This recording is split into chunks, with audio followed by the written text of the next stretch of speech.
You are now tuned into Then Radio. If you enjoy our videos, we ask that you consider joining our Patreon to support our channel. Don't forget to like and subscribe so that you never miss a new video. We hope you enjoyed today's episode, and as always, thank you for watching.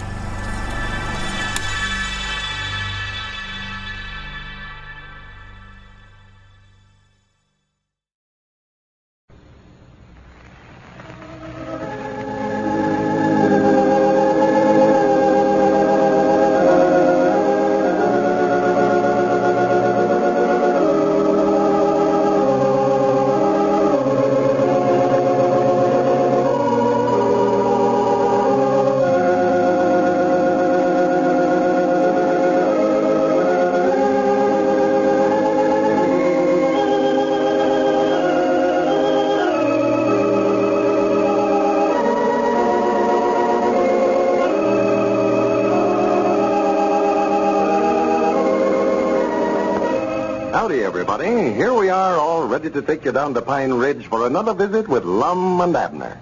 Brought to you by the makers of Horlicks, the original malted milk. First, here's an interesting story connected with Horlicks. Some time ago, I met an old friend of mine. We got to talking about this and that, and he told me, among other things, that he was worried about his wife. She was constantly trying to reduce, and her health had been greatly impaired. Well, here's what I did. I told him to have his wife listen to Lum and Abner on a certain night the following week. The night I was going to tell our listeners about the Horlick weight control plan. How a glass full of Horlicks in place of a regular noonday lunch would greatly help in reducing weight. How in a recent test, 25 women using the plan averaged a weight reduction of nearly 4 pounds in only 3 weeks.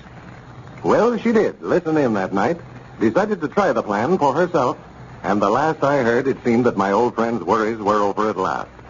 His wife had found the ideal weight control plan. Incidentally, she never missed hearing Lum and Abner after that. If you're at all overweight, try the Horlicks weight control plan yourself. Just drink a good glass full of delicious Horlicks every noontime in place of your regular lunch. The more rigidly you follow the plan, the better will be the results. And remember, your health will benefit too. And now, let's see what's happening down in Pine Ridge. Yesterday, Squire Skimp put up $2,000, with which Snake Hogan bought Abner's Jot-'em-Down store.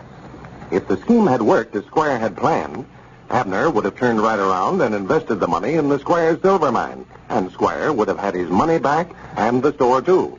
But after the deal was closed, Abner failed to fall in with the second part of Squire's scheme and refused to buy any stock in the mine at all. The result is that Abner has sold his store for a handsome price, and Squire has been trying in vain to get his $2,000 back. As we look in on Pine Ridge today, we find Lum down at Dick Huddleston's store discussing the matter. Listen. Yes, sir. Yes. Sold it for $2,000 cash. Well, where did Snake Hogan get the $2,000 to buy it with? He was on relief all last winter. Abner says he told him some of his relations left it to him. Well, I'll declare. By Jack, that's a good price for that store.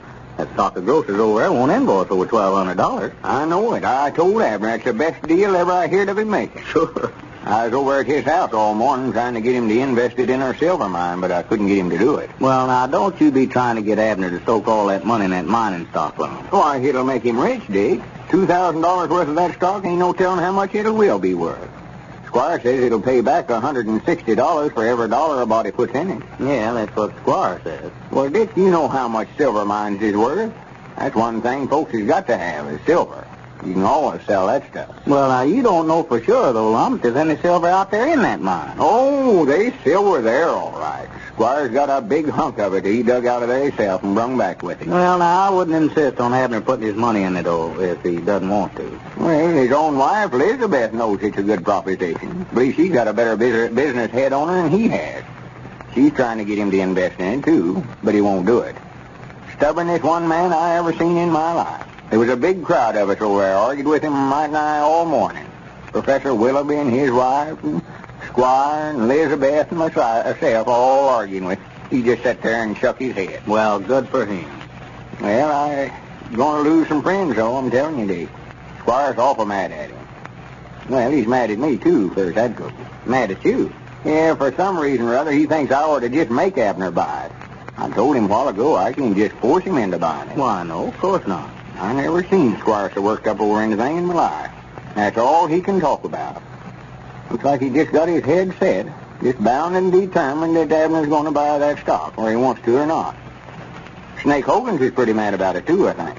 Snake Hogan? What he's got to do with it? I don't know, but he called up while I was over and told Abner if he didn't buy stock in mine, if that money, he's going to make him trade back. Well, I don't see how I could do that if Abner's got the money while the deal's all closed. Yeah, I don't think he can make him. I believe Snake would just sort of bluff him there.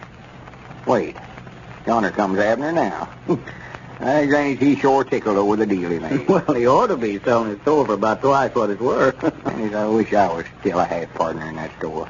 I'd take my half of that $2,000 and make myself dependent for the rest of my life. By Jack, you fellas have certainly been changing ownership of that store for the last 6 months. Got to where I never know who my competitor is anymore. It has been changing about right smartly. Yeah, watch Abner strutting up there, coming up there in the front door. He's proud of himself, all right. Well, come in, Abner, come in. Yeah, howdy, boys, howdy. Was you looking for me, Abner? No, I just thought I'd drop down low for a while. I thought maybe you'd changed your mind about buying that stock. No, I ain't changed my mind. I ain't going to. I wouldn't buy it now at all after Squire threatened me if I never bought it. That's a good deal you made, Abner. Lum was just telling me about it. Yeah, I'm a pretty smooth trader, ain't I? Well, that's just about twice what the store is worth.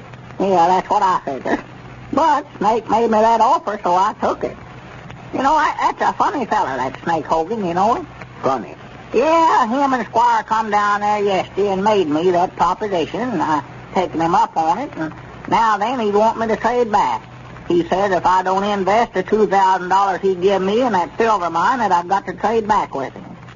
Well, what business is it of his what you do with the money? And that's what I told him a while ago. Well, I think he's just doing that on account of he's a friend of Squire's. And see, Elizabeth told Squire if he'd find somebody to buy the store off of Abner there, why, she'd see personal that you bought stock in the silver mine with the money. I know it. I told her to keep her nose out of my business from here on. That's the reason I come down here to Loft. Me and her ain't getting along any too good. Well, now, she was doing that for your own good, Abner. Yeah, I know. She's trying to help. I reckon I sort of flew off in the handle. Well, I still can't understand why Snake Hogan's interested in you buying that stock in the silver mine. He doesn't even own any stock in it, does he? No, not a nickel's worth. Well, I never seen a feller so mad over anything in my life as he is. Got me sort of scared about it, all the threats he's been making. Oh, I don't think he'd do anything. Well, I don't know now, Lum. I've known Snake a long time, and there ain't nothing too low down honest for him to do. Yeah, that's right. I was just wondering, this whole thing looks funny to me. Was Squire there when you made the deal with Snake, hadn't he? Yeah, he's the one that talked to him into buying the store from me. Mm-hmm. Don't suppose that Squire put that money up for Snake to buy it with, do you? No, Snake fell heirs to it or something.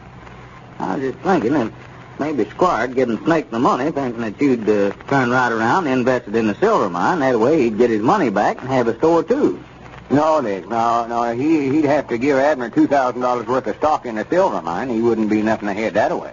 Yeah, if the stock's worth anything. Oh, well, it's worth $160 for every dollar. I know. I guess I was wrong. Just trying to figure out why Snake is so anxious to see Abner put that money in the mining stock. I guess you forgot about Squire'd have to give him stock, huh? Well, I don't know why he done it, but I've got the money now, and I aim to keep it till I spend it. What are you going to do now, Abner? You going into some other kind of business? No, sir, I ain't going to do nothing. Folks around here have been accusing me of being backwoodsy because I wouldn't take no part in any society doing. I dog it from here out, I'm going right into it. Well, good for you, Abner. I guess Elizabeth and Paul has been a little ashamed of me because I wouldn't try to improve myself. Folks are beginning to look down on me. I dog it from here out, I'm going to set them a pace around here. It'll be hard for them to follow. They don't know nothing about society yet. Wait till I get started. I'm going to get me a book on society and study up on it right good. Before I get done, this town won't hold me. Granny, that's the way I love to hear you talking. Yes. To be right honest with you, I've been sort of ashamed of you myself, wearing them overhauls around. Yeah. Got to where we never had nothing in common no more. You never played contact bridge, and you stopped taking them voice lessons. Well, I'll make up for lost time now. I won't have that store to worry about. Yeah, you're a gentleman now. Gentleman of leisure. Well, that's good, huh, being leisure? Oh, my, yeah. In society, the lazier you are, the higher up you get. Hey, look driving up there in front, Abner. Huh? Well, there's Squire and Snake Hogan. Oh, my goodness. Now the argument starts all over again about me buying stock in that silver miner, trading back with Snake and getting him his money back. Well, now, you just stand pat, Abner. Just refuse to do either one. Well, I don't know. I wouldn't get in no argument with Snake if I was you, Abner. There ain't nothing he won't do to have his way. You said that yourself. Well, now, he ain't scaring me none with his threat. I don't think. Well, come in, gentlemen, come in. Hi, Dick. I was just looking for Peabody. Yes, we want to see you a few minutes, Abner. Well, take a good look at me. Here I am. Well, we want to talk a little business with you private. Yes, could you step out in front here a few minutes, Abner? Won't take long. Well, can't you talk to me in here? Are you going to come out here, Peabody, or are we going to have to drag you out? Tut, now, Snake. Just a minute now. Don't get rambunctious. Abner, we'd rather talk to you privately if you don't mind. Well, all right. I don't mind to talk with you. I'll tell you right now, I ain't going to buy no stock, and I ain't going to give you your money back. Well, there may be ways to make you change your mind about that, Peabody. I'll be back in a minute, fellas. Yeah, all right, Abner. That Snake Hogan acts like he's pretty mad, didn't he? Yeah. Hope Abner don't get in any trouble with him. Wait a minute. Look here. Huh? What are they trying to do there? Well, it looks like they're trying to shove Abner in that car. Granny, that's what they're doing. Yeah, Snake's holding me on the back seat there. Hey, wait a minute, you fellas. Yeah, hold on What you there. trying to do there? Come back here. Come on, Dick. We better follow him. I Granny, ain't no telling what they are. Well, maybe those were not idle threats that Snake Hogan was making after all. And now, all vacationists, attention. We're going to hear from Mr. Warren W. Lundgren. Don't miss hearing what he has to say. 7 of us, 3 from Racine, Wisconsin, and 4 from Burlington, Iowa, recently made a 2 weeks fishing and canoe trip to Quetico Reserve, Ontario Province, Canada. During the vacation, we canoed over 120 miles and trudged heavily laden with canoes and pack sacks over about 50 miles of portages through the woods. Because we were constantly on the move, we were often forced to omit a noonday meal. At other times, making a late camp, we found little time to prepare complete suppers at night. It was at times like these that we were mighty thankful for the Horlicks tablets 4 of us had brought along. We surely made liberal use of these on portages and when meals were omitted. We wish to pay a high tribute to your product, as it certainly sustained us and lessened our feeling of fatigue. Well, Mr. Lundgren, we certainly want to thank you for telling us this. Vacationists, did you all hear what Mr. Lundgren said? I know that you, too, will find a score of uses for Horlicks tablets on your holiday trip, whether motoring, golfing, or fishing. Don't forget to take a flask along. Your druggist has them, you know, in both natural and chocolate flavor. This is Carlton Brickert, speaking for Lum and Abner and Horlicks, who now bid you all goodbye until tomorrow at the same time.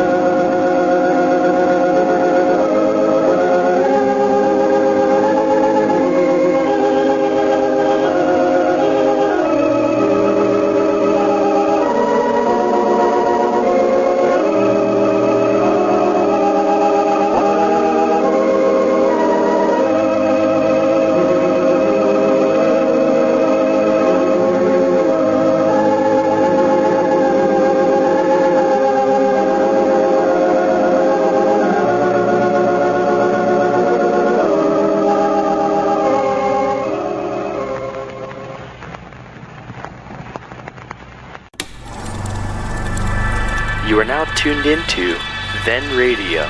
If you enjoy our videos, we ask that you consider joining our Patreon to support our channel. Don't forget to like and subscribe so that you never miss a new video. We hope you enjoyed today's episode, and as always, thank you for watching.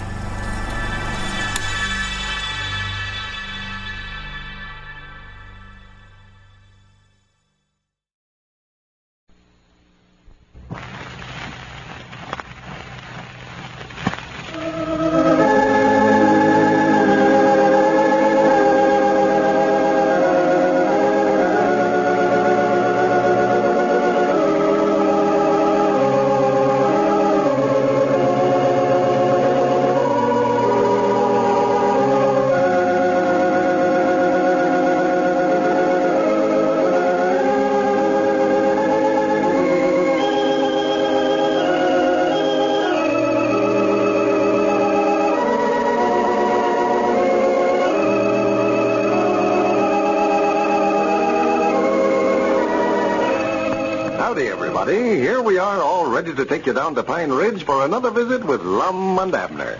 Brought to you by the makers of Horlicks, the original malted milk. Did you know that during the past 50 years, we have received from all over the world countless letters from thousands of thankful and grateful mothers? From mothers who have reared their children on Horlicks, one of the world's best-known infant foods.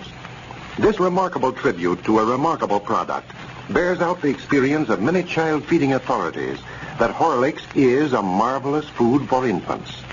Rich in calcium, phosphorus, and vitamins, Horlicks aids in the proper development of tooth and bone structure, helps build sturdy, strong bodies. Even more important, Horlicks is especially easy to digest. It can safely be handled by even the tiniest and most delicate stomach. Every modern mother should become acquainted with this famous malted milk, which can be bought today at any drugstore. Get some from your favorite druggist. Remember, Horlicks is equally fine for the nursing mother as for the infant. And now, let's see what's happening down in Pine Ridge. When Squire Skimp gave Snake Hogan the money with which to buy the Jot-'em-Down store from Abner, he presumed that Abner would invest the $2,000 he received in stock in his silver mine. But Abner has been doggedly hanging on to the cash. As we left the old fellows yesterday, Squire Skimp and Snake Hogan had just forced Abner into an automobile and driven off with him in what looked like a last-minute strong-arm attempt to recover the $2,000 by force. As we look in on Pine Ridge today, it is early morning, and we find Lum over at his home, evidently practicing voice lessons. At least, we think that's what it is. Listen. Do, re, mi, fo, sol, la, ti, do. Re, mi, fo, sol, la, ti, do. Many brave hearts are asleep in the deep. So beware. Beware. Many brave hearts are asleep in the deep. So beware. Beware.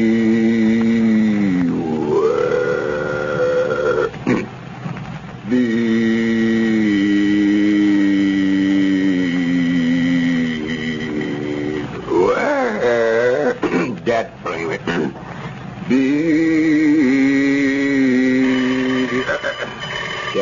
Just a minute, that blame my telephone. I'd have wrecked it that time, so. Hello? Yes, Mom, this is him. Why, no, I ain't saw him. He never. Well, whereabouts is he at? Oh. Well, when did you see him last? Uh-huh. Well, I reckon I've seen him since then. He was with Squire Skimp and Snake Hogan late yesterday evening. Yes, ma'am. Yeah, drove off in a car with them.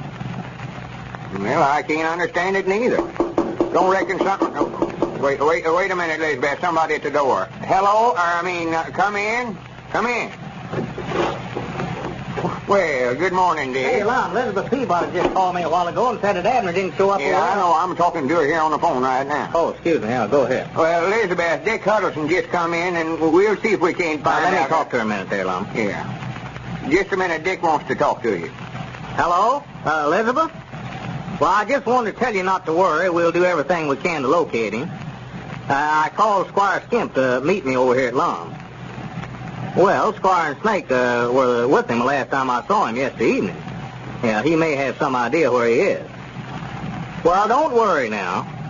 Yeah, you might find out you just spent the night at one of the neighbors. All right, Elizabeth. Now, we'll call you if we hear anything. Goodbye. Granny, what do you think of that? Well, I don't know. After all the threats that Snake Hogan was making, I'm a little uneasy now. Have you saw Snake? No, I tried to get him on the phone over at his house, and his wife said he wasn't there. Well, maybe he's over to his store. Had you forgot about him owning the Jot-'em-Down store? No, I just came by there, and it's closed up. Well, I do know. Squire said he'd be over here in a few minutes, and maybe he knows something about where he is. You think maybe Squire and Snake had something to do with him being gone, huh? Well, it looks awful suspicious to me. You know how they forced him in that car yesterday afternoon, drove off. Yeah. And he told us that they'd been threatening him if he didn't give that $2,000 back. Well, they can't make him give that money back. It was a fair and square deal. Snake offered Abner $2,000 for the store, and Abner taking him up on it. Well, they thought that Abner'd turn right around and invest the money in the silver mine. And he fooled them. Squire's just trying to get that money back.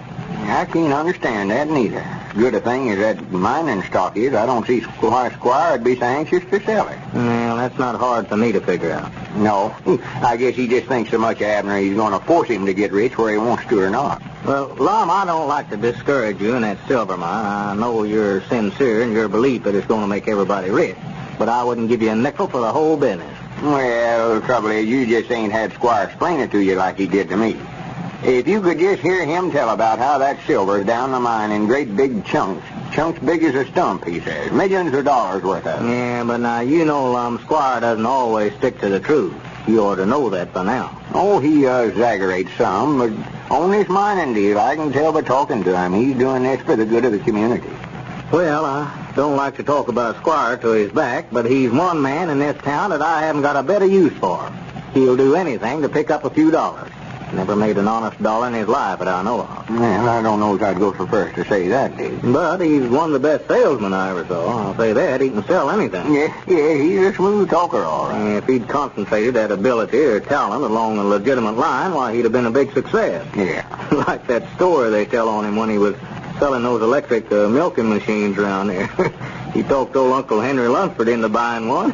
He never had but one cow, and then he took the cow in as down payment on the machine. Yeah, I heard about that. It's very odd he's Uncle Henry buying one of them things when he ain't even got electricity on his place. And that's just what's the matter now, too. Squire's always skinned everybody in these trades that he makes, and when Abner got the best of him when he sold the store, well, he just don't know what to think. Well, Abner never sold the store to Squire. Snake Hogan's the one that bought it. If anybody got a skin in his snake. Well, there's no doubt in my mind now, Lum, but what Squire put up the money for Snake to buy the store with.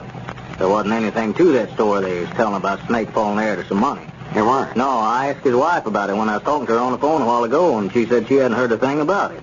Well, I do know. Reckon how that story got started in. Why, anybody could see through that. Squire didn't want Abner to know that he was buying it because he wanted to sell Abner that stock in the silver mine and get the money back.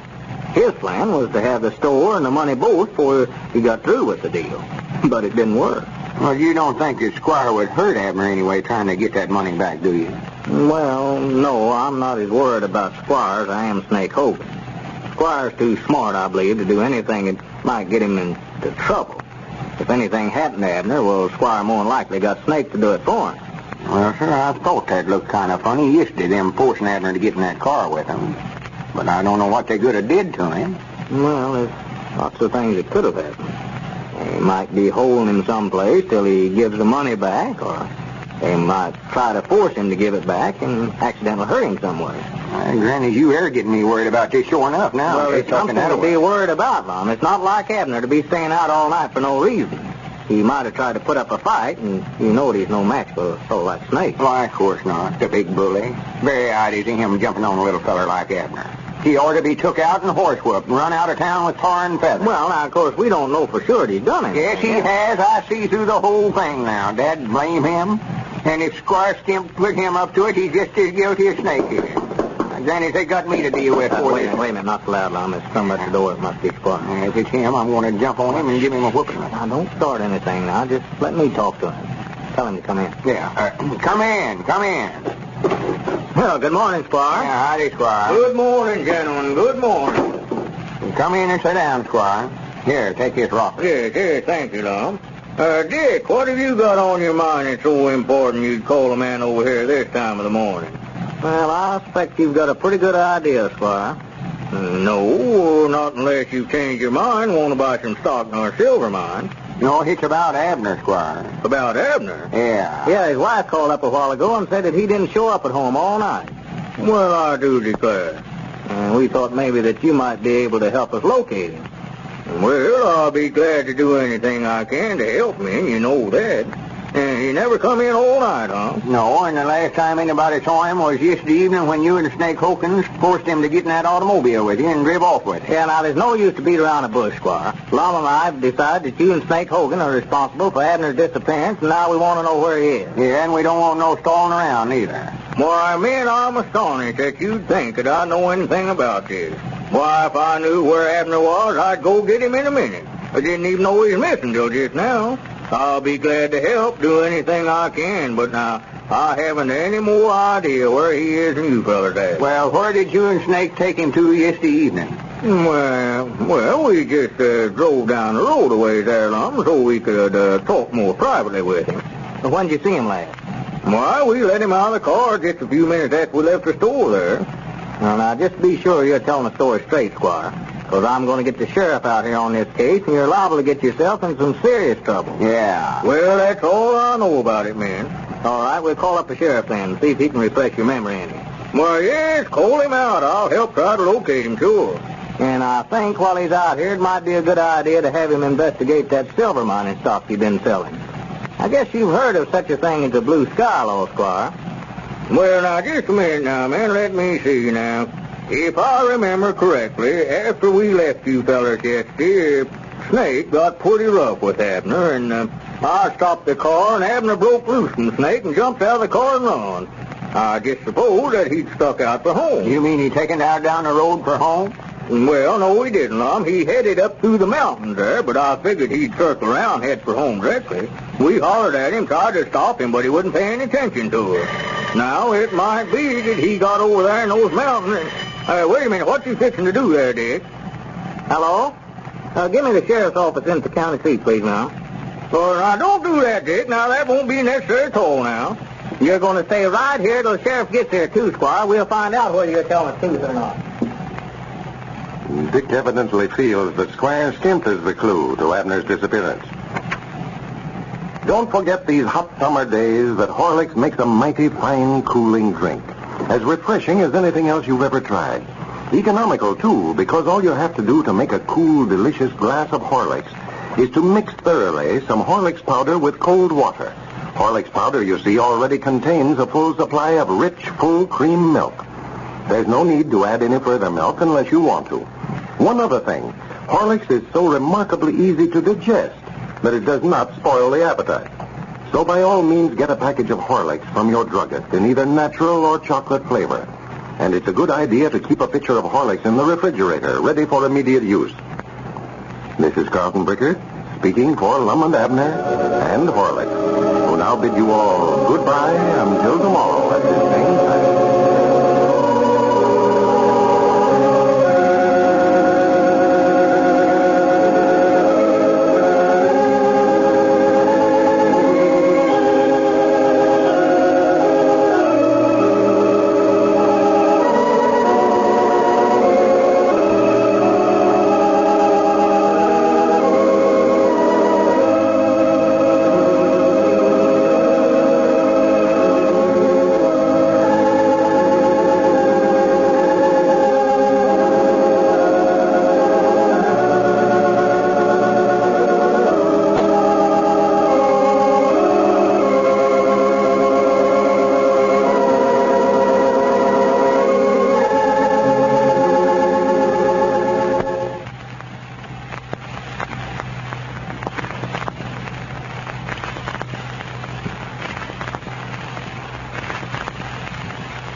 You are now tuned into Then Radio. If you enjoy our videos, we ask that you consider joining our Patreon to support our channel. Don't forget to like and subscribe so that you never miss a new video. We hope you enjoyed today's episode, and as always, thank you for watching.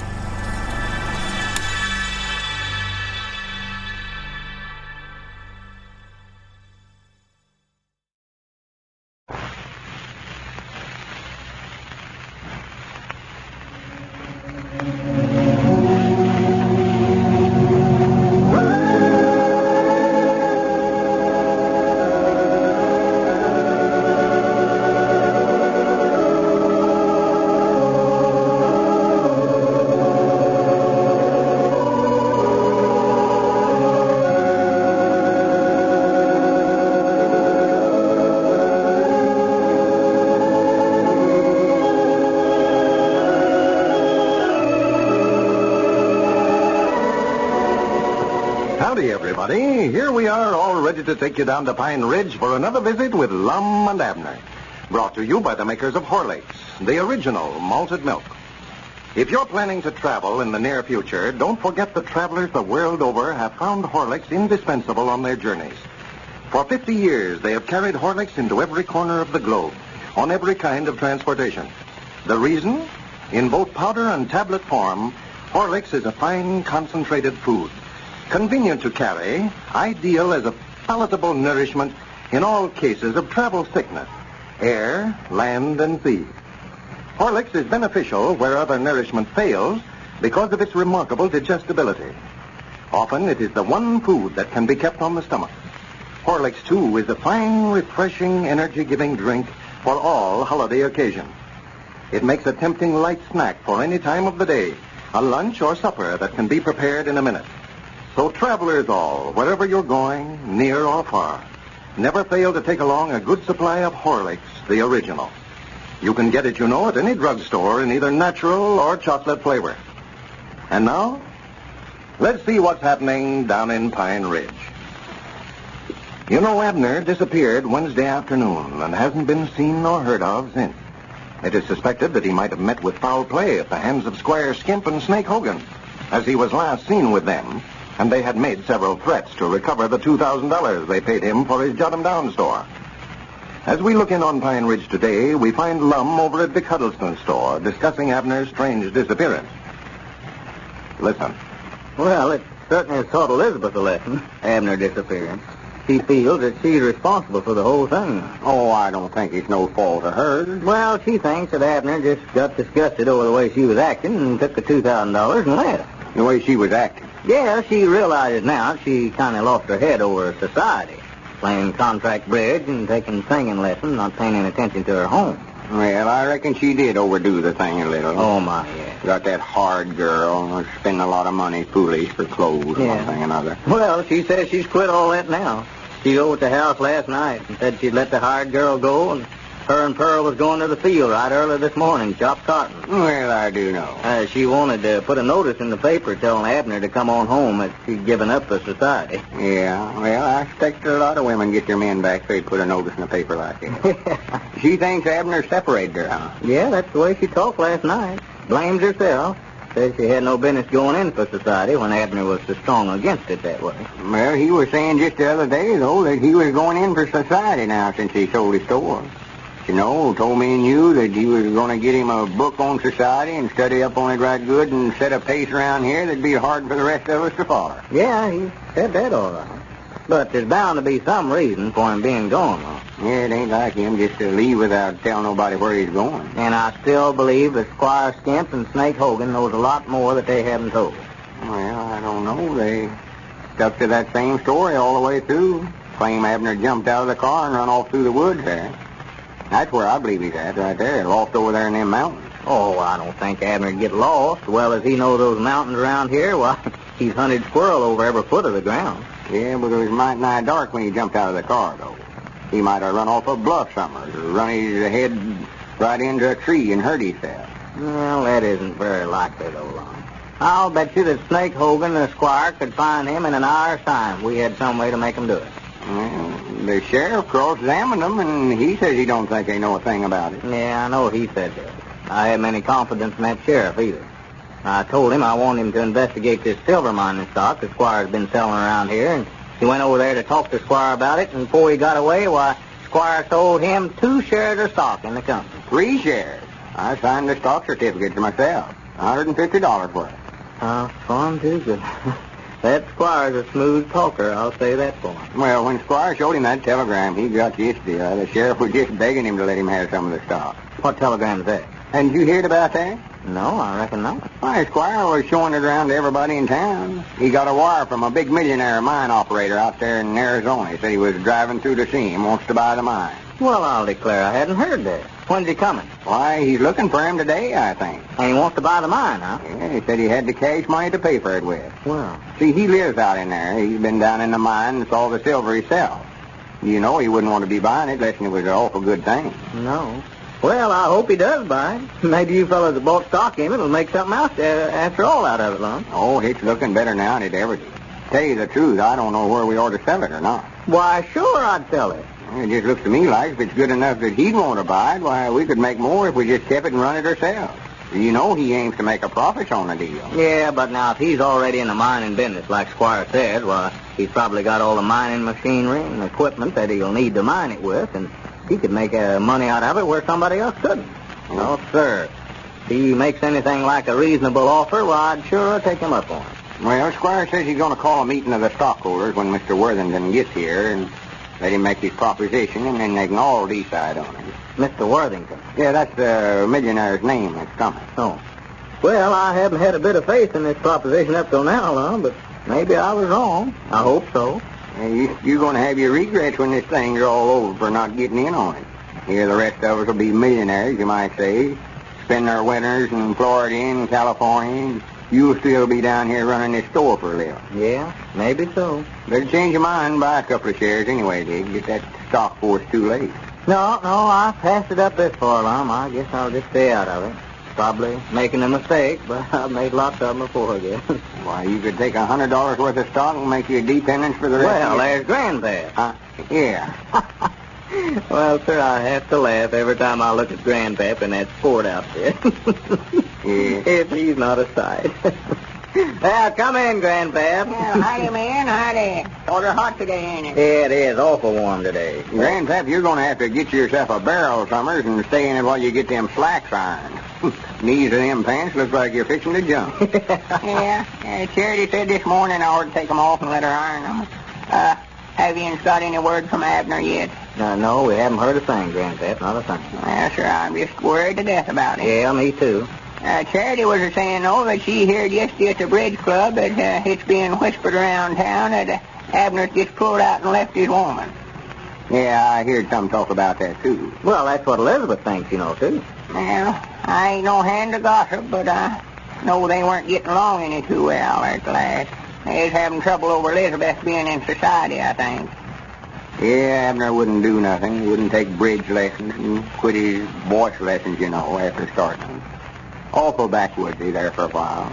But after he sold his store, he said he aimed to make up for lost time. Said he's going to show us all how society ought to be did. He might have been just saying that, too, to throw us off in the track, knowing all the time he's going to skip out. Well, I can't hardly believe that Abner do that, though, Grandpap. I'm just afraid that it's something more serious than that. That's what's worrying me. Yeah, Dick here thinks Squire Skimp and Snake Hogan knows where he's at. Well, they were the last ones that he was seen with, Lum. And you know yourself that they forced him in that car down here Wednesday afternoon, drove off with him. We haven't seen him since. Yeah, they done that all. Why, sure they did. Yeah, I heard about that. Well, they claim, though, that he left them after they got down the road a piece there. See, Squire was driving the car, and Snake was holding Abner in the back seat there. And when he stopped, why, some way or other, Abner jerked loose and jumped out and tore out through the woods, heading for the mountains. There's where I think he's at. Well, I just wish there was something we could do about it. I just hate to sit here and not turn a hand to try to locate him, but I just don't know what we could do, hardly. No, it's a problem. Yeah. It's like looking for a needle in a haystack, so many places he could be. Oh, yeah. Might have went to visit some of his relations. Well, it looks like he'd left some word, though, if he's going of his own car that way. That's what got me stumped. Yeah. The sheriff said that he'd put his deputies to work on the case and that he'd call us the minute that he hears anything. You ain't heard nothing from him, huh? No, I haven't heard a word yet. Yeah, I bet old Abner wish he had to put that $2,000 in that silver mine when he hears about this feller that's coming all the way from Arizona to try to buy it. Yeah, Lum was just telling me about that a while ago. Yeah, and Squire begging him to buy stock with it, too. Granny, if he had invested that money in that mine, it'd take 4 men and a boy to count the money he'd have made. I sure. Squire says I'm going to be rich just off of that $200 I put in it. Wait a minute. What's that driving up out there in front? For the land's sake, look at that automobile. Hey, that's a pretty thing. The biggest one I ever seen. Say, that must be that fella that Squire's expecting, you know, at Mr. Worthington. Yeah, that's about who it is. Yeah, you can tell he's a millionaire. Look at that fancy suit he's wearing. Oh, well, that's the chauffeur, Lum, you're looking at. That's a what? Chauffeur. Drive a car for him. Looks like a policeman with that cap on that way. And that's a fine-looking automobile. I bet he's looking for Squire. He'll more likely come in here and ask where Squire lives. Yeah, I guess. Come on, let's go out and get acquainted with him. See, I'm the president of the company. I gotta be nice. Yeah, sure, yeah. Somebody sitting in the back seat there, I think, smoking a cigarette. Yeah. Hey, look at that cigarette holder, won't you? Bet that thing's 2 foot long. Well, wait a minute, he's getting out there. Yeah, dang. Look at them clothes. Look at them checks on that coat. Now, there's a feller that's dressed up. Makes our sport clothes look like everyday clothes, Granddad. But I can tell by looking at that man, he's way up yonder in society. Jax, I'd nearly bet money that I've seen that fella before something. He does look familiar. He sure does. Wait a minute, listen. Yeah, he's saying something to that fella that's driving the car for him. Just take my bags over to the house, Adolph, and tell my woman to have dinner ready at 7 o'clock. And you can come back for me in about 15 or 20 minutes. Well, I'll be damned. It's Abner. Well, howdy, boys, howdy. What was it Abner said about society? He was going to set a pace in Pine Ridge that would be hard to follow. Well, he seems to be getting off to a big start. And now, we'd like to extend our congratulations and good wishes for the future to Mrs. E. Wilson of Patterson, New Jersey. She writes as follows to tell of her complete recovery from a very serious illness. I enjoy your program very much. And when I hear Horlicks mentioned, I always smile because it did such wonders for me after a recent illness. I just dreaded to see any kind of nourishment. I told my family that I was going to try your product, Horlicks. Then I tried Horlicks, and for the next year, I lived on nothing else. So it's no wonder that I smile when I hear you mention it over the radio, knowing the wonderful good it did me. I'd like to add that I never grew tired of Horlicks. I still love it, and never refuse a glass of it. I hope that many of your listeners will help bring themselves to good health by using Horlicks. Well, thank you, Mrs. Wilson. We're certainly glad that you found Horlicks as beneficial as it has always been considered for building sick persons back to health. Any of our listeners wishing to get Horlicks can buy it at their favorite drugstore. This is Carlton Bricker, speaking for Lum and Abner and Horlicks, who now bid you all goodbye until Monday at the same time.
You are now tuned into Then Radio.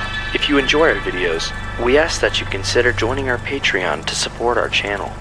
Don't forget to like and subscribe so that you never miss a new video. We hope you enjoyed today's episode, and as always, thank you for watching.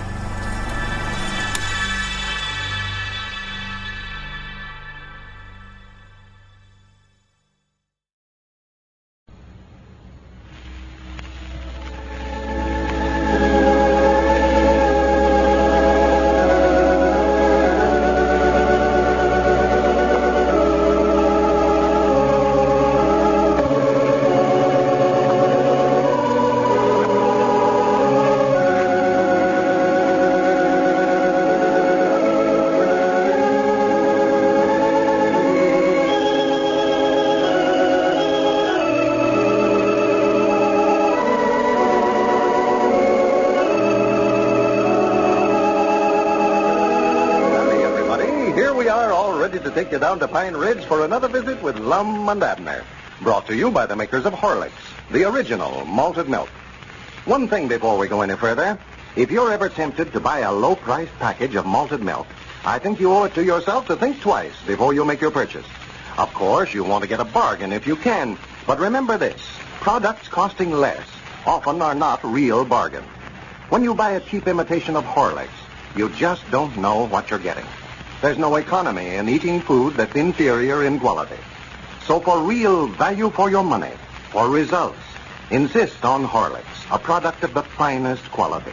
Every ingredient in this famous malted milk is the best and purest that money can buy, from the choice selected malt barley to the rich, full cream milk it contains.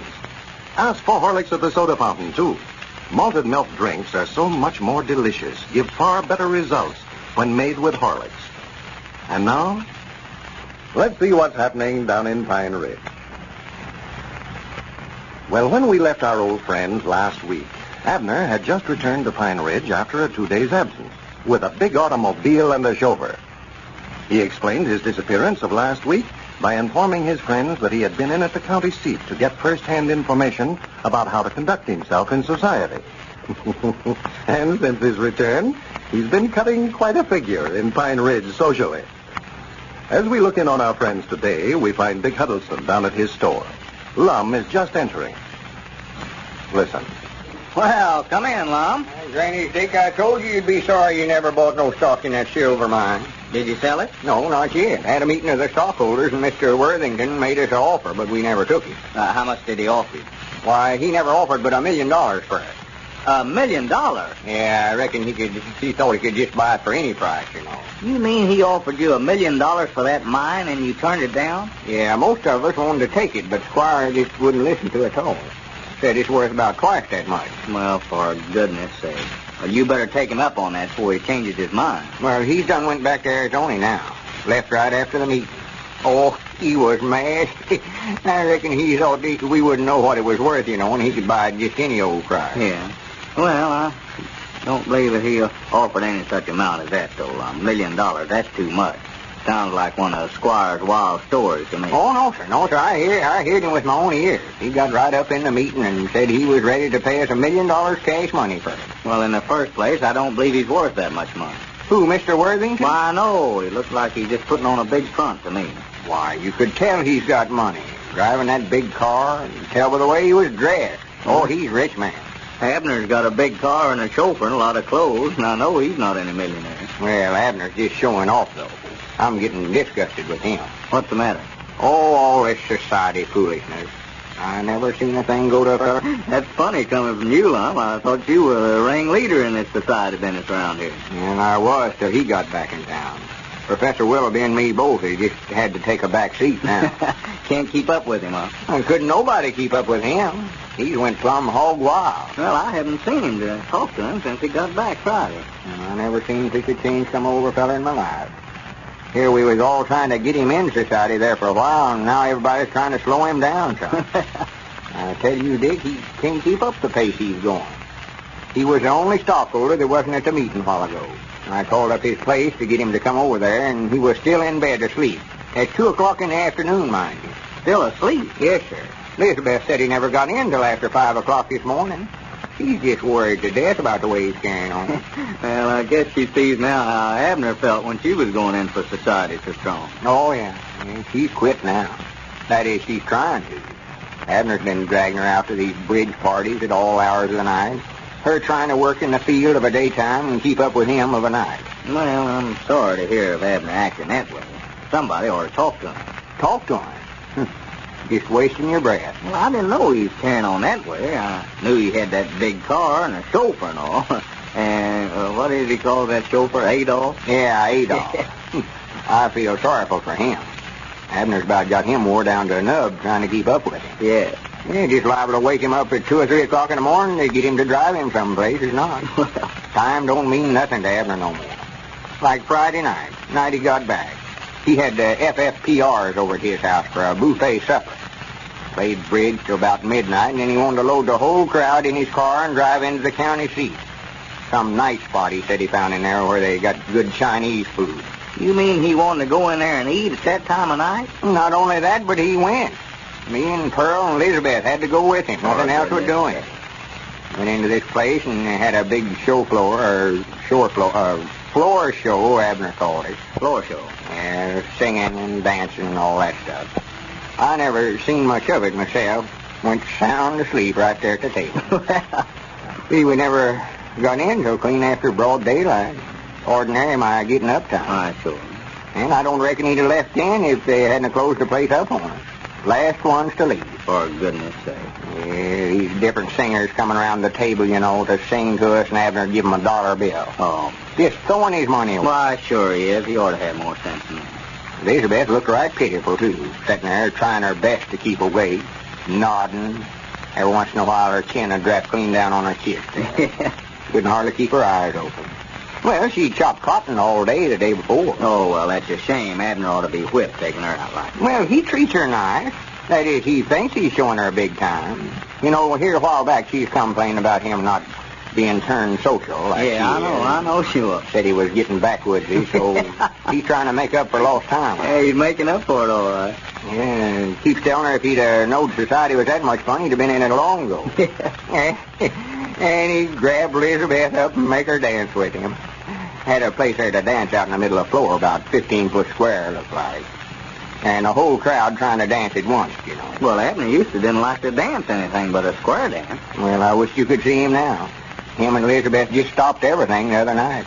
Everybody just backed off and watched them, let them have it. They was doing what Abner called karaoke. Elizabeth dancing at karaoke? Well, he was. She was just standing there blinking, sort of. Embarrassed, I think. So Abner's taking in the nightclubs now, huh? Oh, he ain't missing nothing. Spending money like it growed on trees. That's a shame. You know how many suits of clothes he's got now? No, I just saw him Friday. He was all dressed up then. Well, see, he's got 7 new suits of clothes, one for every day in the week. And besides that, he's got a full dress suit and a morning suit, he calls it. Morning suit? Yeah, I don't know what he needs with that, and he sleeps all morning. Well, yonder comes Grandpappy Spears. Yeah, he's been running around with Abner. That's a fine thing. He was over at the meeting a while ago, but I reckon he knows what took place. Slept through the whole thing. Abner will have him on a funeral list here if he don't quit associating with him. No, sir, Abner ain't a fitting companion for an old man like it. No, Grandpap better not start that. Hello, Grandpap. Come in. Howdy. How are you, Richard? All right, Grandpap. How are you? Well, to tell you the sweetest truth, I don't know, Richard. I'm so sleepy I can't tell hardly. Yeah. Just thought I'd come by and get my bail and go on back to bed. I was out with that crazy Abner Peabody last night. Never got in till after 5 o'clock this morning. Well, no wonder you was so sleepy. Where'd you go? Why, we left his place yesterday afternoon to take a little ride, and he kept studying up places to go and things to do. Yeah, Lum was just telling me about the way Abner's behaving since he got back. Oh, it's a side. Society went right straight to his head. Even Professor Willoughby can't keep up with him. Well, I've took out myself. It just took him to show me how silly society is. I thought you were trying to get him in society here a while back, Lum. I was, but now I'm trying to get him out of it. Yeah, he better be taking that money he's throwing away on foolishness and invest it in that mining stock of Squire's. Yeah, that's what I told him. I just bought myself another $100 worth. You put another $100 in that silver mine, Grandpap? Yeah, Squire let a few of his friends on it before the price goes up again. Is the price going up? Yeah, he said in a day or two it's liable to go to $1,000 a share. $1,000 a share? Well, here I am, president of the company, and looks like I don't have no say-so about nothing. I might want to run it up to $1 million a share. And he's just selling it like hotcakes now. Everybody's getting in it now since this Mr. Worthington offered that $1 million for it. Yeah, Lum was telling me about that a while ago. I can't hardly understand that either. Squire turning that price down. Well, Dick don't much believe me, Grandpap. You heard him get up there in the meeting. No, that's right, you was asleep when he was talking. Well, they told me about him often that, so I reckon he got up in the meeting and said... So folks are really buying the stock around here, are they, Grandpap? Oh, my, yes. Widow Abernathy taking another share, and Sister Simpson bought some more, and... I don't know, might not. Taylor Weehunt got another 2 shares. Well, I hope Squire did the right thing and turned him down on that price, but $1 million is a lot of money for any mine. Oh, yeah, it's a lot. Oh, wait a minute. Huh? Look, driving up out there in front. Oh, my goodness. I just hope he don't make me to go places with him tonight. Right, Jack, you know that is a fine car he's got there, though. Oh, yeah, actually, he got a bargain in that, he said. Say, look at that suit of clothes he's got. Second-hand car. Yeah, look at those clothes, though. You can see those plaid stripes from here. Yeah, that's one I ain't saw yet. That's right. I'd love to have one of them cigarette holders like he's got there. But that thing's 2 foot long. He sure give 'em something to talk about around here, I'll say that. Just wait there, Adolph. I'll be back in a minute. Now, howdy, boys, howdy. Howdy, Abner. Come on back, Abner. Kind of dressed up today, aren't you? Oh, I've got better clothes, but these is comfort. You ought to been to the meeting a while ago, Abner, Mr. Oh, Worthington. I don't care nothing about that. I just run over to tell you boys I'm throwing a little party over at my place tonight. Love to have all you boys there. Well, Abner, I'm just going to have to stay home and get some sleep tonight. Oh, you can sleep when you can't do nothing else, Grandpa. You're getting to be a sissy. What's the matter? Can't you take it? I don't know where I can be there and not myself, Abner. Oh, nuts. What's the matter with you birds? Just a bunch of deadheads. You're going to miss something now if you ain't there. I got the Macmillan boys coming over, and we're going to dance till about 12, and then have a swimming party down at the mill pond, and we're coming back to our place for breakfast. Well, when you aim to do any sleeping? Well, I don't know hardly, Lum. I thought we might go into the county seat and play a little golf in the morning, then all go to the races tomorrow afternoon. Oh, my goodness. Hey, now, tomorrow night, I've got a spot picked out to have dinner. Well, Abner certainly wasn't joking when he said he would set them a pace in society that would be hard to follow. Ladies and gentlemen, here's an interesting letter from the owner of Braun's Drugstore in Merrill, Wisconsin. Listen. Mr. W.H. Oberchon, the mayor of our city, came into my store this morning. He happened to see a display of Horlicks on our counter and made the following remarks. Do you know that if it had not been for Horlick's malted milk, my oldest son would not be living today?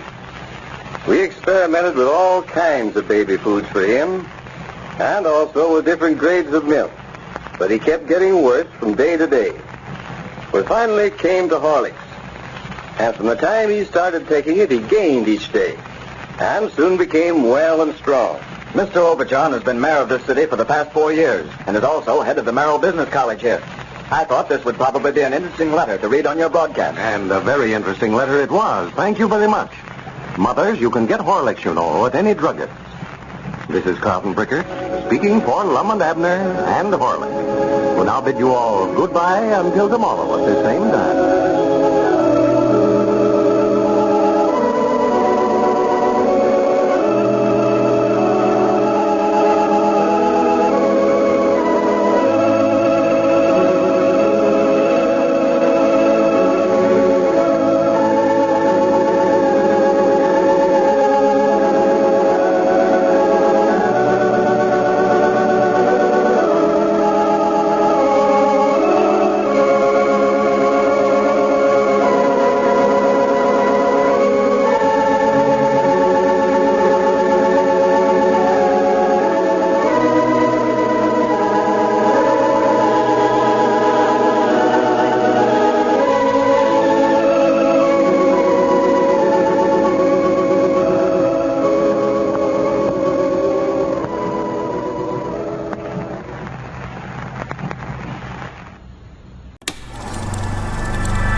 You are now tuned into Then Radio. If you enjoy our videos, we ask that you consider joining our Patreon to support our channel. Don't forget to like and subscribe so that you never miss a new video. We hope you enjoyed today's episode, and as always, thank you for watching.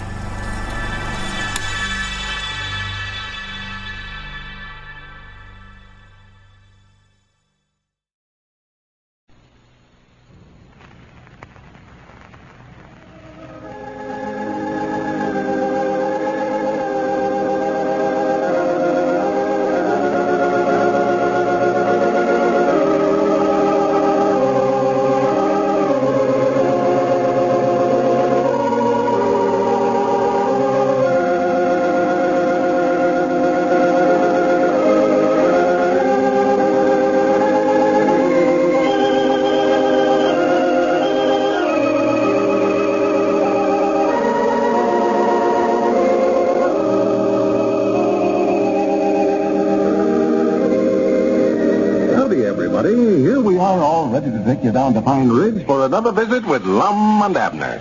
Brought to you by the makers of Horlicks, the original malted milk. First, though, I have a special message for all the young folks who listen to Lum and Abner. If you young people haven't yet discovered Horlicks tablets, now's the time to do so. You like these delicious tablets just as well as candy, and they're the very same ones, you know, that lots of athletes, aviators, and racing motorists use to keep themselves on the go. They'll help make you better at games, give you extra pep and energy, and they sure are grand to eat. As good as anything you've ever had. Ask Mother to get you some. They cost only 10 cents a flask, you know. And don't forget to tell her, though, how good and wholesome Horlicks tablets are, and that they won't spoil your appetite. Horlicks malted milk tablets contain the same valuable nourishment as Horlicks in powder form. She can get them at the druggist's in either natural or chocolate flavor, whichever you prefer. And now, let's see what's happening down in Pine Ridge. Well, Squire's little scheme of having an old business associate of his come to Pine Ridge and pose as a Mr. Worthington, a wealthy mine operator from Arizona, certainly worked out as he had planned.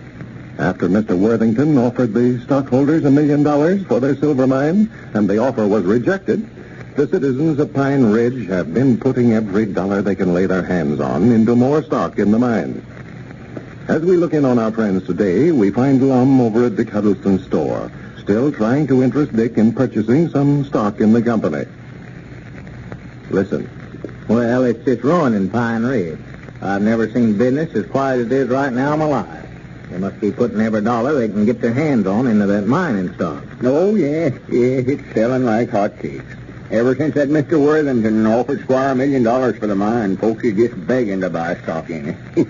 Calling me up over at the house and stopping me on the street and everything else. Well, there's a check for my commissions on what I've sold yesterday and today. See, I get 10% commission. You mean you made $85 since yesterday? Yeah, and I've sold about $400 worth, and I ain't collected commissions on yet. Well, no wonder business is falling off the bed here in the store then. Well, I don't know where it's all coming from. Well, I never had no idea there's that much cash in Pine Ridge. Mortgaging their farms and crops and selling off stuff. Doing anything they can to raise cash. Yeah, I know they are. And they're coming down here wanting me to sell them groceries on the credit. Say they'll pay me when they get their dividends out of that mining stock. Yeah. Won't be long before they'll all be raised. Now, they're going to pay me cash or they don't take it out of here. Swan, Dick, you're the hardest feller to see things. You ought to know by now that this mine's a good invest after that feller Worthington offered us $1 million for it. Yeah, well, offering it and paying it's two different things, Lum. I don't believe he would have paid $1 million for it. Well, he got right up there in the meeting and said he would. Got mad because Squire wouldn't take it. Yeah, Squire was about the only one that didn't want to sell it, wasn't he? Well, he was at first, but after he explained to the stockholders how much the mine was showing up worth, none of us wanted to take that first. Yeah, well, I'll know something in a few days. I'm doing a little investigating on my own here. Investigate? Yeah, it's probably none of my business, Lum, except that most of these people around here is putting money in there, are my friends of mine. And I just can't help but believe that there's something phony about that fellow Worthington. I don't know why. I drive in here in a big automobile. Body could tell by looking at him that he's a millionaire. Yeah, of course, that was the impression that he wanted to leave, all right. I had a long talk with him. He owns diamond mines and gold mines and oil wells and railroads and banks. I don't know what all. He does. Owns so much stuff he can't keep track of it himself. One minute he'd tell you he's in the oil business, and the next time he'd say it's a railroad or steamboat business. Wouldn't surprise me none. Be a good-sized interest in the government, too. Didn't you say that Squire told you he was from Arizona? Yeah, lives right there close to the mine, he said. Got a big mansion. Yeah, that's what I thought you said. Drove all the way from Arizona clean to Pine Ridge without getting out of the car. See, he was in a terrible hurry trying to get here before somebody else bought the mine off of it. Well, what I can't understand, if he's from Arizona, what's he doing with an Oklahoma license tag on his car? Oklahoma? Yeah, didn't you notice that? No, I never paid no attention. I reckon he just got the wrong license tags on it somewhere or other. See, I expect his oil wells is over there, maybe. Yeah, maybe so. I'll find out, I know that. He's want me to go back with him. He took right up with me. Said I was one of the best businessmen he'd ever run across. Said that before I'd knowed it in 10 minutes. Well, I reckon he can just tell him when he sees him. Yeah, I guess so. Of course, I couldn't leave here now, being president of the silver mine. It's getting to be such a big responsibility. Got to sign all them stock certificates and all that. And this reminds me, too, I've got to fix myself up some more shares before Squire decides to quit selling it. Just endorse this check right back over to him, see. How many shares do you got now, Lum? 6. $300 worth. Well, it looks to me like if that's going to be worth as much as you say it is, why, you've got enough stock now to make you rich. Oh, my, I reckon it will. I'll never have to turn another hand. Well, you don't need to invest any more in it then, do you? No, don't need to, for that goes, but I never hear to nobody complain about having too much money. Getting over it. Well, no, but if I was you, Lum, I believe I'd take this money and put it in the bank. Just in case something does happen to the mine, why, you'll have something to fall back on. Something happened to it. Yeah, you just play safe. The mine might have a cave-in, or it might not be as much silver in there as you think there is. You know, lots of things could happen. Yeah, I reckon accidents might happen and might not anything. Cyclone might strike it and blow it away or something. Can't control the elements. Why, no.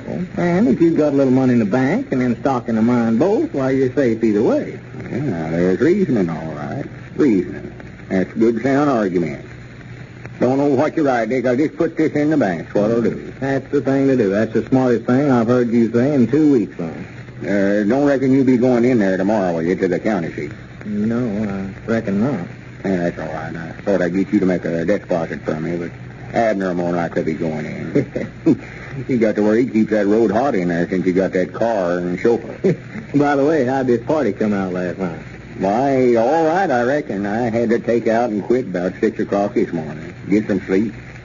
Grandpap and Abner were still going strong last time I seen them. At 6 o'clock this morning? Yeah. They was fixing to go into the county seat.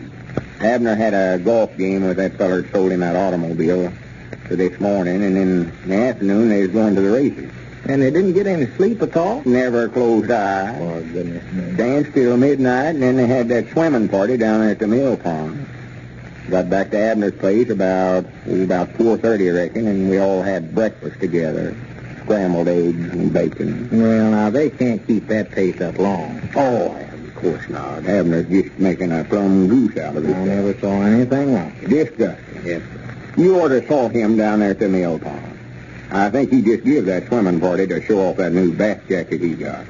More like Big yeller stripes running around it. For goodness sake. Put me in mind of a yeller jacket running down there. Else I'd like to have seen that Abner in a bathing suit. Never missed a thing. Well, we started had sense enough to stay away from that party. There's a grown folks staying out all night that way. Yeah. I don't think nobody enjoyed themselves. Just don't want to admit that they can't keep up with Abner. That's the trouble. Poor old Uncle Henry Lunsford went sound asleep right there at the breakfast table this morning. Got sorghum all over his beard and everything else. Well, he can't keep going like that. Uncle Henry? No, Abner. He'll have that $2,000 spent in a few days the rate he's going now. Wait a minute. For goodness sakes, look coming down the road, John. Huh? Looks like a cyclone. Like somebody in a car. Yeah, that's what it is. Now, Balance, I know who it is, too.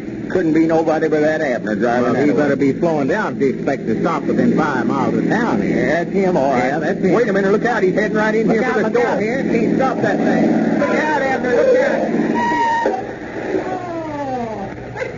Well, howdy, boys. Abner, did you scare the daylights out of a feller? Come on, Grandpap. Get out of there. Oh, we here ready? Yeah. Let's see. It's taken us 28 minutes 28 minutes from where? from a county seat. Well, that's 30 miles in there. Yeah, I know it. You can't make no time around them curves. Just take the car on over and put it in the barn, Adolph. You better get a hammer and see if you can't straighten up that fender a little, too. And that reminds me, can I use your telephone a minute, Dick? Yeah, sure, Abner. It's right on the inside the door there. I've never taken such a ride in my life. We straighten out the curves in that road twixt here in the county seat, I'll say that. Yeah, and if you don't quit running around that Abner, you're going to show up missing one of these days, too. Hello? Is this Barton's place? Well, this is Abner Peabody over at Pine Ridge. Yeah. I reckon you wondered what that was that circled down through your front yard a while ago, didn't you? Let me sit down here a minute. Yeah, it was me. It did. Well, we never aimed to scare you. We just couldn't make that curve there in the road. Swanee tore down about 4 sections of that picket fence. Well, now, just have that fence patched up, John. Send me a bill for it, and I'll pay you for the damages. Went in one side of the gate there and come out about 2 or 3 Yeah. sections down on the other side of it. Never even slowed up. All right, John. Well, I'm awful sorry it happened, but it was better than turning over. Well, I do know. Well, I hope you find them all. Okay, Tut. Goodbye. What did he say, Abner? Why, he said it scared the daylights out of them children of his. Said they ain't got them all rounded up yet. Yeah, more than likely come up under the house there. Yeah, you're going to hurt somebody with that car, Abner. I'll be glad when you get all that $2,000 spent, or swung your menace to societies around here. Why, I ain't did nothing. Me and Grandpap was just in a hurry to get home. We've got to get dressed and get to that dinner party over at the Widow Abernathy's. Another party tonight? Why, sure. Ain't you going? No, sir. I'm cutting out a lot of this society foolishness. Buddy's got to get some rest sometime. Did you go to the races today, Abner? Yeah, I'll say we did. Don't get that horse racing is a nut, too. We took 'em for a cleaning. Win $42. I had a fin right on Grand Slam Snarzola. They win by 8 lengths. We can pick 'em, can't we, kid? Hey, Grandpa, here. Well, I'll be dead blamed. Poor old feller sound asleep. Look at that. That's sort of pitiful. Well, I can see right now I'm going to have to get me another running mate. Grandpap's a giver outer. He just can't take it. It looks like Lum will have to forfeit his title of the Pine Ridge Playboy. And now, in the minute or so we have left, I want to pass on a tip to you all. A lot of Lum and Abner's friends have written in lately to tell us what a fine aid Horlicks is in producing sound, refreshing sleep. Taken last thing at night, they say, it helps you fall asleep much quicker. Once asleep, it helps you sleep more soundly, awaken more refreshed next morning. Here's the reason for that. Horlicks is a soothing, relaxing beverage that helps rebuild worn-out tissues while you sleep and helps renew the energy you lose each day.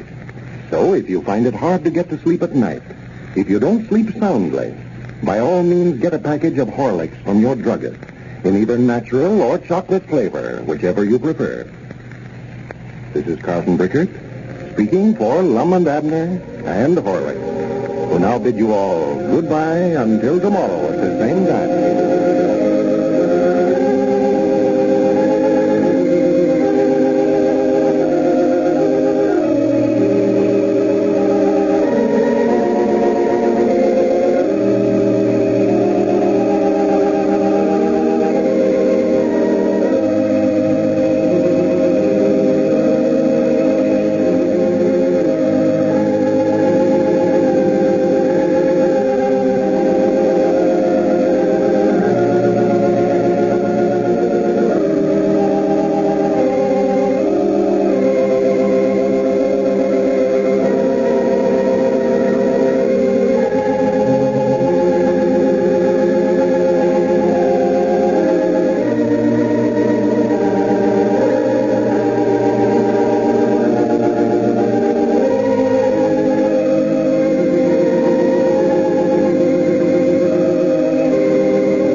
You are now tuned into Then Radio. If you enjoy our videos, we ask that you consider joining our Patreon to support our channel. Don't forget to like and subscribe so that you never miss a new video. We hope you enjoyed today's episode, and as always, thank you for watching.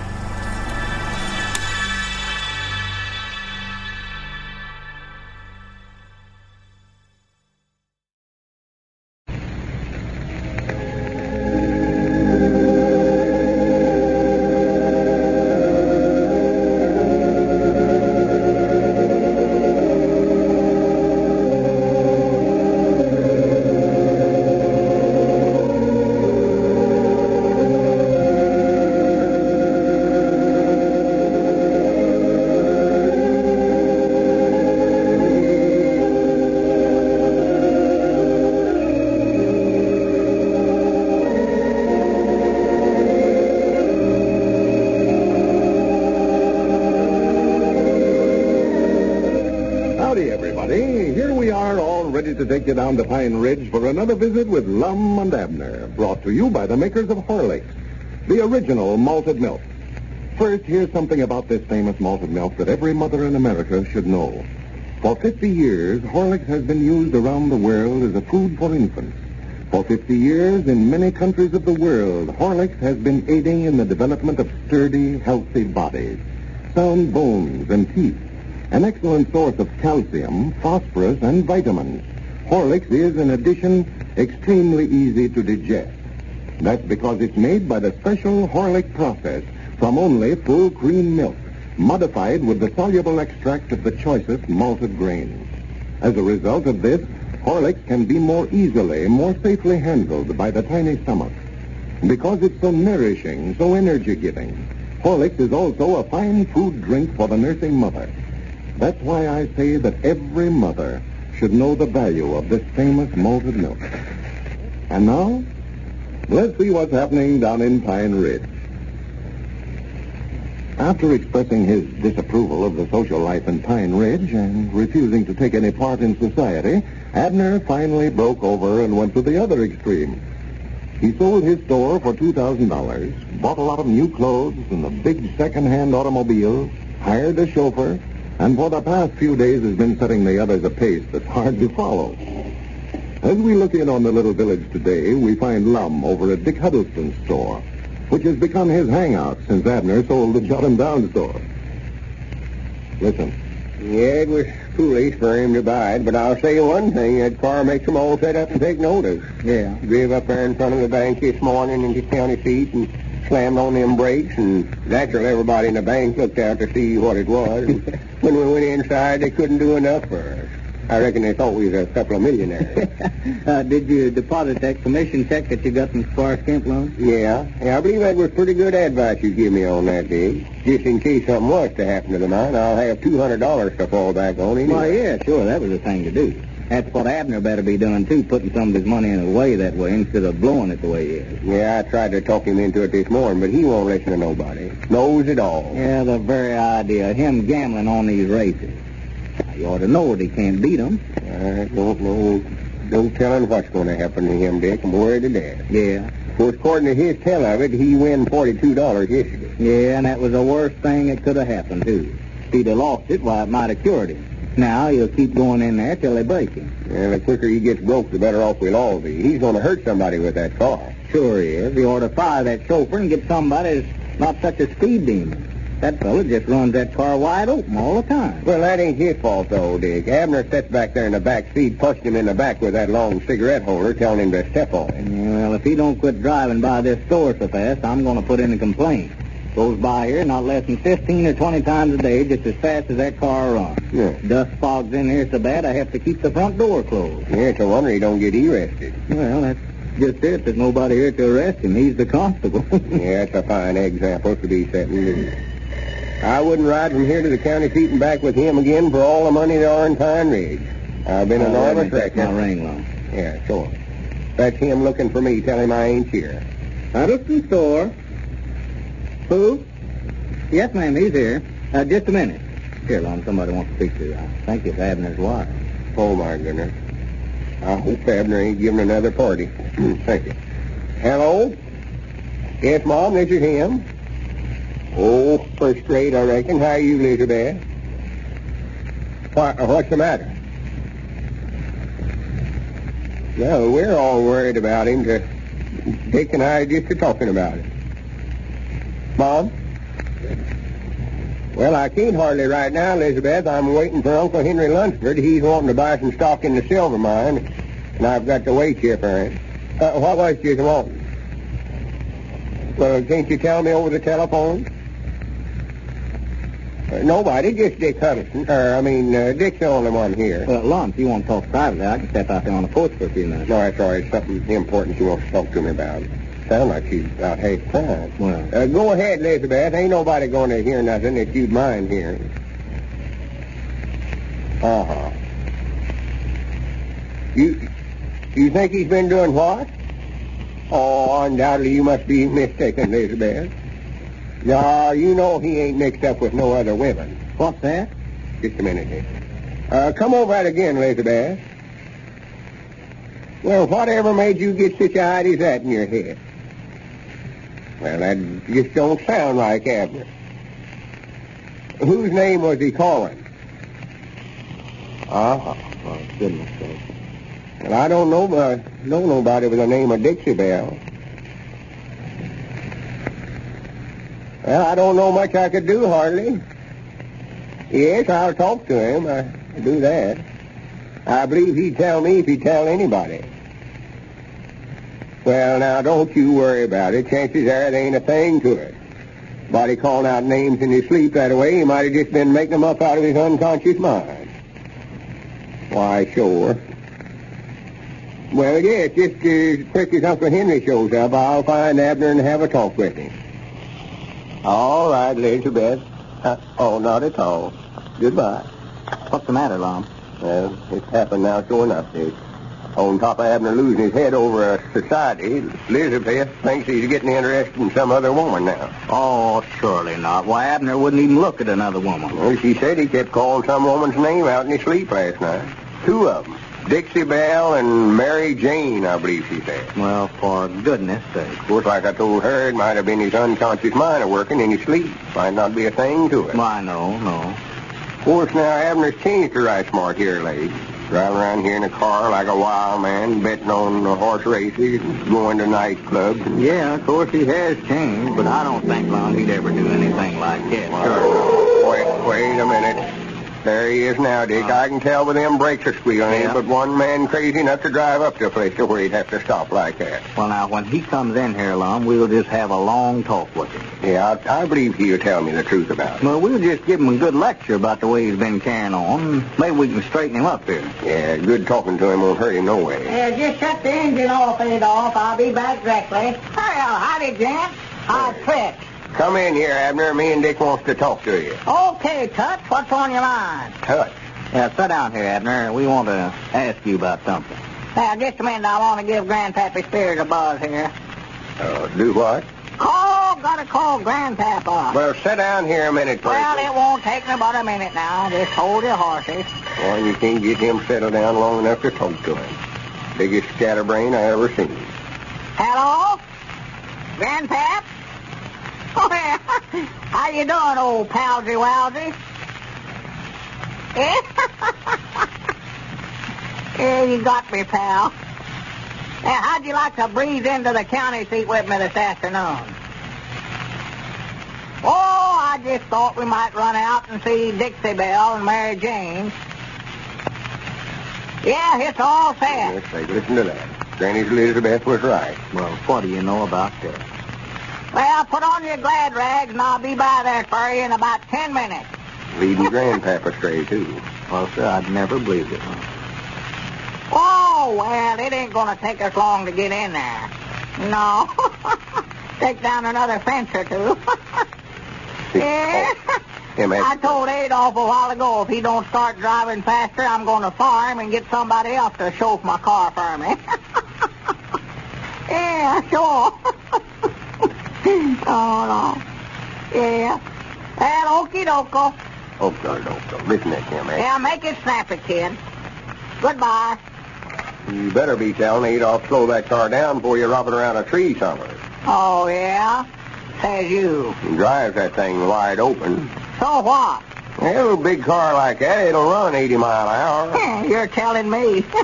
That bus will do better than 90. Well, sit down here, Abner. We want to talk to you. Now, now, wait till I step the door here a minute. Oh, for goodness sake. Hey, Adolph! You better drive around to the filling station and get the car filled up with gas and oil. We're heading for the county seat in about 10 minutes. Well, come on over here, Abner. Hurry up and light, Summers. Well, okay, boys. Now, what's on your mind? Make it snappy, for I've got to be on my way directly. Don't get... Me and Grandpap's going to have more fun you can shake a stick at. Yeah, and that's just what we want to talk to you about, too. You just went hog wild here in the last few days. Oh, baloney. Is that all you want to tell me? No, it's about, well, may not be none of our business, but, well, it's about some sort of personal, Abner. See, you tell him, Dick. No, go ahead, Lum. You know more about it than I do. Well, Abner, we just feel like on account of us being close friends of yours, it's sort of our duty to have a little serious talk with you. Well, get going. What is it? Well, I don't know hardly how to say it. It's about these women you and Grandpap are carrying on with. Women? Yeah, there ain't no use to try to deny it now. We know all about it. Well, I don't even know what you're talking about. I'm talking about these women you've been going to see in there at the county seat. You ain't a fooling nobody. Even Elizabeth knows about it. She heard you calling their names in your sleep last night. Well, I don't even know no women in there at the county seat. Denying it, huh? Why, we just now heard you talking to Grandpap about 'em, Abner. Yeah, that Dixie Belle and Mary Jane. Oh, for goodness sakes. Dixie Belle and Mary Jane is a couple of race horses. A fella give us a hot tip on them yesterday. Said they were the best two horses out there at the track, and they're running today. Dixie Belle's in the second race, and Mary Jane's in the third. I'm dogged if they win that daily double today, I'll be on top of the world. And Abner's lady friends turned out to be a couple of racehorses. And now, the truth about substitutes. Listen to this. The scene is a drugstore. I want a package of Horlicks, please. Yes, madam. Natural or chocolate? Natural, please. Have you ever tried our brand, madam? It's just as good and quite a bit cheaper. Really? Still, I think I prefer the Horlicks. I've always found it so much better. Just as you say, but I assure you, you're just paying for the name. Our brand is every bit as good. Just for fun, after buying the Horlicks, that lady checked up on the brand of malted milk that the clerk had said was just as good. She was so surprised at what she found that she wrote us a letter. Here's what she said. I found that the product the clerk tried to sell me was a far inferior product to Horlicks. It contains skim milk, raw cocoa, and a lot of ordinary sugar, all mechanically mixed up together. A far cry from the special processing of rich, full cream milk and choice malted barley extract that I know Horlicks contains. We wish everyone would take the trouble to find out what they're buying. For sheer flavor, quality, and results, Horlicks stands supreme. Be sure to insist on Horlicks, the original, whenever you buy malted milk. This is Carlton Bricker, speaking for Lum and Abner and Horlicks, who now bid you all goodbye until tomorrow at this same time.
You are now tuned into Then Radio. If you enjoy our videos, we ask that you consider joining our Patreon to support our channel. Don't forget to like and subscribe so that you never miss a new video. We hope you enjoyed today's episode, and as always, thank you for watching.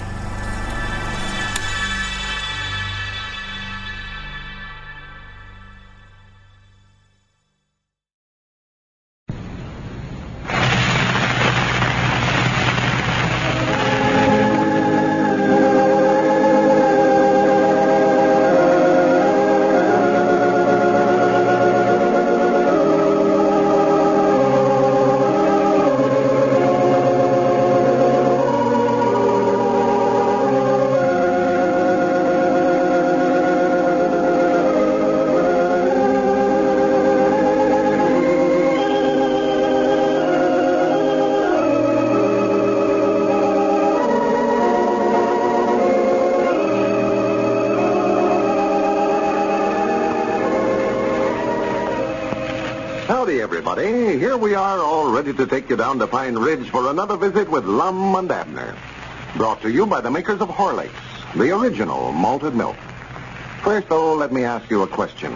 Are you one of the many people who, when they're at work or busy around the house, find themselves lagging in the middle of the morning or the middle of the afternoon? The energy and pep these people had a few hours before seems to have deserted them. They let down, unable to give their best to their work. Well, that's just where Horlicks tablets comes in most handy. A few tablets dissolved in the mouth will renew the energy supply quickly, give you new vitality.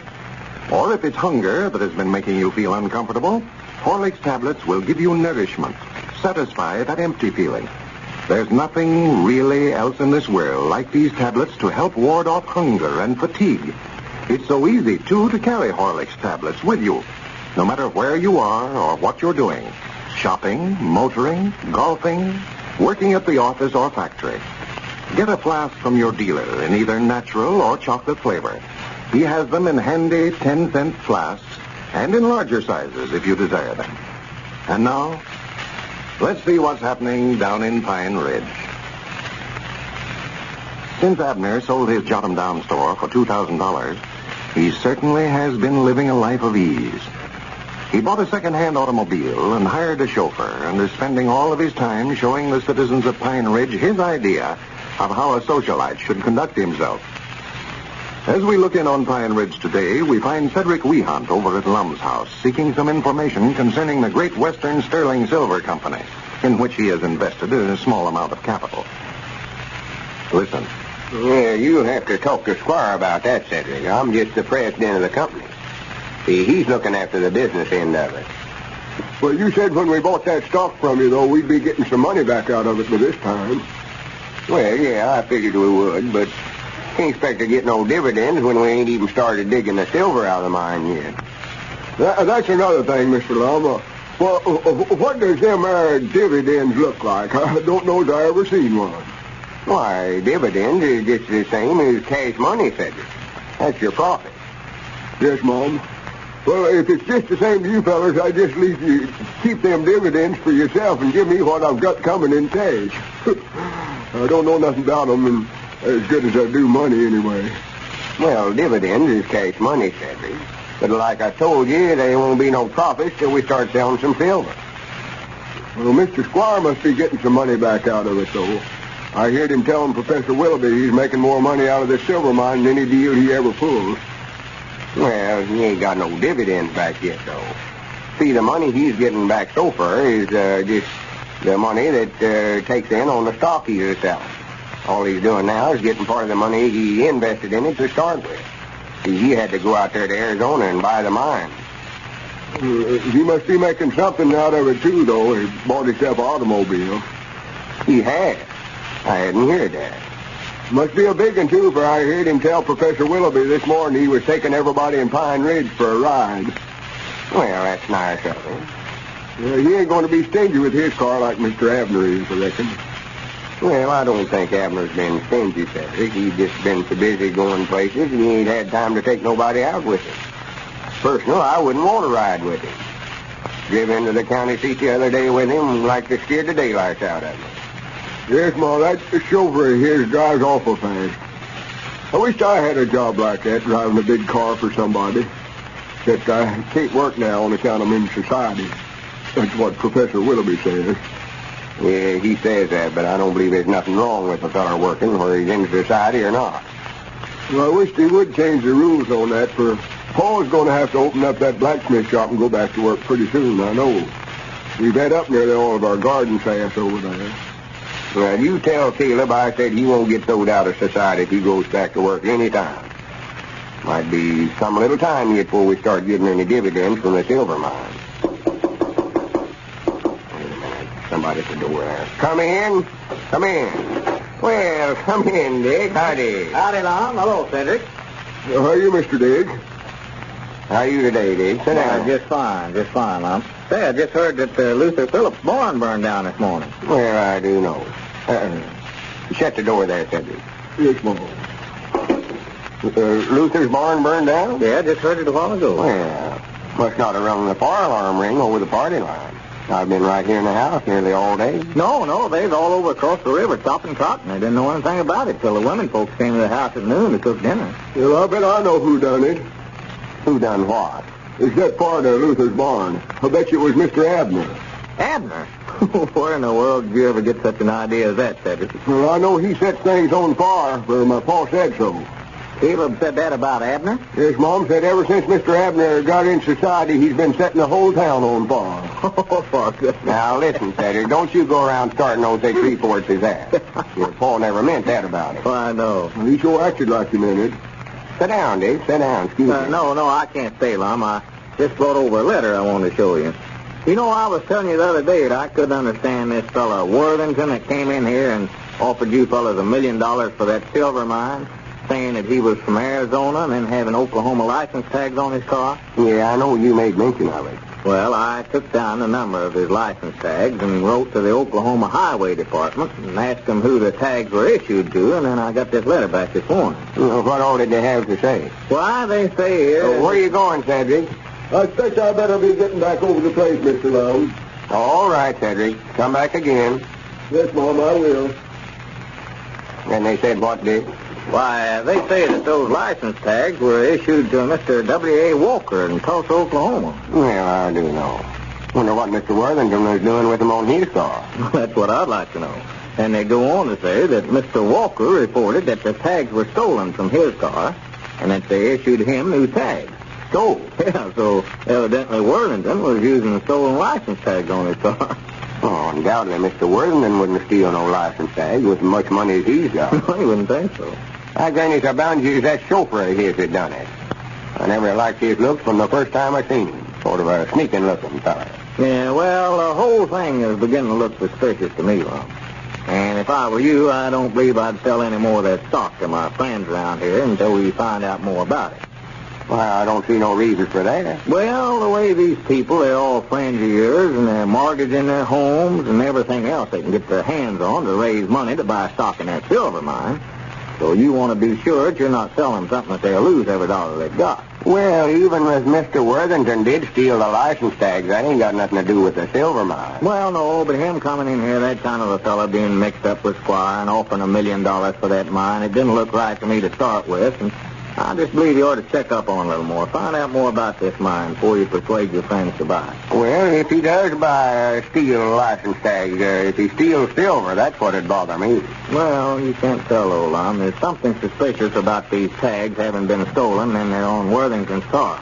Oklahoma tags when he's supposed to be from Arizona. Well, no, if I talk my friends into buying the stock in the silver mine was to turn out to be no good, I don't know what I would do. Yeah, well, of course, it may turn out to be all right, but just to be on the safe side, I wouldn't sell any more of it now till we have a chance to investigate a little further. Well, I still believe the mine's all right, but of course, just to be safe, I might sort of slow down a little on selling the stock. I would, yeah. Ain't been selling very fast the last couple of days, nohow.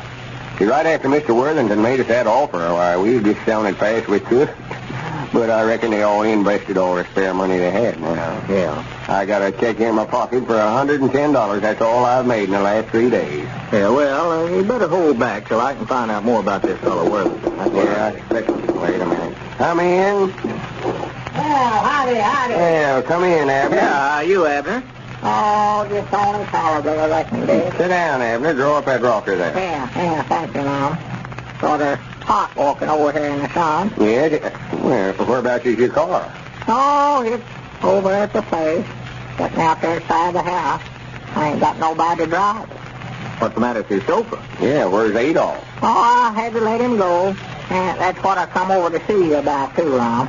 See me about? Yeah. Well, I don't want no job being your chauffeur. Oh, I don't mean that. I mean, I just want to talk to you a little on a matter of business. Business? Well, here, you fellas want to talk business. I'll get out of your way. No, sit down, Dick. No, I got to be going anyway, Lum. Abner couldn't have nothing so important you couldn't hear. Well, I just want to bring that letter over to you, and I've got to rush back to the store. Well, I'll be over to see you directly, Dick. I got to get a few things for supper. All right, Lum. I'll see you after a while. Yeah, glad you come over. Lum, something awful's happened. Something awful. Yeah, you know I said I weren't driving my car today. You ain't had a Abner, I told you was going to have an accident and hurt somebody driving that car around here fast as you Well, now, wait a minute now. I ain't had no accident with the car anyway. I just went broke. Went broke? Lost every nickel I had. Oh, for goodness sake. That's the reason I had to let Adolph go. Them horses that I was betting on yesterday lost. Well, I did too. You mean to say you lost your money in there at the racetrack? Every cent I had. Oh, for goodness sake, it's just a good lesson for you. Good enough for you. The way you've been carrying on here lately, anybody would have went broke. Yeah, I know it. I'm ashamed to death of myself. I just started out to learn Elizabeth a lesson, but I got to liking this society so well, I just went hog wild, I reckon. All I've got left out of $2,000 I got from that store is just that old second-hand automobile. And it's a hog for gasoline. Well, don't come around here wanting to borrow no front-end money from me. Well, I never wanted to borrow nothing, Lum. I just got to find something to do. And just wondered if you knowed where I could get any work.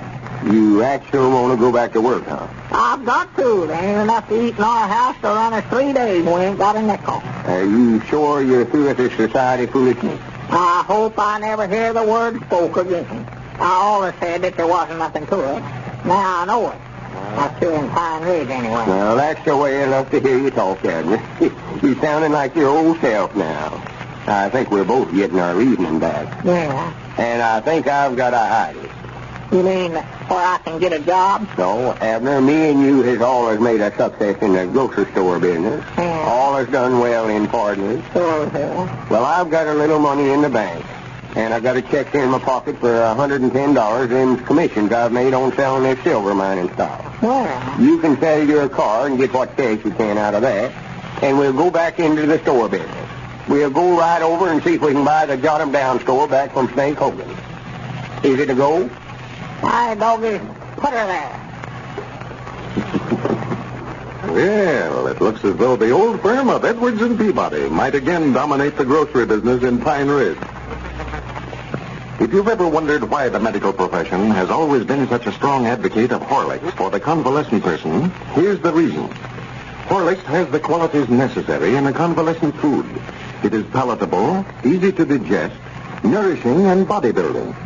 Leading hospitals throughout the world give Horlicks to their patients for building up strength, for giving them needed weight and energy. Often, when a patient cannot sleep, these hospitals serve Horlicks just before retiring. It soothes and relaxes, helps the patient get much sounder, more refreshing sleep. If you are just recovering from an illness, try Horlicks yourself. Or if you know of anyone in need of building up, suggest this famous bodybuilder to them. They can get it, you know, at any drugstore in both natural and chocolate flavors. This is Carlton Brickert, speaking for Lum and Abner and Horlicks, who now bid you all goodbye until tomorrow at this same time.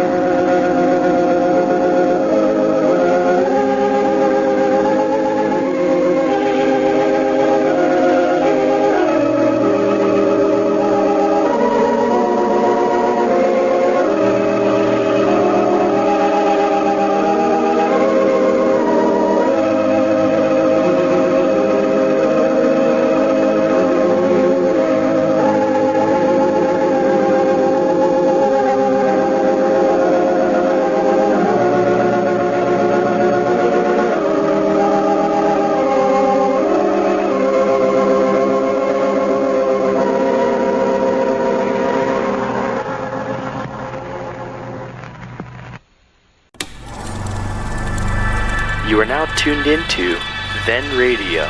If you enjoy our videos, we ask that you consider joining our Patreon to support our channel. Don't forget to like and subscribe so that you never miss a new video. We hope you enjoyed today's episode, and as always, thank you for watching.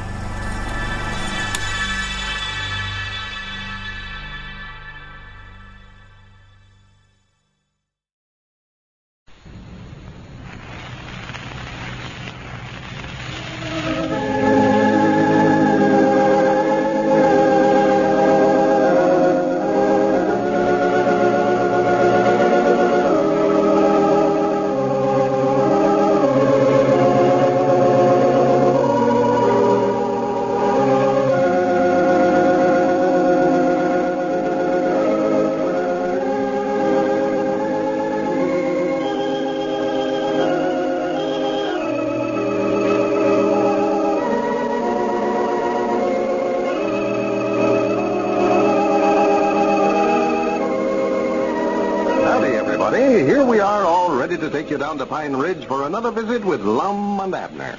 Brought to you by the makers of Horlicks, the original malted milk. First, here's something of interest to every traveler. Did you know that travelers far and wide have always relied on Horlicks? Long before the plane became an established fact, travelers had discovered the benefits of Horlicks. Now they find it indispensable for every conceivable kind of trip, by car and rail, by boat, and in the air. Where no other kind of food will do in cases of sea or air or train sickness, Horlicks can be taken because of its remarkable digestibility in both powder and tablet form. Horlicks, too, is convenient to carry and easy to prepare at any time of the day or night. It already contains rich, full cream milk and only needs to be mixed with water to make a nourishing lunch or supper or snack.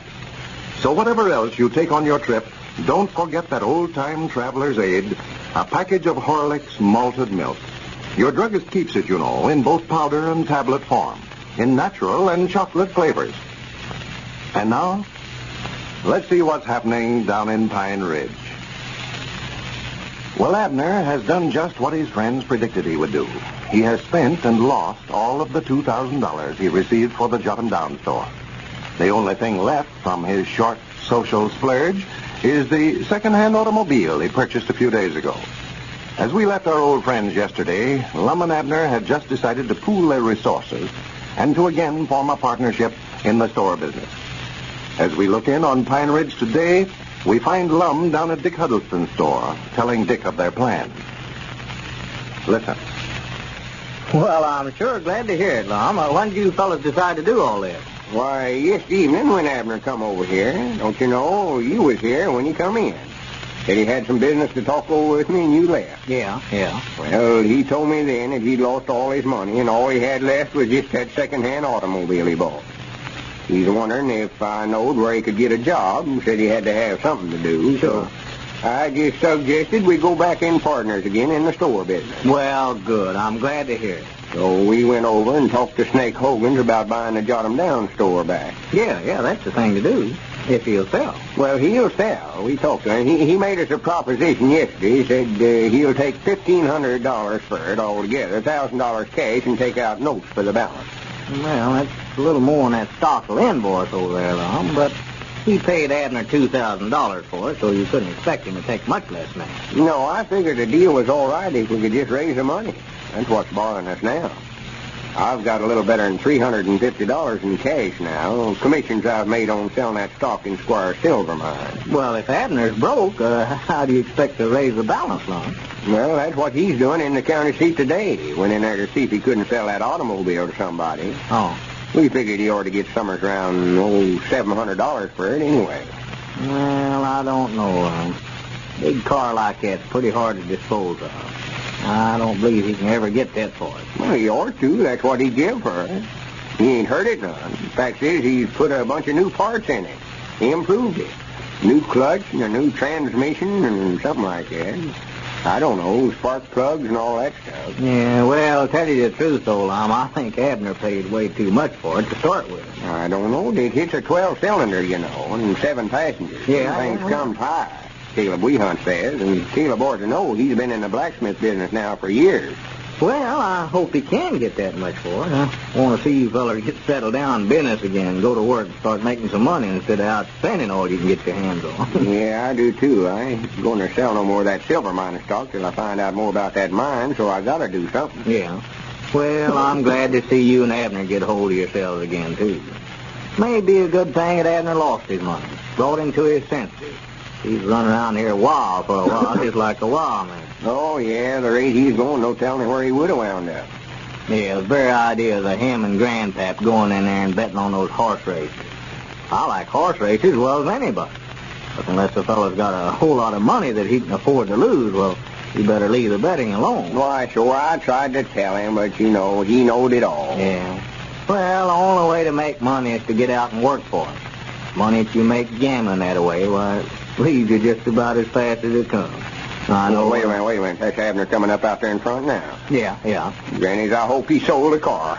We'll just go right straight over to Snake Hogan's and take that store over this afternoon. That's what... Yeah, howdy, Dick. Have you saw Lum? Oh, howdy, Lum. I was just looking for you. Well, Abner, what kind of luck did you have? Well, Never sold a car, if that's what you mean. I tried every automobile company in there at the county seat. I couldn't even get an offer on it. Well, I'll be dad blame. Wouldn't offer you nothing, huh? No. Did you try that outfit that sold it to you, Abner? Yeah, and they just laughed at me. Said they's lucky to get shut of it once, much less twice. I don't reckon we'll go back in partners after all, then, Abner. No. Don't reckon that Snake could take that $350 of yours for a down payment and let us pay him the rest as long as we can get it to you, Lum. No, I tried him on that yesterday, Abner. He said he'd have to have $1,000 down payment. Well, why don't you try to trade that car to Snake? Offer him the car and $350 for a down payment. I granted he might take that. Well, why didn't we think of that? Might have saved me a trip into the county seat going around there worrying myself to death all day trying to find somebody to buy. I'll telephone him up right now and ask him about it. Yeah, I tell him that's a bargain, Lum. The car just runs as good as it did the day it was new. How do you know? You never seen it when it was new. Well, no, but that's what the salesman said that I bought it from. No, I believe he'll jump at the chance. Yeah, I believe he will, too. I'll use some psychology and high pressures and one thing or another on him. When I get to Twigling. Hello, Snake? This here's Lum Eddard's talking. Oh, man, it's hard out. Yeah. What's up there? Huh? Well, I've got a cold. That's the reason I sound so funny, I reckon. Yeah. Yeah, about to cough my head off. Why, me and Abner's been studying your proposition over, and we decided you wasn't asking enough for a down payment on that store over there. Well, here, wait a minute, Lum. You're mixed up there. You'll have him raising the price. Yeah, we talked it over and decided to make you a better offer. For goodness sake, you. Yeah. Instead of just giving you $1,000 cash for it, we're going to offer to give you $350 and Abner's automobile for a down payment. Oh. Yeah, that big 12-cylinder sedan he's been driving around here. See what he's doing now. Runs just as good right now as it did the day it was new. Well, I don't see why you wouldn't. Tell him he can use it to deliver groceries with, Lum. Yeah, that'd make you a good car to deliver your Oh, for goodness sakes, Abner. If he sells us the store, he wouldn't have no groceries to deliver. Yeah, that's right. Oh. Just to be honest, Snake, that's the only way we can buy it. No, we ain't got the $1,000 and can't find no way to raise it. No, he couldn't raise it. That's off my life depended on it. You wouldn't be interested in taking in the car for a part payment, huh? Well, I guess the deal's off then, for that's the best we can do right now. All right, Snake. Goodbye. You wouldn't do it, huh? No, acted like he's insulted for it even offering such a deal as that. Whereabouts Dick go? Why, he's up there sorting the mail. Dad blame that Snake Hogan. Mighty old, he'd be hard to deal with. That's the stubbornest one human I ever seen in my life. I don't know what to do hardly on now. Well, you can't hardly blame Snake, Abner. He ain't got no use for a great big car like that. No. My dog and I wish we had the money. We could just use that car for a deliver car ourselves, you know it? Yeah, make a good deliver car, all right. Big as it is, why, we wouldn't have to make but one deliver a day. Just stack all the orders in there at once and go around from house to house. Yeah, that thing's mighty nigh big enough to haul a whole store around. Yeah, we could just put the whole stock in there. Just drive around from house to house and let them pick out what you want. Wait a minute. Huh? Be quiet. Don't move. What's the matter? What's the matter? Nothing. Just sit down. I believe I'm getting a idea. Oh, you look like you're going to sleep. You got your eyes all squinted up there. Well, I'm studying that when I do that. Oh. Yes, sir, it'll work. Hey, Granny, why didn't we think of that sooner? I don't know. I ain't even thought of it yet. What is it? That car, delivering with it, carrying a whole store around, driving around from house to house, and let them pick out what they want that way. It's the greatest idea I ever had in my life. Well, I wish you'd calm yourself down and explain what you're talking about. We don't care where Snake sells us that John 'em down store or not. We don't. You can take that big car of yours, take that sedan body off of it, and build a regular store on wheels. Oh, I believe I'm beginning to catch on now. Why, sure, we can take that money I've got in the bank and buy a stock of merchandise with it. Yeah. Instead of the women folks having to come to our store to do their trading, we can take the store right to them. Why, sure. Drive right up in front of the house and blow the horn. They can walk right out there and get in the store and select what they want. Yeah, but now the trouble is, some woman get in there by the time she's got what she wanted picked out, well, we'd more than likely be a couple of miles down the road. Oh, no. We'll stop right there in front of her house till she gets done trading and then go to the next house. Oh. Think what a convenience that is. Yeah. You don't have to get dressed up and come all the way downtown here. Don't lose no time that way. Just come out to the front gate and come in the store and get what they want and go right back in the house. You mean just carry a whole store right there in the car, huh? Why, sure, we can get Caleb Weehunt to build a body to go on that car of yours with shelves in it and everything, just like a regular store. Yeah, that thing you could. Why, sure we could. You saw tourists go through here with regular houses built on cars and trucks. Yeah. We'll just build a general store on there, handle everything. Granny's, we can have stores in Pine Ridge and Cherry Hill and Odin and Mount Ida and all around here. Well, we better just get one started first, so long. Well, we'll do it all with the same one. See, we can work Pine Ridge in the morning and then drive on over to Cherry Hill, be through there by 1 or 2 o'clock, and then spend the rest of the afternoon in Odin and Mount Ida. Yeah. And it's just like having a chain of stores. Well, Sir Lum, that's the best idea I ever heard of you having. Yeah, come on back here, Dick. I've just had an idea. It's going to make me and Abner both millionaires. We're going to have a rolling grocery store. Yeah, a grocery store on wheels. Well, Lum seems to have stumbled upon an idea now that is something new in the mercantile business. If you can't get the customers to come to the store, take the store to the customers. And now, 2 opinions of the Horlick weight control plan. First, Mrs. Harrington. I first decided to use the Horlick's weight control plan after hearing you mention it over the radio. You said that 25 women in a recent test of the plan lost nearly 4 pounds each in 3 weeks. That was enough for me. I started the plan right away and found it just as effective as you said. And now, Mrs. Lennox. I was attracted to the Horlick weight control plan because so many people had told me it was safe. Other plans I had tried had left me feeling weak. I lost weight at the expense of my health. I began following the plan 2 months ago, and I'm still using it. It brought down my weight to just where I wanted it, without any ill effects whatever. I use it now to keep my weight just where it is. This Horlick weight control plan you've just been hearing about consists simply of drinking a glass full of Horlicks every noon, in place of your regular noontime luncheon. By doing this, you cut down on your daily caloric intake, with a consequent loss of weight. Excess calories, you see, are a common cause of excess weight. So if you want to cut down on your weight or keep it where it is, by all means follow the Horlick plan. You can get Horlicks at any drugstore in both natural and chocolate flavors. This is Carlton Brickert, speaking for Lum and Abner and Horlicks, who now bid you all goodbye until Monday at this same time.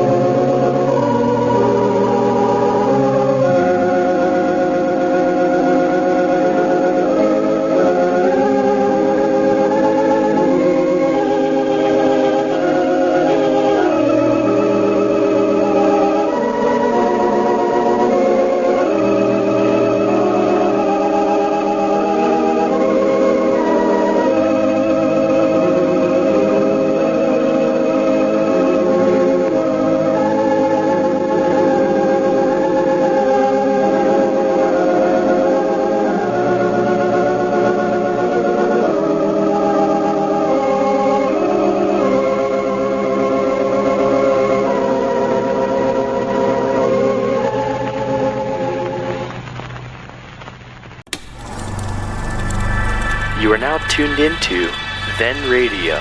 If you enjoy our videos, we ask that you consider joining our Patreon to support our channel. Don't forget to like and subscribe so that you never miss a new video. We hope you enjoyed today's episode, and as always, thank you for watching.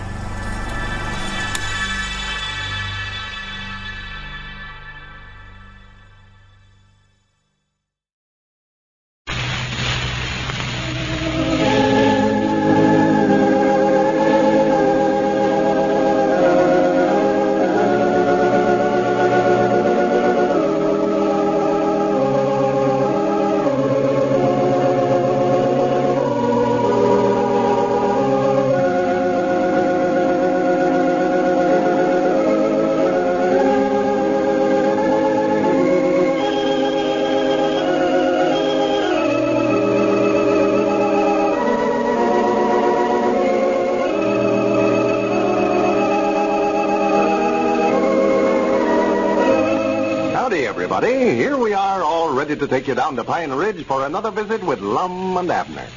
Brought to you by the makers of Horlicks, the original malted milk. Did you know that Horlicks, one of the best food drinks that you can buy, is also one of the most economical? Well, it's a fact. Horlicks, you see, already contains a goodly supply of rich, full cream milk. You need only to add water and mix well to have a sustaining, well-balanced drink. Quickly prepared, a glass full of this famous malted milk makes an ideal economical lunch, a fine light supper, or a cool hot weather snack between meals. That's why it always pays you to insist on Horlicks, the original malted milk. For quality, for flavor, and results, no cheaper imitation can approach it. And now, let's see what's happening down in Pine Ridge. Since Lum and Abner were unable to raise the money to buy back their Jot-'em-Down store from Snake Hogan, they have decided to open a new type of business in Pine Ridge. They plan to build a store right on the chassis of Abner's big 12-cylinder automobile. And with the cash Lum has saved, they hope to purchase an opening stock of merchandise, a store on wheels, a rolling grocery that will make a house-to-house call every day. As we look in on our old friends today, we find Lum just entering Abner's front yard with news regarding the new enterprise. Listen. Hello? Hello? Get out from here, Blue. Hello? Hey, Abner. Shut up, Blue, for goodness Who sake. is it? Well, come in, Lum. I never knowed who it was. Get away from there, Blue. Get on up out of the house. Where you going? Get. Yeah, out here bantering me for a fight, and he ain't got a tooth in his head. Oh, he makes me so mad sometimes. I threaten to run him clean off the place. I just come over to tell you I made a deal with Caleb Wehunt to build that store on the car for us. Well, good. What they going to charge us? Not a cent. Ain't going to cost us a thing. Well, that's cheap enough. Well, see what I done? I swapped him that Sudan body that's on the car now for this body he's going to build for us. Well, that was a good deal, huh? Yeah, I thought it was. Why, sure. We won't have no use for that no way now. Why, of course not. I don't know what Caleb would want with the automobile body when he ain't got the rest of the car to go with it neither. Well, he's going to put it on that spring wagon of his and all. Oh. See, he'll get some good out of it that way, all right. See, when he takes the whole family into the county seat, they always have to set a bunch of cane-bottom chairs in the wagon for the women folks and the children to sit in. Yeah. This way they can just all sit in the Sudan body. Why, sure, that's right. Well, now, that ain't a bad idea. Them cushions will be a heap more comfort than them chairs or a spring seat on a wagon would. Oh, yeah. They can just shut their eyes and think they're out car riding. Yeah, that's what I told Caleb. Yeah? And if it comes up a rain, all they got to do is roll up them windows and they're there. Where? Oh, yeah. I was plumb tickled to death over the deal for now. That leaves us that whole $350 of mine to buy a stock of groceries with. Why, sure, yeah. Get a little of might nigh everything with that much cash. Oh, yeah, we don't need much. Couldn't haul no big stock around, no way. Me and Caleb sort of drawed up some plans here for the way it's going to look. I want to show you that, too. Yeah.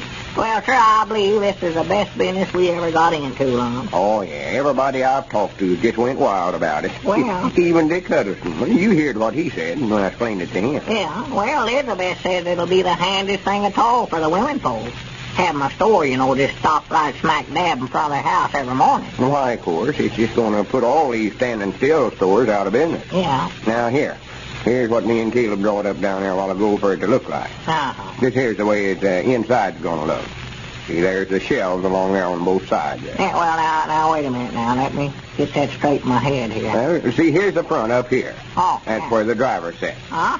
See, we'll take that Sudan body off of the car from the windshield on back, and then we'll set the body Caleb builds right on there where it was at. Well, now, that ain't going to work, old Lum. What you going to do if it rains? What do you mean, what are we going to do? Well, you better put some kind of a roof over it or you ruin everything in the store every time it rains. Oh, we're going to have a roof over it, all That right. ain't got none there. Well, this is just the inside of it, Abner. Natural, a roof wouldn't show. Oh. See, the shelves and all that's going to be arranged like we got it here. This is the back end right here. That's where the customers will go in and out. It's going to make them go in the back way, huh? Well, yeah, I reckon we'll have to, Abner. Well, why couldn't we just call that the front end back there? That'll be a heap better than asking folks to come in the back door. They wouldn't like that. Well, we can't be going dragging the store around backwards, Abner. There ain't no way out of it. They'll just have to go in the back door there. See, they'll come in there, and we'll have some market baskets there by the door, and they'll pick up one of them and walk down through the store and do their shopping. And then I'll be sitting right about there at my desk, and then they can pay me as they go out. You mean that you're going to be sitting back there at a desk? I'm sure you don't expect me to stand up, do you? I can be sitting back there writing letters and figuring up our income tax and all that stuff while we're driving from house to house. And I still can't make no sense out of the rest of that stuff you got drawn there. What's that box that's sitting there? What's that? Yeah. That's a refrigerator, ice box. Well, what do we need with one of them things? Why, to keep eggs and butter and milk and stuff like that in. See, we ain't going to have no well to let them down in to keep them cool like we did over at the Jot 'em Down store. No, that's right. Refrigerator will sit right there in the middle to sort of balance the wagon. Get it over on one side and hit a slanting place in the road might turn us over. Yeah, it might, yeah. The rest of it will be might nigh like the Jot 'em Down store. Groceries on this side over here, and the dry goods and drugs and hardware over here. Mm-hmm. I don't think we ought to handle no furniture, right at first anyway. Well, now, there's a place we could put it right there. Don't look like there's nothing else there, no way. Oh, that's where we're going to stack the flour and feed and hay and stuff like that, though. Well, how big is this thing going to be anyway, Lum? Well, it ain't going to be quite as big as the Jot 'em Down store. Caleb kept arguing that it ought to be littler, but I know he was just trying to get out of using so much lumber and shingles. Shingles? Yeah, we got to have a roof on it. You said that yourself just a minute ago. Yeah, but I never knowed you was going to have shingles. Why, sure. It's going to be built just like the Jot 'em Down store, except it's going to be built on wheels. Well, now, here's a picture we draw to the outside to give you an idea how it's going to look. Yeah, there. Yeah. I know that does look like a Jot 'em Down store. We're going to have a peak roof and everything. Oh, yeah. Yeah, we sort of patterned it. What's that thing sticking up through the roof right there? That's a stovepipe. Oh. You've got to have a stove in there. We'll freeze to death this winter. Yeah, I just couldn't tell what it was at first. It looked sort of like a bird sitting up there. And back here's the porch. It's the front end of the store, but the back end of the truck, see? Yeah. Wait a minute. What's that reading on there? Where? Right there. That sign. Oh, that's just, never mind. Just the name of our store. I just went ahead and put it on there to see how it looked. Eddard's Auto Grocery. Eddard's? Yeah, but I got to thinking, I believe Lum's Limousine sounds a heap better. Well, now, wait a minute here. Where'd I come in? What about calling it Eddard's and Peabody Store? Recollect, I'm a half partner in this thing, too, Lum. Yeah, well, the only trouble ain't enough room to print all that across there, Abner. That Eddard's Auto Grocery takes up all the room we got there. You can see that yourself. We ought to put your name on there, too. We'd have to nail a board sticking way out the side there. That ain't going to look right. Well, why couldn't you make them letters littler and then it'd all go on there, wouldn't it? Oh, no, we get to making the letters little that way, and folks can't read it from clean inside the house. They can't. I know. Pull up in front of the place, and they look out there and won't know what it is. Well, now, you better be figuring out some way to get my name on there, for if yours goes on there, mine does, too. Oh, son, to goodness, Abner. I might have knowed you'd start arguing about that. Yes. What difference does it make whose name goes on there? Well, I just want folks to know that I own part of the store. Well, I'll tell them you own a part of it. Now, let's just make it Abner's Auto Grocery, and I'll tell them that you own part of it. Wait a minute. I believe I've got a better idea than that. Rather than to have an argument about it, we can just call up the folks on the party line and let them pick out a name for us. Yeah, could do that, I reckon, sure. Might be. We won't have neither one of our names on there. Pick out something else for us. Offer some prizes for the best name sent in. That way we can get a good name for the store and sort of advertise our new business, too. Why, sure. They'll get to talking around amongst themselves. Ladies, I'll just call them right up this minute. Yeah, I believe that's a good idea. Give the fire alarm ring here. That'll push them to the phone. Well, if we're going to give some prizes for the best name, I might study up some myself. Call it the Pine Ridge Rolling Grocery. Let me see. Wait a minute, they're listening in. I better start talking to you. Howdy, everybody. I want to tell you about a big contest me and Abner's going to have. We've called you folks up this way with all sorts of problems, and you've always been nice about expanding and helping us out. Yeah. Now we've got a new one. We want you to name our new grocery store for us. A grocery store on wheels, built right on Abner's old automobile. And just figure out in your own mind what you think would make a good name for an outfit like this and be going...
and Horlicks, who now bid you all goodbye until tomorrow at the same time.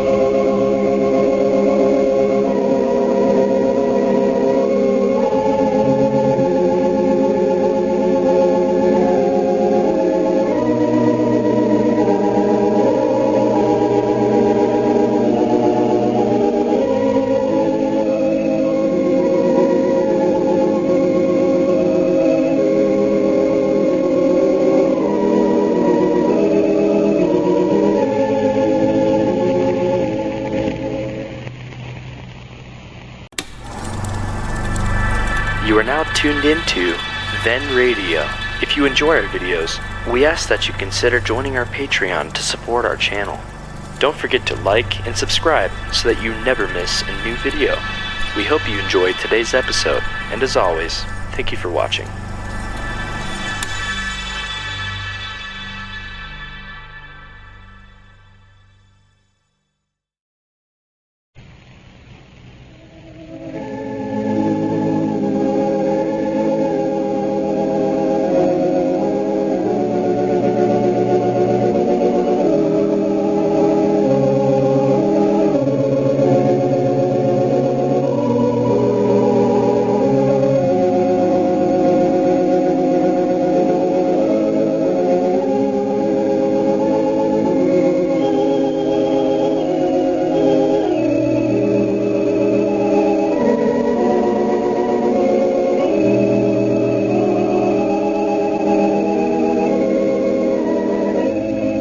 Howdy, everybody. Here we are, all ready to take you down the Pine Ridge for another visit with Lum and Abner. Brought to you by the makers of Horlicks, the original malted milk.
And now, let's see what's happening down in Pine Ridge.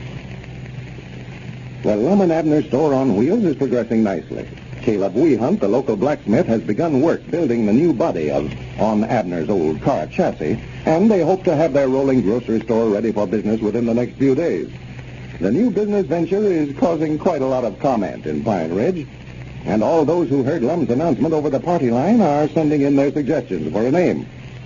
As we look in on our old friends today, we find Abner over at Dick Huddleston's store, apparently still enthused over the prospects of the new enterprise. Listen. Oh, I just can't hardly wait to get started. I believe this is the best idea we've ever started up yet. Well, I do too, Abner. I think you're going to make a lot... Wait a minute, there's Lum now. Yeah, well, he said he'd be over here directly. Just dropped by the blacksmith shop to see how Caleb's getting along building the store. Morning, Lum. Yeah, hello, Dick. How's Caleb getting along, Lum? Oh, all right, I reckon. He's got the body took off of the car now. He's very smart of a job, too. Yeah, Abner was just telling me you traded the old car body to Caleb to build your store on there for you. Yeah, that was a good deal I made there. We don't have no use for the Sudan body now, and he's going to put it on his spring wagon, you know. Yeah.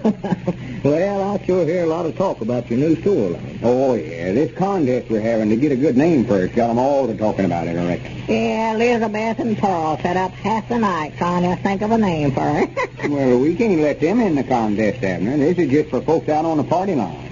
Well, they're out on the party line. They heard that announcement you made yesterday. Yeah, but we couldn't have none of our own relations in the contest. If it was to win, somebody might accuse us of showing favorites. No, I believe Lum's right about that, Abner.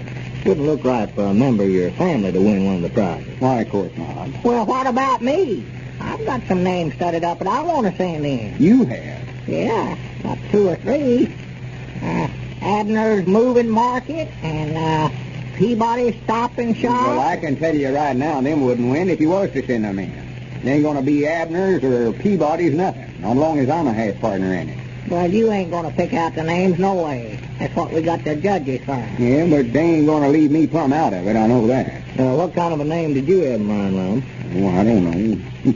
Tell you the truth, Dick, I ain't thought much about it. I wanted to call it Lum's Limousine, but Abner never liked the idea. Started fussing about it. Yeah, and I don't blame myself for it neither. We thought we ought to have something different, you know. The store's going to be different from anything they've ever had here in Pine Ridge before. Yeah, sure. It's being a store on wheels that way. Well, ought to be some good names suggested. Yeah, I've heard some pretty good ones already. Folks have thought up, you know. Sister Simpson stopped me on the street this morning and said she sent in the name, what was it, Pine Ridge Runabout, I believe she called it. Well, sure, now, that's a pretty good name she studied up for. It ain't hard. Nobody gets to thinking about it. It's a wonder I never thought of that myself. You might call it the Servador. You call it the what, Dick? The Servador. Service at the door, you know. You'll be going from house to house with it. Hey, Granny, that ain't a bad idea. No. You ought to send that in, Dick. Servador. Oh, it's a lot of fun studying up names for her. Yeah, I wish I could get in the contest myself. Yeah, me too. I thought up a good one last night. I forget what it was now, but it's a good name for it. I know that. Well, I ain't called Luther Phillips on, but I bound you he's pretty mad at us for going in business again him this way. Going in business again? Yeah, he's been running that peddling wagon of his for years, you know. Well, this ain't going to be no peddling wagon. Luther's just got a handful of groceries and dry goods there and swapped it for chickens and eggs and stuff like that. Ours is going to be a regular grocery store, handle everything. Same as we did in the Jot 'em Down store. Sell for cash. No, this shouldn't interfere with Luther's business very much. He don't get over the territory about once every 2 weeks anyway. No, this will be just the same as the business we've always been in, except we'll take the store right to their front door instead of them having to come to town to do their shopping. Well, sir, I can't see any reason why it won't be a success. Fact is, I'm just afraid she'll do too well with it. Take a lot of my business away from me. Well, now, we don't want to hurt your business none. We'll sort of stay away from your regular customers. Yeah. Oh, well, I'm just kidding about that. Just won't stop at their house. Well, you go right ahead, get all the business you can. You've got a good idea here, and I want to see you make a go of it.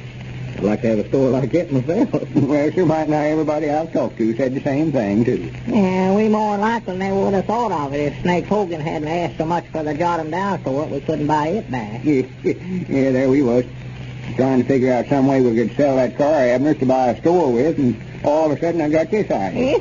Instead of selling the car, we just build a store on it. Well, now, that's a big, powerful car. That ought to be the very thing for it. Oh, yeah. See the advantage to having a store on wheels that way, Dick. We can have a store in Pine Ridge and Odin, Mount Ida, and Cherry Hill, all them places. Get done working Pine Ridge, we can move over to some of these other towns. Why, sure. I'd love to drive over to Belleville someday and drive up in front of Evelina's folks' house and blow that horn. She don't know nothing about it yet, you know. Now, wouldn't her eyes bug out whenever she seen me and Abner was the priders of it? Well, now, let's don't try to work Belleville with it too long. Take us all day to get over there. Well, I just said I'd love to do that. Yeah, and you more likely will, too, before the thing's over. Well, you fellas can work all around this territory here. You know, you can stop between these towns, between Odin and Mount Ida. You can stop at all these farms between there. Yeah, I was just thinking whenever we heard about somebody putting on a big sale, like over at Mount Ida, we might drive the truck over and back right up against his store there. Why, sure, just stop right in front of him. Put a big sign on our truck saying main entrance to the sale, something like that. That's right. You about get run out of town. You try something like that, too. Yeah, I might do it. But now, you won't be able to drive very fast with that big load on there. You about turn that thing over in a ditch somewhere going between these towns if you try to make too good a time. Yeah, it would be bad. Turn a whole store over. That's what you'd call a quick turnover on our merchandise, wouldn't you? Oh, for goodness. Well, now, if you plan on driving these other towns around here, you're going to have to be careful how you build it now, not get it top-heavy. Well, it's going to be a whole lot like the Jot 'em Down store, only not quite so big. I don't think the Jot 'em Down store is top-heavy. You mean shaped just like a regular store building, Lum? Yeah, here, I've got a picture drawed here showing how it's going to look. Yeah, here she is. Just a regular store on wheels is what it is. Yeah. Oh, I see. You mean to have the customers come right inside the store to trade, huh? Why, sure, they can walk right inside and pick out what they want, just like walking into your store here. Oh, well, now, Lum, that won't work. Why, you'd turn that thing over the first day. And you don't need it that big. I figured you'd have it shaped more like one of these big buses that go through here. They could still walk inside of that to do their trading, you know. The trouble is, though, they wouldn't know it was a store. Well, you have the name on there, have a big horn or a sign. They'll know it's a store, all right. Granny, maybe you're right. I'll go over and talk to Caleb some more about that. Lum, you better make an announcement over the party line about that contest before you go. Oh, yeah, that's right. I forgot about it. Mind if I use your telephone a minute, Dick? No, sure, help yourself, Lum. I want to get over there before Caleb gets all that lumber and shingles bought. Well, why don't you have it built out of tin, Lum? You go to trying to haul a plain building around on a car that way and it'd shake all to pieces. Wait a minute here. Somebody already talking on the party line. Well, I'll be dead. Come here. Huh? Listen. Don't forget...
Lum and Abner and the Horlick. We now bid you all goodbye until tomorrow at the same time.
You are now tuned into Then Radio.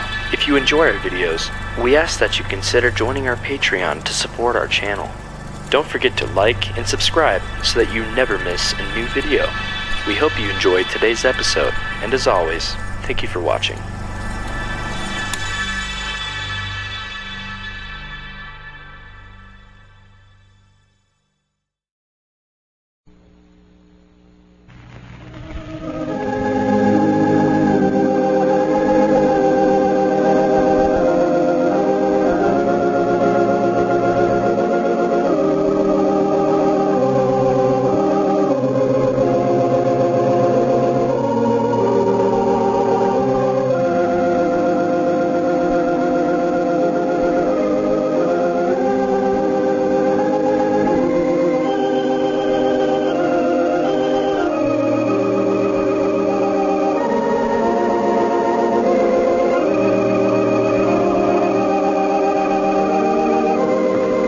Everybody, here we are all ready to take you down to Pine Ridge for another visit with Lum and Abner.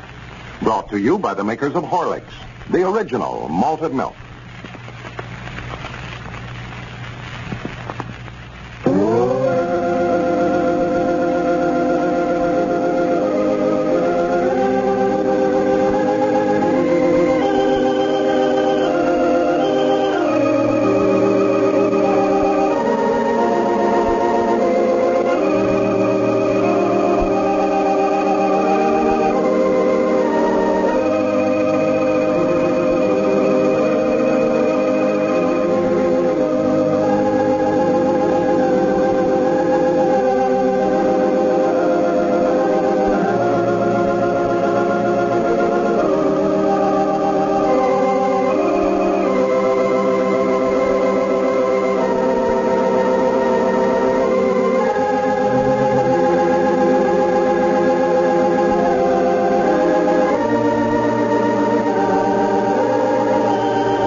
See what's happening down in Pine Ridge. Well, Lum and Abner are very much excited over the possibilities of their new business venture and are anxiously awaiting the completion of their store on wheels. Caleb Weehunt, the local blacksmith who is building the big body on the chassis of Abner's old car, promises to have it ready for service within the next few days. As we look in on Pine Ridge today, we find Grandpappy Spears over at Abner's house discussing the new enterprise. Listen. Yes, sir, I believe that's a good idea you and Lum's got studied up there, Abner. Oh, it's going to be the handiest thing at all, Grandpa. This say the women folks coming downtown to do their trade.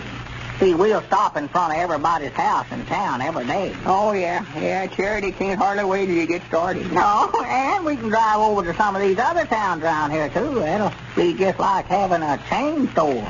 And I don't know, Abner, about driving it to these other towns. Well, they can't keep us from it. No, but big as that thing is, I don't believe that Carl ever put over that far. Well, I thought myself that Caleb was making it a little too big, but Lum said it's got to be that big so we can get all the merchandise in it. Why, you get that thing out on the road, couldn't nobody get around you.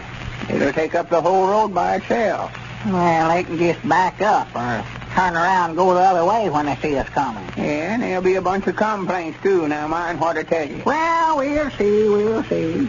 Mike could build some side tracks along the road. Whenever we pass somebody, well, they can just sort of go off on the side and like a train does when we get by. And if you want my notions on it, it's away yonder too big. You're going to have trouble with it. Well, Grandpa, it's got to be that big. Got to be big enough for folks to stand up in, walk around, pick out what they want. You may as well just put some wheels on a regular store building. Might not as big as Dick Huddleston's store. Well, of course, it looks a heap bigger down there in the blacksmith shop than it would outside. It's 14 foot wide and 24 foot long. That's what it is. Yeah, but if it's me a building... Well, I do know. There comes old Lum. Huh? Yeah, I seen him down at the blacksmith shop a while ago. Yeah, he was telling me all about the new store on wheels. He's awful enthusiastic about it. Man. Told me the plans he had drawn off and all. Yeah, well, I can't tell nothing about them drawings he's got there. I never said nothing, no. Never wanted to hurt his feelings. No, of course not. I never let on either. Well, good morning, Lum. Good morning. Come on up on the gallery and say it. Shut up, Blue. Huh? I was talking to this hound here. Banners me every time I come on the place. Hey, shut up, Lou. Get on back under the house there. You better get out of them flower beds anyway before Elizabeth catches you and takes a stick of wood to you. Do what? Nothing. Come on up in the shade here and say it. I was talking to Blue. Me and Abner is just talking about your new store, Lum. Yeah, everybody is, I reckon. Who you think come over to see me a while ago, Abner? I don't know. Who? Snake Hogan. Well. Yeah, he heard about us going to open up a traveling grocery store, and now then he's changed his mind and wants to sell us the Jot 'em Down store back. He does? He said he'd take us up on the proposition we offered him the other day.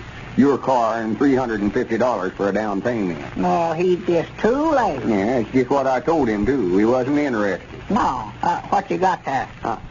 These are some letters that come to us. Letters? Yeah, Dick just handed them to me down at the store a while ago. Huh? Names for our new store. Oh! I opened one or two of them up. Some right good ones in there, too. Well, I do know. Folks had already sent them in, huh? Oh, yeah. Yeah? Yeah, I was just looking there from, here's one from Lawrence, Kansas. For the land. And here's one from Lexington, Kentucky. And... let me see some of the names they sent in, Lum. That's what I want to Yeah, read some of them. Well, here's a good one here, I thought. Yeah, this one. It's from Decatur, Illinois. They say to call it Merchandise Express. Yeah? Well, now, that's all right. That makes a good name for it. Yeah, I've got a good name studied up, Rum. Me and Charity heard your announcement about the contest on the party line day before yesterday. Let's see, what was it? Oh, yeah, roly-poly. Roly-poly. Yeah. Well, don't be telling us about it. Send it in so you'll get a chance at them prizes. Yeah. Well, I've been aiming to, just been putting it off. That's just the trouble. A lot of folks have been putting it off till the contest will be over first thing you know, and the name they had in mind might have been the very one the judges picked out for one of the winners. Why, sure, they can't win unless they send them in. They ought to know that. No. Now, bound there's lots of folks who's got names studied up right now that's just neglecting to send them in. Why, sure they have. You ought to call them up on the party line again, Abner, and remind everybody when they think up a name that way to send it in before they forget it. Yeah, we ought. We sure had. I wish we'd have thought about doing that sooner. Ain't no telling what kind of a name the judges is going to like the best. Well, if you want to make another announcement on the party line, Lum, my telephone's right there in the hall. Well, I'm so dirty I hate to go in the house there. Been helping Caleb down there at the blacksmith shop all morning. Oh, well, that's all right. Elizabeth and Pearl's out in the field anyway. Ain't awful hard to be working in the field today, Abner. Yeah, I don't see how they stand it out there in that sun. I sure don't. But it had to be did. The weeds are just about to take that cotton. Now, you call them up this time, Abner. I told them about the contest before. Oh, I can't make no speech on a party line, Lum. All you got to do is remind them to be sure and send in a name. I'd love to get everybody on the party line to send in one name if we can. Oh, yeah, sure. They've always been mighty nice about helping us this way. Love for them all to have a chance at them prizes. Yeah. They've all been nice about sending in for the Pine Ridge News and them flashlights and one thing and another. Well, come on in. I'll try it around. If I get mixed up, well, you can sort of tell me what to say. Wait a minute, fellas. I believe that's Squire Skimp driving up out there in front there. Yeah, well, we better wait till he leaves now, I reckon. Yeah, he's a stopping. Yeah, you might be looking for me. I ain't saw him in 3 or 4 days. Expect you wondering why I ain't been selling no more stock in that silver mine. Yeah. What's the latest developments on the silver mine, Lum? I ain't heard nothing about it in the last day or so. Well, I ain't neither, Grandpap. I've been so busy trying to get this new store of ours started, I ain't had time to think about it. Well, howdy, Squire. Yeah, good morning, Squire. Good morning, gentlemen. Good morning. Well, you men seem to be taking life easy, sitting out here in the shade. Yeah. Come on up and sit down, Squire. Yeah, here, take this chair. No, I can't stay, man. Just keep your seat, sir. Just down to the blacksmith shop there, looking over that new store you're building. I believe you got a good idea there, man, if it's properly handled. Well, what about that silver mine, Squire? We were just talking about that. What's the latest news on it? Well, I'm glad you brought that up, Grandpap. I sure am. I just got a letter here this morning from this man Worthington. You know, that's the fellow that was here a few days ago, you know. Yeah. Made us offer on the mine, and got this letter here. He's made us a little better offer on it this time. Granny's, let's sell it to him then. No, now, Lum, now, let's not be hasty, you know. In catching a fish, why, you always want to wait till he takes the bait before you pull the line. Yeah, that's right. Yes, he jerks when he's just nibbling, and you might lose him, you know. Now, he's offered us $1,100,000, but I believe he'll go higher. Now, I may run out there in Arizona myself the next few days and see if I can close the deal with him. Now, Granny, that is sounding good. But now, what I came over to see you gentlemen about, that store of yours, that store on wheels. You know, I like that idea mighty well. And I was going to offer to trade you some stock in my silver mine for a third interest in your store, but I got this letter, and I guess now I'd be foolish to do it. But on account of you two being such old friends of Well, mine, Squire, before you go any further, I can tell you right now we ain't interested. No. In the first place, there ain't room on there for three of them. No. Well, now you're passing up a golden opportunity, man. Or I might say a silver opportunity. Well, to tell you the truth, Squire, if this store on wheels is just half as good as I think it is, we've got a gold mine right here in Pine Ridge. We don't need no more stock in your silver. It's always a good sign that there's some money to be made in the proposition when Squire Skimp tries to procure an interest.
You are now tuned into Then Radio.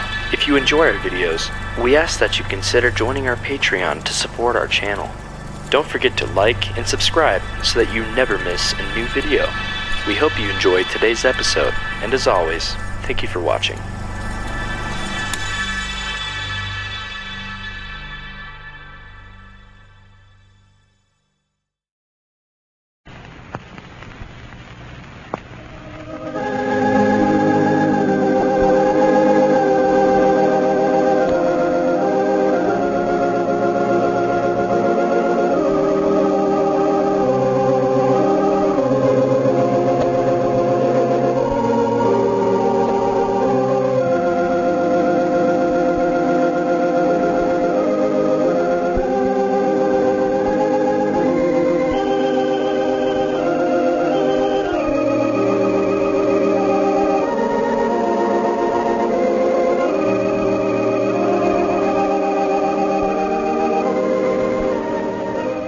Howdy, everybody. Here we are, all ready to take you down to Pine Ridge for another visit with Lum and Abner. Brought to you by the makers of Horlicks, the original malted milk.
what's happening down in Pine Ridge.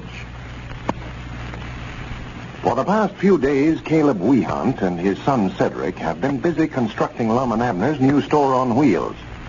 The old fellows have been anxiously awaiting its completion to get started in their new business. As we look in on Pine Ridge today, we find Lum and Abner just approaching the blacksmith shop in response to a call from Caleb, stating the new store is about finished and ready for their inspection. Listen. Yeah, looks like they're closed up. Yeah, more like they took out to eat dinner about what they did. Wait a minute, here's a sign on the door here. Yeah, that's where they're at. Gone to dinner. We'll be back in an hour. Oh, for goodness sake.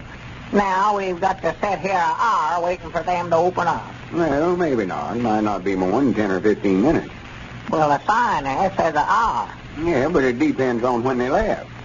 They might have been gone for 45 minutes now. You mean it'd take them an hour and 45 minutes to go over home and eat dinner? No, Abner. They're more than likely to put the sign up there when they left. They mean they'll be back an hour from whenever they left. Well, how do we know when they left? Well, we don't, but Well, how do we know when the hour will be up then? Well, we don't know exact. If they left at, say 11 o'clock, they'll be back at 12. At 12? Yeah. Well, they're just 45 minutes late then right now, for it's 15 minutes to 1. 15 minutes to 1. Yes, sir. What do they think we are, taking keep us waiting around here for an hour and 45 minutes in the boiling hot sun? They say they're going to be back in an hour. Well, they ought to be here. Abner, you're just getting yourself worked up over nothing. Well, Caleb telephoned up and said he had the store all ready and he wanted us to come over and look at it. Now, then, the place is locked up and we have to stand around and wait for them. Just keep your shirt on. They'll be back. Maybe we can get an idea how it looks through the window here. Well, ain't you saw it? No, not since yesterday. Never had the shells or nothing in it then. Yeah, there she sits in there. Hey, Granny, that's going to look nice again when we get it all painted up, you know what? Yeah, here, let me see. Let me look at it. Yeah, have to sort of hold your hand up there to shade your eyes. Yeah, this window's so dirty you can't see nothing. The wonder to me don't wash it. Yeah, you've got to give your eyes a little time there to get used to the dark. Dark? Why, it's broad daylight. Yeah, but it's dark inside there. Yeah, but my eyes is out here. All right. Yeah, wait a minute. I can see it now. Yeah? Doggy, that's a big thing, ain't it? Oh, yeah. You're going to have plenty of room in there. Yeah? Well, I see he's got the porch built on the back end there. Yeah, it looks more like a store with that porch on there. Yes, it does, yeah. Be better if we had a hitching rack out there, but I don't reckon that'd work. We're going to move around place to place. No, somebody hitched their horse to that porch, we'd drag him all over the country. Yeah. I strike out to Odin and not even know he's back there. Yeah, see, that porch is going to be nice. I can sit out there and speak to folks while we're driving along, you know. Get me a rocking chair. Porch swing would be nice out there, too, you know. Well, you're aiming on me doing the driving, huh? Well, for goodness sake. Huh? I wish you could see your face. What's the matter? Your face there. Must have got it off the window there. Black all over your nose and forehead. Oh, for goodness sake. Well, don't wipe it off on your sleeve that way. Take your handkerchief. Oh, here, take mine. Yeah, that's right. Wait a minute. There comes Dick and Grandpap now. Well, it's about time it takes. Well, what are they doing coming over here? They can't let us in. No, but I told them to come over and see the new store. I was down there when you called me. Oh, yeah. And I told them we'd give them a ride in it if they'd come over. You aiming on taking it out this afternoon, huh? Why, sure, yeah. May as well take it out and try it and see how it runs. Yeah. Drive around town while folks can see it. Maybe that'll give them some ideas for a name for it, too. Yeah, sure. It'll advertise it, yeah. I don't know where I can drive that car or not, though, Lum. I ain't never tried it. Ain't never tried it? No, Adolf, that chauffeur I had, he showed me how, but I ain't never tried it out yet. Well, this is a fine time to be bringing that up after we got the store built. Why wasn't you out here learning to drive the car while Caleb was building the store on it? Well, how could I have the car out driving around while Caleb was building a new body on it? Why, you just let it go, let it go. Everything I say today, you try to start an argument about it. Well, I ain't trying to argue, Lum. I just want to know. I said just let it go. Now, hush up about it. Well, howdy, fellas. Well, hello, Lum. Yeah, howdy, boys. Howdy. Say, Caleb has a new store already now, huh? Yeah, he called over and said it was all done. Said for us to come down and look at it. But the place is locked up now. Sign there on the door says he went home for dinner. Be back in an hour. Yeah, you can see inside there, though, if you look through this window right here. Be careful about putting your face up against that glass. You get black all over yourself. Yeah, you better look in right here. Here's a spot Abner's already got cleaned off for you. Hey, by Jack, that's a big thing, ain't it? Yeah, it looks all right, huh? Yeah, we had to make it big, so we could carry a lot of merchandise. Yeah, well, that's a lot bigger than I thought it was going to be, though. Move over just a little, Richard. Let me take a look here. Oh, sure, yeah. Excuse me, Grandpa. Yeah, that's looking all right. Looks like he's about done with it. Yeah. Looks just like a regular store, don't it? Yeah.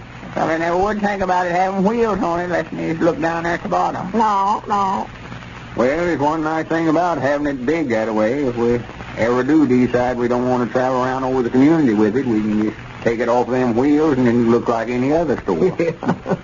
And if we was to break down in summers, why, we can just stop right there and have a store.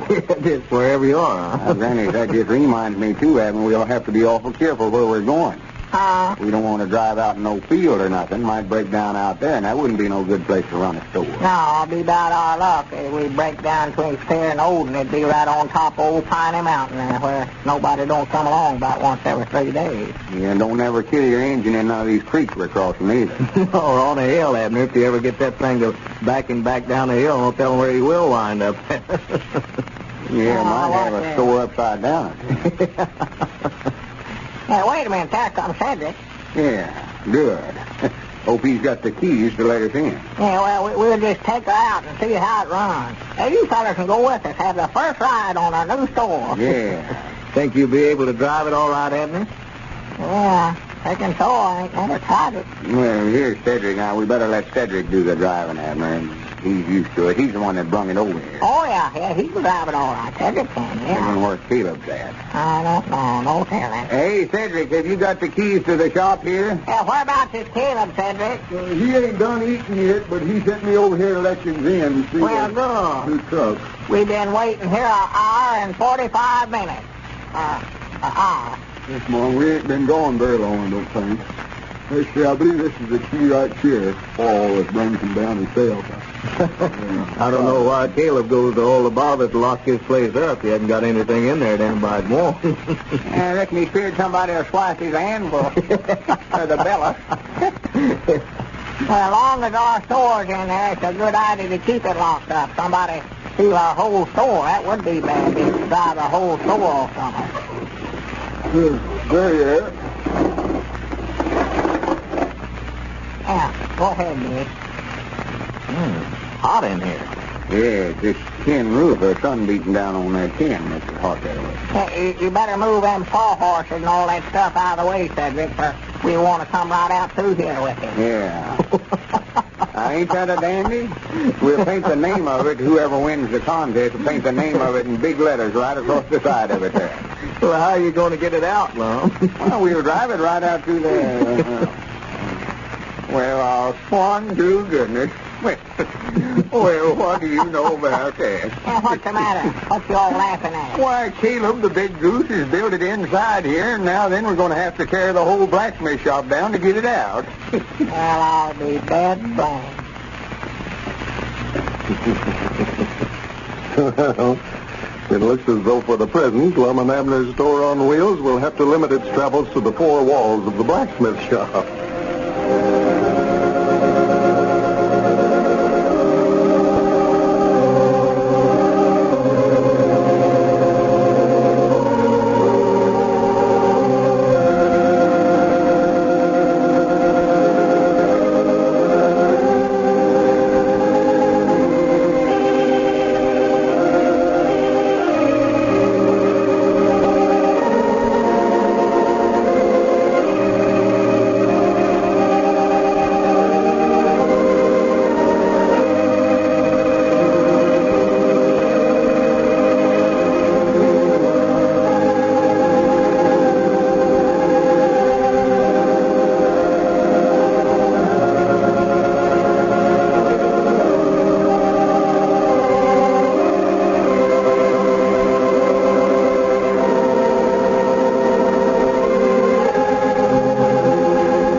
This is Carlton Bricker speaking for Lum and Abner and Horlicks, who now bid you all goodbye until tomorrow at this same time.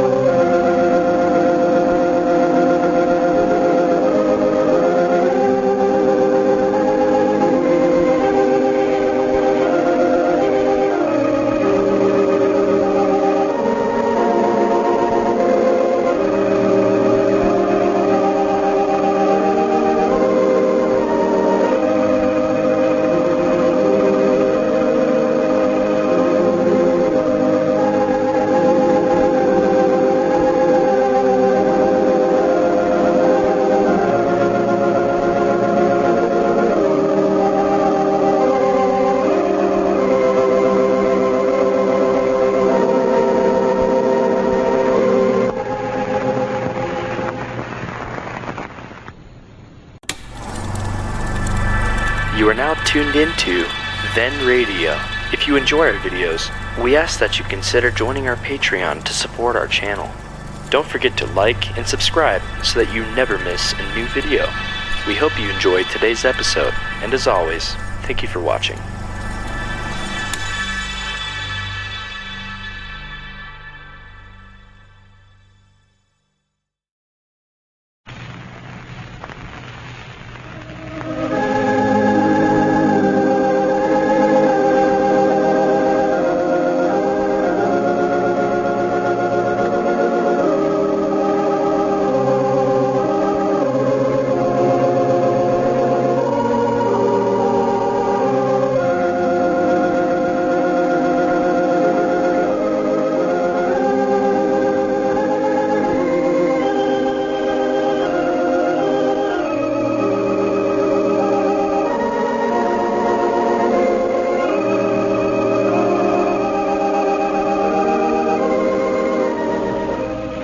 Howdy, everybody. Here we are, all ready to take you down to Pine Ridge for another visit with Lum and Abner. Brought to you by the makers of Horlicks, the original malted milk.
Let's see what's happening down in Pine Ridge. As we left our old friends yesterday, Lum and Abner had just gone over to Caleb Weehunt's blacksmith shop to inspect their new store on wheels, which has now been completed. The construction is another of Caleb's masterpieces. The only trouble being that he's made the mistake of building the big body on the old car chassis inside of his blacksmith shop. And now the old fellows can't get it outside without tearing down the whole blacksmith shop. Well, as we look in on Pine Ridge today, we find Lum and Abner just approaching the blacksmith shop, still perplexed over the situation. Listen. Yeah, I reckon Caleb's here, all right. I hear him pounding on the anvil in there. Well, let's just tell him, Lum, and it's up to him to figure some way to get our store out of there. Yeah, I'll talk to him. Wait a minute, that ain't Caleb. That's Cedric. Yeah, hey, Cedric, is your paw here? Cedric! Mom? Whereabouts is your paw at? Well, he ain't here. Well, we can see that, but whereabouts is he at? Oh, he's over home, I reckon. He laid down to take a nap after dinner and said there weren't nothing to do down here this afternoon, no way. Nothing to do? Granny, you better be down here studying up some way to get this store out of here. Yeah. Well, he said that's up to you fellas to figure that out. All he contracted to do was just to build it. Yeah, but it ain't doing us no good sitting on the inside of this blacksmith shop. No, we want to get the thing out of here and get opened up for business. Well, I don't know nothing about it. You'll have to talk to him about it. Well, there's where we made a mistake, Lum. We ought to have an understanding that it'd be delivered to us when it was finished. And what time did he say he's coming down, Cedric? Well, he never said, Mr. Lum. You might telephone him up and talk to him if you want to. Yeah, call him up, Lum. Tell him to get himself on down here. Yeah, what's your ring over there, Cedric? 3 shorts. Just 3 little rings. Yeah, sure, I ought to know that. Now, this is a fine howdy-do. Have a store and can't use it. Yeah, that truck from the wholesale house and the county seat will be out here late this evening. Gotta have some place to put all them groceries. Wait. Hello? Wee Hunt's place? Mrs. Wee Hunt, is Caleb there? Aggravates me to miss this fella. He is. Well, see if you can wake him up and get him to the telephone, please, Mom. Sleepy-headed fella. Why, this is Lum Edwards. Yes, Mom. All right, thank you, Mom. I'll hold it.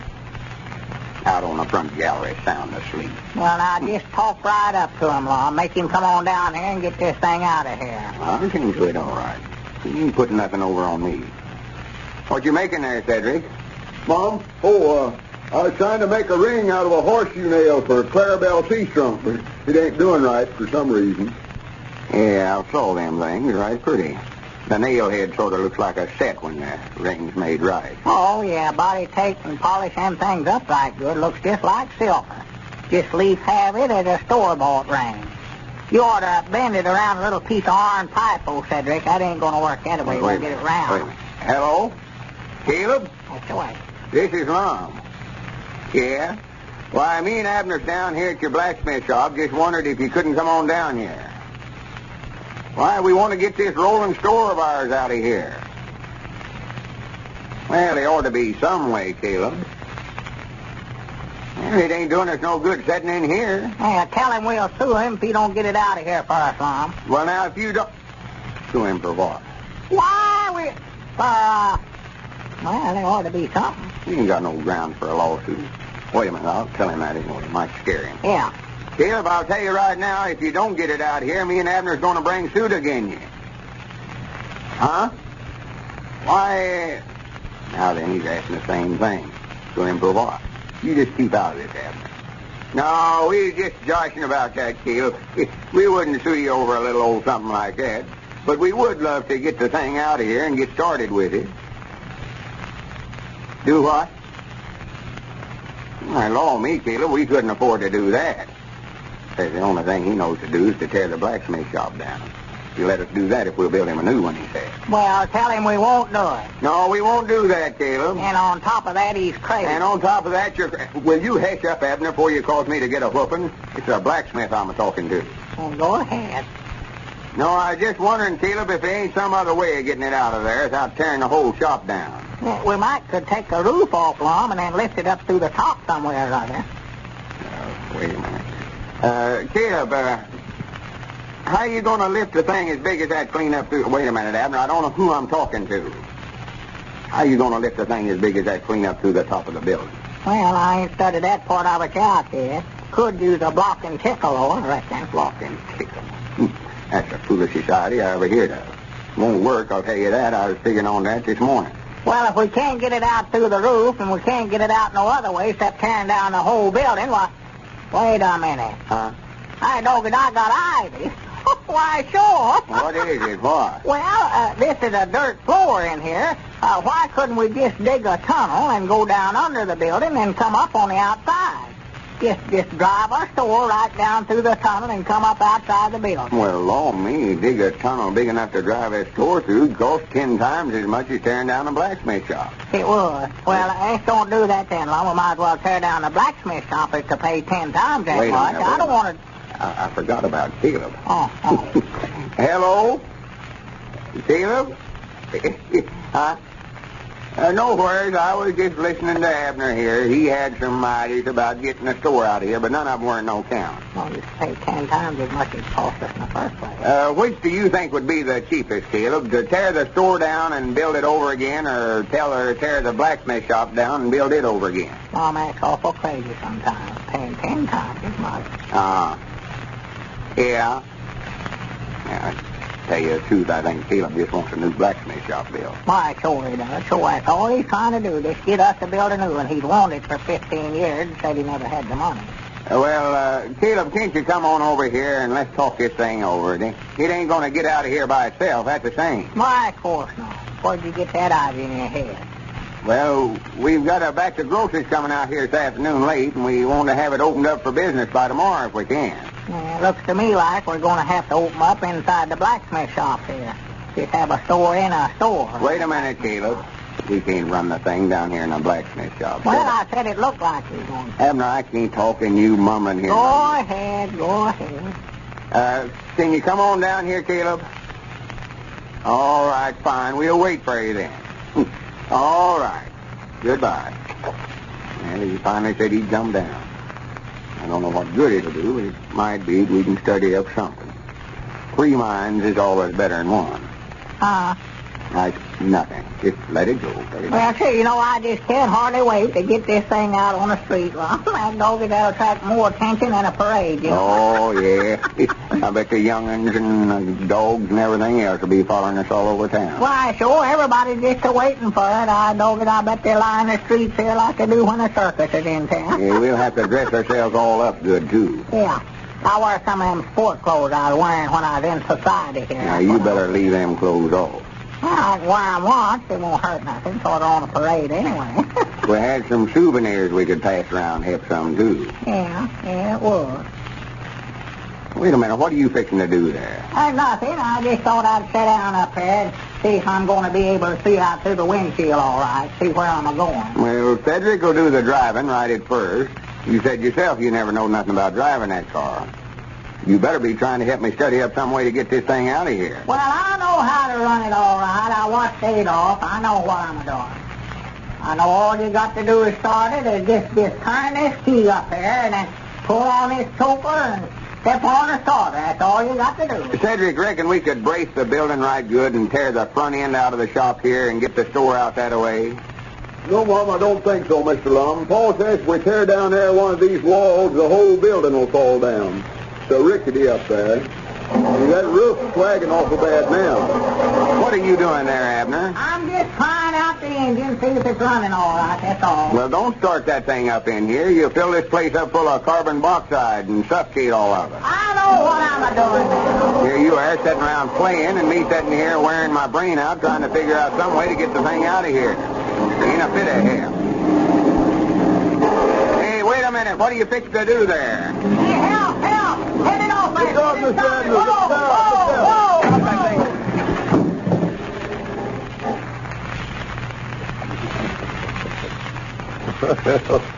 It sounds as though Abner finally solved the problem of getting it out of there.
for Lum and Abner and Horlicks. We'll now bid you all goodbye until Monday at this same time.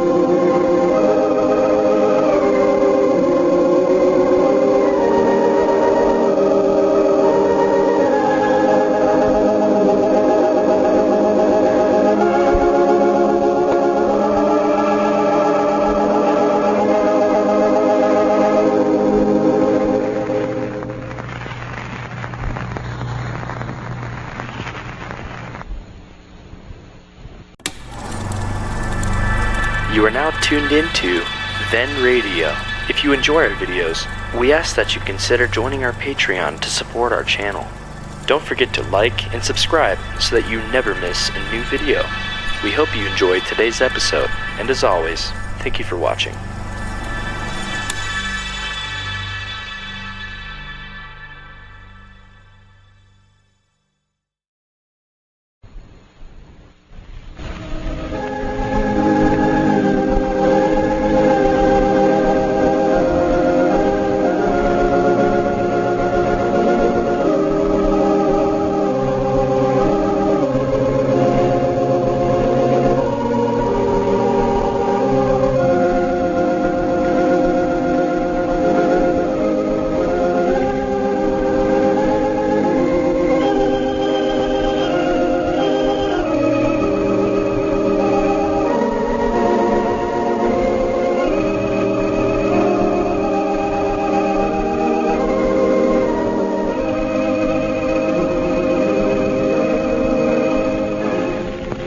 Howdy, everybody. Here we are, all ready to take you down to Pine Ridge for another visit with Lum and Abner. Brought to you by the makers of Horlicks, the original malted milk.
And now, let's see what's happening down in Pine Ridge.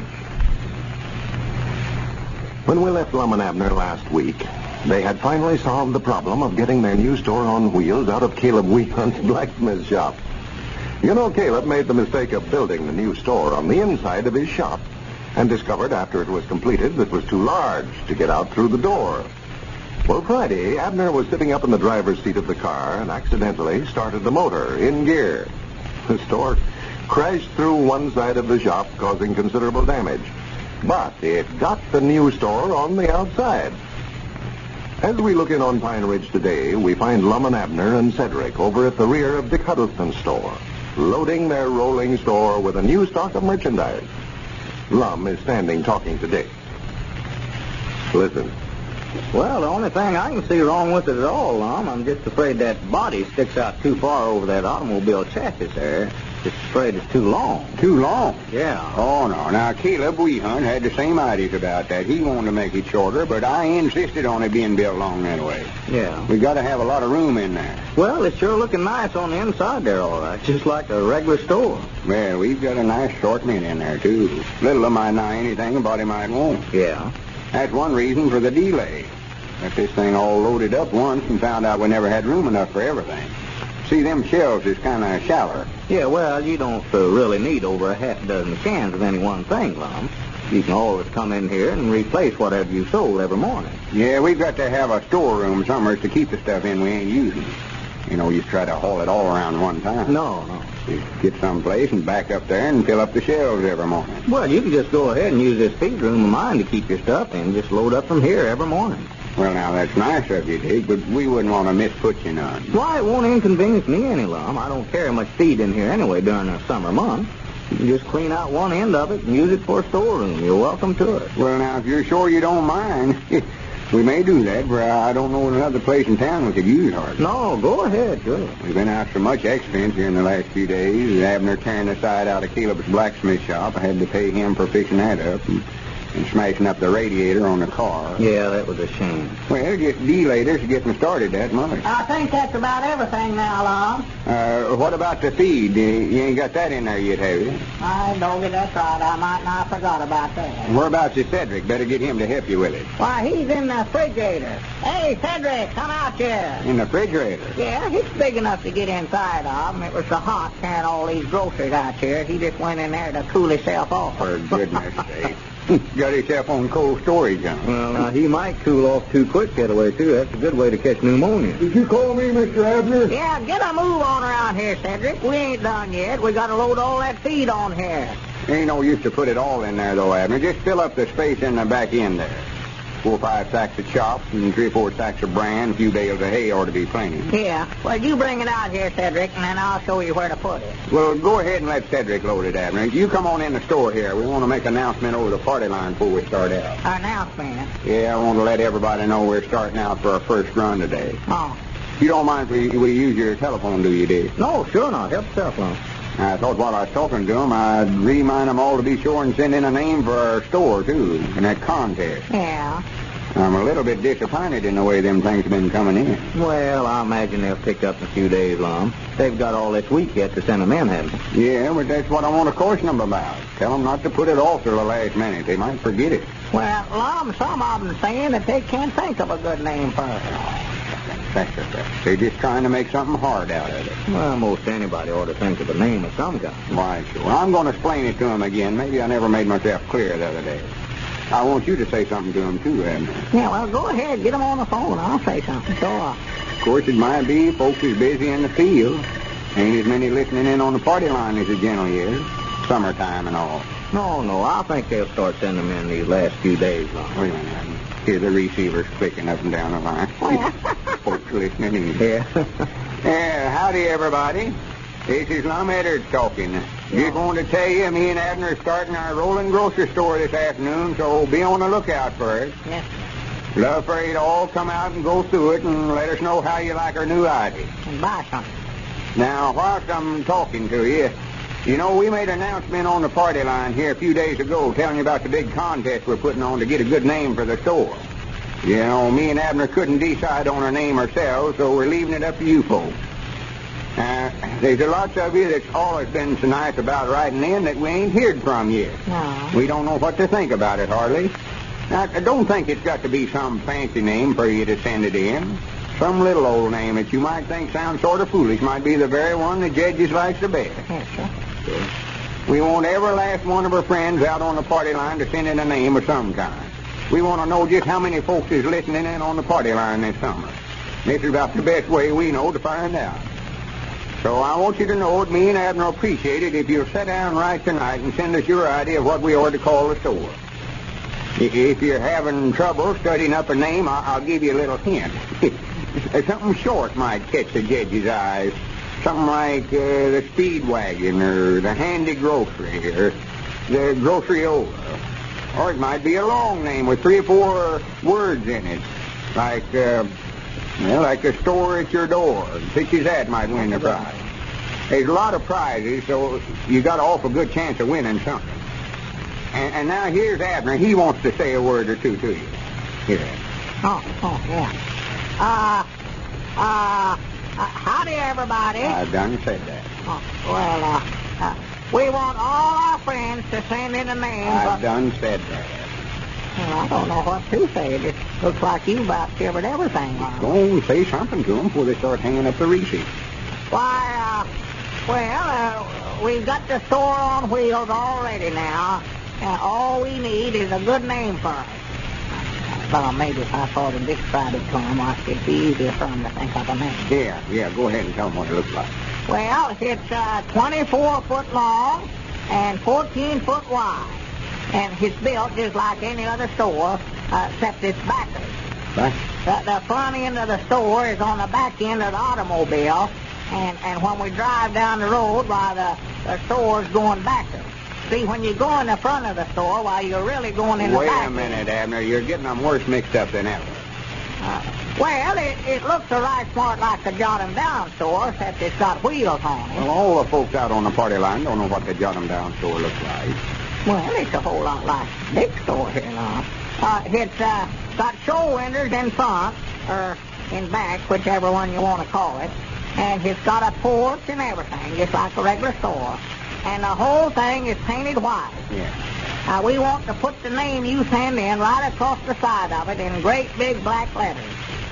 Any kind of a name will do. We've just got to have one right away so we can get started. Here we've got a store and don't know what to call it. Yeah.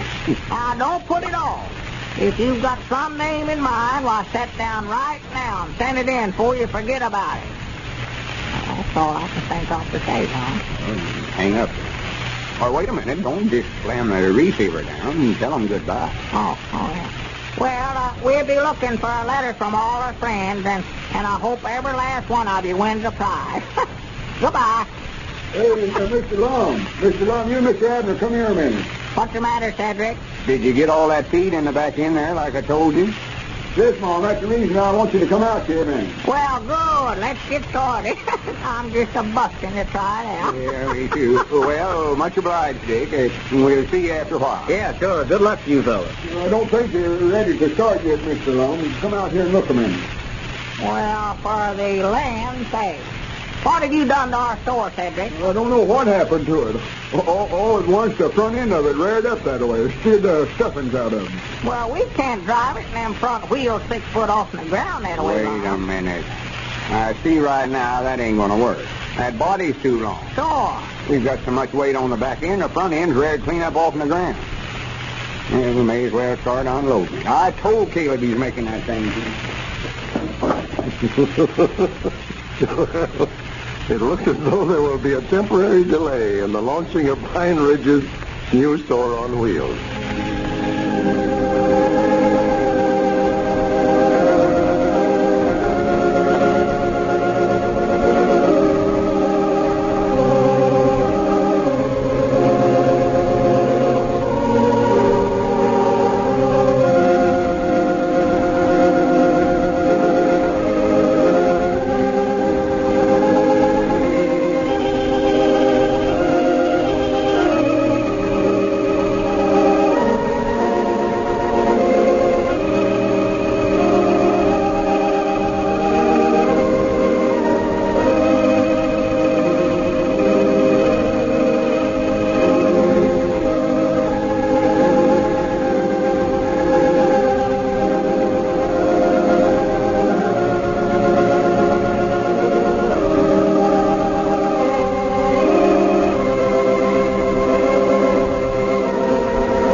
This is Carlton Bricker speaking for Lum and Abner and the Horlicks. will now bid you all goodbye until tomorrow at this same time.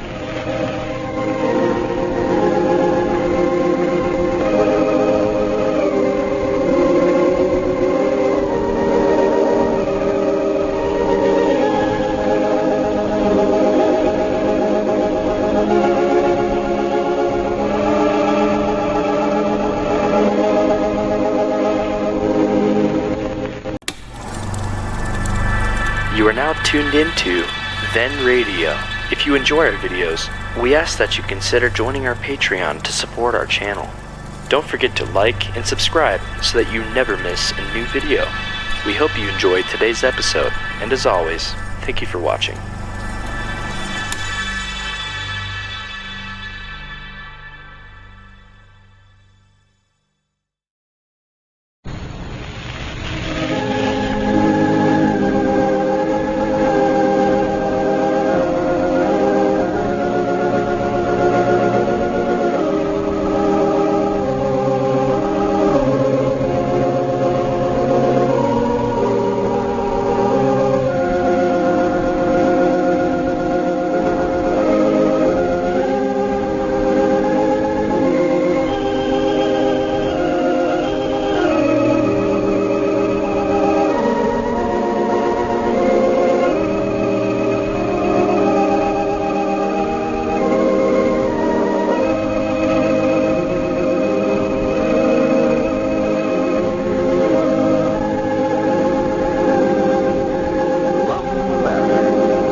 The original malted milk.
And now, let's see what's happening down in Pine Ridge. Lum and Abner seem to be having some trouble getting their new store on wheels started. They had the new stock of merchandise in the shelves yesterday and were all ready to make their initial trip over the territory when they discovered that they would have to take it back to Caleb Wehunt's blacksmith shop for adjustment. As we look in on Pine Ridge today, we find Grandpappy Spears over at Dick Huddleston's store discussing Lum and Abner's new project. Listen. Yeah, they're having a hard time getting started, Grandpap. Looks like everything is going wrong. Well, I believe it's a good idea, though. Looks to me like they ought to make a lot of money with it. Oh, yeah, it's a good idea, all right. Trouble is, they just built that body on it too big. Why, that thing's nearly as big as a regular store. Yeah, I know it. I told them the first time I seen it was way yonder too big. But you know Lum, and ain't nobody tell him nothing. Well, I think he realizes now that it wasn't necessary to build it so big. They've had trouble ever since they started. Here yesterday, they got it all loaded up with merchandise ready to start out. Had so much weight on the rear end that the front end ran clear up off the ground. Well, I do know. Had to unload all the merchandise and then drive the store back down to Caleb's blacksmith shop. Well, what do you know about that? Going to have Caleb cut part of it off there and make it shorter. Yeah, I seen him out there at the side of Caleb's shop working on it when I come down a while ago. Well, it's just a shame that they ever built that kind of a body on it to start with. They had a good idea there and spoiled it with that big lumbersome contraption that they let Caleb do. They should have had a body on it about like one of these big buses that go through here. Instead of trying to build a regular store on it. Yeah, it's the funniest looking side going down the road I ever seen. Sure. Scare the daylights out of a feller, see you coming. Yeah, like that porch they got on the back end there. Yeah. They came over here yesterday to load up, and Cedric was doing the driving, and Lum and Abner both sitting back there on that porch in rocking chair, just rocking, having the time of their life as he drove down the road. Yeah, well, bound for them. Hey, here they are talking about driving around to some of these other towns around here with it. I don't believe they'll ever make it. Why, of course not. I didn't say anything. I just thought it was best one to find out for themselves. But it's too high and too wide for these country roads around here. Why, sure it is, sure it is. They'd take up the whole road. Couldn't nobody get past them. Why no? Cutting off part of it, making it shorter, ain't going to help that none. No, well, the first trip they make in it, they'll find out there's a lot of things wrong. They wasted a lot of space in there, too, and they need all they can get. Why, sure. Got a refrigerator in there. It's about twice as big as they need. And then Lum's got a big desk and chair in there. What he calls his office. Yeah, I think Lum's sort of counting on moving all his law books in there and opening up his Justice of the Peace office. Oh, yeah? Yeah, he'd always run that in with the store, you know. Yeah, well, now, I guess that's the reason, then, that he's got the desk and chair in. Yeah, but they don't need all that stuff, Richard. Like them counters. Now, they're all right if you've got room for them, but they can get along just as well without them. Yeah, sure. Well, I hope they make a go of it. Yeah, I do, too. Special now, you know, they said if they got to doing extra well with it, they might give me a job of clerk. Or brakeman, or whatever you call a feller working on one of these. Well, I don't know, Grandpap. They haven't got any too much room in there now. There's 3 of them, counting Cedric. They get any more on that thing, and they won't have any room for the customers. Yeah, what they order done was just buy the Jot 'em Down store back from Snake Hogan. Well, they did try to buy it, but Snake wanted too much cash down. They couldn't raise a down payment. Yeah, a feller can buy it now and just might not name his own price. Snake was trying to sell it to me yesterday. Yeah, well, Snake's going to have to close his doors over there pretty soon, I'm afraid. He's not done enough business to pay him to open the place up for him. No, and he's blaming it on the Lum and Abner, too. He is? Why, sure, it weren't their fault. They was doing right well with it when they sold it to him. Why, sure, yeah, they had a good business in there. Abner was running it by himself, you know, when he sold it. Yeah. Well, the trouble is, Snake don't know nothing about the store business, no way. And it wouldn't help none if he did. He's so mean and ornery, nobody wouldn't trade with him. No, wait a minute. I believe that's Lum coming up out there now, isn't it? Yeah, that's him. Must have got the store fixed. Well, they've got that stock of merchandise in a feed room back there. They'll have to come over here and load that up before they can start out. Oh, they're keeping that stuff back there, huh? Yeah, they've got to have some place to store it, you know. They can't haul it all around with them. Just drive up here every morning and fill up the vacancies in the shelves and before they strike out, you know, and then they'll have a complete stock every day. Yeah, there ain't no need of carrying it all with them. No.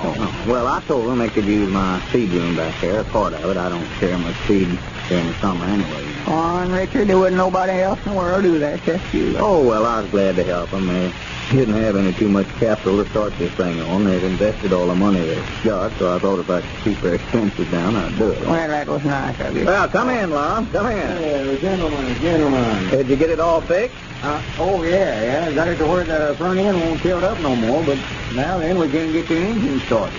Well, I'll be clear. Why, it's running all right yesterday. Yeah, I know. We left it sitting out overnight there last night over by Caleb's blacksmith shop, and somebody stole some spark plugs out of the engine. For goodness sake. I got so disgusted, I just walked off and left the whole business.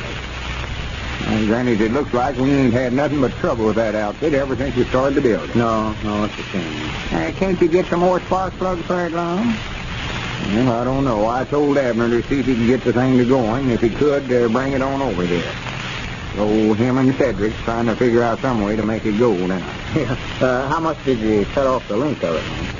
Why, we never had to cut none of it off. See, instead of cutting it off, we decided to put another set of wheels under the back end there. Another set of wheels? Yeah, she's a six-wheeler now. Yeah, that'll keep that back end from going down on the ground. Yeah. It just holds it up. Yeah, I believe he should have made it shorter, though, Lum. That thing's too long. Well, that just gives us that much more room. Oh, this is a good idea. Caleb thought this up himself. He did. But we couldn't find no regular automobile wheels, but Caleb had some front wheels off the old cultivator there in the shop. About the same height and all, so we just used them. You mean you've got 4 regular automobile wheels and 2 cultivator wheels on there? Yeah. Why, for goodness sake, Lum, that's not going to work. Well, it don't look just right having them orange wheels back there, but we couldn't find no automobile cars that'd fit on there. Well, anyway, that's going to be too hard to pull. Those things are sink down in the ground there. You can't get along with those. Well, I think most of the weight, though, is going to be on them hind wheels as regular wheels on the car. Well, wait and see. I don't know. I believe it's going to work all right. Don't look so good, but I reckon it'll have to do for now. Man, I wish you fellas hurry up and get started, Lum. I'm curious to see how much business you're going to do so that I'll know where I'm going to get that job or not. Well, we'll keep you in mind, Granddad. It gets to where we can't look after everything ourselves. We sure put you to work. Well, I've got to find something to do here before long. I allowed by this time we'd have been getting some dividends off that silver mine. I just hope Squire makes some kind of a deal while he's out there. While he's out work. Out there in Arizona at the mine. Well, I never even knowed he was out there. Oh, me either. Yeah, he left yesterday. And going out there to sell it, he said. Got some kind of a deal ribbed up with that fellow Worthington that was here. Oh, the fellow came in and tried to buy it off there once, huh? Yeah, that's the fellow. Oh, yeah. Well, I don't think he'll find Worthington in Arizona. Huh? What was that, Richard? Nothing. I'll tell you fellas something about this Worthington one of these days. What is it, Dick? You ain't heard from that investigation you've been making, have you? Well, I'm not through yet, Lum. I'd rather wait a few days. I'll tell you more about it the next few days. I don't want to talk too much until I'm sure what I'm talking about. I wish I'd have known Squire was going out there. I'd have told him to tell somebody while he's out there. Why, sure, get rid of the thing. He said something the other day about leaving, but I just thought he was talking. That's funny. Here I am president of the company, and I'm the last one that ever knows what's going on. That's right. You're president, aren't you, Lum? Yeah, I thought when Squire let me be president, I was going to get to run things. Granny's the president of a silver mine that way. Must not have much authority. Well, he doesn't seem to have much in this mine anyway, Lum. He had no more to do with it than Cedric or anybody else that bought stock. He just goes ahead and does things without me knowing anything about it. Yeah, well, Squire's pretty good at that anyway. Well, for the land sakes, well, look driving us out in front there. Hold on here. Stop. Whoa. Put the brakes on, Cedric. It's about What in the world have they got rigged up there now? Let me get out there and see what's taking place. Yeah, I want to see that. Looks like a pair of horses hitched up there to that thing. That's just what it... Abner, what do you think you're doing if them horses hitched up to our new store? Well, you said figure out some way to get it to going. I know that here we are. Yes, Boss, here we are. Well, Abner and Cedric seem to have solved the engine trouble by adding 2 more horsepower to the rolling grocery store.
Lum and Abner and Horlick, who now bid you all good night and good health.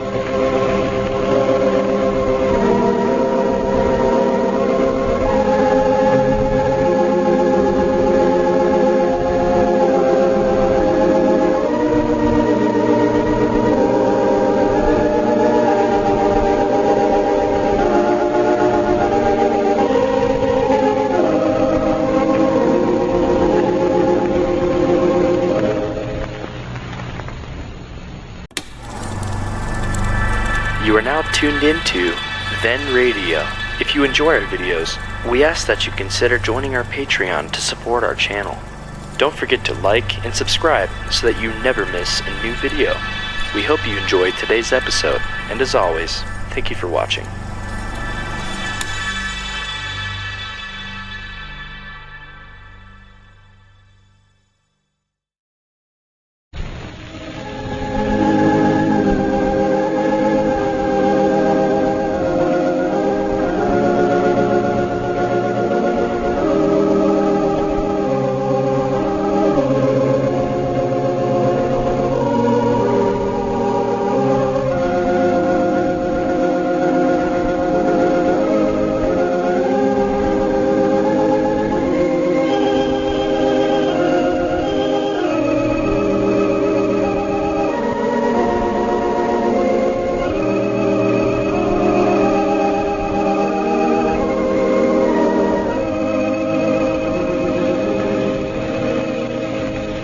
Howdy, everybody. Here we are, all ready to take you down to Pine Ridge for another visit with Lum and Abner. Brought to you by the makers of Horlicks, the original malted milk.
And now, let's see what's happening down in Pine Ridge.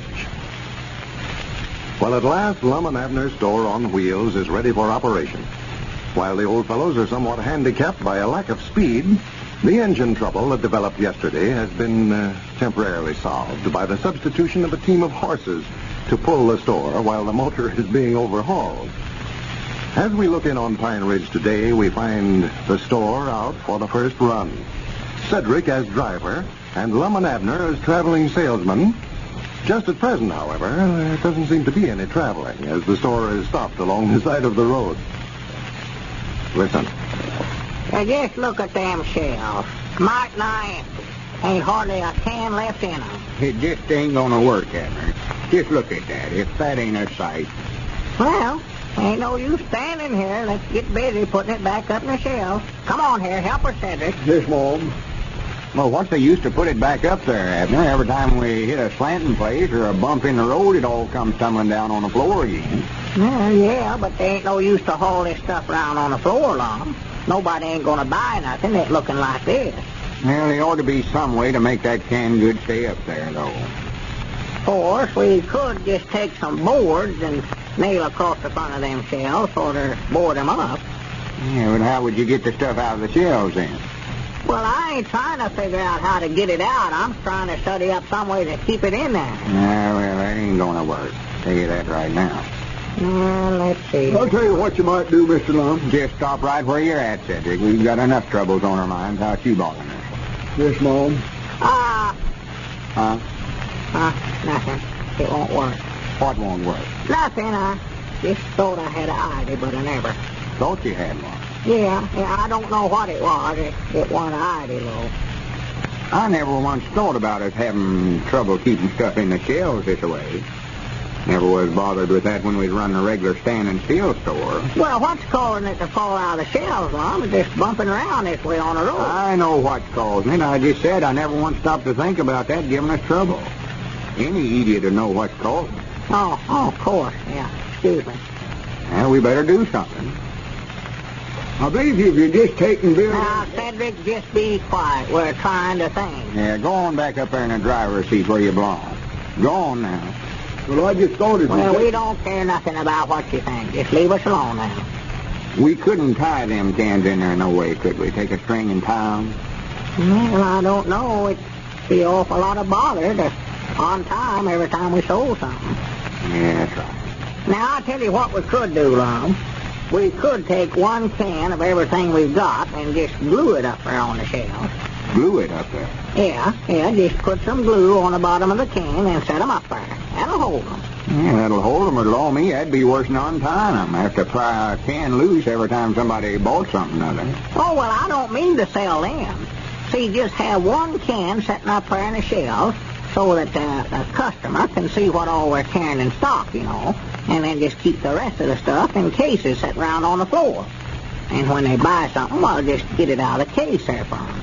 That's the idea for the shelves, though, to have a place to carry the merchandise. If we put a case of everything we've got down on the floor, they wouldn't have no room for the customers to get in here. No. Well, customers, they could stand on the outside, and then we could just sort of tell them what we got in the shelves. No, that ain't gonna work. It ain't. Ain't no use to bring the store along if we got to tell them what we got. No.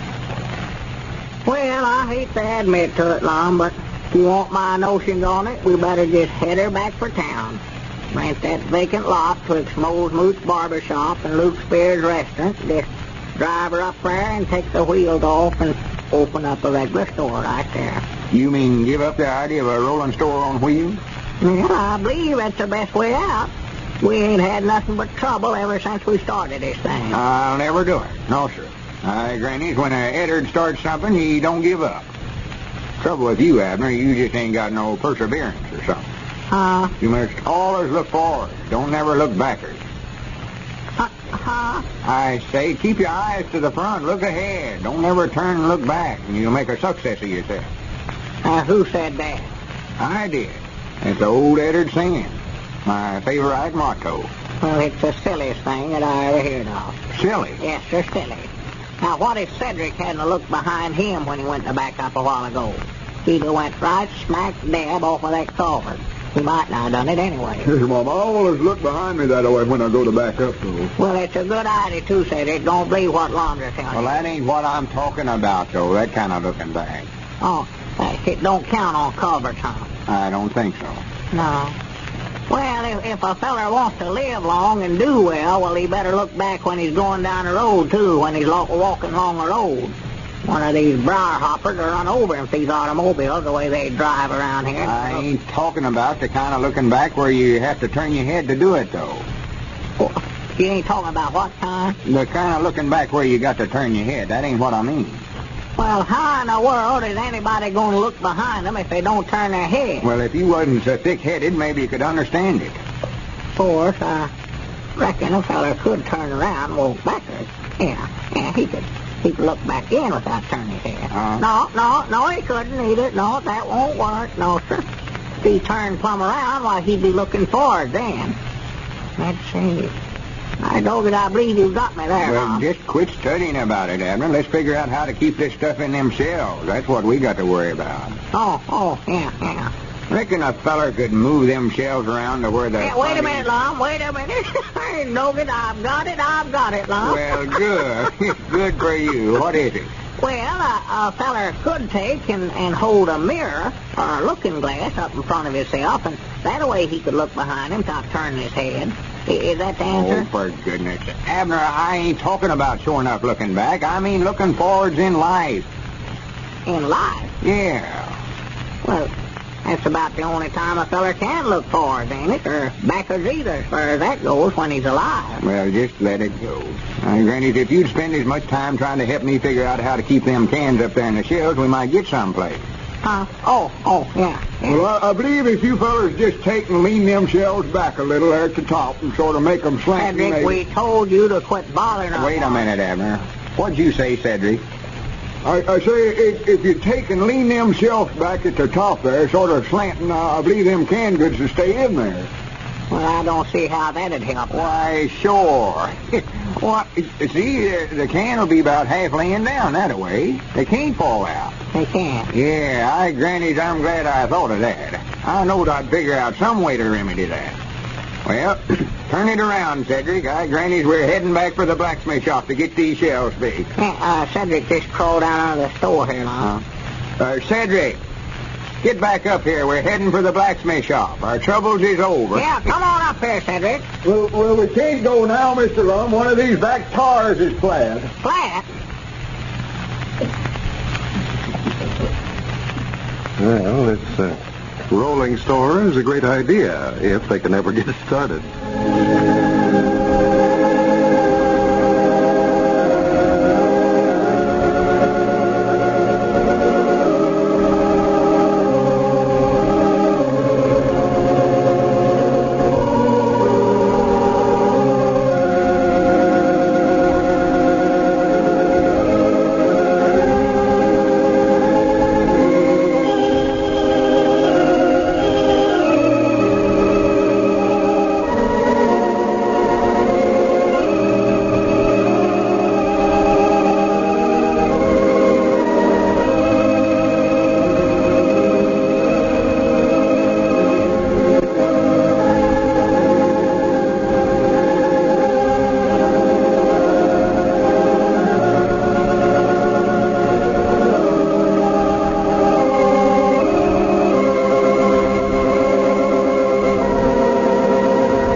Speaking for Lum and Abner and Horlick. We'll now bid you all goodbye until tomorrow at the same time.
You are now tuned into Then Radio. If you enjoy our videos, we ask that you consider joining our Patreon to support our channel. Don't forget to like and subscribe so that you never miss a new video. We hope you enjoyed today's episode, and as always, thank you for watching.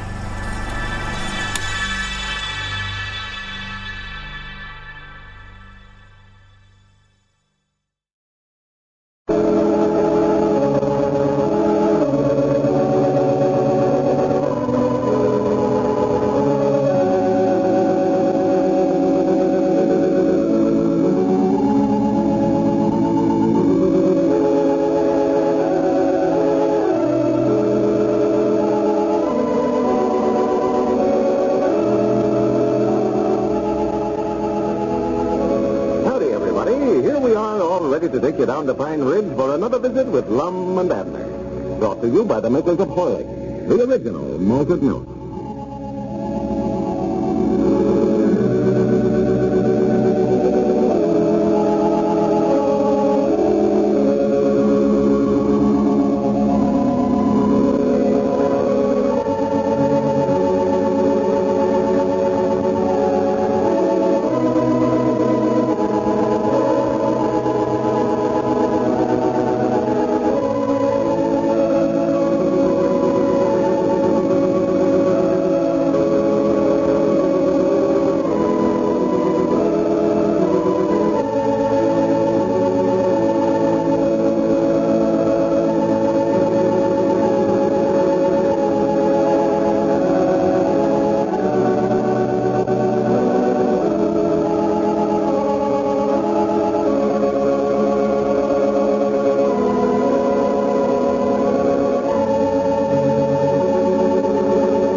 Let's see what's happening down in Pine Ridge.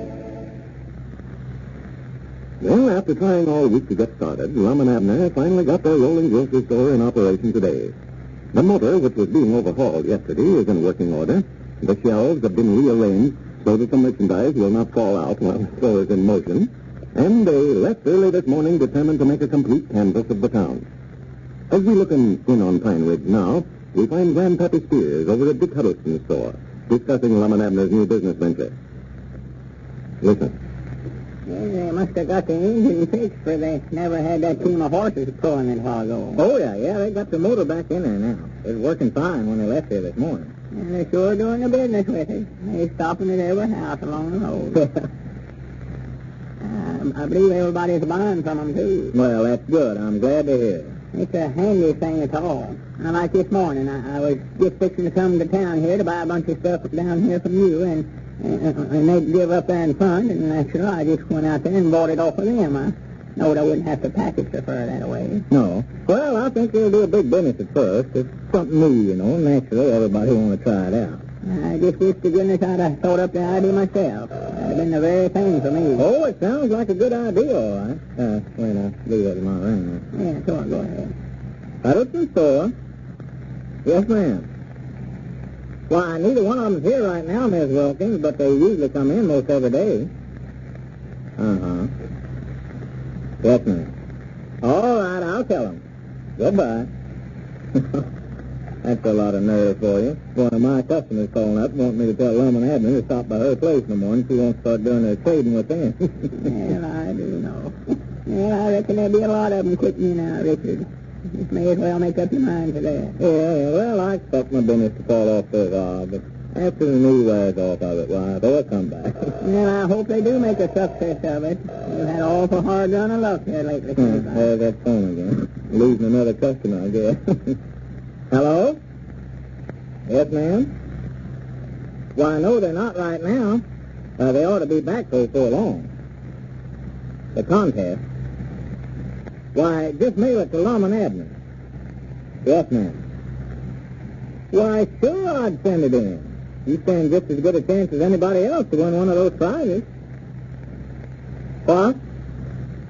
Well, that sounds like a good one, all right. Yeah, I hope you win. All right, Miss Phillips. Not at all. Goodbye. Yes, you just thought up a name for the store and didn't know how to send it to him. Oh, wait a minute. That just reminds me, too. I studied up a name last night. I thought it'd be a good one for that store. Well, I'd sure send it in, Grandpap. No, I aim to, yeah. No telling what kind of a name those judges like the best, you know. That money they're getting for prizes is coming mighty handy. Yeah, it sure would to me right now. I just don't know how I'm going to get by, hardly. Well, if so many of those prizes, there's a fellow stand an awful good chance of winning one of them. Oh, yeah. And it's right smart of fun studying up names for a contraption like that, too. I know I had... Oh, wait, there's a new store driving up there in front now. Yeah.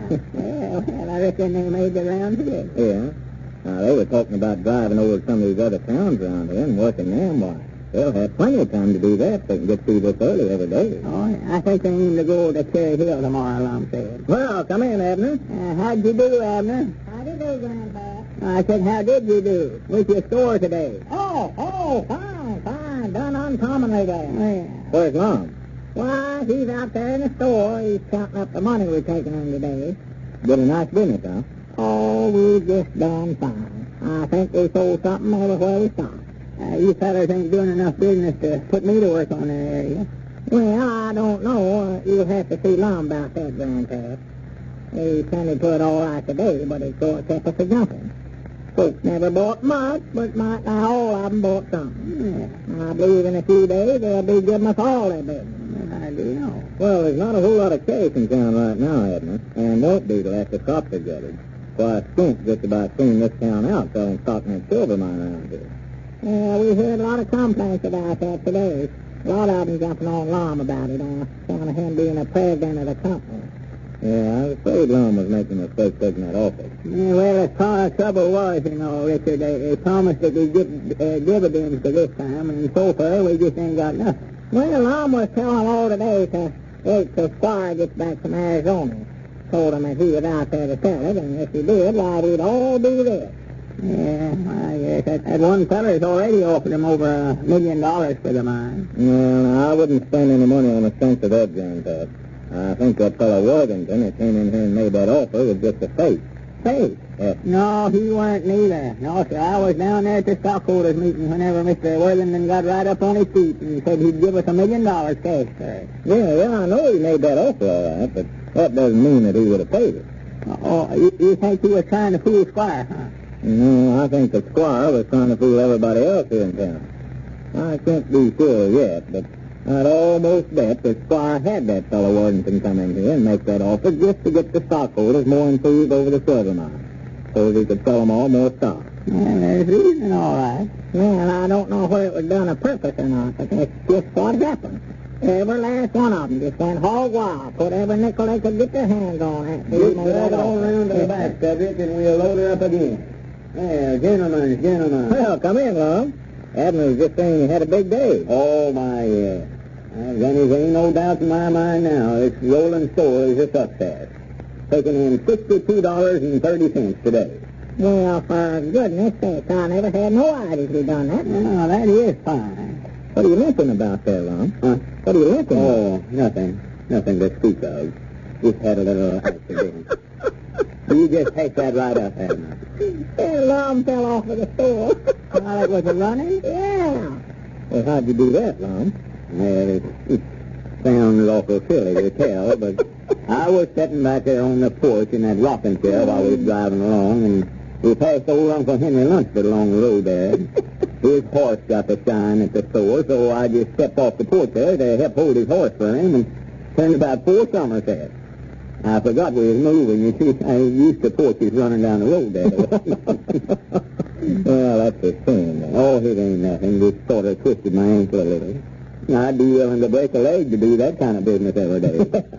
I reckon how much we'll make out of that, Lum. Yeah, I've done got it all figured up here, Abner. I see we made, according to my figures here, $15.57 clear profit. Well, good. Now, let's see, that's, how much a piece is that? Well, I've got that figure, too. $7.77.5 apiece. Well, what do you know about that? Just for one day's work. Why, sure. Well, now, wait a minute, Lum. Have you deducted all your expenses on that? Well, that's just it. We don't have no expenses. That's the advantage of a rolling store on wheels. Don't have no taxes or store rent to pay and such as that. Yeah, but you've got the gasoline and oil is on the car. Huh? Oh. Yeah, that's right. Yeah, I forgot about that. How much was that gas and oil we got when we started out this morning over at Frank Foster? Oh, let's see. I had it charged, but I got a slip there, so that is somewhere. Yeah. $3.30. Well, that'll have to come off there. Yeah, that's right. Yeah. Well, let's see. That's $3.30 off of $15.57. And you've got to take off what you're paying Cedric. Well, we just pay Cedric once a week, though. Yeah, but you'll have to figure that in on your expenses every day, though, Lum. Yeah, I guess that's right. Well, that's $1.50 more off of it. Now, I'm just looking on this bill here, too, Lum. There's that tire we had to buy this morning, $10.50. Tire? Oh, yeah. How much was that? $10.50. Don't you know Frank took our old one in for $2, said that he could balkamize that place where we cut it on that old broke fruit jar. Yeah, that sort of changes the list of things, then. According to these figures, that don't leave us but 27 cents profit. So you fellas just heck up and don't try to study up nothing else we got to dust off of there. First thing we know, we'll be going... Well, those fellows may not be making much money with their store on wheels, but think of the business they're doing.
Speaking for Lum and Abner and Horlicks, who now bid you all goodbye until tomorrow at the same time.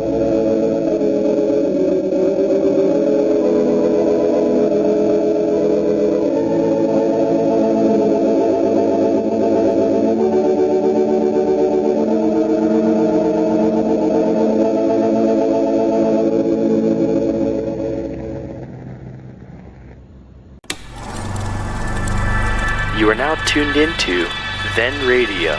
If you enjoy our videos, we ask that you consider joining our Patreon to support our channel. Don't forget to like and subscribe so that you never miss a new video. We hope you enjoyed today's episode, and as always, thank you for watching.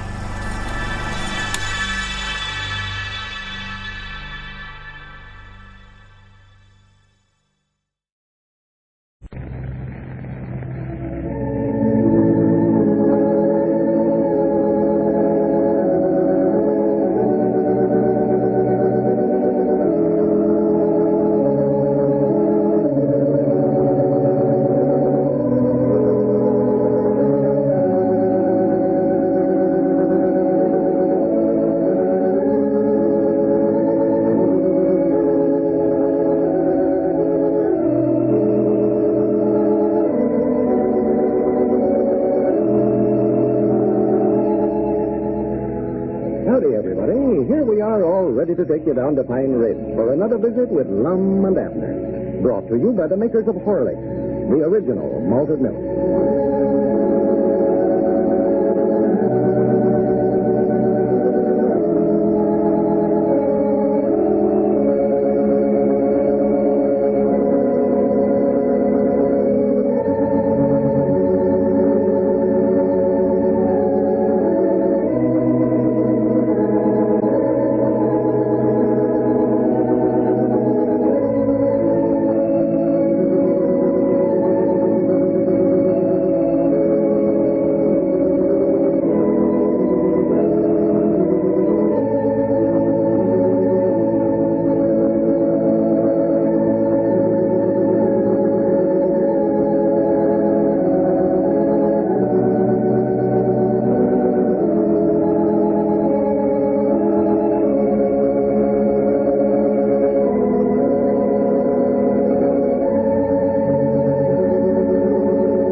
Let's see what's happening down in Pine Ridge. Well, yesterday, Lum and Abner's new store on wheels made its first trip in Pine Ridge, making a house-to-house canvass of the entire town. The old fellows were more than delighted with the amount of business done. But after figuring the net profit for the day, they found their operating expenses had eaten up all but 27 cents of the profit. As we look in on Pine Ridge today, we find Dick Huddleston has just brought some contest mail over to Lum at his home, and the two were discussing the new store on wheels. Listen. No, I feel better about it today. We never figured them expenses right, the reason it looked like we wasn't making no money.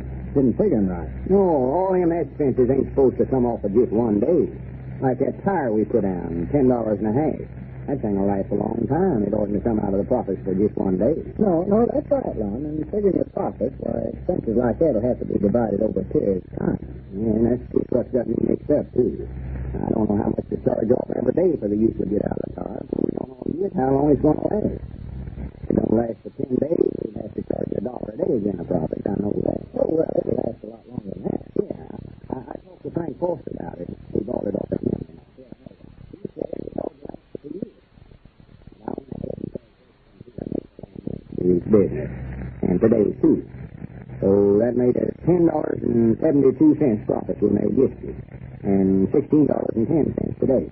Well, why don't you just wait till the end of the month to figure out your profit? It's pretty hard to figure it day by day this way.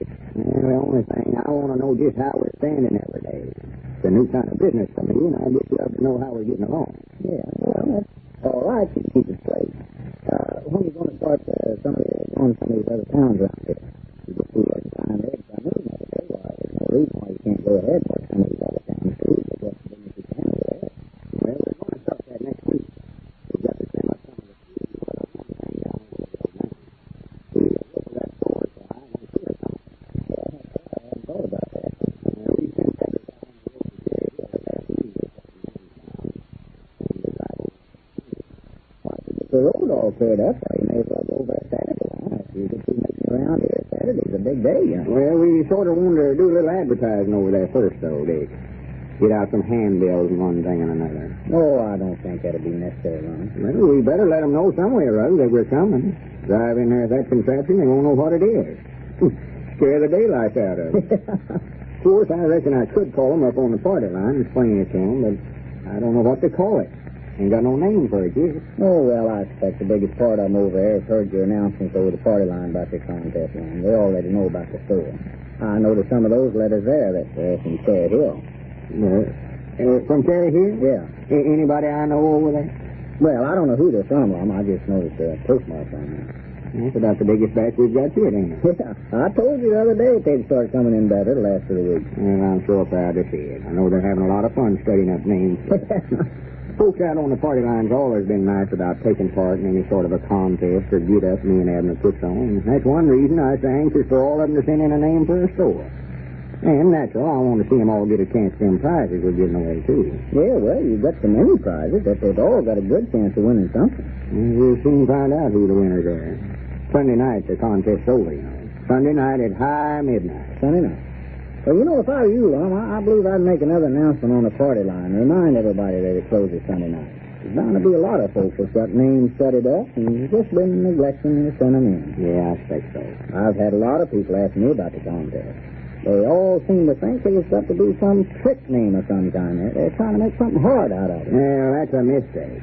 We want to get a name that'll go with our store, all right, but we want something simple that everybody can recollect. Sure, that's the thing. And we want it to where the children sending in names will have just as good a chance as anybody else. We've got that in mind. Yeah. I noticed a name in there from some little girl, just 10 years old, from Summers up in Ohio there. Now, wouldn't you be astonished to death if you win that $150 prize? Well, I wouldn't mind winning it myself, Lum. I could find a lot of uses for $150 right now. Somebody at the door. Come in. Oh, come on in, Abner. Howdy, Dick. How are you today, Abner? Did Cedric get off all right, Abner? Yeah, he's been gone about an hour. Took a chopping axe and a soft-cut saw and I don't know what all. Be about like him to get out on one of them limbs and saw it off, twist him in a tree. Well, I told him a dozen times which way to go. I just hope he don't get off on the wrong road. About find out that he's cleared the road betwixt here and Holly Springs. Couldn't get that store over them mountains in 100 years. Oh, no. Well, he ought to know the way to Cherry Hill, all right. Yeah, he knows it. He just don't forget it. Swan, if that boy ain't having a time of his life driving that store around. Just as proud of himself as if somebody had elected him mayor of the town. Sets up there and eats candy bars all while he's driving along. Yeah. Wonder he don't founder himself on it. Well, I told him this morning he's making a pig of himself. Well, now, I wouldn't give him too much of that. He'll eat up your profit. Oh, we ain't giving them to him. No, sir. No, we ain't giving them to him. I'm charging it to him. Setting it down on a book every time he gets one. Yeah, I was noticing today, running over the books there. He's worked 2 days for us now. $1.50 a day, that's $3 he's got coming. And he owes us $3.40 for candy he's had up. He's in the hole already, huh? Yeah. Oh, yeah. He's one of the best customers we got. You know, Lum, we ought to raise his wages. I believe we can get more business out of him. Yeah, that's a good idea. Sure is. And there's a new batch of letters Dick brung over for the contest. All them is names for a new store? Yeah, I think so, Edna. It's going to take me my night all night to read them things, too. Yeah, it will, It's right interesting, though. Some of the outdoing his names, they do think of. Fun. I sat here last night and just laughed by myself reading them. Yeah, I bet it is fun. I'd like to see some of them myself. Some of them has wrote little notes to me and Abner. Yeah. That's what I like to read. Yeah, me too. They're all so friendly and nice. Yeah, that's right. Don't forget, you're going to make another announcement on the party line now. Oh, yeah. Another announcement. Yeah, I better do that before I let it slip my mind, too. Believe I'll call Doc Miller's ring this time. That always gets them to the phone. Yeah, that'll get enough. They want to see who's calling the doctor to find out who's put down sick. Well, Lum, tell them that we got the store all finished now, just waiting to paint the name right across both sides of it. Okay. I'll be glad when we get a name for it. I'm tired of calling it and the store and such as that. Everybody asks me what kind of business we're in. Now, I can't hardly tell them. All I can tell them is run the store. Can't tell them a name of it. Wait a minute, Dad. Now. Folks is listening in on me. I'm taking down the leaf. Oh, well, you better go ahead then. Somebody won't know who's sick. Howdy, everybody. This is Lum Edwards down in Pine Ridge. I know where he's at. I just give the doctor's ring in to get you hold of the telephones. I've got an announcement to make about the contest we're putting on to get a name for a store on wheels. You know, the contest closes next Sunday night, so we want you all to get busy now and start sending in a name for it. We've already got a lot of good names, but we've got a lot of prizes, too. Recollect that. Oh, yeah. Everybody's going to have an awful good chance to win something, even the children. You know, they're mighty good hands for setting up names for things like that. Lum. It don't have to be no hard name. Just some little old simple name might be the very one that'll win the prize. Lum. What is it, Anna? What is it? Let me say something to him while they're listening in there. All right. Get up. Here.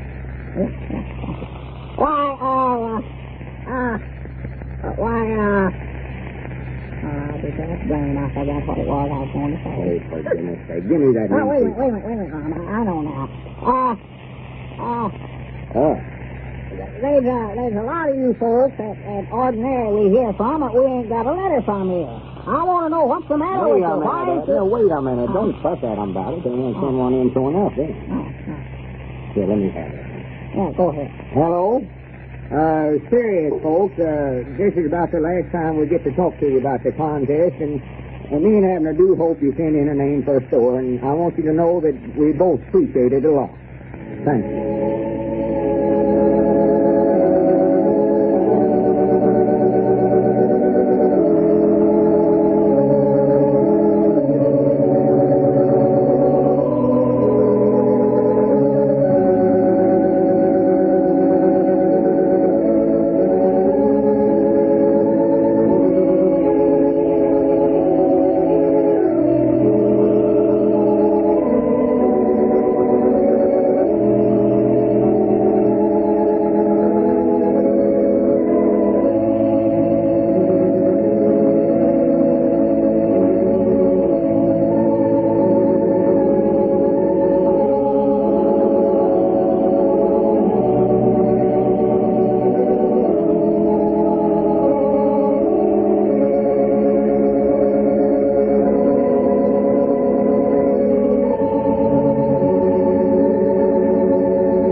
Speaking for Lum and Abner and Horlick. We'll now bid you all goodbye until Monday at the same time.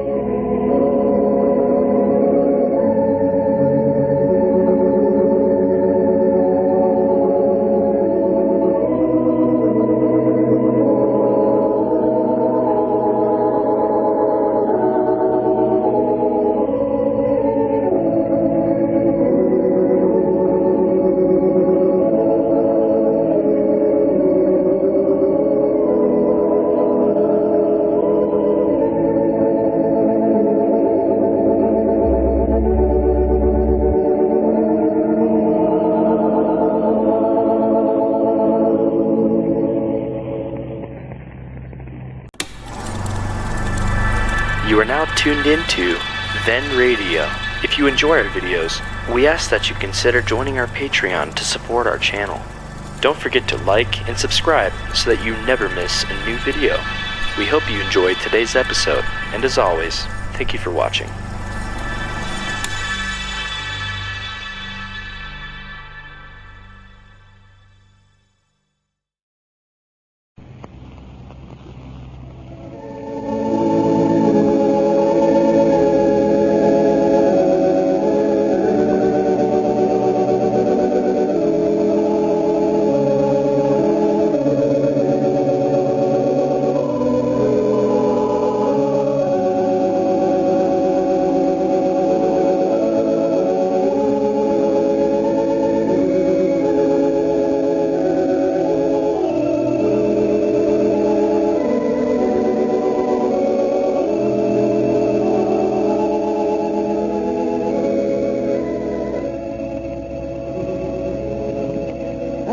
Here we are, all ready to take you down to Pine Ridge for another visit with Lum and Abner.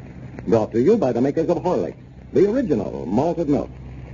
Did you know that Horlicks, one of the best food drinks you can buy, is also one of the most economical? Well, it's a fact. Horlicks, you see, already contains a goodly supply of rich, full cream milk.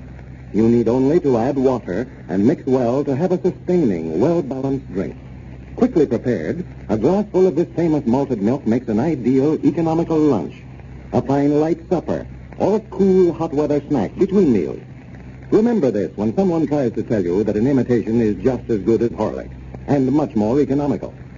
Remember that instead of the rich, full cream milk that Horlicks contains, Imitations are often made with skim milk powder and require the addition of raw milk.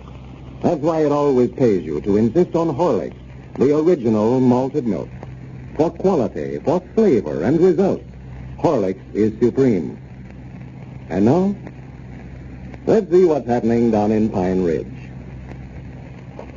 In spite of the fact that Squire Skimp cleaned the town out of all the surplus cash by the sale of stock in the Great Western Sterling Silver Company, Lum and Abner are doing quite well with their new grocery store on wheels. So well, in fact, that they're extending their territory to some of the surrounding towns. As we look in on Pine Ridge today, the old fellows have returned from a trip to Cherry Hill with their new store. Lum is just entering Dick Huddleston's store. Listen. Well, come in, Lum, come in. Howdy, Dick. Have you saw Abner in the last couple of hours? Why, no, I thought he went over to Cherry Hill with you this afternoon. Yeah, he did, but we've been back for nearly 2 hours. By jacks, it didn't take you long to work that town. No, sure never.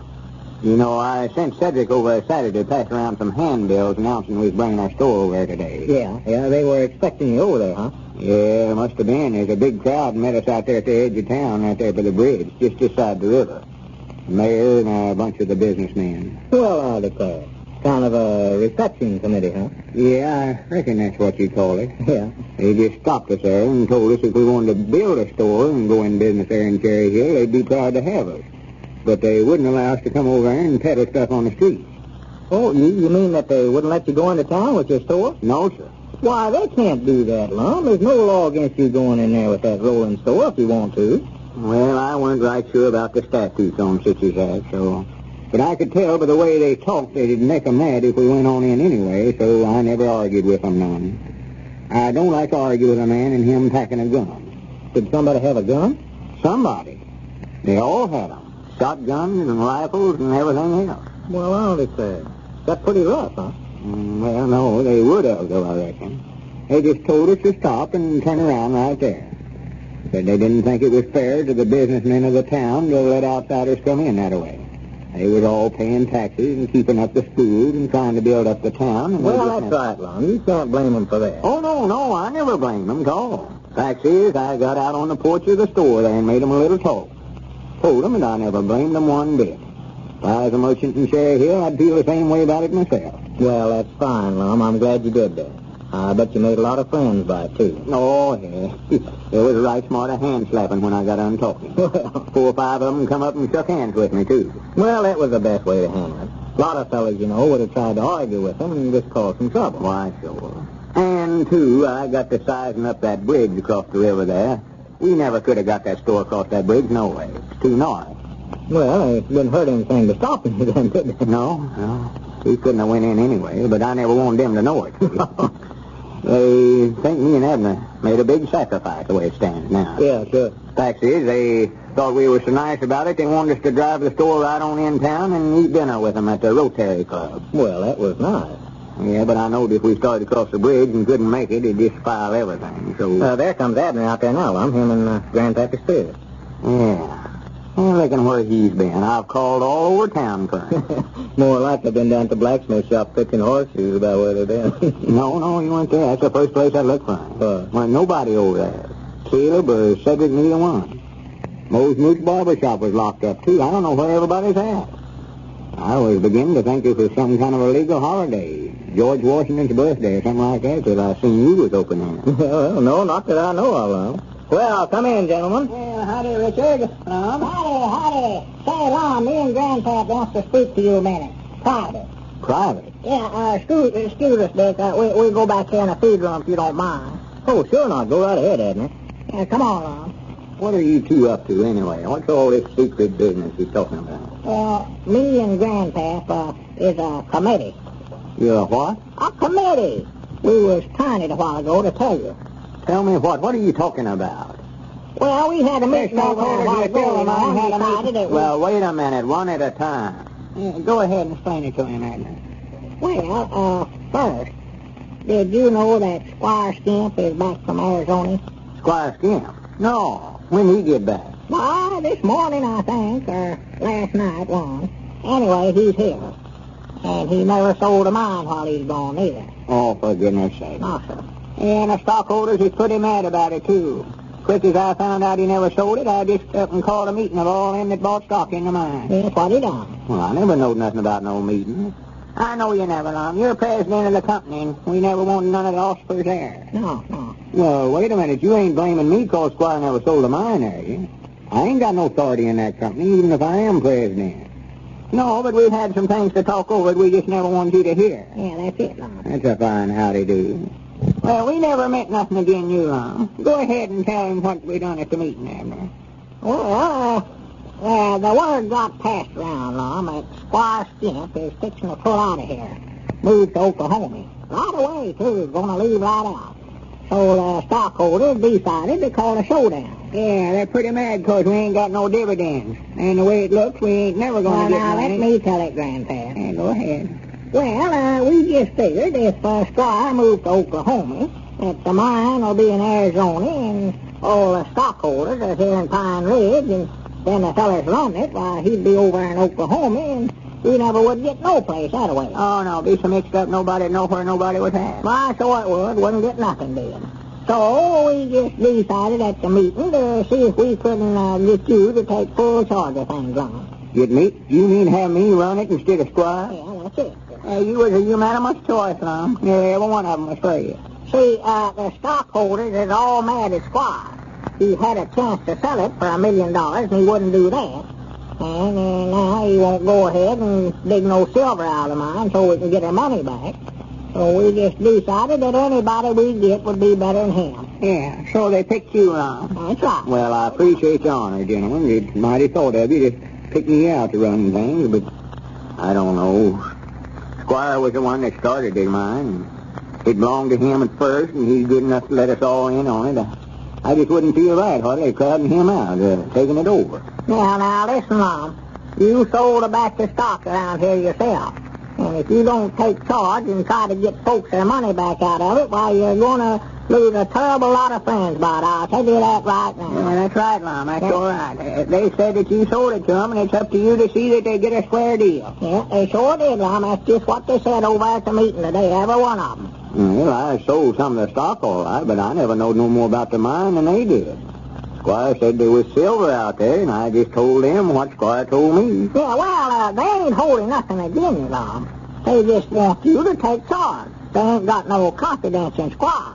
Well, I'd be glad to do all I can. That's all. I've got money invested in the mine myself, same as you got. So I know you have. Trouble is, though, getting Squire out of there. Well, now, we've got him coming over here, Lum. We called him to meet us down here. Never told him what we wanted, though, so you'll have to go ahead and explain all that to him. Well, ain't nothing to explain to him. Just come right out flat-footed and tell him he's through. We're kicking him out. Hey, fellas, excuse me, but Squire Skimp's up front here, and he wants to see you. Well, good. Tell him to come on back here, Richard. They said just step back here, Squire. Well, now, one of you all got to tell him out there.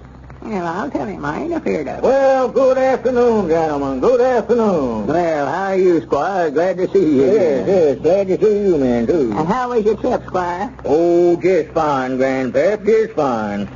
I heard about the meeting that the stockholders had a while ago. Sister Simpson was nice enough to come by and tell me what all took place. Oh, she did? Yes. That's what we called you over here for, Squire. I never was so astonished in my life. It cut me mighty deep, men, to know that my good friends and neighbors here would lose confidence in me. I understand that they want you to take full charge of things now, Lum. Put me out of it entirely. Yeah, they just tell me. But I want you to know it. I never had nothing to do with it, Squire. I weren't even at the meeting. No, I know you weren't, Lum. There's no hard feelings towards you at all. None at all. If they want me out, I'll step down and out like a gentleman. I'm sorry they feel this way about it, but I've made up my mind that I'm going to get entirely out of it. Now, I've got here in my hand all the remaining shares of stock in the company. The stock that was never sold, I plan to keep for myself. I've transferred all this over to you, Lum. Over to me? Just make you a present of it. I want to show you all that I want to do the right thing. Never let it be said that Squire Skimp took advantage of his friends, no, sir. Well, they don't mean for you to give up your interest in the company, Squire. No, we just want Lum to run things, Squire. Maybe he can sell the mine and get our money back. Yeah. No, that's all right, man. I prefer to handle it this way. I'm entirely out of it now. The mine is yours. Well, it looks as though Lum has been forced to assume full charge of the silver mine and is now the principal stockholder. And now, ladies and gentlemen, here's an interesting letter from Mrs. Newell E. Smith, Akron, Ohio. Mrs. Smith is bringing up her baby daughter on Horlick's malted milk. And she says, I've been using Horlick's malted milk for my baby daughter, and I've found there's no other food that can equal Horlick's for infant feeding. I couldn't find a single other food to agree with her. Before I tried Horlick's, I'd heard it mentioned on the Lum and Abner program every evening. This, and the fact that a neighbor in Akron also recommended it to me, convinced me that I should get a package. To my surprise and delight, there was a big change in my baby after only the second feeding. She's gained about a pound a week.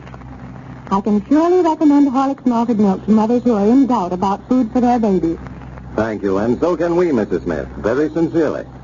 For over 50 years now, Horlicks has proved just as beneficial to thousands upon thousands of other mothers all over the world. You, too, can get it, you know, at your druggist's in either natural or chocolate flavor.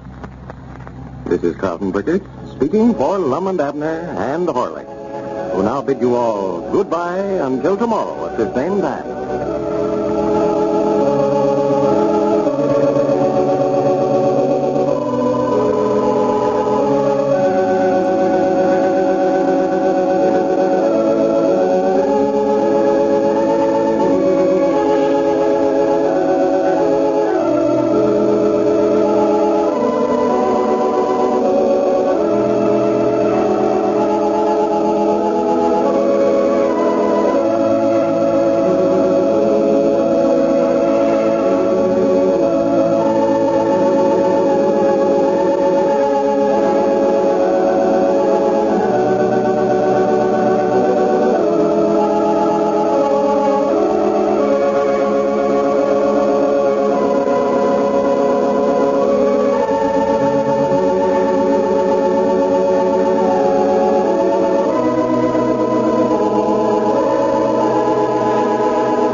You are now tuned into Then Radio. If you enjoy our videos, we ask that you consider joining our Patreon to support our channel. Don't forget to like and subscribe so that you never miss a new video. We hope you enjoyed today's episode, and as always, thank you for watching.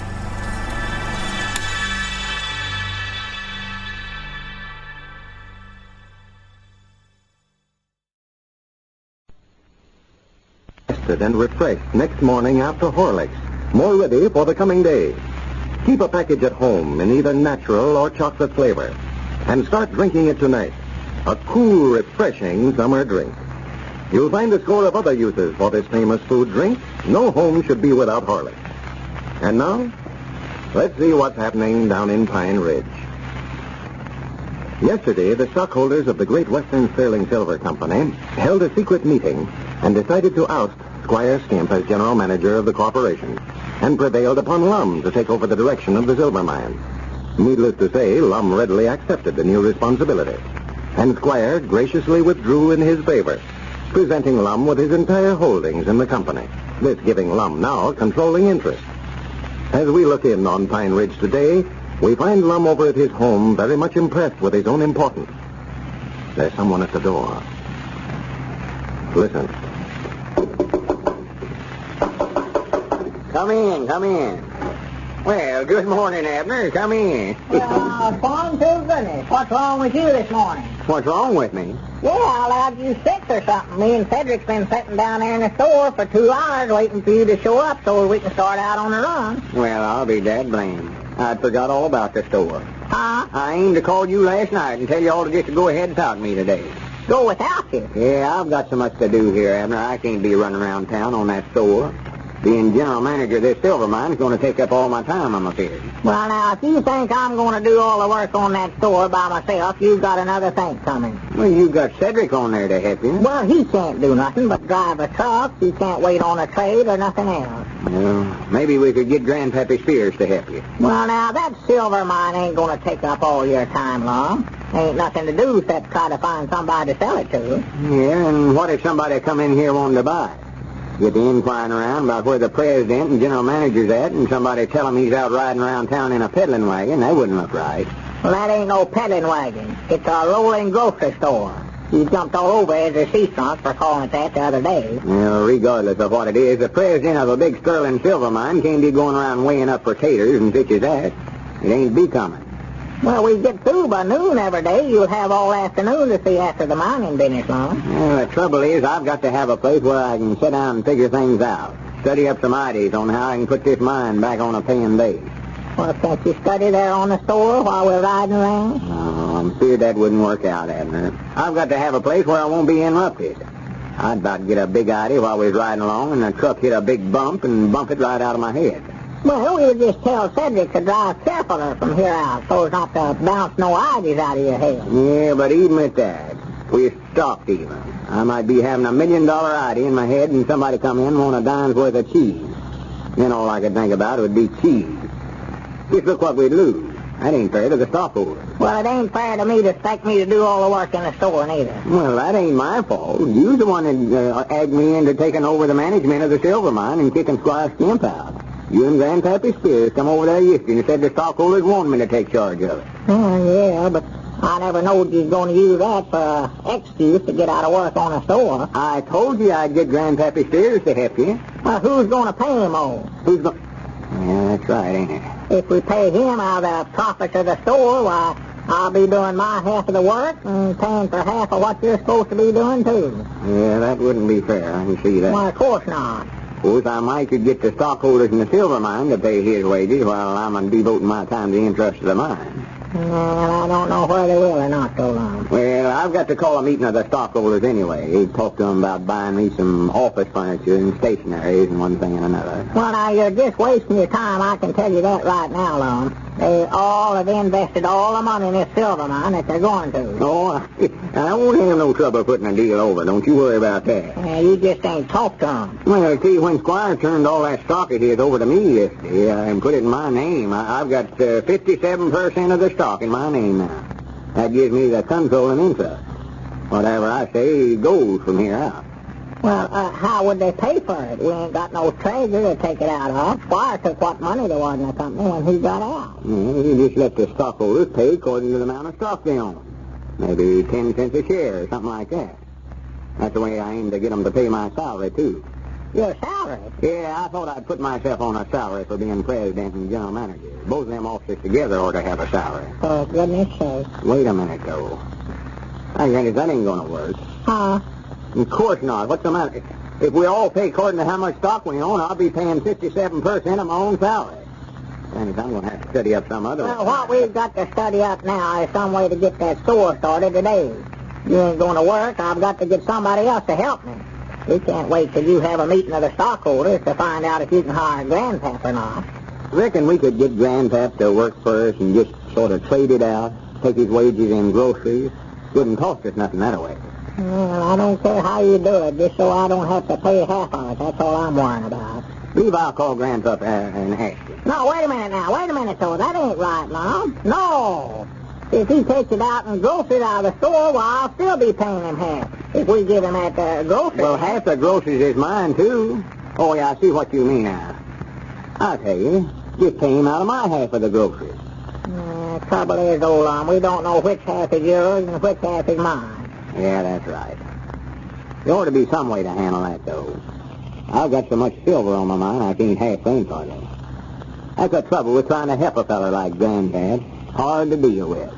Here he's been begging us ever since we started that store to give him a job, and now then we decide to use him, and him causing us all this trouble. Yeah, he's stubborn. That's the way it goes. Needing work as bad as he does. Oh, he's set in his ways, yeah. I'm a good mind to call him up right now and just tell him he just let his hard-headedness beat him out of a job. Yeah, call him up, Lum. Just call him up right now. I know that maybe that'll just learn him a lesson. That's what it'll do. That's the trouble with folks nowadays. They're too saucy. They won't work, and then when they get... Wait a minute. Hello, Grandpap? Oh, is Grandpap in Saturday? Tell him to step to the telephone, please, Mom. It's just good enough fine. Very idle. Him trying to get up it. He makes me so mad sometimes I can't hardly stand myself. You just got to be learned a lesson. Hello? Grandpap? This is Lum and Abner talking. I'll fix it myself, you see. I just called you up to tell you we can get along without you. There's plenty of folks around here wanting work that ain't so short. Huh? Why this fussing and arguing around here about what we're going to pay you? Pay you for working in our store down there, helping Abner out. Huh? Come over that again. I didn't quite get you. Now did that trying to deny the whole thing. Claimed he never knowed nothing about it. Well, that's just like him. Well, you was wanting work, wasn't you? Well, what are you acting so stubborn about what you get paid for then? Huh? Wait a minute here. Somebody's mixed up here. Here, let me talk to him a minute, Lum. I'll make him recollect it. I think the best thing to do is just let it go. Well, glad you called up, Grandpap. Goodbye. Say, I didn't see him bothering me with a batch of foolishness like that. Many things that I got on my mind. What are we going to do about the store, Lum? Cedric's sitting down there waiting for me to get back. I reckon we'll get that. Wait a minute. Somebody door there. Yeah, more likely Cedric looking for me now. Come in. Well, howdy, Squire. Come right in. Come in. Good morning, gentlemen. Good morning. Howdy, Squire. Sit down, Squire. Here, take this rock. Thank you, Lum. Lum, I believe I'll go on down there and get Cedric, and we'll drive a store by here, and then we can make up our minds what we're going to do about it. All right, Abner. Well, Lum, I brought over the deeds to that property out in Arizona that the mine's on. I just had it made over to you as a present in trustee of the Great Western Sterling Silver Company Limited. Limited? Yes, that's the term we use in some of the larger companies, you know, so I had that put on there. Well, good. Good for you. Now, that fixes everything up, Lum. That gives you full control of the company now, and relieves me of any and all responsibility. Yeah, I hate that the worst way, Squire. Well, that's all right, Lum. I don't blame you one bit. Not at all, not at all. The stockholders were dissatisfied with the way I was handling things, and I'd make any kind of a sacrifice to show the stockholders that I have their interest at heart, all my good friends here in Pine Ridge. Yeah, what you did here sure to prove to them that you want to do the right thing, all right, Squire. I'll say that for you. Yes, I thought it would too, Lum. That's the reason I was willing to step down and out and give you my interest, just to show them that I was trying to do right. Well, I tell you, I think the trouble was when they heard you was going to move to Oklahoma, they just got a little nervous. That's all. There wasn't no hard feeling. Yes. Well, now, I may change my mind now, Lum, and not move over there at all. I've got a proposition hanging fire, but I haven't made up my mind for certain yet on it. I just want to wind up all my business here so that I can leave right sudden if I have to. Sure. Well, I hope you stay with us. So I brought over a letter here that I thought you should copy and send to all the stockholders. Something for me to send them? Yes, just advising them that you've taken full charge of the company and that I've got nothing more to do with it. Yeah, that's a good idea. Yes, let them know who's running things. Let them know I'm responsible for the whole thing. Yes. Yeah, let's see that. Yes, go ahead, read it, Lum. To the stockholders of the Great Western Sterling Silver Company. This is to advise you that our former general manager, M.K. Skimp, is no longer connected with the company and that I am taking full charge and assuming all responsibility. It looks as though the Squire has very cleverly shifted all responsibility to Lum's willing shoulders. And now, a final thought before we leave you for tonight. When you go downtown shopping, or when golfing, or motoring, or fishing, be sure and take a flask of Horlicks tablets with you. There's nothing like these wholesome, nourishing tablets for helping ward off hunger or fatigue. When you begin to feel hungry or tired, just dissolve a couple in your mouth. They'll help refresh you, keep you going at full speed when you aren't able to eat on time. Children love Horlicks tablets, too. Love the full, delicious taste of both the natural and chocolate flavors. It's a good idea to let them carry a supply with them on hikes or excursions. Horlicks tablets will keep them from becoming overtired when the rest of the family is off on one of those all-day trips. You can get them, you know, from your druggist in handy 10-cent flasks, or larger sizes if you wish them.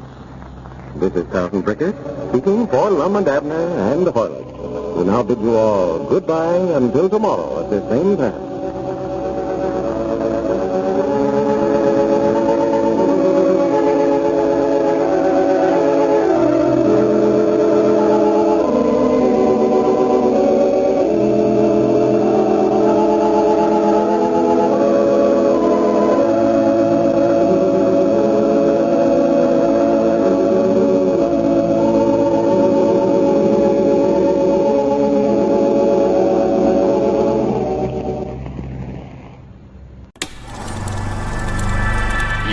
tuned in to Then Radio.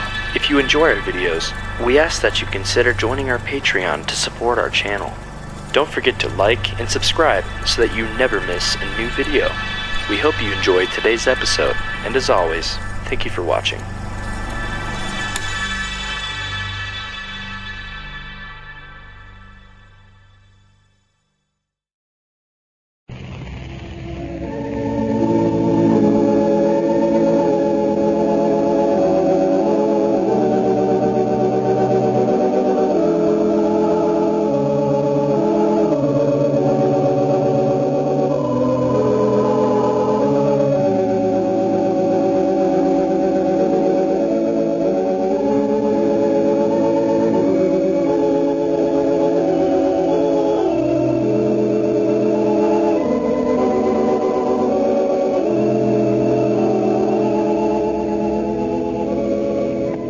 Howdy, everybody. Here we are, all ready to take you down to Pine Ridge for another visit with Lum and Abner.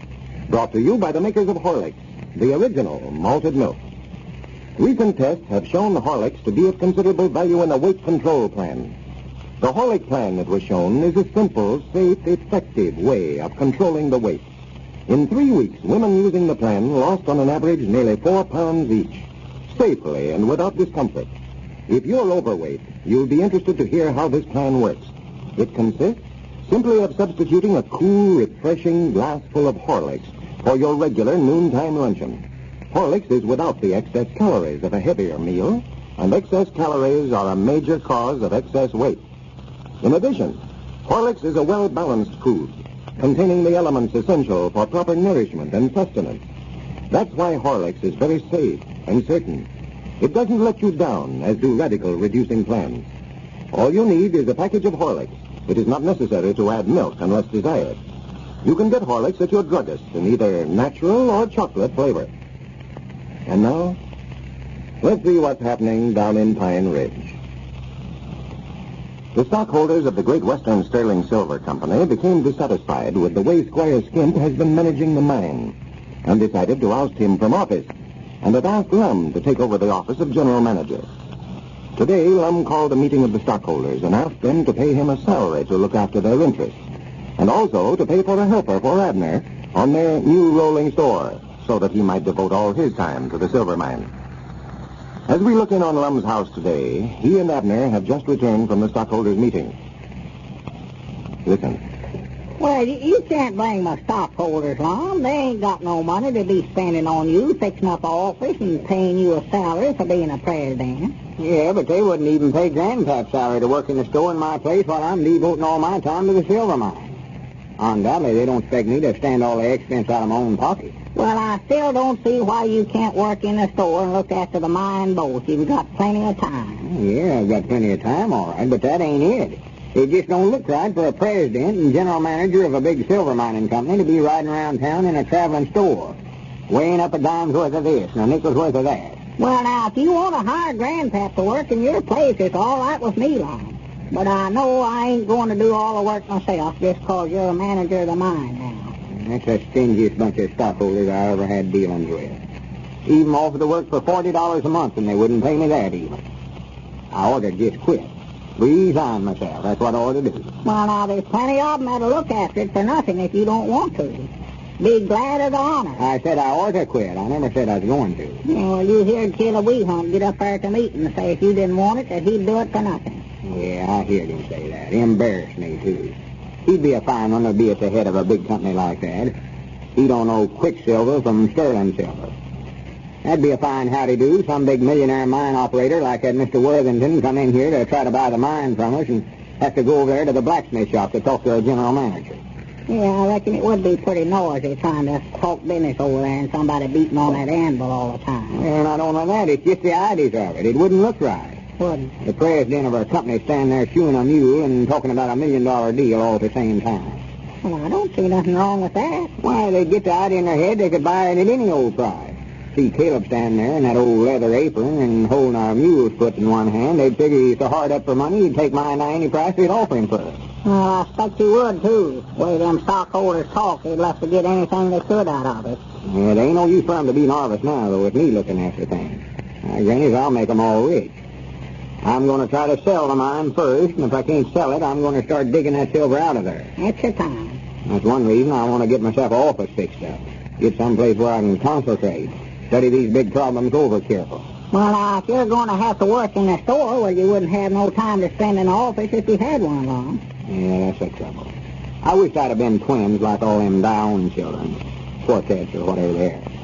There's 5 of them. I could be in 5 different places all at once. Well, Lord me, if you're having all this trouble keeping one of yourself straight, what would you do if there was 5 of you? Well, I could at least be... Excuse me. Yeah, go ahead. Hello? This is him. 5 of them.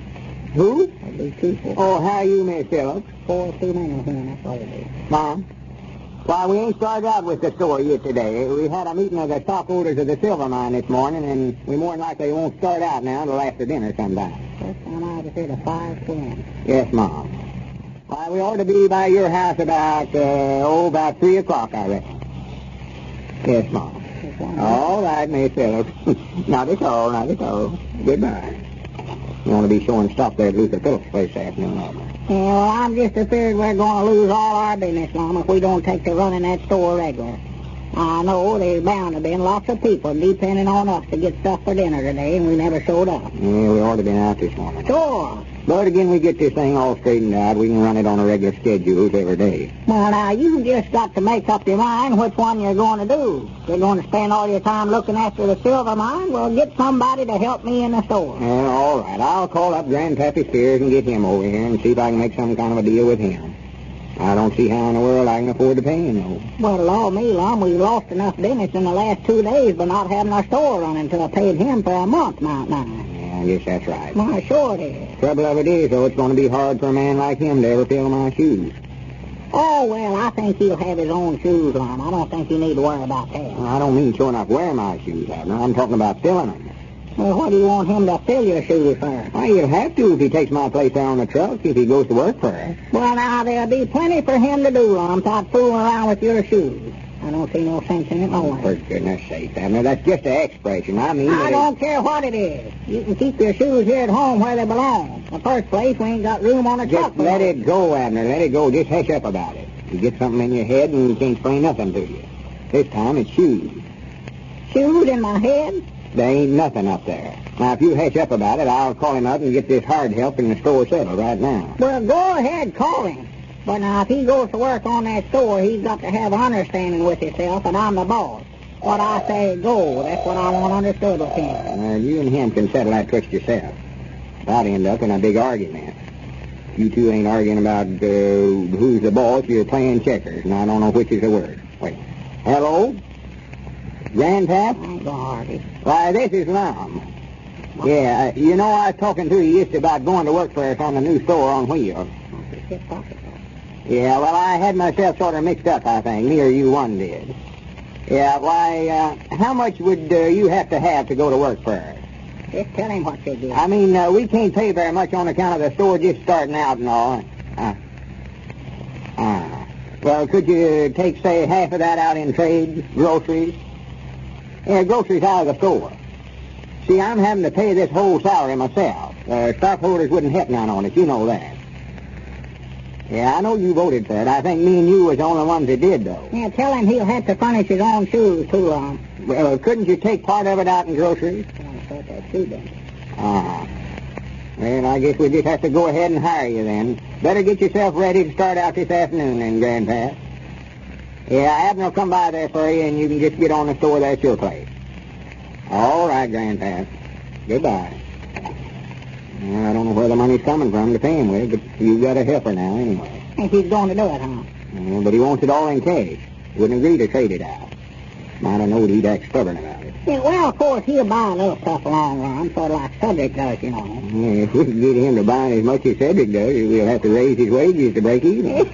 Well, I'll work on him. While we're driving along from house to house, I'll like to be trying to sell him stuff, you know, give him bargains. Yeah, that's the time. Whenever you buy something that way, though, be sure and get put down on the books who got it. Charge it to my account, but mark his name by it somewhere. Yeah, I'll mark it so we can tell who got it all right. Wait a minute. Who's that stopping out there in front there?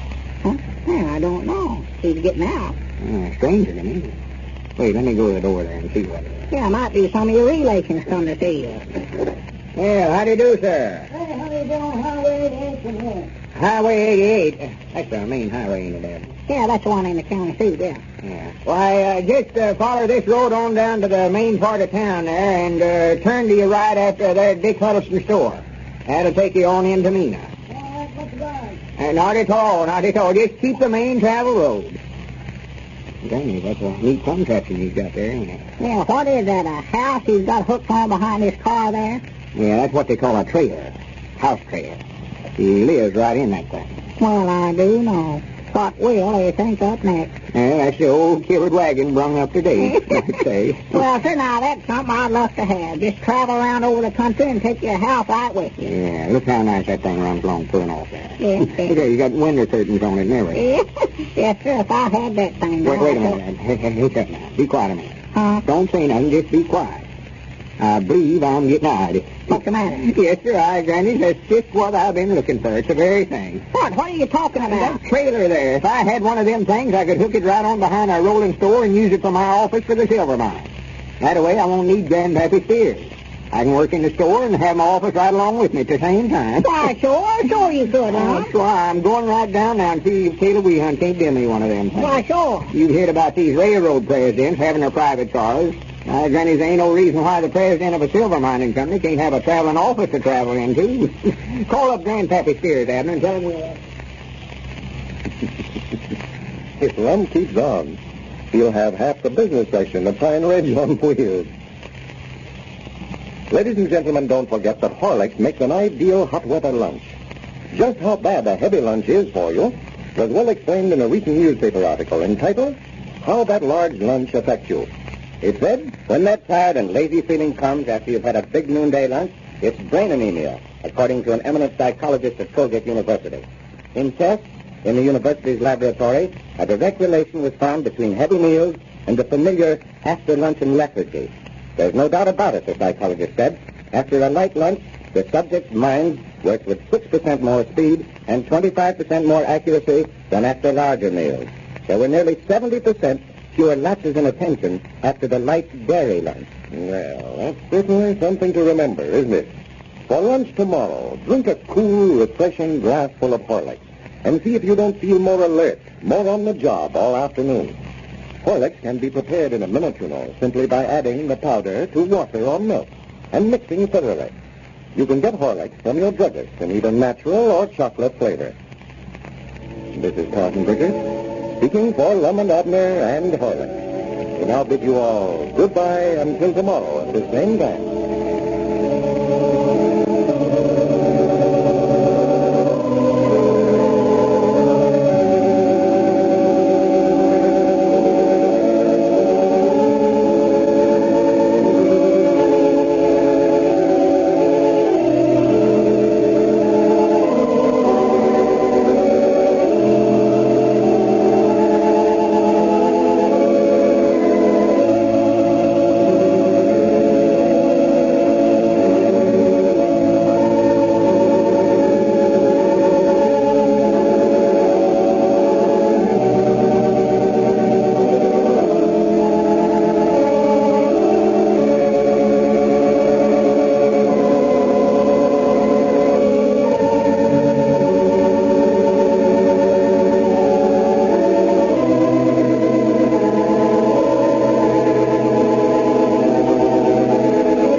You are now tuned into Then Radio.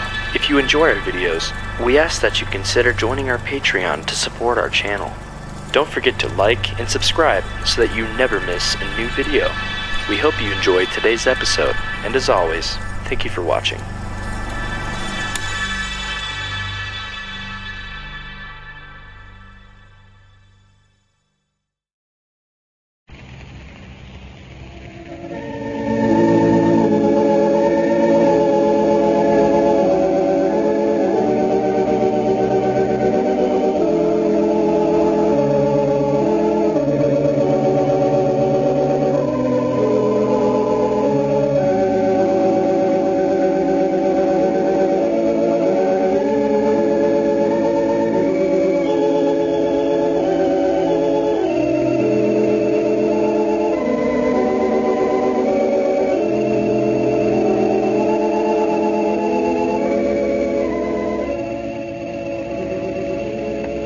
Howdy, everybody. Here we are all ready to take you down to Pine Ridge for another visit with Lum and Abner.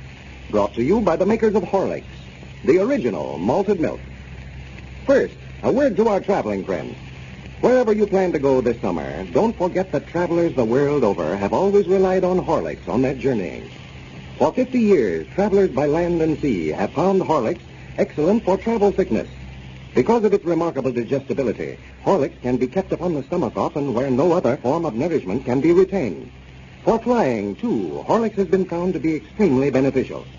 Many of our friends report that they use both the powder and the tablets on their flying trips. Horlicks makes a light, sustaining meal that tides them over until they land, thus preventing sickness. Remember this when you leave on your vacation. Slip a package of Horlicks in your grip. And don't forget some tablets, too. They're fine for scores of holiday occasions, for keeping you refreshed and energetic, and keeping down your appetite when you can't eat on time. Get some from your druggist. He has the tablets and the powder in a choice of flavors, natural and chocolate. And now, let's see what's happening down in Pine Ridge. Lum has solved the problem of how he can continue working on the grocery store on wheels and at the same time attend to his duties as president and general manager of the Great Western Sterling Silver Company. He has decided to have Caleb Weehunt, the local blacksmith, build a trailer to attach to the rolling store, which he intends to use as an office. As we look in on our friends today, the old fellows have completed the daily circuit of the town. And we find Lum and Abner over at Lum's house discussing their silver mining interests. Listen. Well, I believe the best thing to do is to sell it if we can, Mom. Yeah, I don't know if there's any money to be made in the silver mining business. Looks to me like a body could make more out of it to dig the silver out of it herself. Well, we might could make more, but if we could sell it and get our money out of it, I believe I'd rather do it. Yeah, see, since the Givermen went off of the gold standard, silver's went clean out of sight. It has, huh? Oh, yeah. They've got to where they're using silver for everything by now. Well, Make nearly all the money out of it now. I could sell it to the Givermen. it'd be fine if we could just make our own money out of it, wouldn't it? Yeah. Every time we need a little spending money, just go down and make up a batch of nickels and dimes and sit you there. Yeah, it'd be fine, all right, but I don't much believe the Givermen allow you to do that, though. They won't. We could make silverware and stuff like that. Silverware? Yeah, knives and forks and one thing and another. You mean regular eating knives? Yeah, there's a world of that stuff sold, jewelry and stuff. Yeah, but you've got to have machinery to make them things with so long. Oh, yeah, sure. But I was just thinking we could have the factory right here in Pine Ridge. Ship the silver in here from our mine in boxcars and then make it into mine anything we wanted to. Well, that'd be fine, all right. Give a lot of work to folks around here. Oh, my, yes. I've been studying it over, turning it over in my head, sort of. It'd be the finest thing at all. Yeah. I could be president and general managers of the whole shebang, and then all the stockholders could be bosses and secretaries. Vice presidents and one thing and another. Yeah, well, that'd tickle them all to death, Lum. Well, that's what I've been thinking on for the last few days. It'd bring a lot of money into Pine Ridge. Properties would go sky high. Start putting up new buildings and all that stuff. Build a railroad through here. Granted, you wouldn't know this town in 6 months' time. Dogged, I believe you're on the right track now, Lum. When you aiming on getting started? Well, I don't know. I've got that much all figured out. Now, the next thing we got to do is get the money somewhere to build a factory with. Yeah, what about you going to get that at? Yeah, that's just it. That's all that's holding me back, though. See, them things runs into money when you start building them factories. Yeah, I expect it'd cost a right smart to build one of them, all right. That's my trouble. I can study things up that way. Don't have no trouble doing that at all, like this idea right here. There's $1 million idea right there. This thing got the $1 million to go with it. No. Of course, we could take it. No, that won't work, no. What won't work? Yeah, what I started to say won't work. Well, what is it? Maybe you've got an idea and don't know it. You could have one, I reckon. A blind hog will find an acorn once in a while. Find an acorn? Wait a minute. Are you calling me a blind hog? No. Well, I was going to say I ain't no more blind than you are. Well, what's this idea you thought you had there? Oh, nothing. I just started to say it. I know the way we could raise the money, but it ain't no good, I guess. Well, what is it? Well, I just started to say before I stopped myself that if we could sell the mine to that fellow Worthington that offered us $1 million for it, why, we could take that money and build a factory. Why, sure we could. Why, Granny, that's a good idea, Abner, a gooder. Yeah, but the only trouble with it, if we sell the mine, why, we wouldn't have no use for a factory. Huh? Oh, yeah, that's right. Yeah. Of course we wouldn't. Anybody with just half sense would know better than that. If we sold the mine, that's right, you said that. Of course, maybe we could sell some more stock in the mine and get enough money out of that to build a factory with it. No, I thought about that. Ain't no money around here now. Squire Skimp just about cleaned the town out. He's got all the money. Well, maybe we could sell him an interest in it then.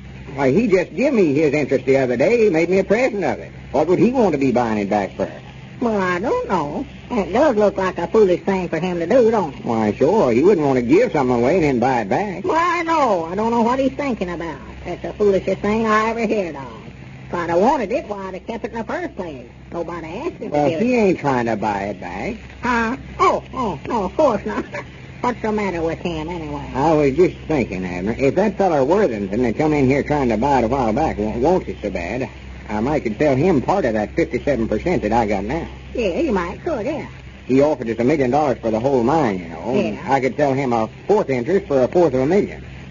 That'd give us enough to put up right smart of a factory right there. Why, sure. Why don't you write him a letter, Lum, and see if you can't make some kind of a deal with him? I reckon I'll just do that. Reckon what his address is. Arizona's all I know. Well, Squire Skimp ought to know. They're awful good friends, I think. Yeah, I can find out from him. I'll just call him up and ask him. Yeah, now, I believe we're getting on the right track now, Lum. Yes, sir. Yeah, I hope he don't want to be president of the company, though. I'll have to have an understanding with him about that. Hello? Where's this after this about president? Squire? This is Lum Eddard talking. I'm the one first. Why, do you know that feller Worthington's address? Yeah, the fellow that come in here and offered us $1 million for the silver mine a while back. Yeah, that's right. Yeah, but what town in Arizona? How do you spell it? Tucson. I'll put that down here. You don't know what his box number is, do you? Well, I'll try somebody there at the door. Oh, yeah. Let him in. Yeah. Well, I know. I'm just going to write him a letter and see if he still wants to buy the mine. Oh, for goodness sake. Come in, Cedric. I bet you thought I was somebody else, didn't you? I never thought nothing about it. Be quiet, I'm talking on the phone. Well, he might, though. You can't never tell. I've got a mighty good proposition to offer him. All right, Squire. Much obliged to you. Goodbye. He don't know for sure where he's at. He don't. Said I could write to, what is this, Tuscan, Arizona, if I wanted to. Might get him there. Uh-huh. How you, Cedric? Oh, why, Hey, he's all right. yes, I'm all right. Why, what I come over here for, Mr. Lum, my Paul, he wanted me to tell you something about that trailer he's been for to use for office. Well, what was it, Cedric? Well, sure, I must have just let it slip my mind. I said it over to myself all the way over here so as I wouldn't forget it, you know.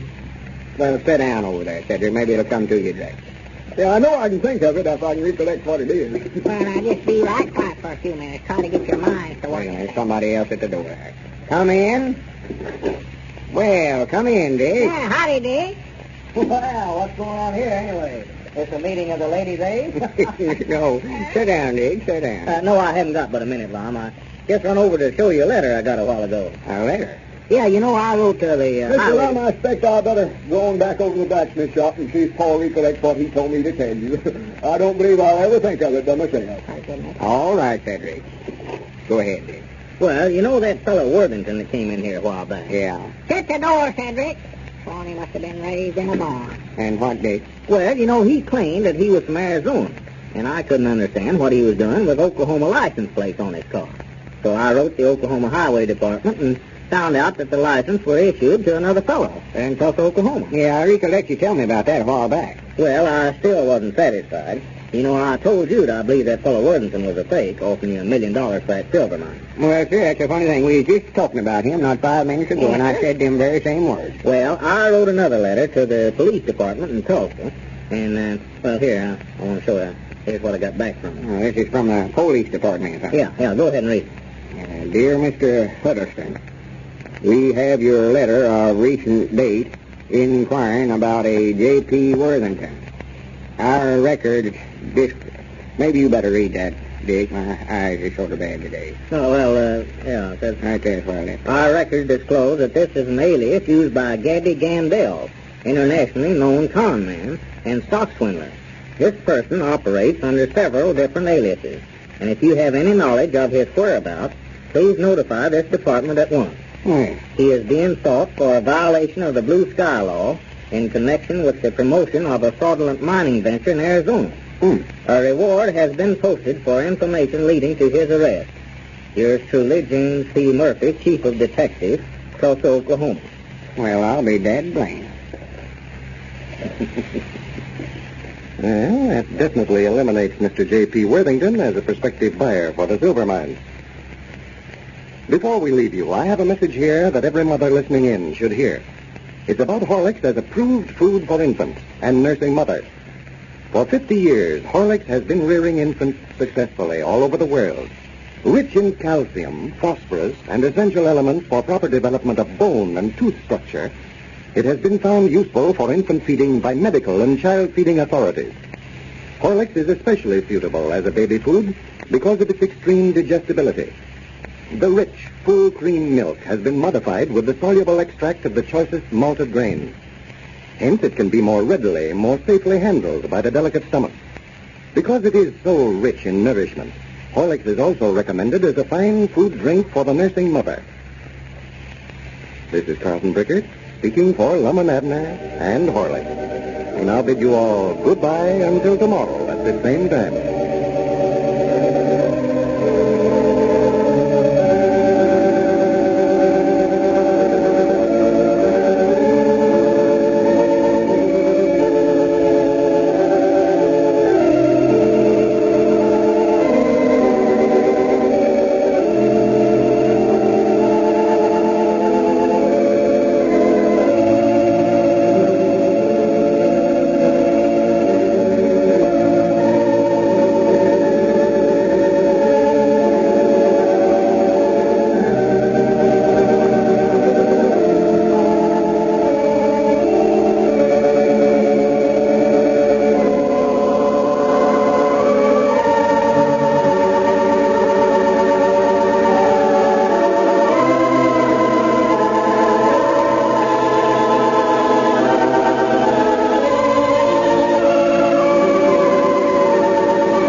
You are now tuned into Then Radio. If you enjoy our videos, we ask that you consider joining our Patreon to support our channel. Don't forget to like and subscribe so that you never miss a new video. We hope you enjoyed today's episode, and as always, thank you for watching.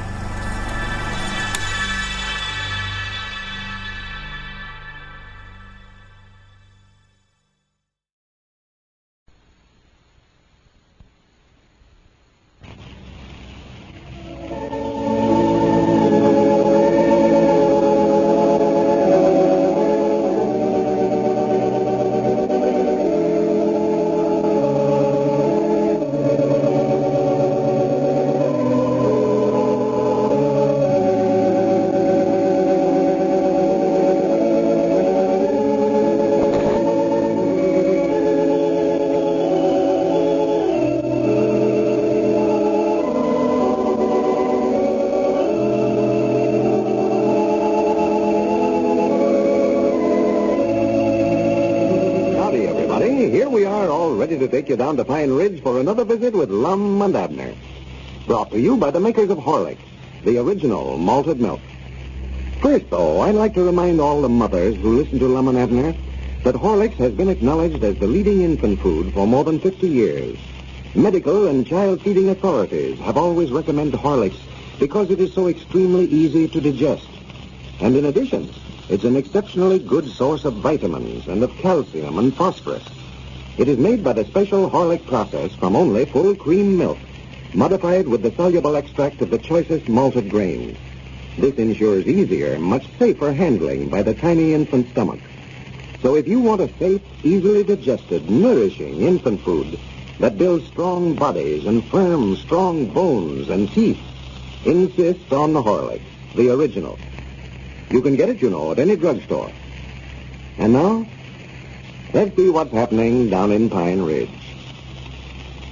You know, several weeks ago, the citizens of Pine Ridge became very much enthused over the possibilities of the Great Western Silver Mine when a Mr. Worthington appeared in Pine Ridge and offered $1 million for the mine. Squire Skimp, who was then in charge of the mine, refused the offer, but it created a boom in stock sales. Yesterday, they learned definitely that Worthington was a fake and was brought in by Squire Skimp for that purpose. As we look in on Pine Ridge today, Abner has just dropped by Lum's house with some very interesting information. Listen. Who's having a meeting? Why, the stockholders of a silver mining company. Oh, you must be mistaken about that, Abner. I ain't heard nothing about it. Well, you ain't supposed to know nothing about it, Mom. Sister Simpson called me up over at the place just as soon as we got back with the store and said they was having a meeting over at her place, and they never wanted you there. That's a fine howdy do, having stockholders meetings and not even letting the president and general manager know nothing about it. Yeah, I don't know what the idea is. She never said, just said for me to be there. Wait a minute. Don't reckon they've got some more offices they want me to take over and just having a secret meeting so as to surprise me with them? No, I don't much think that's what it is, Mom. It must be something important, so from the way she talks. Well, y'all can't decide on nothing without I'm there. I own 57% of the stock, controlling votes. Yeah, well, I just thought I'd drop by and tell you about it before I went over there. Yeah, I'm glad you did. I can't figure out, though, what they'd be up to. No, I'm sort of curious about it myself, too. Just as soon as the meeting's over, Abner, I wish you'd come back here and let me know what had all taken place. Yeah, I will. I'll come right on over here just as soon as it's over. Wait a minute, who's that? What? Out the window there. Dick Huddleston coming up the front walk there. Yeah. Well, I expect I better get on over there, Lum. I'm late now. Yeah, I want you to be there for the whole thing if you can. I want to know what's going on. Yeah, well, I'll see you after a while, then. Howdy, Dick. Well, hello, Abner. Lum in there? Yeah, go right on in. I've got to go with stockholders meeting. Yeah, come in, Dick, come in. I'll see you after a while.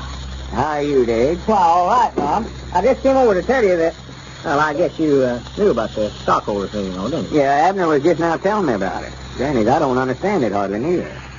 They never wanted me to be there. No. Well, I'll tell you, Lum, I don't know exactly what the meeting's about, but now there's something in the air, all right. Something in the air? Yeah, Sister Simpson came down to the store this morning and was asking me about that letter I got yesterday from the chief of police in Tulsa, Oklahoma. Swan, that woman knows everything that happens around here. Now, where do you reckon she found out about that? Why, she said that Grandpappy Spears was telling her about it. Well, I'll be dead, Brian. Reckon where Grandpap found out about it. I don't know. I haven't said anything to anybody about it myself. But she seemed to know all about it, just knew exactly what was in that letter.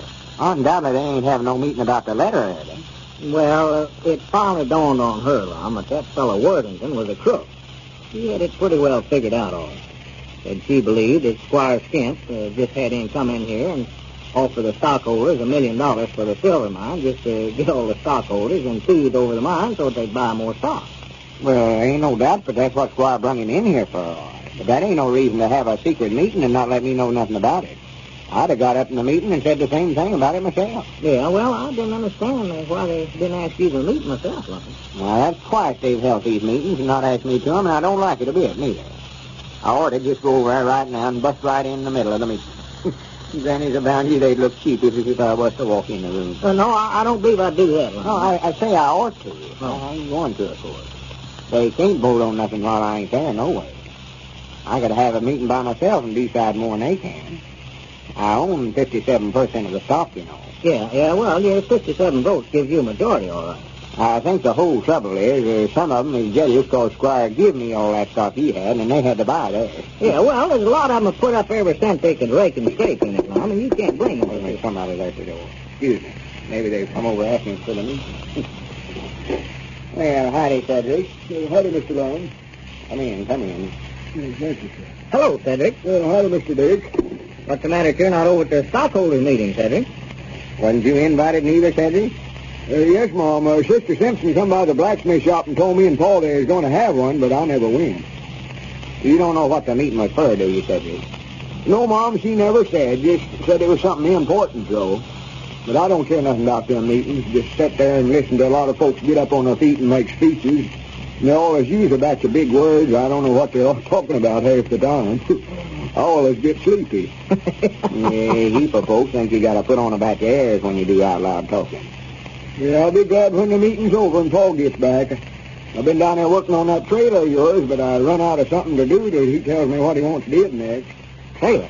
Yeah, didn't I tell you about the trailer I'm having Caleb build for me? No, I guess not, Lum. Yeah, he's a building me a trailer for office. For an office? In a trailer? Yeah, I'm going to fasten it on behind our new rolling store, and that way I can tend to the store and my mining business both. Somebody wants to talk silver mining business with me, we can just get back there in the trailer where we won't be interrupted.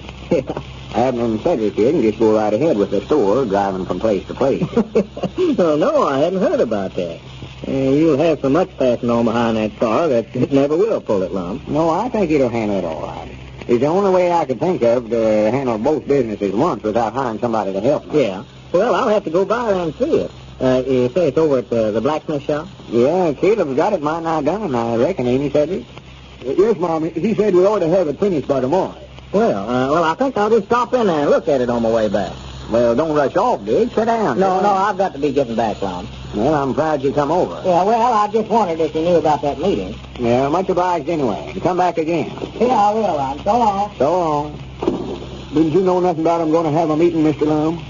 No, not till just a while ago. They never wanted me there for some reason. I had some important matters I wanted to talk over with them, too. Looks like I'm going to have my own meetings if I get anything did around here. Yes, Mom. Then wait a minute. That ain't a bad idea. They think they can leave me out of them meetings? How many shares of stock have you got in that silver mine, Cedric? Why, me and Mama owns just one share together. Half a stock's what I got. Well, you don't need no more than that, Cedric. I've got 57% of all of it myself. Just sit down there. Me and you's going to have our stockholders meetings all by ourselves. I show them they ain't the only ones can have a meeting around here. Well, what are we having a meeting for, Mr. Lum? Why, what's this meeting for we're having? Well, I don't know. Find something to decide on. You can make a motion. Let's see. Make some kind of a motion, and then I can decide again it. What kind of a motion? Oh, anything at all. It don't matter about that. Just sit down there, and I'll call the meeting to order. Wait a minute. What are you doing? Look out there, Cedric. I'm making a motion like I'm fighting. Well, just sit down there. I'll make the motions myself. Let's see, what can we decide on? We got to study up something here. I'll tell you what we'll do. As soon as I get the meeting called to order, Cedric, why, you get up on your feet and you bring up the motion to decide to be again whatever they decide to do over at the meeting that them others is having. Well, wait a minute. I don't know where I understand what you mean or not, Mr. Lum. Well, I'll call the meeting to order, and you get up on your feet and make a motion to that we're going to be again whatever they decide to do over that other meeting. Oh, yes, Mom. I see what you mean now. All right. The meeting is called to order. Mr. Chairman? Yes, Mom. Well, wait a minute. You ain't the chairman, Cedric. Mr. Chairman? Yes, Mom. Cedric, I said you ain't the chairman. Sit back down there. Mr. Chairman. What is it, Mr. Edwards? Why, Mr. Chairman, I move that we be again whatever the other stockholders... Hey, Lum! What's the matter? Is the meeting over already? Come on, Lum, get your things and get out of here quick. Well, what's the matter? Why, the stockholders thought the Squire skimp cheated them, and when he brought that fellow Worthington's in here, and they think that you was in on the deal, too, and they're marching over to Squire's house right now to run him out of town, and just as quick as they get done over there, why, they're coming after you. Coming after me? Yes, sir, coming after you, Lum, and sure as. Well, wait a minute, Abner. Where can I get? I don't know, Lum, I don't know, but they're coming after you just as sure as the I never had nothing to do with Well, now, don't try to argue with them today, Lum. They're too mad to listen to reason. Now, come on, and we can slip out the back door here and over to my place, and you can hide in my barn till this thing blows over. Lum may have a controlling vote, but even Abner's barn loft is better security at a time like this. And now, just to remind you that Horlicks makes a fine, easily digested luncheon. Listen to this. From the woman's viewpoint, the Horlicks luncheon would be really hard to beat. My friends and I all take it. After working around the house all morning, we find a glass of Horlicks awfully refreshing. It doesn't leave us feeling loathly as bigger luncheons do. It's satisfying, too, and that's the most important point with women. Most of us are interested in keeping down our weight. And as Mr. Dickett says, Horlicks is excellent in weight control. I'm not so interested in weight control, but say, I do need a lunch that keeps me alert in the afternoon. I can't afford to get drowsy at the office.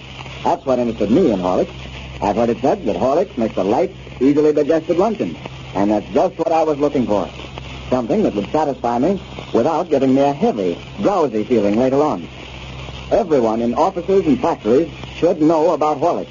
Yes, I think that everybody should know about Horlicks. As thousands testify, Horlicks is an ideal midday meal. Satisfying, nourishing, and refreshing. Try it yourself. You can get it, you know, at any drugstore in both natural and chocolate flavors. Or specify Horlicks at your favorite soda fountain. This is Carlton Bricker speaking for Lum and Abner and Horlicks. We now bid you all good fortune and good health. We'll be with you again at the same time Monday night.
You are now tuned into Then Radio.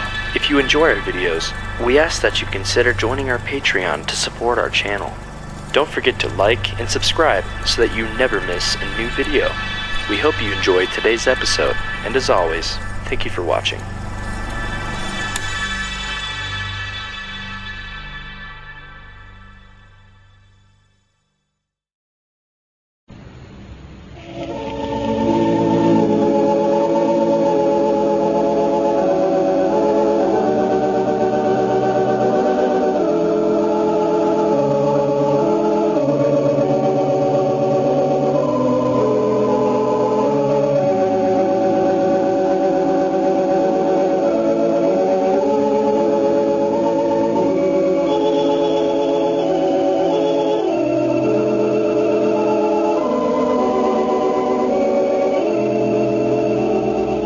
Howdy, everybody. Here we are, all ready to take you down to Pine Ridge for another visit with Lum and Abner. Brought to you by the makers of Horlicks, the original malted milk. You know, there's a mighty interesting story behind malted milk. The successful blending of rich, full cream milk, wheat, and malted barley, and a way of reducing it to powder form, was first discovered by Mr. William Horlick over 50 years ago. Today, Horlicks is universally used and recommended by physicians all over the world. Because of its digestibility and remarkable nourishing properties, it filled a great need and has been used by millions for infant feeding, for convalescence, for building health, both in homes and hospitals. Naturally, following the outstanding success of Horlicks, many imitations appeared, which cannot compare in quality or results with Horlicks the original. That is why, when you buy malted milk, it is in your interest to insist on Horlicks. Throughout all these years, Horlicks has been recognized as the one outstanding leader. And now, let's see what's happening down in Pine Ridge. When we left Pine Ridge Friday, the disgruntled stockholders in the Great Western Silver Mine had become alarmed over the safety of their investments. And after holding a secret meeting, had threatened to take drastic measures against Lum and Squire Skimp unless their money is refunded. Since that time, Lum has been hiding in Abner's barn loft to avoid any violence on the part of the enraged stockholders. As we look in on our old friends today, we find Abner just entering the barn loft, bringing Lum his noonday meal. Listen. Hey, Lum, Lum, where are you? Oh, well, howdy, Abner. I never knowed who you was. Well, didn't you hear me coming up the ladder? Yeah, but I wasn't sure who it was. Well, You ought to holler and let me know who it is. I don't want to be burying myself up in that hay every few minutes. I'm feared this dust up here is going to bring on a touch of asthma anyway. Or hay fever. Yeah, well, here, I brung up some victuals for you. Well, good for you. Good. I thought maybe you'd forgot about me being up here. And that blamed hunger, if I'd had some salt and pepper, I'd start eating up some of this hay. Well, Elizabeth said to tell you she was sort of ashamed of the meal, but this is wash day, and she never had a chance to fix up a lot of stuff. Well, now, that's just all right. You oughtn't to go to any bother. Looks good what there is of it here. There's plenty of it, too, of course. This is it. Turnip greens again, I see. Yeah, we had an awful good crop of them this year. And if I eat any more of them things, I'll have to spray myself to keep the cutworms off of them. Have you saw any of the stockholders today? Well, yeah, I seen 2 or 3 of them down around Caleb Weehart's blacksmith shop. They're still trying to find out where you and Squire has been to. Ain't they located Squire yet? No, he went out the back door when they went over to his place after him Friday, and ain't seen or saw nothing of him since. Some of them thinks that he went in there at the county seat and catch the train, just left the country. Yeah, that's what I ought to do, instead of hiding around a barn loft like a criminal. Well, I think it'll blow over in a few days, Lum. Most of them is cooling awful ill. All except Caleb. I believe he gets madder every day. Well, can't you explain to him that I never knowed nothing about the silver mine being a fake? You can't explain nothing to him. Every time you get to talking to him about it, why, he gets so mad he could bite. He's talking about it down there this morning. He got to pounding that anvil. You could have heard it 4 miles. I believe I'd stay here for a few days longer. It wouldn't do for him and you to meet up with one another yet. Yeah, 2 dangerous men that way. Somebody might get hurt, that's right. I might get mad, too. Yeah, well, I wasn't thinking about Caleb so much as I was you, Lum. That's all right, Evan. Just let it go. Ain't no use to keep on talking about it. It just all goes to show it's a small world after all. Here today and gone tomorrow. Well, I don't know now, Lum. If it's me, I'd stay right here. Oh, yeah, that's what I aim to do. Oh, I thought you said you're going to be gone tomorrow. I know, no, I said we're here today and gone tomorrow. That's just sort of an expression.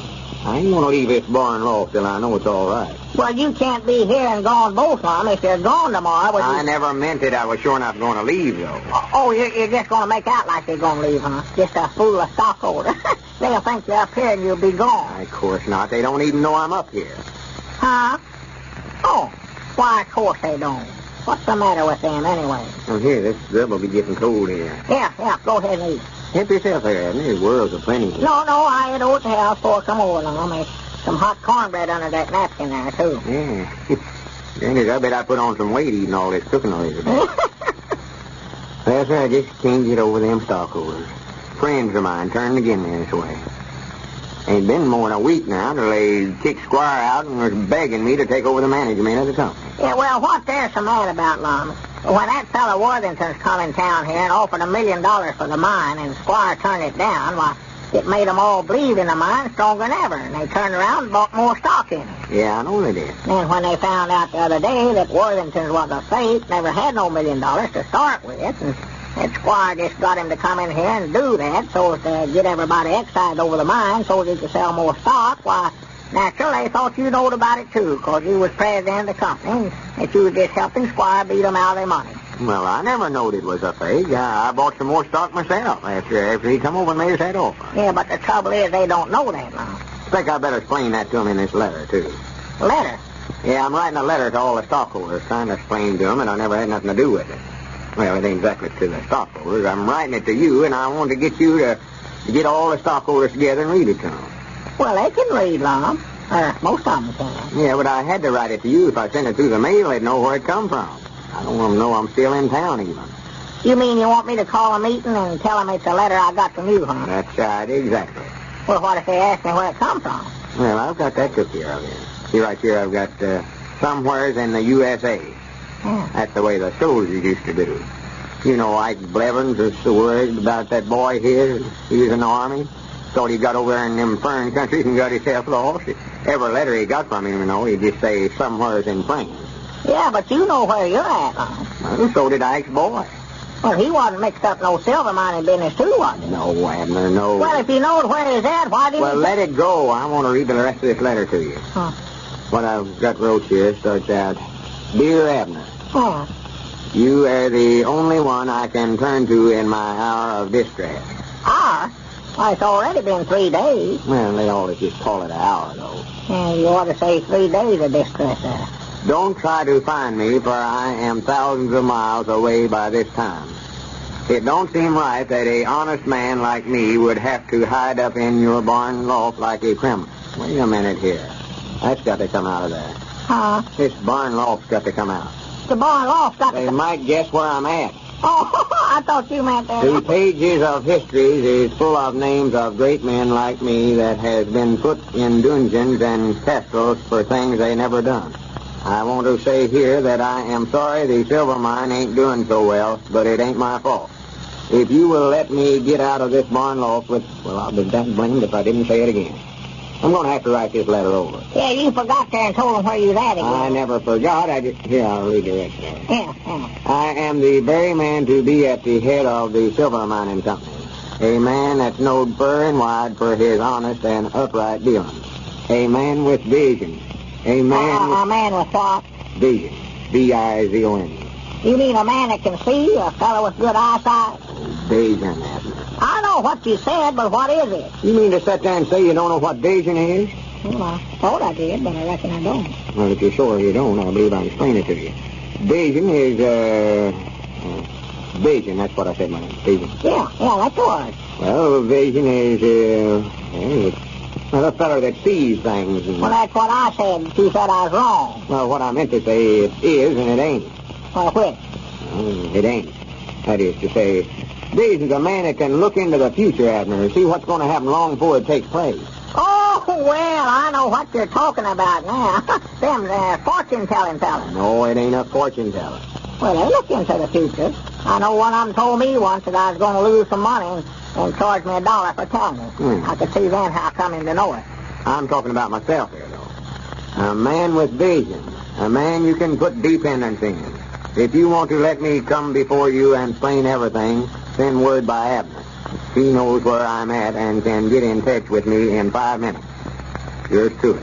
Send me that pencil there and I'll sign my name to it and make it legal. Well, wait a minute there, Lum. I believe you're overlooking something. You're forgetting. I ain't overlooking a thing. I've been all morning writing this thing. I don't want you coming over here and telling me how to do it. I ain't forgot nothing. That's one thing I can say for myself without bragging on. I don't forget things. Sort of like an elephant in them respects. Never forget. You know what was I fixing to do here? Why, you said you want to sign your name to that letter. Oh, yeah, sure. What letter? Why, the letter you wrote there to the stockholders. Oh, yeah. What did I do with the thing? Well, if I had it here just a minute ago. I know you was reading it to me there just now. The trouble, you interrupted me there. Ain't that it there in your hand, Lum? What? Yeah, here it is. Never mind, Abner, I found it. I don't know what's the matter with me today, Harvey. Well, maybe you better stop and eat them victuals, Lum. That's about what's the matter with your hunger.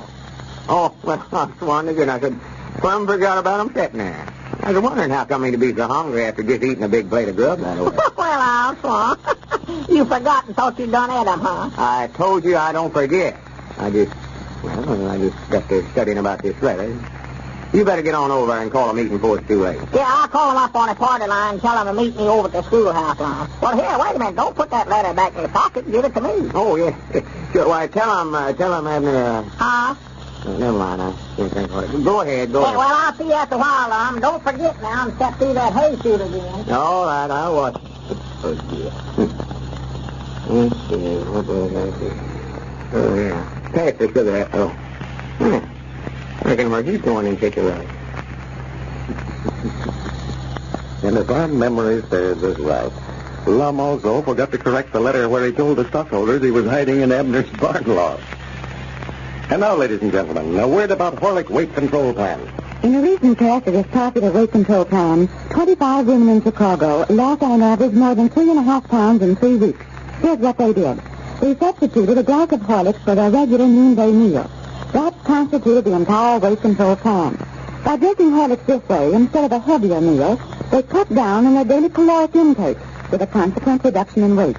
Excess calories are a common cause of excess weight. Even more important than the effectiveness of the Horlick plan is its safety. Many of you must have read about the dangers to be found in radical reducing plans. Many are definitely dangerous and a menace to the public. If you really want to reduce, then do be sure and reduce safely. Follow the Horlick plan. Horlicks is a remarkably nourishing, sustaining, energy-giving food and is a safe, sane substitute for heavy midday food. You can get Horlicks, you know, in both natural and chocolate flavors. This is Carlton Burkett speaking for Lum and Abner and Horlicks, who now bid you all goodbye until tomorrow at the same time.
You are now tuned into Then Radio.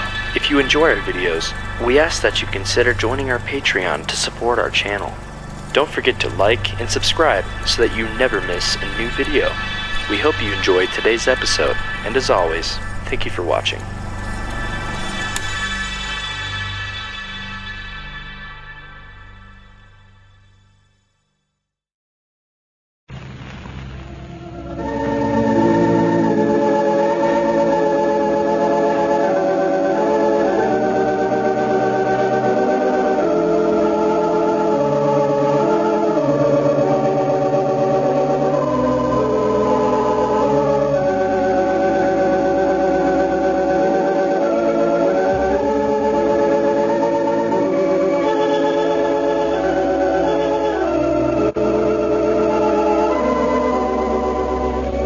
Howdy, everybody. Here we are, all ready to take you down to Pine Ridge for another visit with Lum and Abner.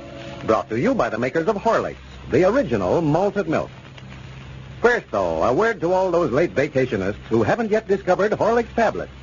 I'd like to remind you that these wholesome, tasty tablets are fine to have along whatever type vacation you prefer. On motor trips, fishing expeditions, or on the golf course, they come in mighty handy. A few of the tablets dissolved in the mouth when you begin to feel hungry or tired will satisfy your hunger, keep you on your toes, help you get the most out of your vacation. Thousands have found this out. Women use them around the house or when they're shopping to ward off hunger and fatigue. The menfolk, when at work, find Horlicks tablets keep them going at top speed on days when they can't get out to eat on time. Youngsters go for Horlicks, too, and mothers find that it doesn't spoil their children's appetites. Get a flask to try. A handy small one costs you just a dime. And your dealer carries larger sizes, too, in both natural and chocolate flavor. And now, let's see what's happening down in Pine Ridge. You know, Lum has become involved in the promotion of a fake silver mine, and Squire Skimp, the promoter, has absconded with the money and left him to face the enraged stockholders. Lum has been hiding in Abner's barn for the past few days, fearing violence on the part of the investors. Yesterday, Abner called them together and read a letter from Lum protesting his innocence. Evidently, the stockholders have listened to reason.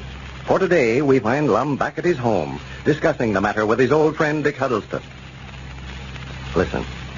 Yeah, I thought you'd left town. No, I was right over there in Abner's barn loft all the time. Well, it's a shame that you ever got mixed up with Squire Skimp in that silver mine business, Lum. Yeah, but I still don't see why the stockholders are blaming me. Squire's the one that got all the money for the stock we sold. Yeah, but you were the president of the company. That's the reason they're looking to you for their money back. Well, yeah, I was the president in name, but I never had nothing to do with the running of the company. Now, that's where you made a mistake, too. That's just exactly why Squire offered to make you president, so that all the blame would fall right on your shoulders.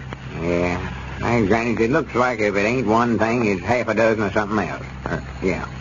Well, you've lost a lot of friends around here by it, Lum. Well, I don't know where I have or not, Dick. Body that'll turn again you at a time like this weren't much of a friend to start with. That's the way I look at it. Like this morning, I went out on the rolling store with Abner, and folks had come out in front to buy stuff, and quick as they seen me in the truck, they'd turn right around and walk right back in their house. Well, I'll declare. And I had to take out and come on back to the place here and let Abner and Cedric make the round. Yeah, I know how they feel, Lum. They've been coming down there at the store talking to me about it. Well, there ain't no poor people in town hardly that'll speak to me. I walked in Moe's Moose Barber Shop this morning to get a shave. 4 or 5 fellers sitting around in there, and they just sort of got right up and left out quick as I come in. Well. And Moe said he was too busy to wait on me. Well, I'll declare. If you could just figure out some way to reimburse the stockholders, I believe everything would be all right. Figure out some way to do what to them? Give them the money back if they invested in the stock. Oh, yeah, that's what I'd love to do, all right, if I had it. Squire's got all the money, though. Over $7,000 worth of stock he sold in this town. Did he sell that much, sure enough? Yes, sir. He told me that himself. Now then, he's plumb out of the company. See, he give me what stock there was left. Of course, he got me to sign a statement that I was consuming all the responsibilities of the company. Yeah, I know, and that's why they're looking to you for their money, too, Lum. Yeah, I don't know what to do about it. I've just might not worried myself sick over it. Well, you've got to do something if you intend to stay in Pine Ridge, Lum. That's all there is to it. Yeah, I know it. If they just give me a chance, I might could take the mine and make a success out of it after all. But now then, they want me to turn the management over to somebody else. Well, maybe that'd be the best way out of it for you, Lum. Well, if I'm going to be responsible for it, though, I want to look after running it myself. I'm getting the blame now for the mistakes one feller made. I don't want to go through that again. Yeah, sure. I can understand how you feel. Wait a minute. There's somebody at the door. Oh, yeah. Come in. Well, come in, Abner. Lum, I was just down to... Well, howdy, Dick. How you, Abner? Oh, just only tolerably, Dick, only tolerably. Looks like everything's going right backwards wrong, looks like. How did you do with the store after I left, Abner? Well, that's what I come over to tell you, Lum. Looks like we just may as well close the thing up and quit trying to run it. We've taken in $1.60 on the whole round. Well, I'll be dead. $1.60. Yes, sir.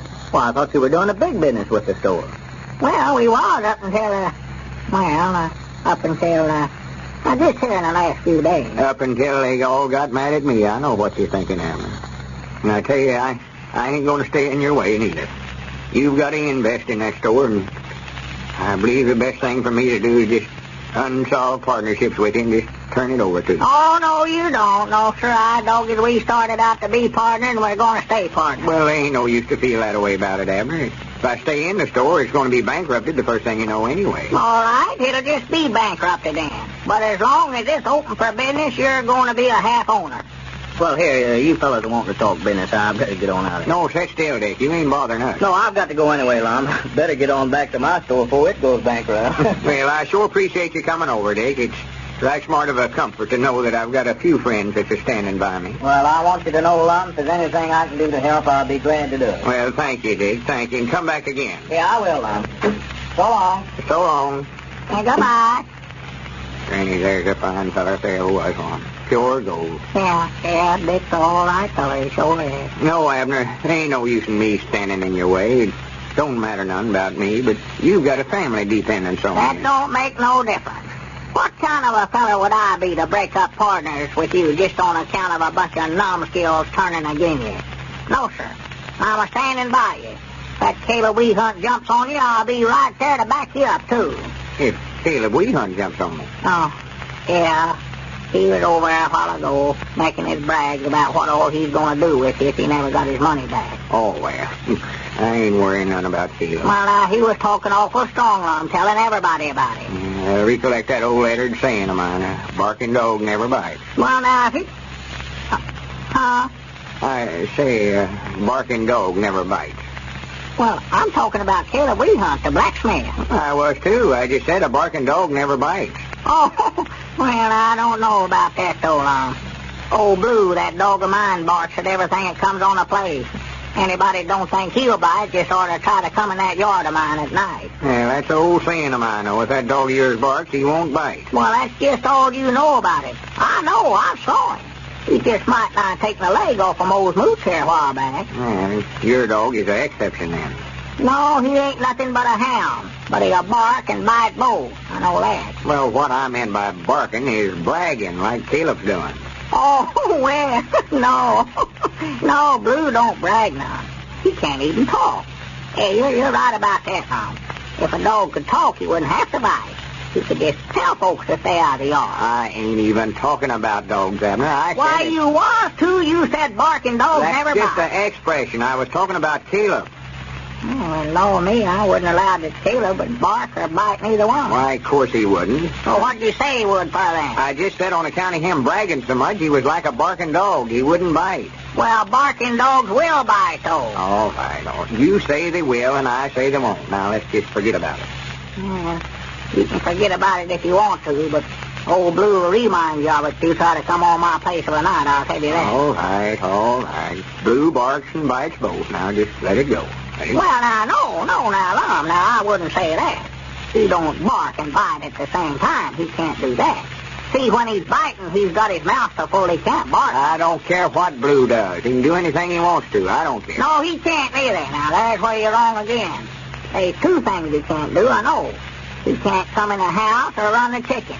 They're the best of this stomp of daylight out of it. Well, stop talking about the dog. I've got too many things on my mind without arguing about that.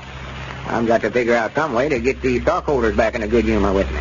I know lots of dogs bark and bite both, too. Uncle Henry lots of dogs is a bite. And Granny, if I could just figure out some way to make a big hero out of myself. Then I'd have them down on their hands and knees begging my pardon. Of course, I don't know about humans. Maybe they don't do both. There's some way for me to save the town, like Paul Revere's. Ride over the community and warn everybody about something. I don't know what. Or if the enemy was charging the town, soldiers coming in here, I could rush through shot and shell and rescue her flag. I could say, shoot if you must at this old gray head, but save our country's flag, I said. Or if there's a little hole in the dam, I could stick my finger in the hole and plug it up so it wouldn't flood the whole valley with water and save our women and children. What dam? Huh? What dam? Well, if there was one here, and Pine Ridge was in a valley, stood up on a hill this way. Oh, yeah, you might could if it was different. Looks like them fellers in the old days had more chances to make heroes out of themselves. They could just go out and fight one of them dragons with 9 or 10 heads just any old time the notion struck them. 9 or 10 heads? Yeah, they was dangerous. Well, now, Lum, now, if a dog had 9 or 10 heads, he could bark and bite at the same time. He could bark with one while he was biting. Abner, if you say bark or bite one more time, but that blame if I don't bite you. Oh, well, I know you don't bite, Lum. You're just saying that.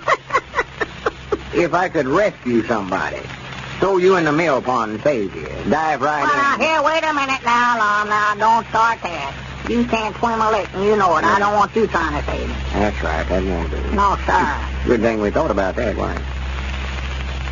Let's see. If we could stop you on a sawmill carriage and the villain was fixing to saw you in two, I could reach in and throw a pistol on him and save you. Wait a minute. Now, there ain't no use talking about that neither, Lum. I can tell you right now. Wait a minute. Be quiet, Abner. It's getting... I believe I'm getting eyed.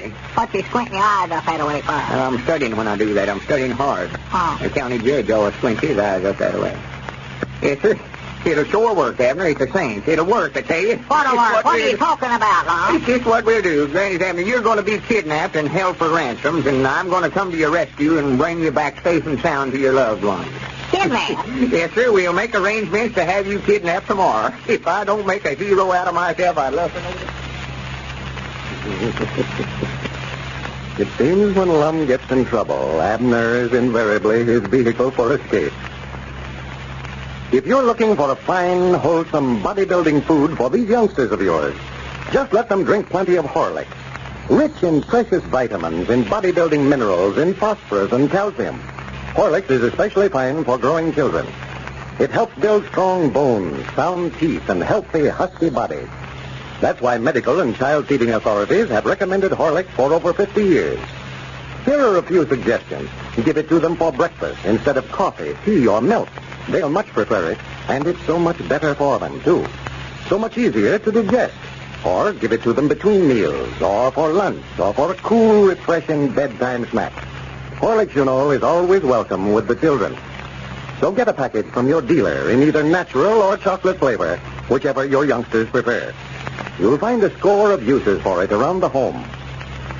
This is Carlton Prickett, speaking for Lum and Abner and Horlicks, who now bid you all goodbye until tomorrow at the same time.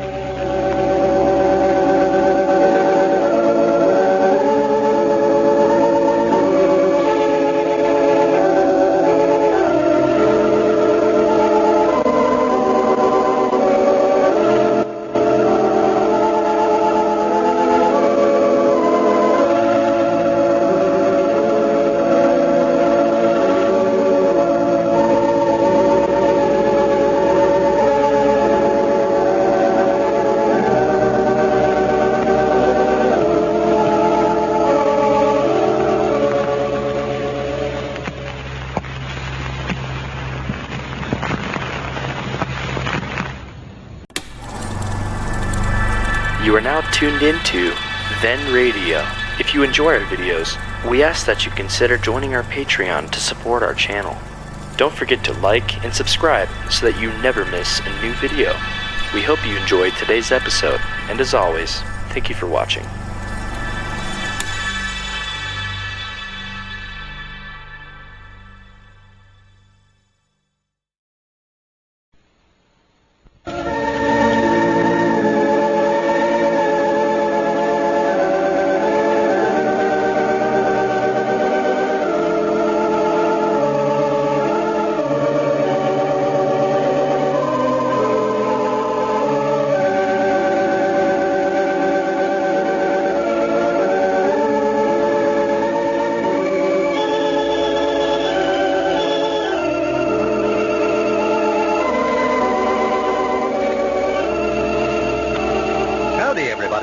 Here we are, all ready to take you down to Pine Ridge for another visit with Lum and Abner.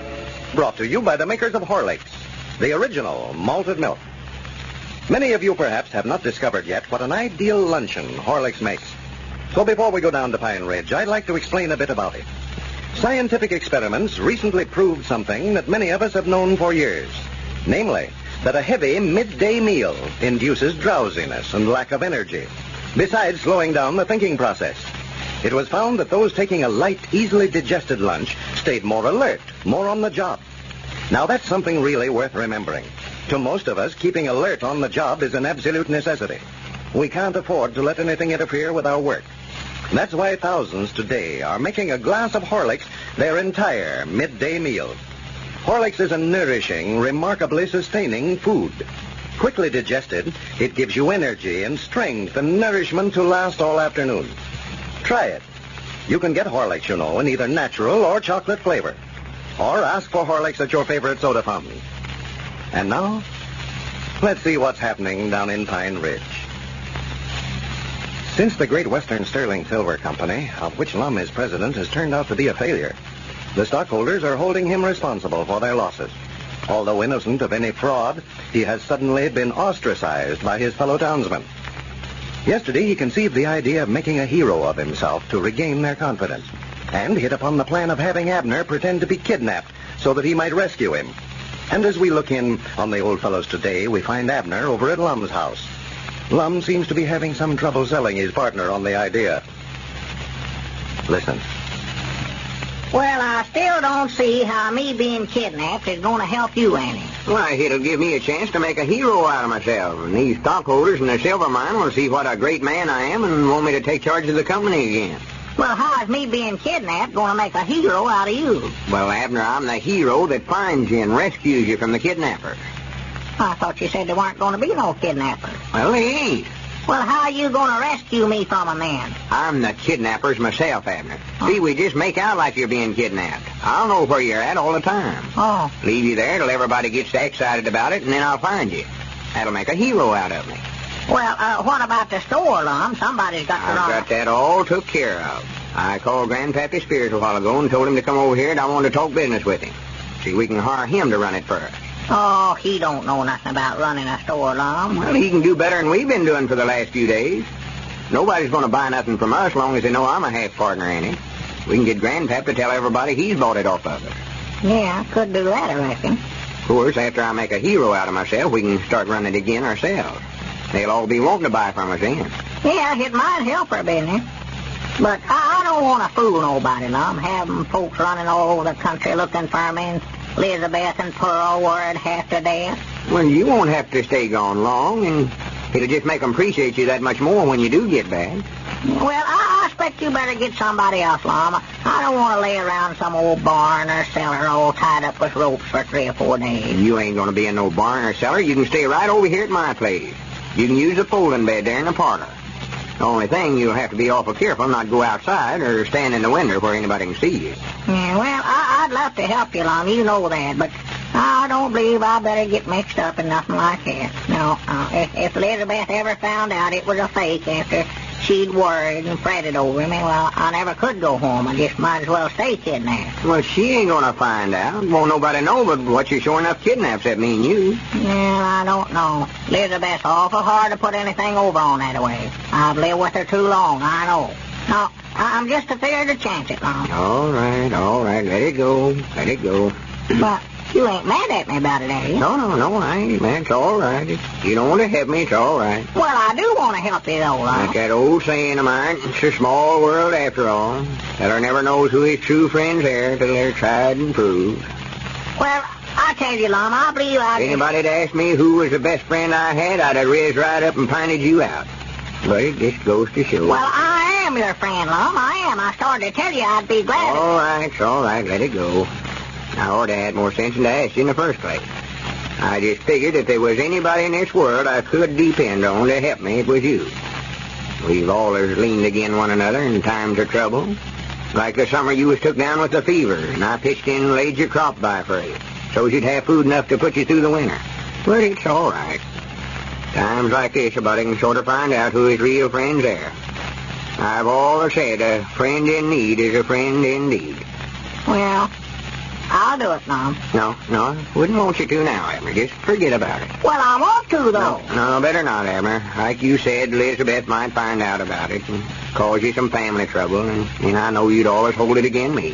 Why, she won't find out nothing about it. Well, you can't never tell. She's awful hard to put anything over on. Oh, I fooled her many times. Nobody ain't gonna know it but me and you. I know I ain't gonna tell her. Well, of course I wouldn't tell her neither. Well, it'll work then, I tell you. It'll work. Well, if you're just bound and determined, well, I'll do it. Just to prove to you that I'm a friend you can depend on. Well, good for you. When we gonna do it? Well, the quicker the better, I'd say. I sort of had tonight in mind. Well, I don't know where I can get ready that quick or not, Lum. Would you mind if we put it off till tomorrow night? Why, no, I reckon I could help you tomorrow night, all right. I ain't got nothing to do that I know of. Well, I don't want to misput you none, of course. That's all right, Emma. That's what friends is for, to help one another in times like this. Anything I can do, I don't hesitate to call on me. Well, now, that's mighty nice. Wait a minute here. I believe... That's all right. Now, just quit studying about it, Abner. I said I'd help you. Yeah, but I just happen to think here. I don't want to tell you how to run your affairs, but if I was you, I'd start making plans right now so there won't be no slip-ups on it.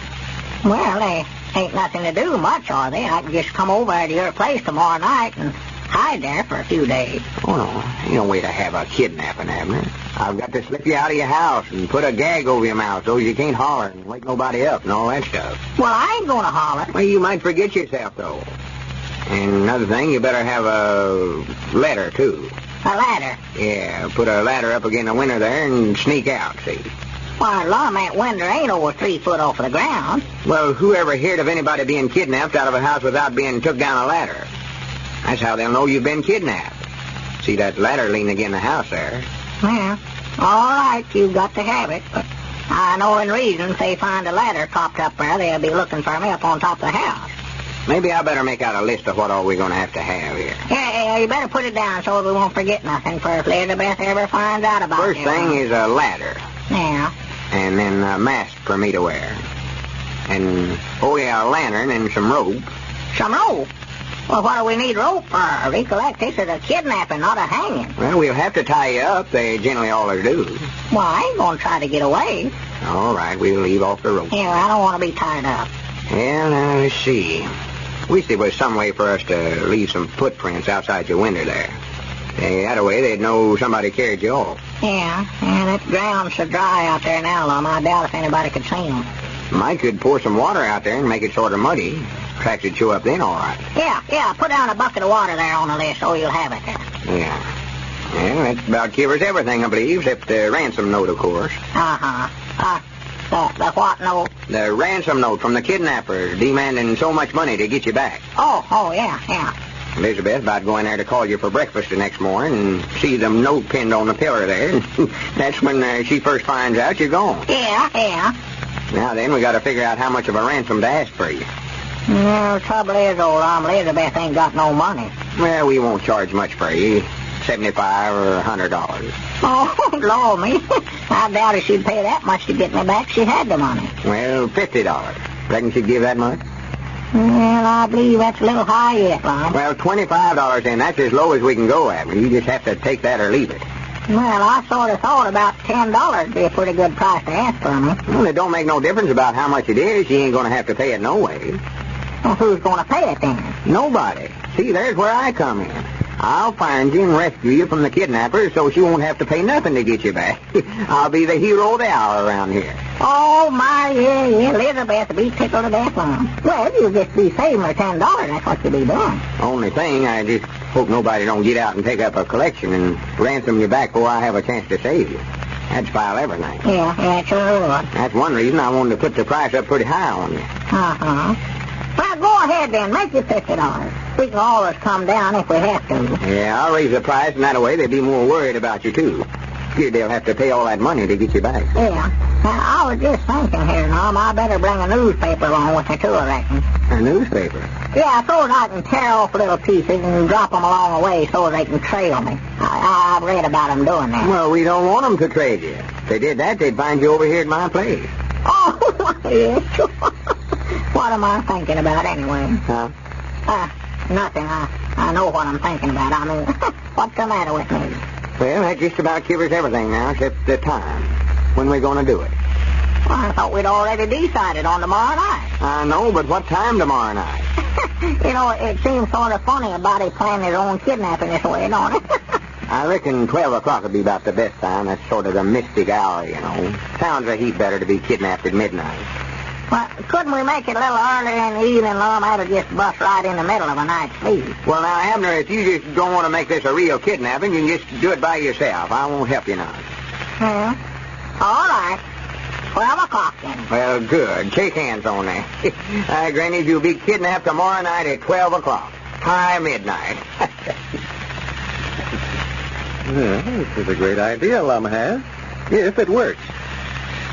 As many of you know, Horlicks has played an intensely interesting part in infant feeding for over 50 years. Here's a letter typical of thousands we received. It's from Mrs. Winifred E. Corson of Sycamore Street, Pasadena, California. When my youngest sister was born, my mother could not nurse her, and nothing agreed with her. She cried day and night. We were almost wild. One day my father said, "I'm going to try Horlicks." We did so, and from the first bottleful, a heavenly quiet descended on our house. And how the baby did grow. It was the most wonderful thing we had ever seen. Well, that certainly is a fine tribute to Horlicks from Mrs. Corson. I see from the rest of her letter that she brought up her own daughter on Horlicks, too.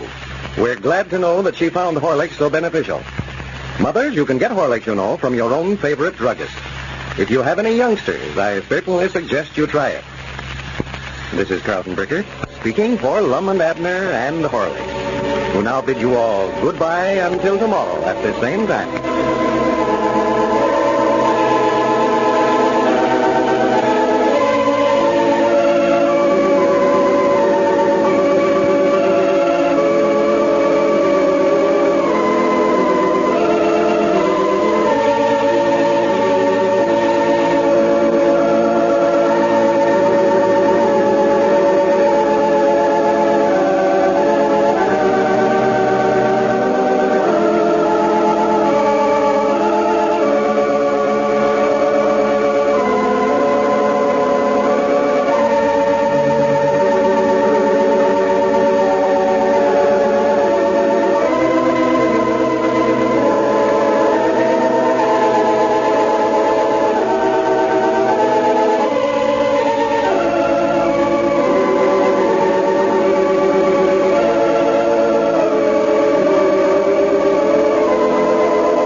tuned into Then Radio. If you enjoy our videos, we ask that you consider joining our Patreon to support our channel. Don't forget to like and subscribe so that you never miss a new video. We hope you enjoyed today's episode, and as always, thank you for watching.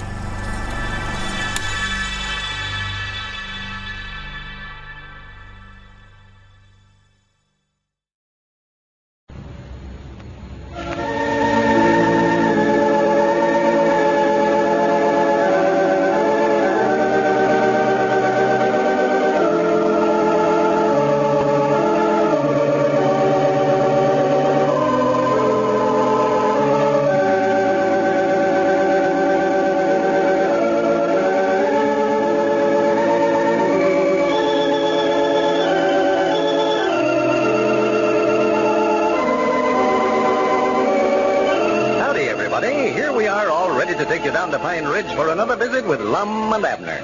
Brought to you by the makers of Horlicks, the original malted milk. Here's some interesting news about Horlicks as an aid to travelers. Many of our friends report that on flying trips, Horlicks is extremely beneficial. It makes a light, sustaining, easily digested meal that tides you over till you land, thus preventing sickness. Often, because of its remarkable digestibility, Horlicks is the one food that can be kept upon the stomach. If you plan to fly, remember this. Remember, too, that for 50 years, travelers by land and sea in every part of the world have relied on Horlicks. It is convenient to carry and easy to prepare at any time of the day or night. Horlicks already contains rich, full cream milk and only needs to be mixed with water to make an economical, nourishing lunch or supper snack. So when you're packing up for that long-planned vacation trip, slip in a package of this famous malted milk. You can get it, you know, in natural and chocolate flavors, in both powder and tablet form. You'll find the handy, tempting tablets every bit as indispensable. They melt in your mouth. And now, let's see what's happening down in Pine Ridge. Well, tonight is the night that Lum plans to kidnap Abner. With Abner's permission, of course. You know, since Lum has been more or less ostracized by his fellow townsmen, he feels if he can make a hero of himself, he can get back in their good graces. So Abner must be kidnapped in order that Lum can make the rescue. As we look in on Pine Ridge, it is midnight, the time set for the kidnapping. Lum has carefully slipped through the night to Abner's house, and we find him quietly raising the window to Abner's bedroom. Listen.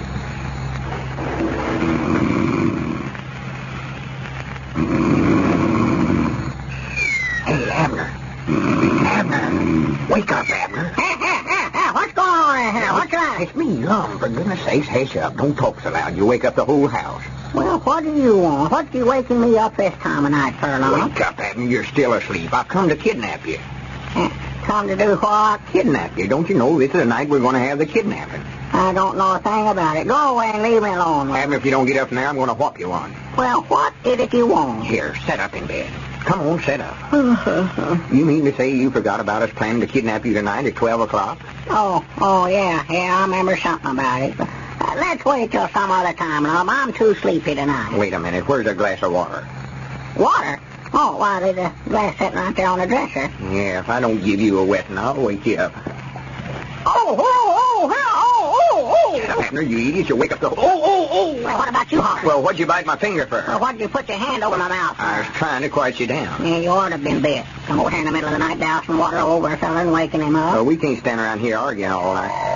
Oh, for goodness sake, what's that? Oh, that's your alarm clock. Well, shut it off. Grab it there. What's the thing going off this time of the night anyway? Why, I had it set for 12 o'clock so I'd be sure and wake up by the time you got here. You must be early. No, I weren't early. That clock of yours must be slow. No, it ain't neither. I set it by the sawmill whistle today. I know it's right on time. Yes, sir. Hurry up. Let's get out of here while we can.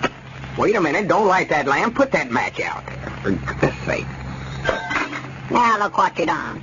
What was that? Why, you grabbed at that match and knocked the lamp chimney off my dresser. Wait a minute. Get back in bed, Abner. Get in there quick. Think out like you're asleep. What you calling it for, Lum? Hush up, you idiot. I'm hiding. Hiding from what? Quiet. I think I heard some footsteps out there in the hall. Oh, my goodness. Stay where you at, Lum. I'll fix him. Where's that gun of mine? Don't do that, Abner. Get away from that door. I'll find out who it is. Oh, pull up your hands. Stop right where you at. Who are you, anyway? My goodness, where we aren't now. I don't think there's nobody out there, Lum. Well, come on, quick. We got to get out of here now, sure enough. Well, wait till I get my clothes on here. We ain't got time for you to put them on. Go ahead and jump out the window there, quick. I'll bring you clothes. Well, Lum, I can't go out without no clothes on now, I'll tell you that. Go ahead and jump. I'll be right behind you. Oh, Dad, baby, why didn't you tell me that window was down, Lum? I forgot about it. Look out, here I come. Abner, for goodness sake, make that dog hitch up. Get away from there, Blue. Hey, Blue, Dad, blame you, hitch up. Get out of here. Come on. Come on, Abner. Come on. Run for you. My goodness gracious, Dad, blame it. That dog will wake up the whole community. Hey, not so fast now, Lum. Wait a minute. I think I hurt my leg when I jumped out the window there. Well, here, give me your hand. I'll help you. Well, now, wait a minute. Here, you're just a-dragging me. Turn loose. You're hurting my leg, Lum. Your leg? I've got a hold of your arm. I know, but it's a-hurting my leg to run. Go up a little. Come on, Abner. This is the last time I'll ever try to kidnap you. Well, I hope so. Got me running around here this time of night, barefooted in my nightshirt. Somebody see me, they'd think I'd lost my reason. Well, if you hurry up, nobody won't see you. Just about. Catch me. Pneumonia's just about what I'll do. You're too slow to catch anything. Well, let's sit down and rest a minute, Lum. Well, wait till we get over to my place, and then you can rest all you want to. You won't have nothing to do for the next few days but rest. Reckon could you carry me? Carry you? No, I won't carry you. Well, most kidnappers do. They don't expect the body to walk away from the house, much less run. Then they don't have fellas like you to kidnap neither. If they did, they'd quit the business, I'll tell you that. I could have kidnapped a whole brass band and made less noise than you did a while ago, breaking that window. Yeah, and Elizabeth's going to be awful mad about that, too, Lum. She'll be so worried about you being kidnapped, she'll forget all about the window. Yeah, well, maybe she'll think the kidnapper done it. I hope so, anyway. What's the matter? Lum, I just can't go another step. My legs are just hurting, and these rocks are just killing my feet. You ought to put on your shoes.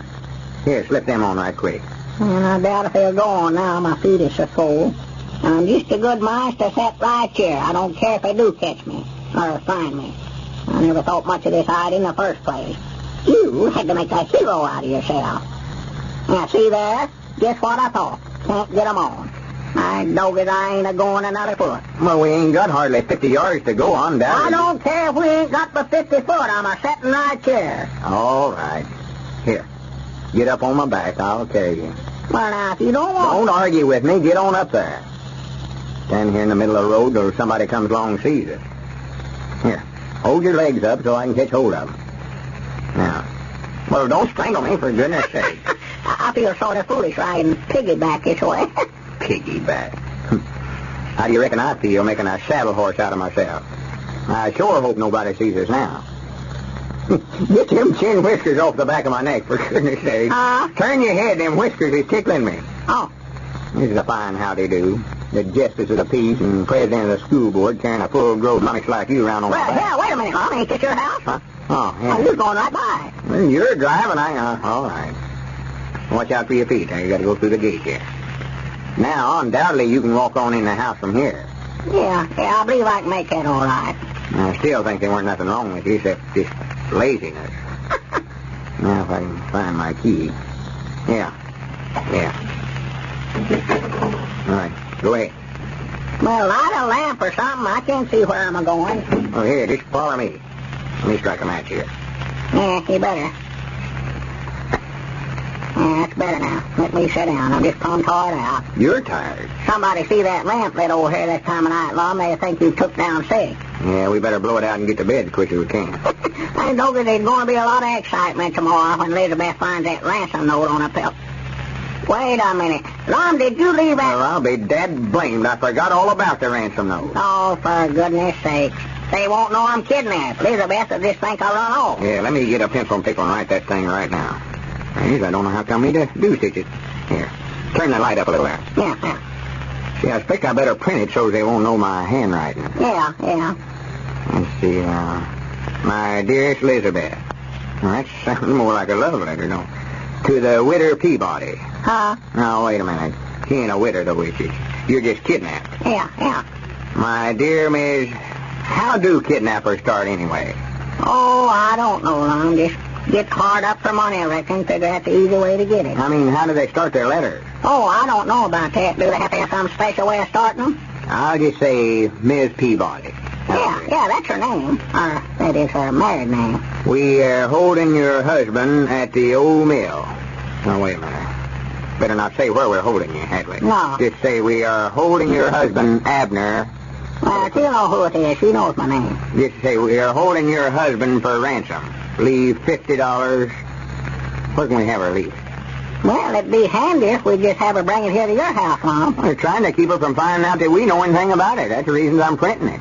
Well, she's bound to know that I know something about it. I'm the one that's kidnapped. I mean, we don't want her to know that I know anything about it. Oh, yeah, that's right, yeah. How about that holler stump down there in the fur corner of my field? That ought to be a good place. Yeah, sure, yeah, that'll be all right, yeah. See, what have we got here? We are holding your husband, Abner, for ransom. Leave $50 in the holler stump at the corner of Lum Eddard's field. Oh, maybe, wait a minute. Maybe we better leave my name out of it altogether, though. She might catch on. I'll have her leave her under the steps of the schoolhouse. Well, Doggy, that's going to be just like the Easter eggs on trying to find $50. No, signed. Whose name are we going to sign to her now? Yeah, it wouldn't do to sign your name, would it? Well, of course not. No. No, we'll have to make up a name of some kind. How about John Doe? John Doe. That don't sound much like a kidnapper, Lum. You generally find him in legal papers. Ought to have a fancy-sounding name like, Captain Kidd, the Kidnapping Kid. Let's just sign it X. I don't know if I ever heard that name, just X. Or the Black Hand. That's a good kidnapping name. Yeah. Yeah, I can draw a picture of a skull and crossbones and dagger and ace of spades and all that stuff on it. Yeah, that's the time, yeah. Well, now the next thing is how we going to get it over there. Wouldn't do for me to take it over there. I might get catched. Well, I know I ain't going back over there barefooted. No, couldn't let you go over there anyway. If I could just slip in there without nobody seeing me, but I'm afraid we made so much noise a while ago they're all awake with this kind. How in the world Elizabeth and Pearl slept through all that racket more than I can see. Well, Elizabeth and Pearl wasn't there, you know, Lum. Wasn't there? No, I meant to tell you what a good night we picked out to have the kidnapping. Aunt Charity Spears is down sick, and they're both sitting up with her all night. Well, I'll swan had us slipping around there trying to keep from waking nobody up, and we could have just walked right out the front door. Yeah, sure we could. Well, why in the world didn't you say something about it? I don't know. You was doing the kidnapping. I just never wanted to butt in. Swan, Abner, I just said that blame disgusted with you sometime. Well, if the old fellow's plans were successful, it was simply because there was nobody home tonight. And now, here's something of special interest to the thousands of listeners who use Horlicks to help promote quick, sound sleep. Maybe some of you read about it recently, how a scientist at a well-known university discovered scientifically that the partaking of an easily digested, nutritious food just before retiring aided in reducing restlessness, acted beneficially in promoting sounder, more refreshing sleep.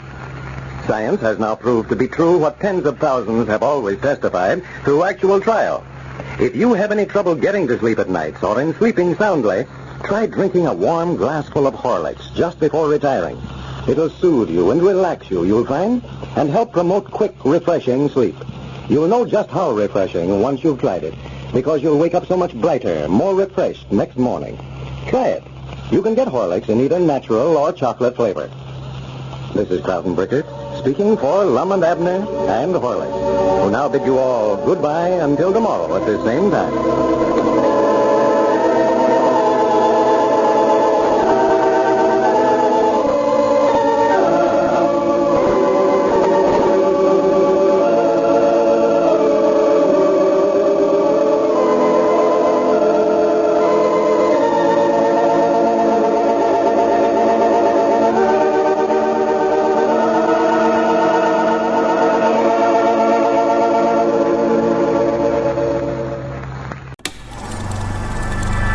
You are now tuned into Then Radio.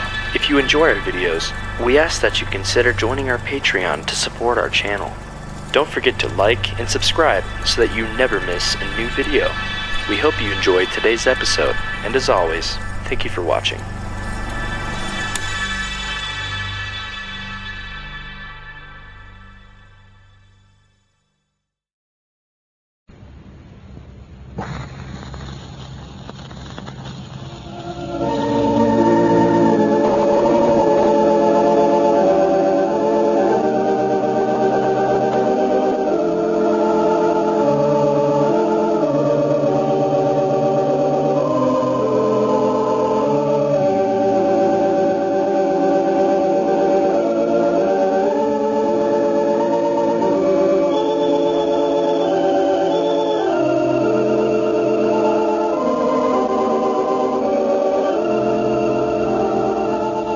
Howdy, everybody. Here we are, all ready to take you down to Pine Ridge for another visit with Lum and Abner.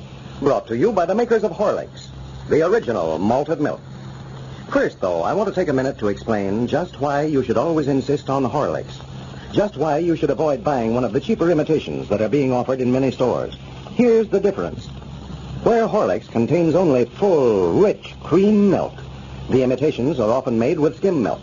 That's important because mixed with water alone, Horlicks makes a rich, nourishing drink. Without the addition of raw milk, it is more easy to digest and much more economical. Then, where Horlicks uses only the best selected malted barley and choicest wheat, these imitations often contain quantities of ordinary sugar and inferior malt powder. And last but not least, only Horlicks has the benefit of the remarkable Horlick process. Many of the cheaper imitations, you should know, are not processed at all. They're simply mixed together by mechanical means. So you can see that in Horlicks, you really get full value for your money. And in addition, you get a product whose quality, flavor, and results have not been equaled for 50 years. Insist on Horlicks at your drugstore. You can get it, you know, in both natural and chocolate flavors. And now, let's see what's happening down in Pine Ridge. In order to make a hero of himself and regain the confidence of his fellow townsmen, Lum arranged to have his old friend Abner kidnapped, a plan Abner reluctantly agreed to. Last night, they left a note on Abner's pillow stating that he had been kidnapped and was being held for a $50 ransom. Today, we find him hiding over at Lum's house, where he's to stay until Lum deems it the proper time to effect his rescue. News of the kidnapping has spread like wildfire, and we find Lum just returning to the house after hearing the affair discussed all over town. Listen. Abner. Hey, Abner. Huh? Where are you?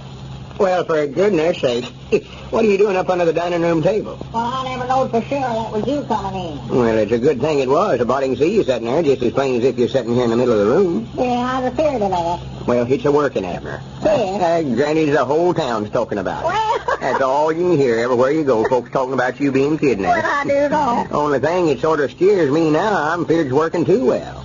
I never seen folks so worked up over anything in my life. Well, have you saw Elizabeth yet? Yeah, I just come from over there. She's mad as a wet setting here. Oh, I knowed she'd go higher than a kite quick as she heard about it. Whenever anybody starts picking on me, why, they got her to deal with, too. Well, I don't think she's mad at the kidnappers about that, though. What she's so mad about is them breaking that window out. Huh? That window you jumped through last night. Oh, yeah. Well, I knowed she'd be mad about that. What else did she have to say? Well, I never got to talk to her much. There's a big crowd gathered over there looking for clues, and I just... Looking for who? Clues, something to give them some idea who the kidnappers was. Oh, yeah. They found the ladder we left propped up again in the house and a bunch of stuff. Ain't no doubt in their mind but what you're actual kidnapped, all right. Well? They've got some of the outlandishest stories out on you ever heard. Story? Yeah, Ezra Seastrump's woman claims she seen a big black car go by her place about 9 o'clock last night and said she could see you sticking your head out the back window.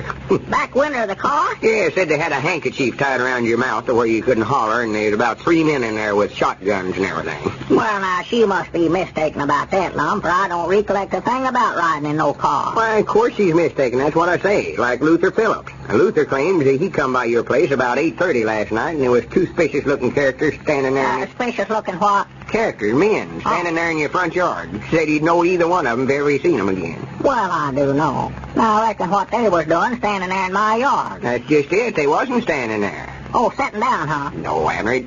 It's just a mistake. It goes to show how a body's imagination will work at a time like this. Someone even called up from Cherry Hill and said you was saw over there right early this morning.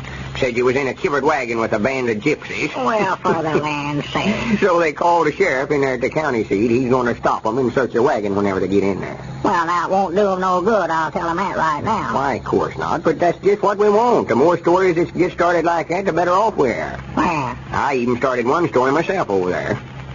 Told them that there was a feller in the filling station at Mount Ida that sold some gasoline to a car right early this morning that had a man tied up in the back seat. And the man wore glasses and chin whiskers like you. Well, who was it? Who was it? Yeah, who was they had tied up that way? It wasn't nobody. I told you. I just made the story up out of my head. Oh, I see. He never had no spectacles or chin whiskers like me at all, huh? No, Abner, he never had nothing. That's just the story I told him.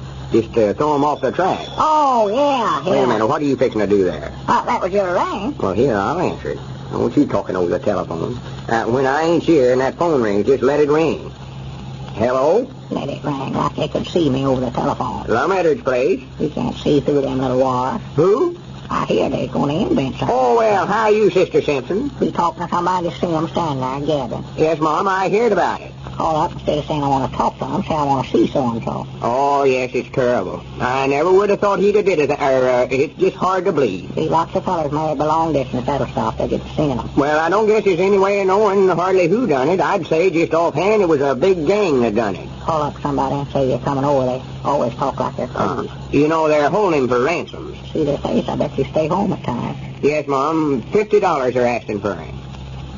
Oh, they ain't no telling how he's suffering right now. Might be bad sick or something. So, 'cause I'm bringing a good price. Yes, Mom. Well, I feel sorry for him. They might have hurt him, you know. No, I'm feeling all right, Lum. Well, I hope they do find him, but it'll take an awful brave man to rescue him from that bunch. Yes, Mom. The man that finds him will be a real hero, and don't you forget it. Now, if I hear anything, Sister Simpson, I'll be sure and let you know. Yeah, let me talk to her, Lum. All right, Sister Simpson. Glad you called. Yeah. Goodbye, Mom. Oh, goodbye. She was wanting to know about me, huh? Yeah. You notice me using that psychology on her there? No, I never noticed it. Well, that part there when I was telling her that whoever finds you is going to be a hero. I was talking about myself then. Oh. See, I keep telling everybody that, and then when I do find you, it'll just make folks appreciate me that much more. Well, what did you mean there, Lum, when you was telling Sister Simpson about it? Somebody at the door. Get back there in the bedroom and hide. Hide? Yeah, crawl in under the bed there or something. Hurry up. And stay there till they leave. Come in. Come in. Well, howdy, fellas. Howdy. How are you, Lum? Just fine, Dick. Come in, Grandpa. Yeah, howdy, Lum. Oh, you by yourself? I thought I heard you talking to someone. Why, no, I must have been singing. Yeah, that's what I was doing, singing. Running the scales. Do, re, mi, fo, sol, la, ti, do. Sit down, fellas. Off a chair there, Grandpa. Yeah, thank you, Lum. Yeah, that is bad about Abner, wasn't it? Oh, yeah, it's a shame. Yeah, we just came by to talk to you about it, Lum. I can't understand it. Why they'd pick out Abner to kidnap. Well, I can't either. He wouldn't harm a flea. Well, I mean, if they were going to get somebody to hold for ransom, why, there's several men around town here that's more able to pay a ransom than he is, like Doc Miller, for instance. Well, I believe Abner's the man for the job, though, or for the best one to kidnap. Have you got any ideas about who could have did it, Lum? Well, no, I ain't, Grandpap. That is, nobody could just go lay a finger on, but if you don't mind notions on it, I believe it's an organized gang of regular kidnappers that done it. Well, I don't think so, Lum. Looks more like the work of amateurs to me. No, I know they was kidnappers, Richard. Fact is, the note said so. Well, I mean somebody knew at the game, though. The job was handled too crudely. Like that ladder they left leaning up against the house there. Well, now, there's one reason I figured it was did by a regular gang. They always use ladders, you know. Well, they didn't need one over there, though, Lum. The window wasn't over 3 feet off the ground. Well, yeah, but maybe they didn't know that. Well, that's what I say. If it'd been an experienced gang, they'd have known what they needed before they went over there. Another thing, all those tracks, footprints outside the window there, they left all kinds of clues. Yeah, we measured them tracks, and if we can just find somebody's shoes to fit them now, we'll know who done it. Well, personal, I don't think you'll ever find them around Pine Ridge.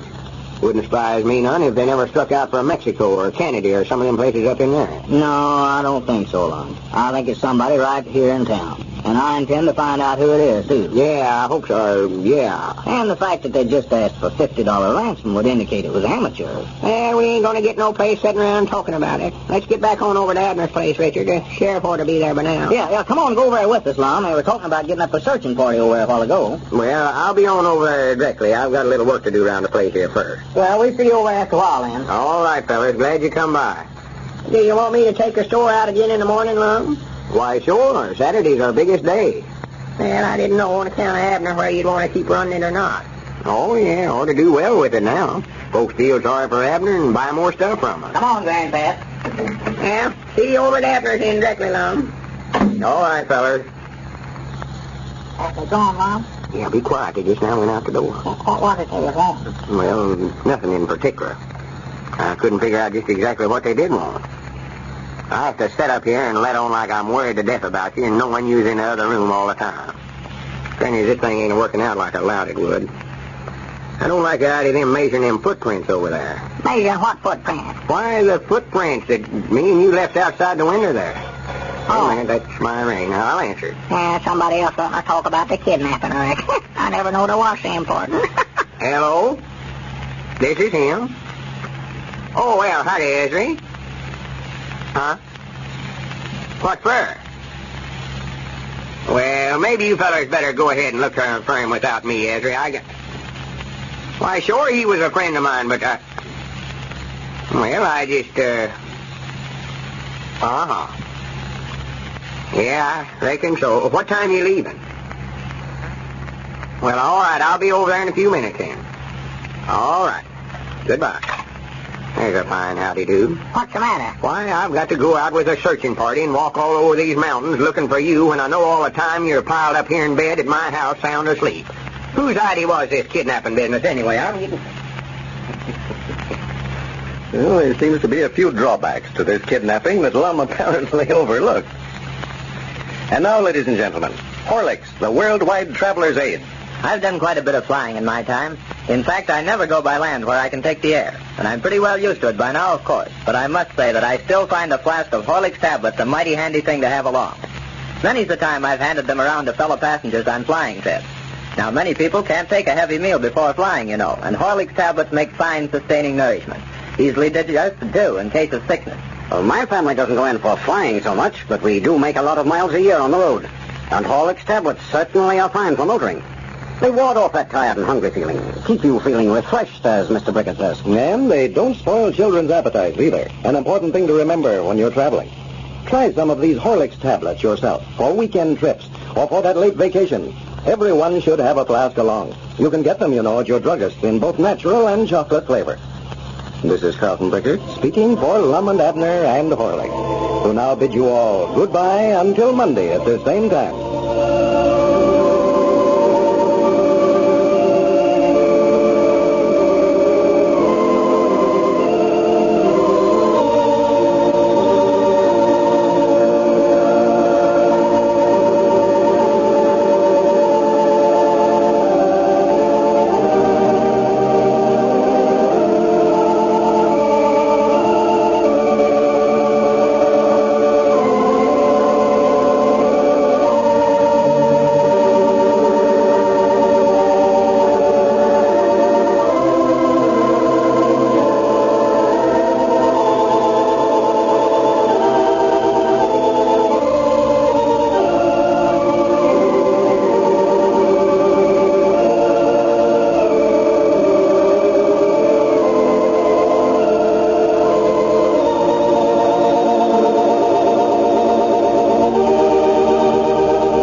You are now tuned into Then Radio. If you enjoy our videos, we ask that you consider joining our Patreon to support our channel. Don't forget to like and subscribe so that you never miss a new video. We hope you enjoyed today's episode, and as always, thank you for watching.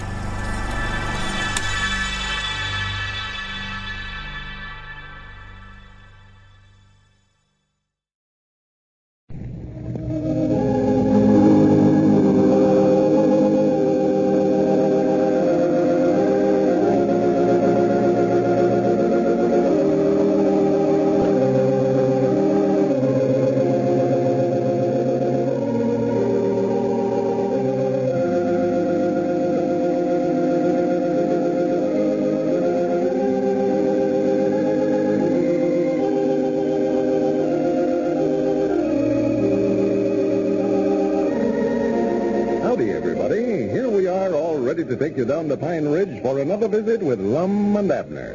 Brought to you by the makers of Horlicks, the original malted milk.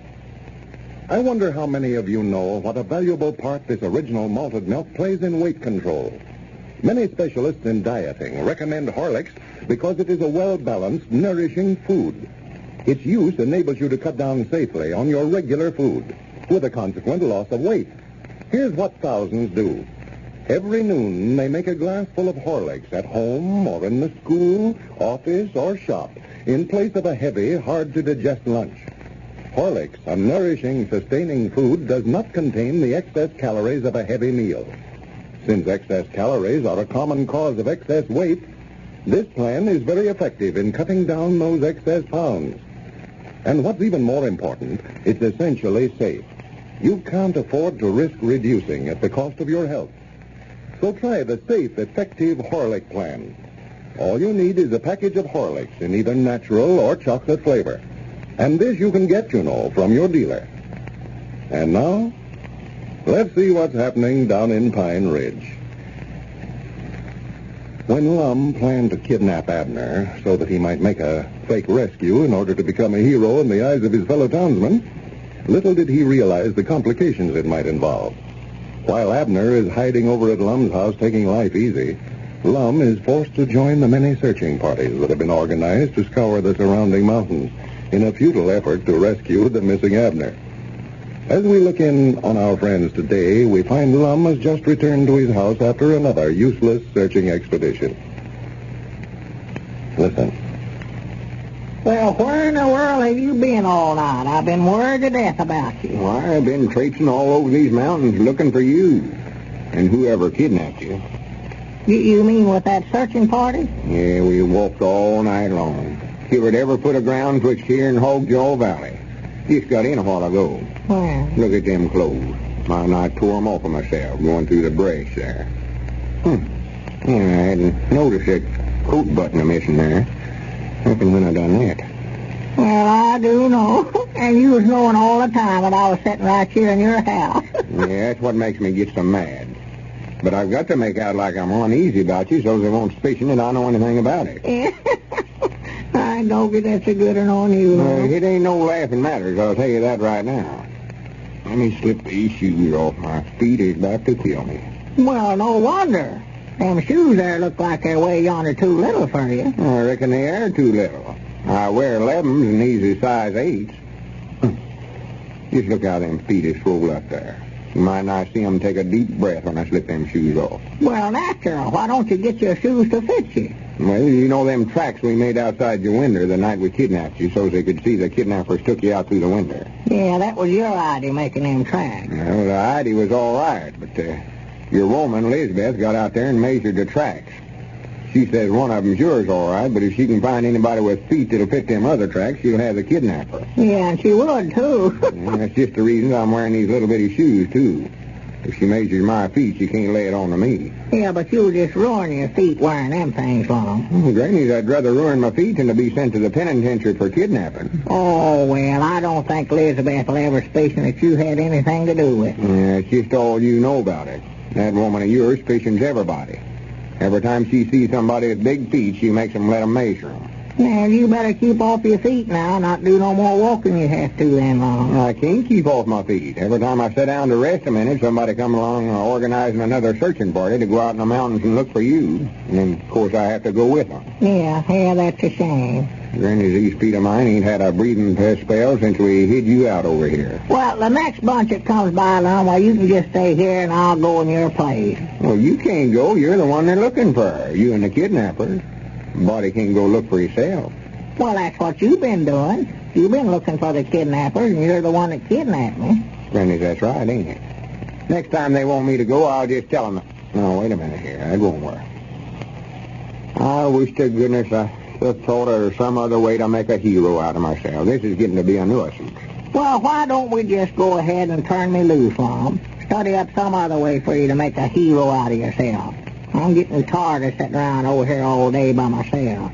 Well, we can't let you out now, Abner, and spoil everything.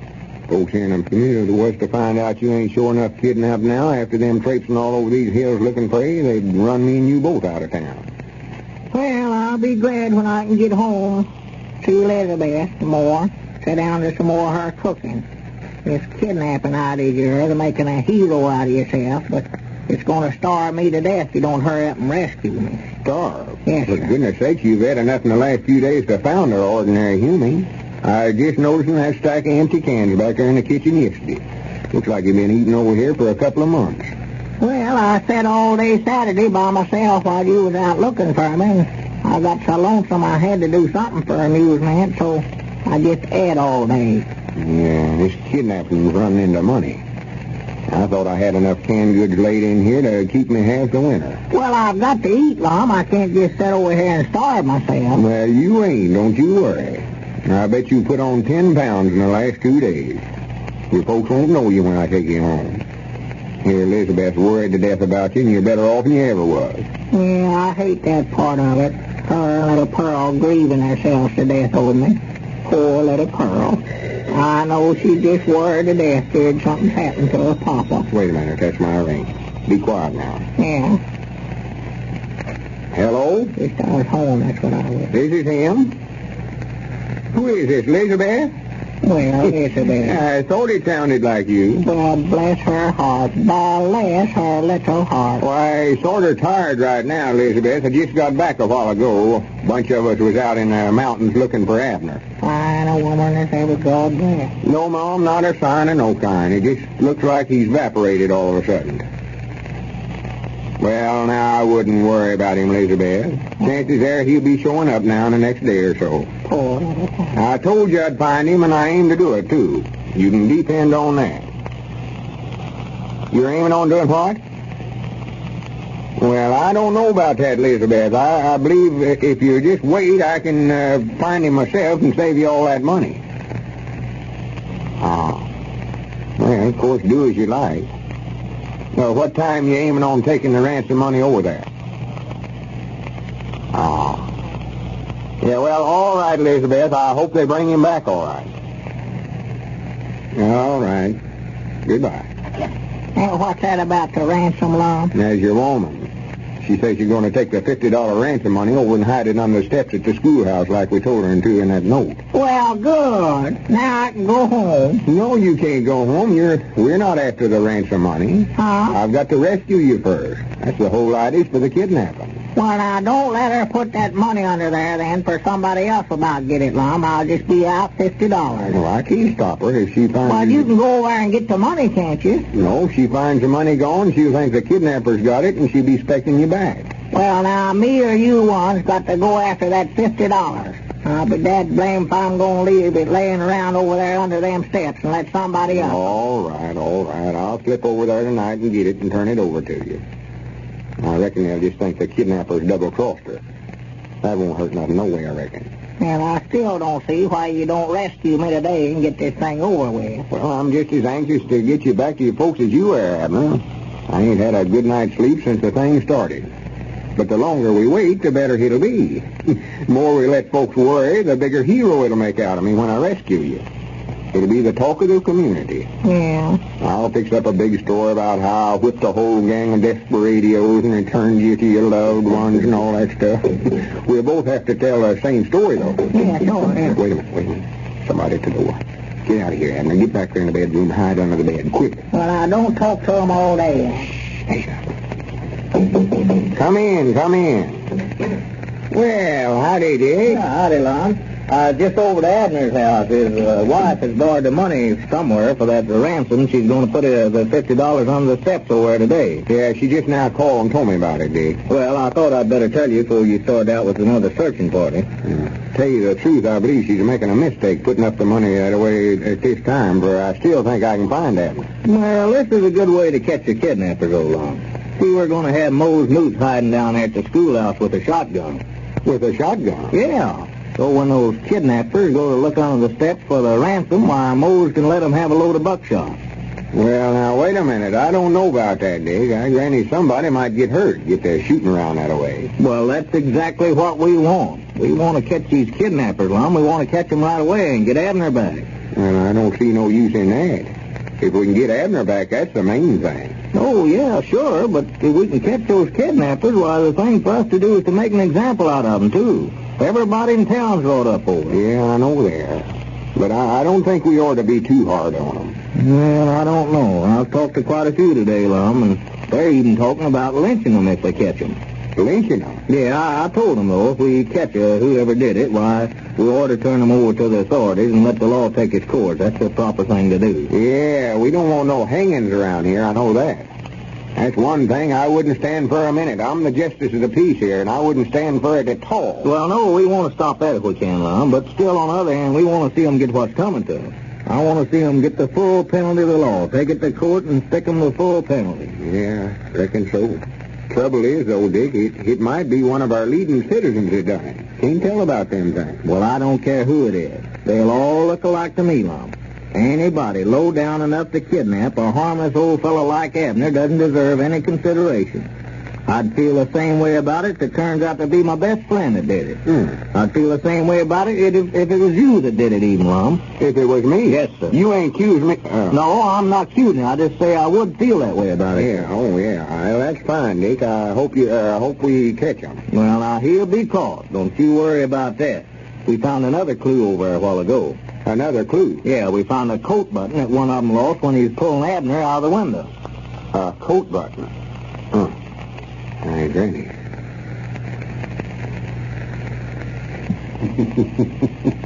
Oh, what a tangled web we weave when first we practice to deceive. And now, ladies and gentlemen, attention motorists and late vacationists. We're going to hear from Mrs. Emma Foreman of Indianapolis, Indiana. We enjoy Lum and Abner, Horlicks, and your announcer each evening as we are eating our dinner. Consequently, when we planned an automobile trip to Cleveland, we thought a bottle of Horlicks tablets an essential. From Indianapolis to Cleveland is a long trip for one lady and two wiggly-diggly children. Well, 120 miles from Cleveland, I became so sleepy I was afraid to trust myself to drive, and the children were tired and cross. So I stopped the car in a small Ohio town, and we all ate some tablets. Then on we went, rested and happy, arriving in Cleveland in plenty of time for dinner. In the future, we're always going to have Horlicks tablets along on our trips. Well, thanks for your letter, Mrs. Foreman. You know, there are scores of other uses for Horlicks tablets. They're fine not only for motoring, but for golfing, shopping, when you're working around the house, or for your youngsters when they ask for something to eat between meals. These tablets can be bought, of course, at your dealers in both natural and chocolate flavors. This is Carlton Bricker, speaking for Lum and Abner and Horlicks, who now bid you all goodbye until tomorrow at the same time.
You are now tuned into Then Radio. If you enjoy our videos, we ask that you consider joining our Patreon to support our channel. Don't forget to like and subscribe so that you never miss a new video. We hope you enjoyed today's episode, and as always, thank you for watching.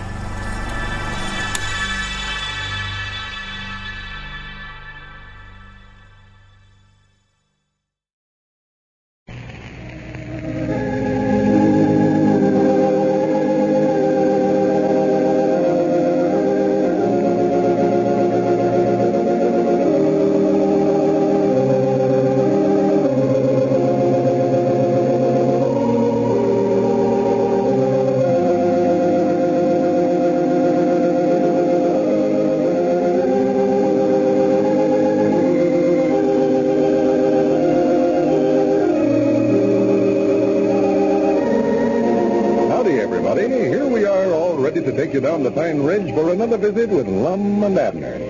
Brought to you by the makers of Horlicks, the original malted milk. First, though, I want to take a minute to explain why Horlicks is so beneficial for youngsters' teeth. Well, here's the reason. Horlicks is an especially rich source of calcium and phosphorus, essential elements for proper tooth and bone development. Included regularly in the child's diet, Horlicks gives fine protection, aids greatly in the development of good, sound teeth, as well as healthy, husky bodies. That's why so many dentists recommend the use of Horlicks in the care of teeth. And that's why I suggest you get some for those youngsters of yours. They're mighty fond of Horlicks. All children are. But there's one thing you must not overlook. Take them to the dentist regularly as well. There's no substitute for that. Regular visits to the dentist and lots of wholesome, delicious Horlicks in between. You can get Horlicks, you know, from your dealer in either natural or chocolate flavor. And now let's see what's happening down in Pine Ridge. Lum is finding that his idea of kidnapping Abner, so that in rescuing him he might become a hero in Pine Ridge, was a very poor one. The citizens of the town have become so aroused over the affair that they have made serious threats as to what they will do to the kidnappers when caught. Lum is greatly worried that the chain of evidence will eventually lead to him as the guilty party. So now, what was designed for his own advancement may result in his ruination. As we look in on our friends today, Lum has just returned to his home and is greeted by Abner, his willing captive. Listen. What's the matter, Lum? What's the matter? Nothing. Well, you look like you just saw gold. Granny's I've saw worse than that. You know what Elizabeth has did? No, there ain't nothing happened to her, has there? No. She's hired a detective to come out here and look for the kidnappers. A detective? Yeah, and he says he's got enough evidence to name the kidnappers 4 nights. Well, good. I can go home, man, can I? You're going to stay right here till this thing clears up some way. Well, now, Lum, I'm getting tired of hiding out over here, standing here by myself all day, nobody to talk to or nothing else. Yeah, I wish you'd quit complaining about your troubles. Look at the fix I've got myself in. I just come from the barber shop just now, and I bet there's 50 men milling around down there, just standing around waiting for the detective to name the kidnapper, like a pack of hungry wolves. Everybody's anxious to know who it is, huh? Why, they're so dead blame wrought up over it, they're going to hang whoever he says done it, just sure as the world. Oh, my goodness alive. And I had to stand around down there with them and help them plan what all they're going to do to the kidnappers, knowing all the time it was me that done it. Well, do you reckon that their detective has touched on to us, Lum? I don't know, but I don't like the way he looks at me, I know that. You don't? No, he's got magnifying glasses and all that stuff. Turned around and asked me a batch of questions. Followed me around there for a while. Well, for the land's sake. He got eyes that just bore right through a fella. Well, I do know. And if he names me, I'm a gone goose. That's all there are to it. Feller's life wouldn't be worth a nickel with that mob. Oh, well, I don't believe they'd do nothing to you, Lum, even if they knowed it. Yeah, that's just all you know about. You ought to hear 'em talk. A hanging's all that's going to satisfy that bunch. They've got together amongst themselves now and made up a $100 reward for whoever finds her. $100 reward for the land's sake? They're even talking about getting some bloodhounds out here. And if they do, why, it's all off. They've got me. Oh, my, yeah. Everybody ain't got a chance if them things ever gets on your trail.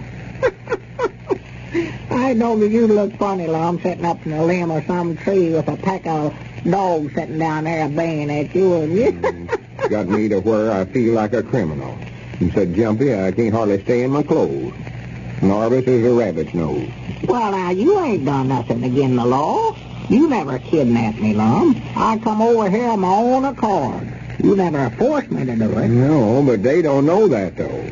They find out that you're here at my place, explaining ain't going to do no good. Well, couldn't you just sort of tell them that we just done it for a joke? Yeah, but after them traipsing all over these mountains night and day for the last few days looking for you and putting up a reward to get you back and all that stuff, it ain't going to sound much like a joke to them. Yeah, sure, they'd be mad all right, but I don't believe they'd hang you or nothing like that, though. No, I reckon they wouldn't do that. No. The trouble is, they'll hate me worse than ever around here if they find out it was a fake kidnapping. That was the idea for the whole thing to start with. I wanted to rescue you so as to make a hero out of myself and make them think more of me. Yeah, I know you did. And Doggett, it just looks like it ain't working out like we thought it would, though, Lum. No, I noticed that, too. Yeah. I lied, but this time I'd be the biggest hero Pine Ridge ever had. And I had pictures drawn in my mind of them carrying me down the street on their shoulders and all I that. had pictures drawn. I could just hear them begging me to take charge of the silver mine again and all that. When was that, Lum? When was what? When was they begging you to take charge of the mine again? Oh, they ain't been begging me. That's what I want them to do. Oh, I thought you said you heard them. Well, I just heard them in my mind. Been thinking about it so much, I reckon I just imagined it. Well, I do know. Well, I never tried that hearing with my mind. Oh, yeah, sort of like seeing things in your mind. Seeing? And you never lay awake at night and get to thinking and sort of see things? No, I can't see nothing at night, Lum. Especially if it's dark. I just never could. Well, I mean, close your eyes and see things. Oh, no. I couldn't see nothing that way. No, whenever I close my eyes, I quit looking right then. Why, of course you do. I'm talking about seeing with your mind. No, as far as I know, I never use nothing but my eyes to see with. Well, you've undoubtedly pictured things with your mind, sat around with your eyes shut and built air castles. Built what? Never mind. Nothing. Well, now, maybe I need some spectacles for my mind. Maybe my mind's weak. Weak? It's weak, all right. I'm surprised, though, at you admitting to it. Yeah? Huh? Nothing. Just forget about it. I've got enough worries on my mind without trying to explain something to you. I've got to study up some way to get myself out of this scrape I've got myself in. No, sir. I can't see a blame thing with them closed. This looks like the best thing to do is just call them all together and admit to the whole thing. I don't see how he does it. Maybe the next time I get some spectacles, I'm going to get the octopus to examine my mind, too. Abner, will you stop mumbling to yourself there? I'm trying to think. What are you holding your two fingers up in front of your face that way for? Is that how many I've got up there? Why, sure. Can't you see? No, not with my eyes closed. No, it won't work on me, For Lum. goodness sake, stop that foolishness and listen. I don't hear nothing. I mean, listen to me, what I've got to say. Oh. I'm about to decide to just call up everybody on the party line and just tell them this whole thing is a fake and you've been right here in my house all the time.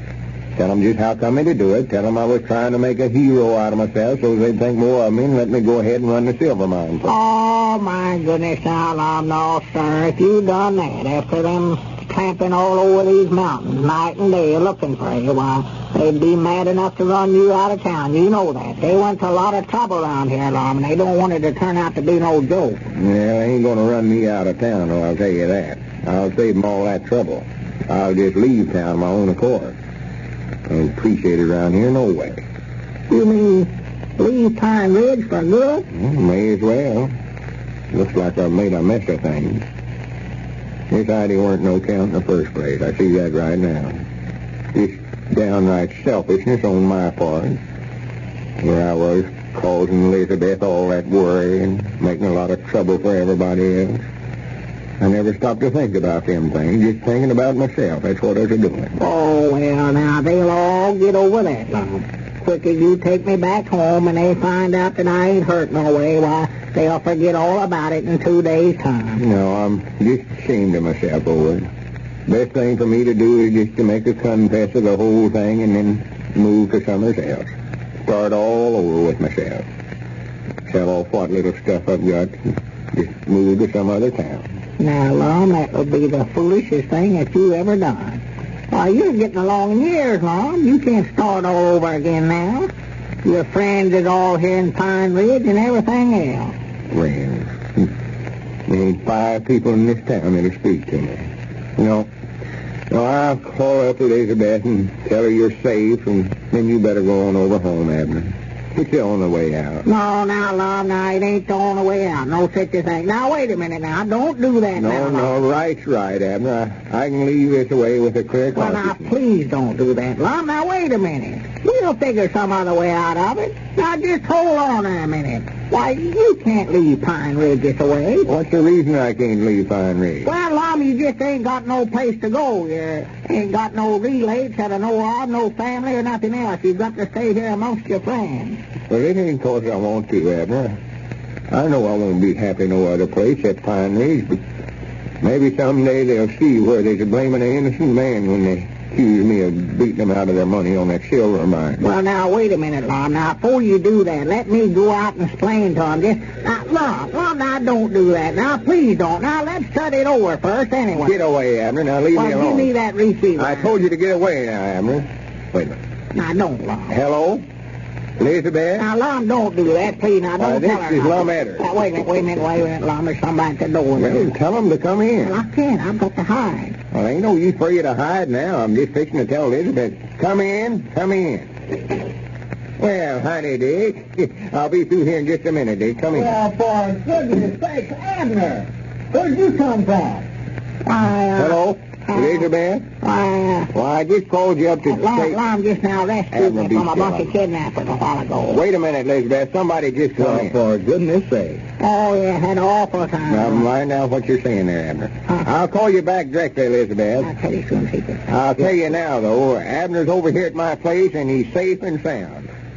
Goodbye. Well, here, tell me about this. We've been looking everywhere for you, Abner. Where'd you find him, Lum? I never found him, Dick. He's just making that up. I never had a yes, he did too, Dick. He just a while ago rescued me from a kidnapper. Whipped 3 men with his bar fist to do it, too. Well, I never done no such a thing, Abner, and you know did, it. too. I reckon I ought to know who saved my life.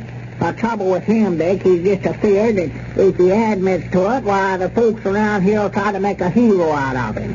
He told me a while ago that he was going to tell everybody that he kidnapped me himself, just so that folks wouldn't make on over him. He's too modest, that's his trouble. I know that I'm going to tell him a straight of it. I was rescued by Lum Decides, and you can just go tell everybody that I'm back home and he's the man that done it. He's the biggest hero that Pine Ridge ever had, even if he won't admit to it. So in spite of himself, Lum may still become a hero in the eyes of his fellow townsmen. And now, here's a good idea for the younger folk who listen to Lum and Abner. Next time you have a get-together, why not make your own chocolate malted milk? Here's all you have to do. Just mix some Horlicks chocolate malted milk powder with good cold water or milk, and it's ready to drink. A regular chocolate malted milk. Horlicks made this way is really one swell drink. Always welcome and refreshing. A fine energy-giving drink, too, for the cooler evenings to come. And a welcome change for breakfast, too, in place of coffee, tea, or plain milk. Tell Mother how wholesome and nourishing Horlicks is, and ask her to get you some. She can get a package at the drugstore, but tell her to be sure it's Horlicks chocolate malted milk. Or, if you prefer it, she can get Horlicks for you in the natural flavor. This is Carlton Bricker, speaking for Lum and Abner and Horlicks, who now bid you all goodbye until tomorrow at the same time.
You are now tuned into Then Radio.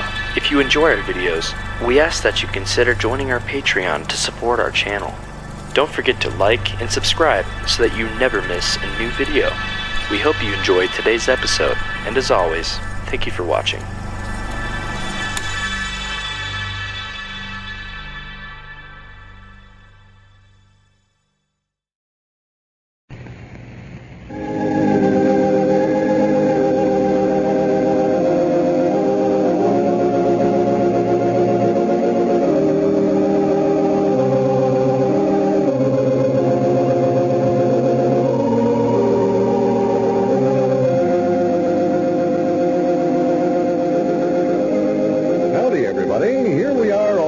to take you down to Pine Ridge for another visit with Lum and Abner. Brought to you by the makers of Horlicks, the original malted milk. First, a word about Horlicks to those mothers unable to nurse their babies. I'd like to remind them that Horlicks is unsurpassed as a food for bottle-fed infants. Rich in calcium, phosphorus, and vitamins, Horlicks contains the elements essential for proper body growth. Also, elements necessary for the proper development of sturdy, healthy bodies, sound bones, and good teeth. What's even more important, Horlicks is extremely easy for the infant to digest. Already containing rich, full cream milk, Horlicks does not require the addition of raw cow's milk. Hence, it can be more easily, more safely handled by the tiny stomach. Also, because it is so nourishing, so sustaining, and energy-giving, Horlicks is an excellent food drink for the nursing mother herself. It enriches and increases her milk and nourishes her baby. You can get Horlicks, you know, at any drugstore. And now, let's see what's happening down at Pine Ridge. Yesterday, just as Lum was about to confess that he instigated the whole affair of Abner's kidnapping so that in rescuing Abner he might make a hero of himself, Abner stepped in and saved his old friend from almost certain ruination by declaring that Lum did rescue him in the face of tremendous odds. As a result, Lum is now receiving great praise from his fellow townsmen for his bravery. As we look in on Pine Ridge today, we find Lum and Cedric Wehunt over at Lum's house. Lum is talking on the telephone. Listen. And I wouldn't go so first to say that, hardly. It ain't nothing to make a fuss over. There's been other heroes besides me. I just seen my duty and done it. That's all there were to it. Never once thought about the honor and glory there was to it. Mom, why, they was 4 of them, I believe it was. Awful big men, though. No, not a thing, just my bar fist. No, Ma never captured them, but I run them clean out of the country. Yes, Well, whilst I don't think I deserve all the nice things you said about me, it ain't my place to stand up and argue with you over it. All right. Thank you, Mom, for calling. Goodbye. Excuse me for keeping you waiting so long, Cedric. Miss Phillips just insisted on me telling her all about the kidnapping. Yes, Mom, that's all right, Mr. Lum. I reckon you're mighty proud to have Mr. Abner back, ain't you? Oh, yeah. Yeah, I was terrible worried about him, Cedric. It's a relief to know he's back safe and soundly. I know Miss Peabody was terrible worried about him, too. Oh, yeah. Yeah, she's tickled to death to have him back. Won't hardly let him leave the place. I ain't saw him all day. Well, how'd you ever find out where he was at, Mr. Lum? Oh, I don't know. Just sort of figured it out, sort of, you might say. I knowed he had to be somewhere, so I studied it over careful, weighed it and all, turned it over and over in my head, and found him by a process of elimination, you might say. Yes, Mom. Well, did them kidnappers put up much of a fight when you went after them? Did who? Them kidnappers. Nappers, Cedric, nappers. Oh, well, did the nappers put up much of a fight? Kidnappers is the word. Now, what was you want to know? I said, did they put up much of a fight, them things? Oh, well, yeah, at first, but never taken them long to see that I meant business. Quick as I knocked 2 or 3 of them down there, then slid into running. Well, how many of them was there altogether? Why, they were... Was you paying any attention when I was talking to Miss Phillips just now? No, Mom, I was looking at these pictures in the stereoscope here. Well, there were 6 of them. 6? And 1 little one. Well, did they have any guns? Guns? Oh, why, yes, sure. I think 1 of them had a shotgun. Well, sure lucky for Mr. Abner when you showed up when you did, weren't you?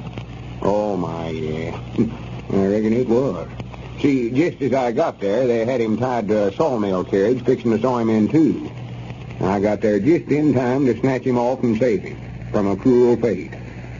Well, my pa read a book like that once where they done that very same thing.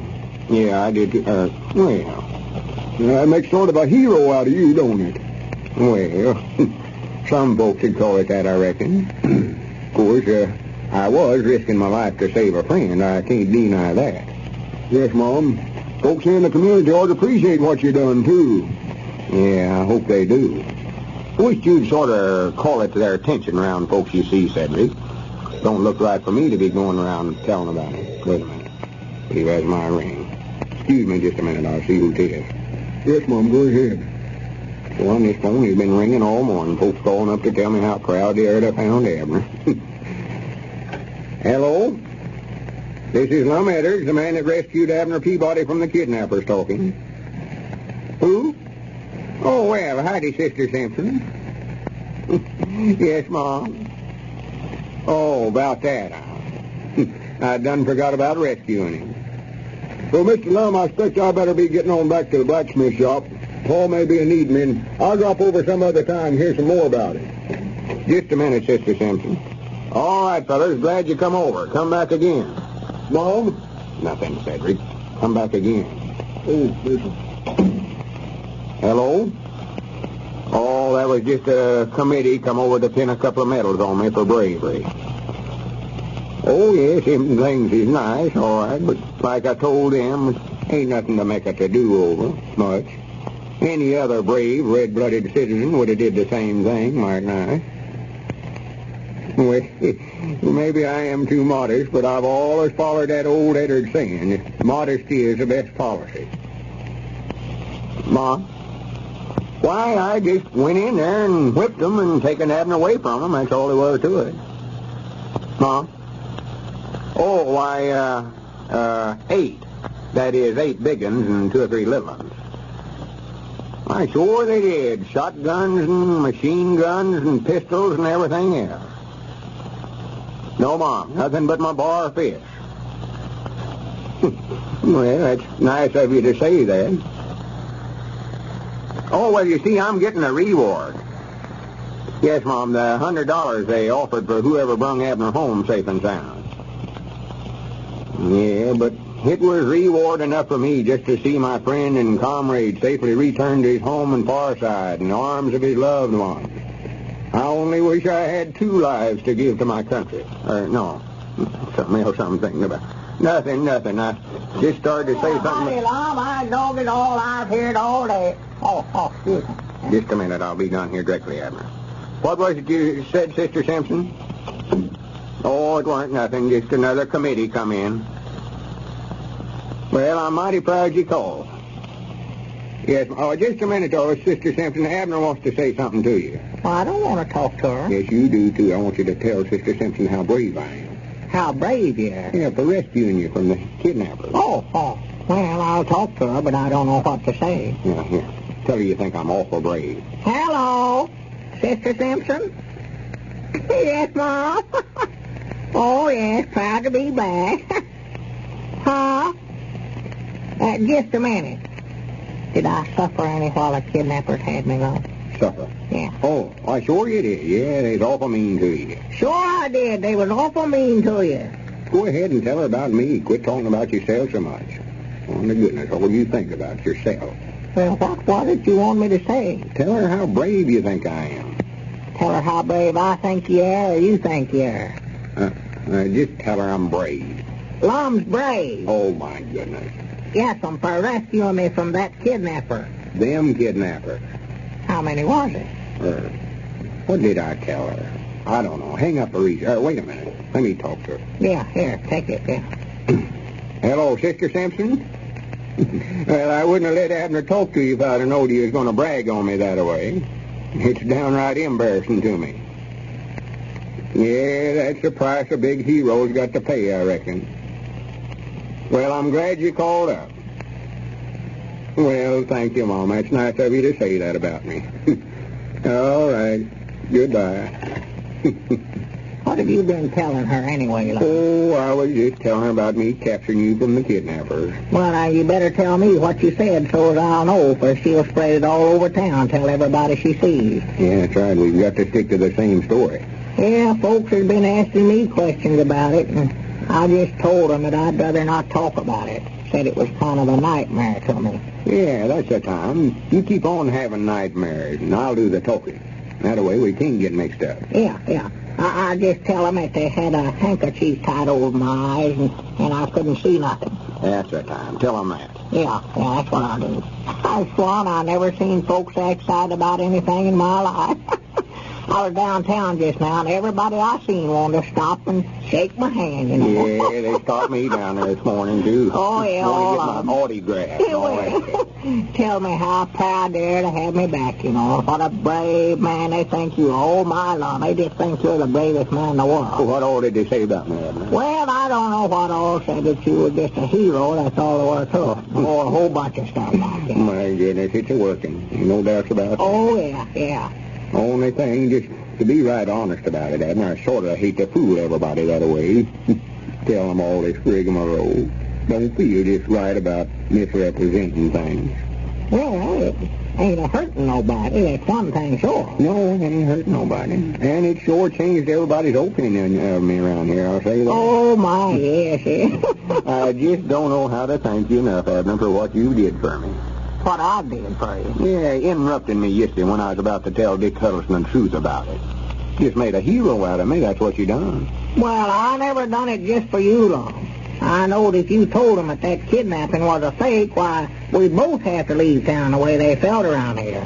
I was thinking about myself then. I told that story to save my own hide. Granny, that's right, ain't it?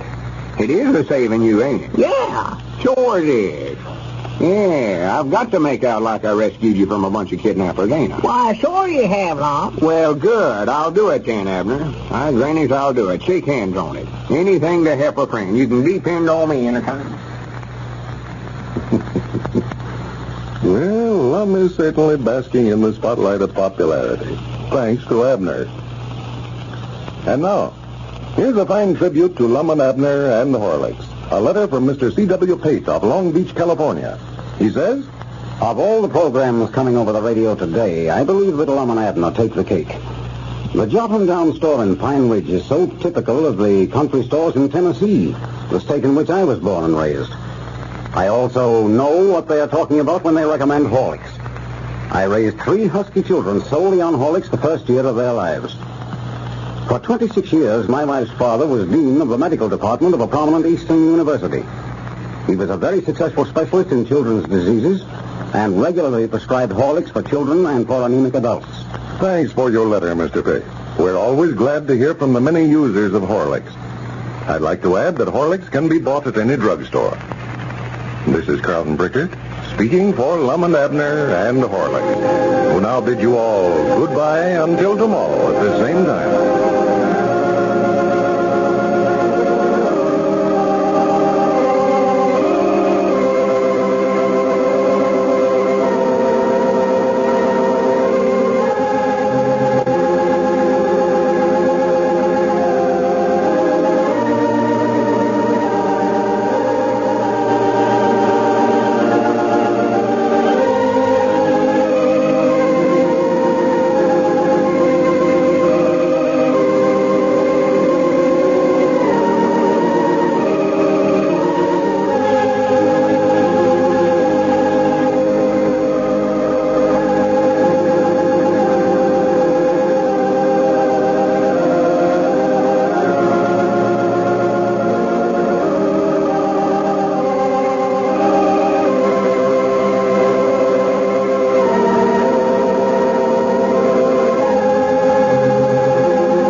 You are now tuned into Then Radio.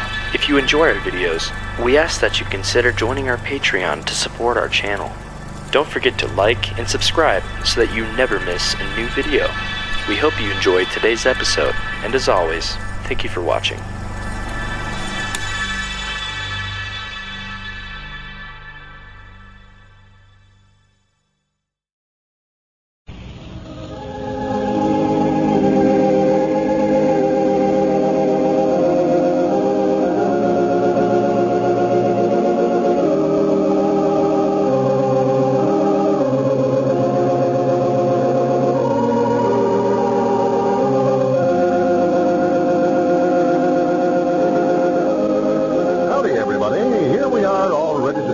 to Pine Ridge for another visit with Lum and Abner. Brought to you by the makers of Horlicks, the original malted milk.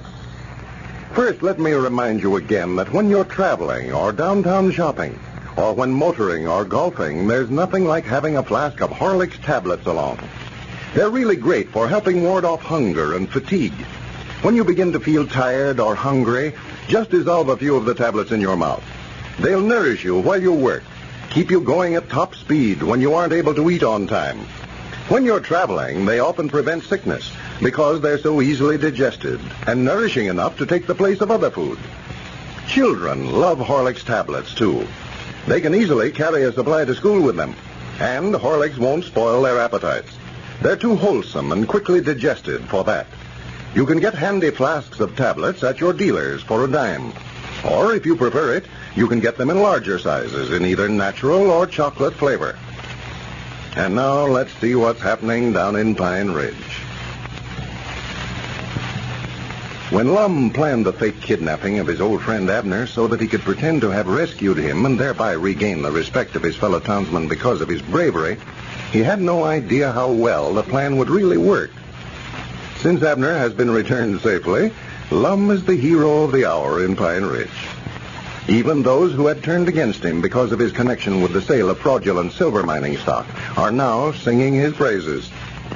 As we look in on his house today, we find Dick Huddleston has just dropped in to congratulate him on Abner's rescue. Listen. Oh, nothing much. Been sitting around the house here all morning working on this story for the newspaper. What story is that, Lum? Why, the newspaper in there at the county seat called up right early this morning, wanted to know the particulars about Abner being kidnapped, so I told him I'd just write the story up myself and send it to him. Mm-hmm. I figured me being the one that rescued him and all, that I ought to be able to tell it better than they could. Yeah, sure. Randy's right smart of a job to get up something like that, you know it? I bet it is. Yeah, I've wrote it and tore it up 5 or 6 times, and I don't know yet where I got it sounding right or not. I don't want to leave nothing out, of course. Oh, well, I imagine it's all right, Lum. Read what you got there. Let's see how it sounds. Well, I sort of hate to read it. Might sound like I'm bragging a little on myself, but of course I had to tell the facts. Why, sure. Well, nobody knows you wrote it yourself anyway. Well, that's what I figured. No. Well, let's see. I start out, for the headlines, big letters clean across the top of the front of the page, I've got, Lum Edwards risks life to rescue friend. Well. Then right under that, I've got some more headlines. Says, Pine Ridge Justice of the Peace and President of the School Board wins battle with kidnappers single-handed. How's that sound? That's all right, I guess. And then I start out with the main article here. Lum Edwards, prominent citizen of Pine Ridge, made a hero out of himself Tuesday when he defied death and waded through shot and shell to rescue a friend from a dangerous band of kidnappers. Mr. Edwards is a graduate of Cloverleaf School District number 186 and is a leader in the social and civic affairs of the community. He is a half-owner and president of the new Rolling Grocery Store, which is now operating in Pine Ridge. He also owns 57% of the stock in the Great Western Sterling Silver Company. He is Justice of the Peace and President of the School Board. Mr. Edwards is very modest and does not like to talk about what he done, but in a statement to the press he said, quote, reckon why they always say quote first before they go ahead and say what they're going to. Well, that just shows what they said, Lum. Oh, I see. I notice they always say that before they start talking, so they can tell when they're starting, I reckon. Yeah, that shows where their conversation starts. Mr. Edwards says, quote, I only wish I had 2 lives to give to my feller man. And that's all I've got so far. How does it sound? Well, all right, I guess, Lum. The only thing, you haven't told them who it was kidnapped. Huh? Well, you didn't mention Abner's name at all. He was the one that was kidnapped. Granny, that's right, ain't it? No, sure. I sure never. I thought there was something I was leaving out there. Why, yeah, that's what the newspaper would be interested in. Yeah, well, I can put that in there down here at the bottom. Let's see. Say, the man that Mr. Edwards risked his life to save and return to the arms of his loved ones was his old friend and partner, Abner Peabody. That ought to keep it all right. Yeah, well, I have an idea they want to rewrite the story anyway and change it up some. You've given them enough of the facts there to where they can make a story out of it. Well, now, they better not change it up too much. They'll ruin the whole thing.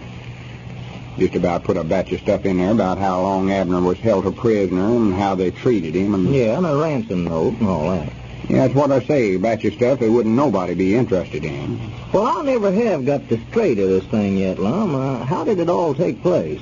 Why, how did what take place? Abner's rescue. Oh, that.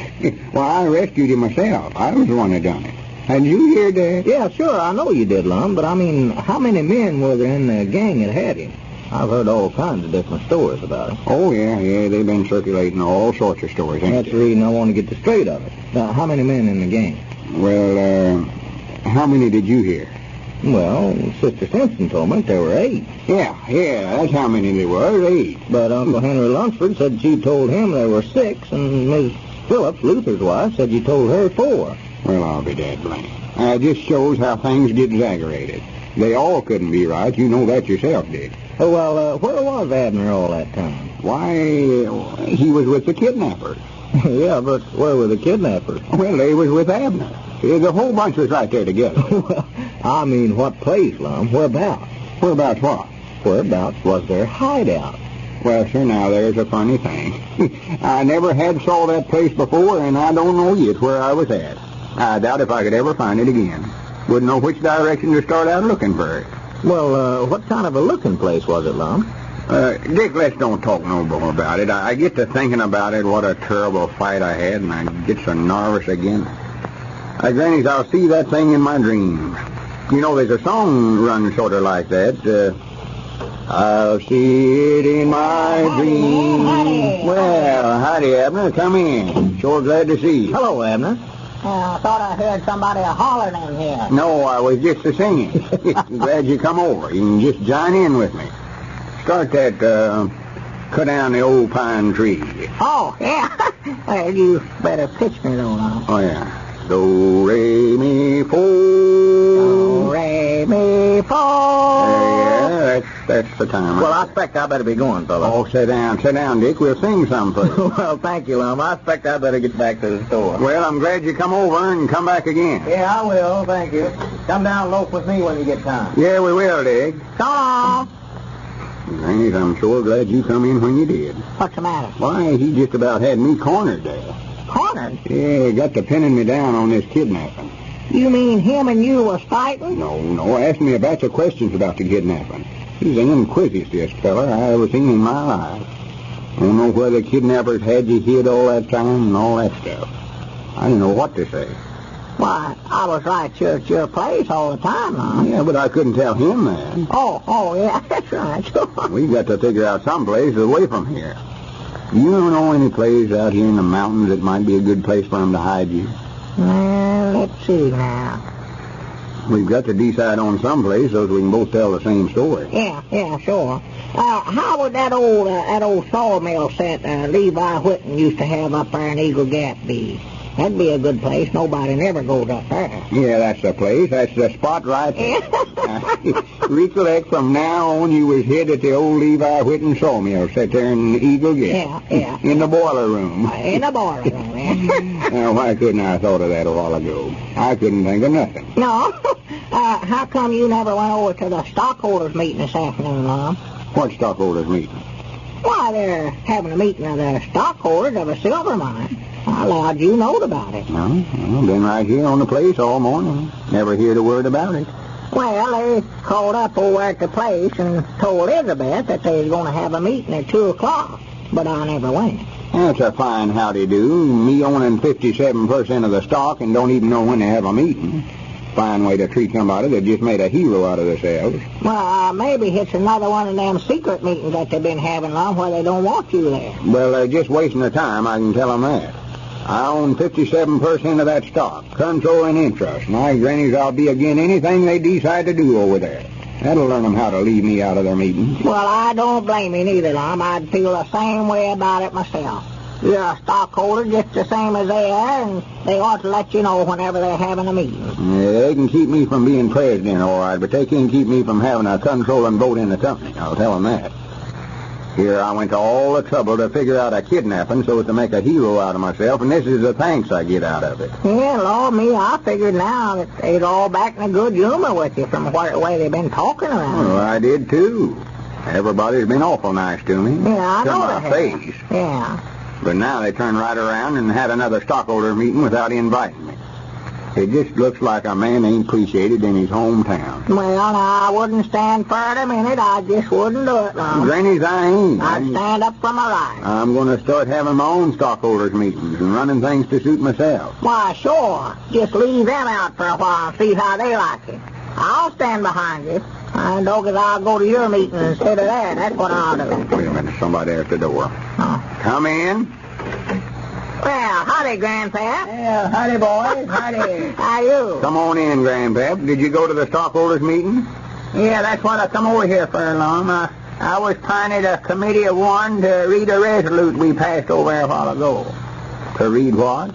A resolute. Well, what's a resolute? That's something they voted on and passed it a while ago. Oh. Well, you can just save your breath. I don't want to hear it. No, sir. Me and Lum is against anything that they done over at that meeting today. Well, I've got it here. I'm supposed to read it to you.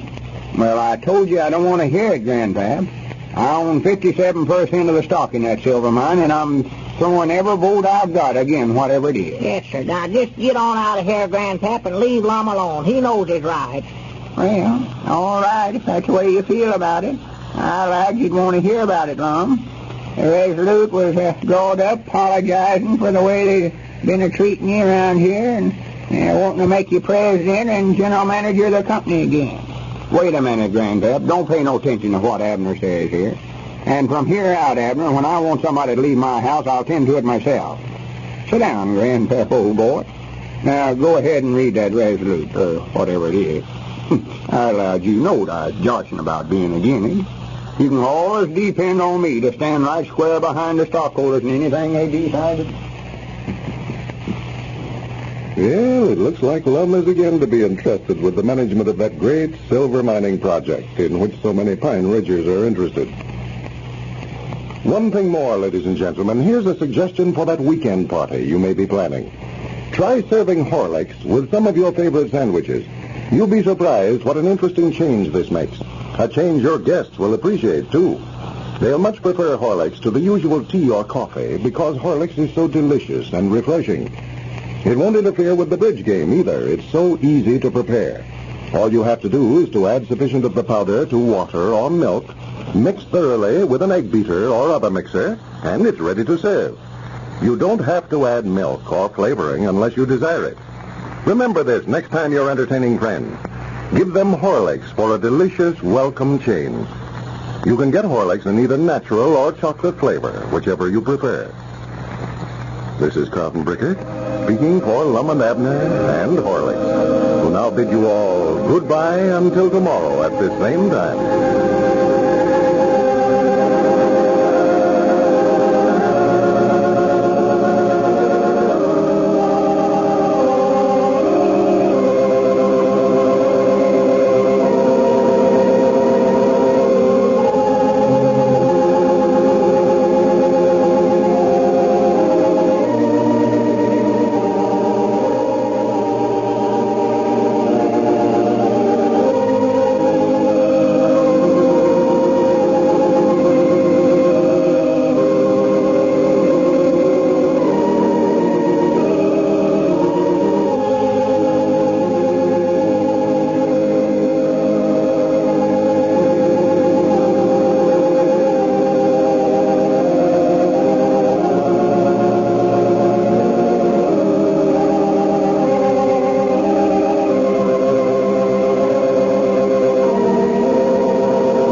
You are now tuned into Then Radio. If you enjoy our videos, we ask that you consider joining our Patreon to support our channel. Don't forget to like and subscribe so that you never miss a new video. We hope you enjoyed today's episode, and as always, thank you for watching.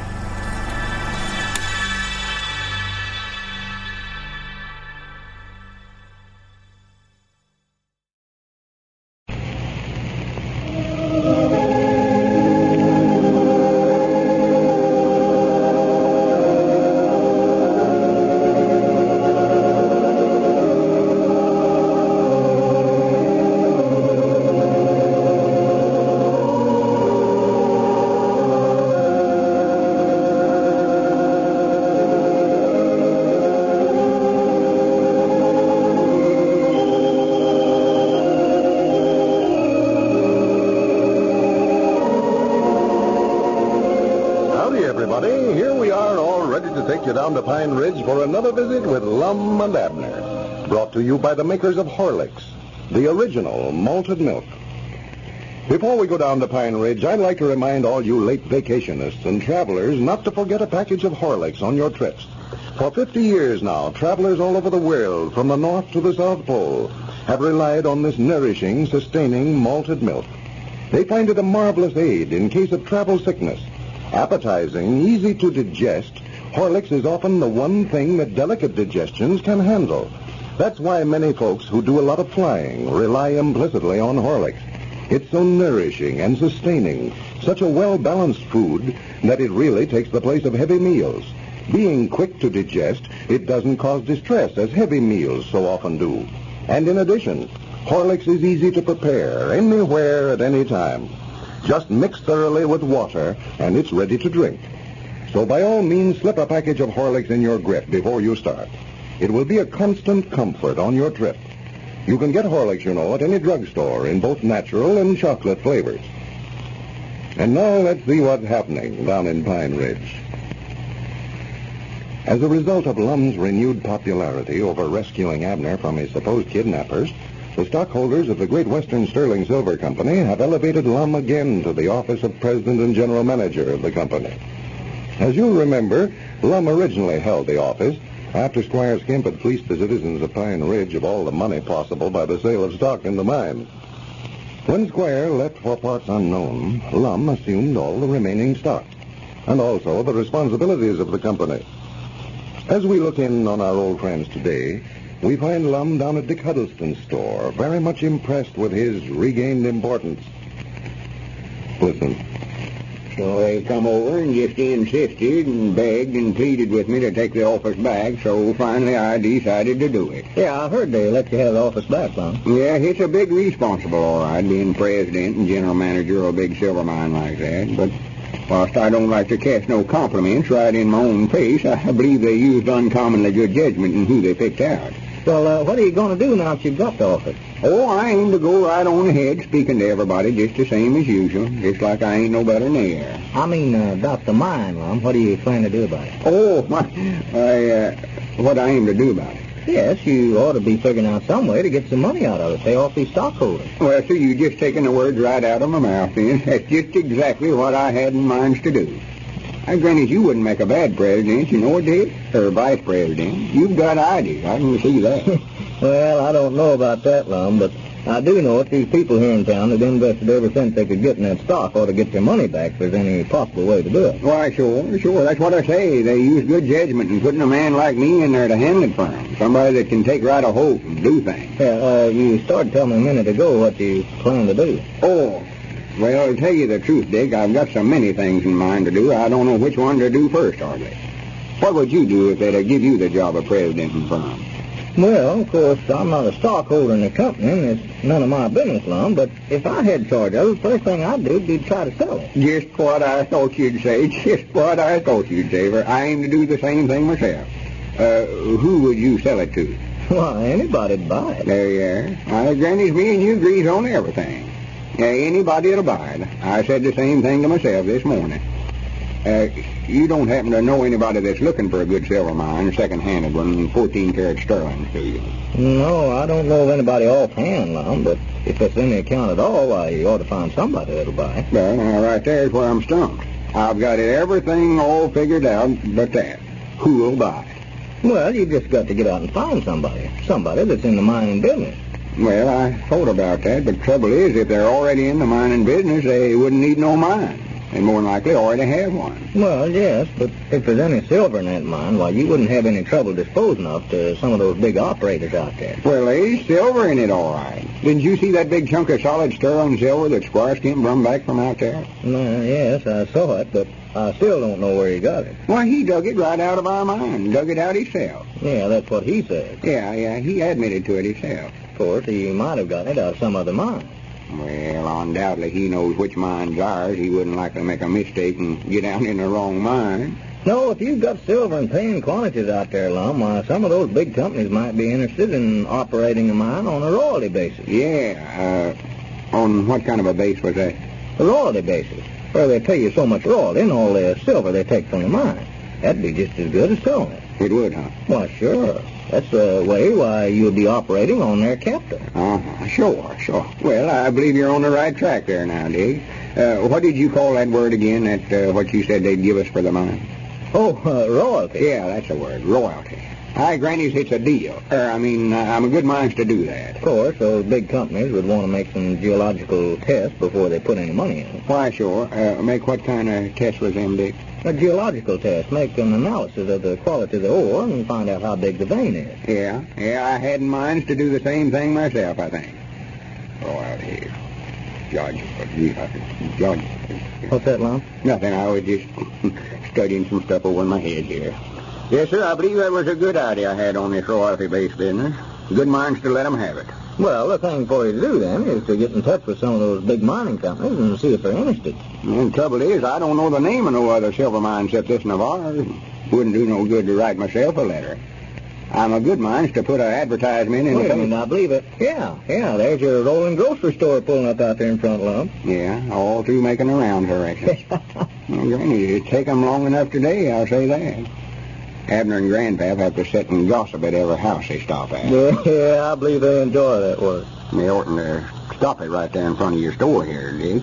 Ain't no way to do. Oh, well, that's all right. They're all through for the day anyway, just so they don't block the road out there. Oh, I see. They just let Abner and Grandpap out. Cedric must be driving it on over to put it up. Well, come in, fellas, come in. Yeah, how was business today? Why, just on this holiday, Lum. We're out of so much stuff, missing lots of sales on account of it, too. Well, you oughtn't to let the stock run down that way. Well, you're the buyer. I've told you time and again what always needing. Yeah, I'll call up the wholesale house quick as I get time. Been so busy on this silver mining business, ain't had time to breathe, hardly. Is that the drinking water place sitting there on the counter, Richard? Yeah, help yourself, Grandpap. Well, I'm going to have to go up here and sort the mail, fellas, and sawmill hands will be in here directly. Yeah, go right ahead, Dick. Don't let us bother you. Just loafing. Well, Abner, I've figured out a way for us to make some money out of our silver mine. Well, good. I knowed if I kept turning it over and over in my head this way, I'd get an idea. I'm going to call a meeting of the stockholders for night and explain it all to them. Did you hear that, Grandpap? Lum sat here and studied up an idea how he's going to make us all rich out of silver mine. Good for you, Lum. Good for you. What you got in mind to do? Why, I'm going to get in touch with some of these other big mining companies, and instead of selling our mine to them, I'm going to make them give us a big royalty base for it. Make them give us a what? Royalty base. Of course, they got to make some geography tests to see how big their veins are first. Well, I can't tell nothing from such talk as that, Lum. Come over that again, Lum. Well, the whole thing, boiled down, is that they've got to make analyses of the qualities of the ores and stuff like that before they'll let us operate on their capital. Huh? And if they silver there in paying qualities, why, we can find out then how many of them royalty bases they'll give us. And I still can't understand what you're talking about, Lum. Me neither. Yeah, that's the trouble, trying to explain things to such fellas as you. Have to put everything in such little bitty words. Me and Dick can sit up and talk by the hour using them big words and know what one another means nearly every time. Well, now, if you're going to explain it to the stockholders, you better get it down in some words they'll understand, or they'll be against it. I'll tell you that right now. I wouldn't vote for it. Yeah, I expect I better make an announcement over the party line about the meeting before I forget it. Dick, do you mind if I use your telephone a minute? No, go right ahead, Lum. I'll give the fire alarm ring. That always gets everybody to the phone. Royalty base. Now, what does he want with one of them? Yeah, I don't know, but I'm against it. More than likely old second-handed one, or they wouldn't want to swap it off in the first place. Operating on their capital. Who does he think he is, Doc Miller? Be quiet. Howdy, everybody. There ain't no fire. I just want to make an announcement. This is Lum Edders, President and General Manager of the Great Western Sterling Silver Company. I just want to announce that there'll be an importance meeting of the stockholders at my place tonight. Be sure and be there. It's important. Huh? Well, I'll explain it when you get over to the meeting tonight. All right, goodbye. Wait a minute, Grandpap. We can't go to no meeting tonight. Don't you know? Goldie Ratcliffe asked us over to her house to the pie supper tonight. Yeah, that's right. I'd forgot about it. Why, sure. Well, you can just call the pie supper off. This meeting's important. That's the reason you fellers don't ever get to be presidents and general managers of things. Always letting pleasure interfere with his business. Oh, come in, Cedric. A man worthwhile is a man that can smile. All work and no play makes Jack a man that's got to put business ahead of everything else to make a success of himself today. Mr. Lum, excuse me for butting in, but Miss Evelina told me to tell you something. Miss Evelina Shoes? I forgot to tell you, Lum. Evelina's back. You know, school starts Monday, and she just a while ago got in. Well, I do know. I never even know she was in town. No? She said for me to tell you that you and her was invited to the pie supper over at Goldie Rattlers tonight. Hi, Grannies, wait a minute. Let me get to that telephone. Oh, well, I was just excited to pieces. Can't wait to talk to her. Too bad he's got to go to that meeting tonight. Yeah, I reckon, Grandpap, me and you ought to go, too. Like he says, business ought to come first. Howdy, everybody.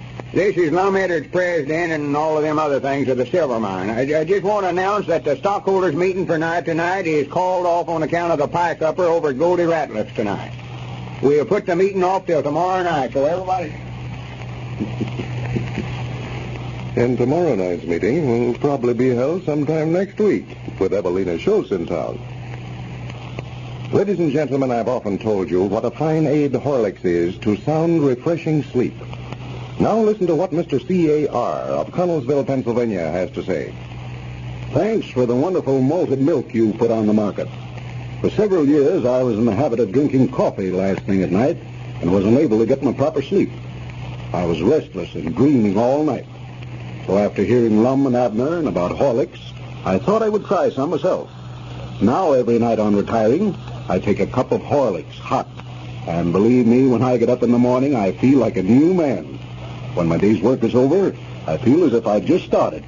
I can't recommend Horlicks too highly to anyone who sleeps poorly at night. As this gentleman says, Horlicks is a fine aid to sound, refreshing sleep. Drink it hot, last thing at night, in place of tea or plain milk or coffee. It's so much easier to digest, more nourishing and sustaining. You can get Horlicks, you know, from your dealer in either natural or chocolate flavor. This is Carlton Bricker, speaking for Lum and Abner and Horlicks, who now bid you all goodbye until Monday at the same time.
You are now tuned into Then Radio. If you enjoy our videos, we ask that you consider joining our Patreon to support our channel. Don't forget to like and subscribe so that you never miss a new video. We hope you enjoyed today's episode, and as always, thank you for watching.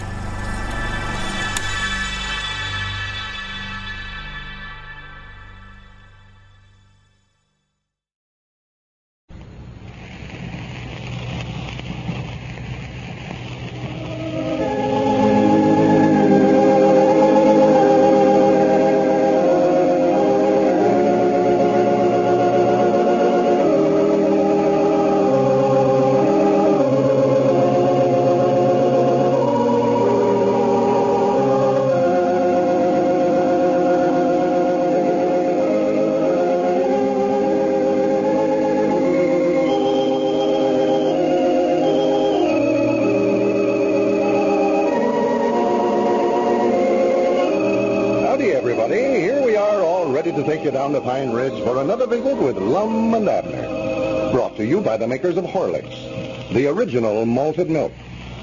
Well, school days are here again. Long, hungry days for the youngsters with no running in and out of doors for something to eat all day long.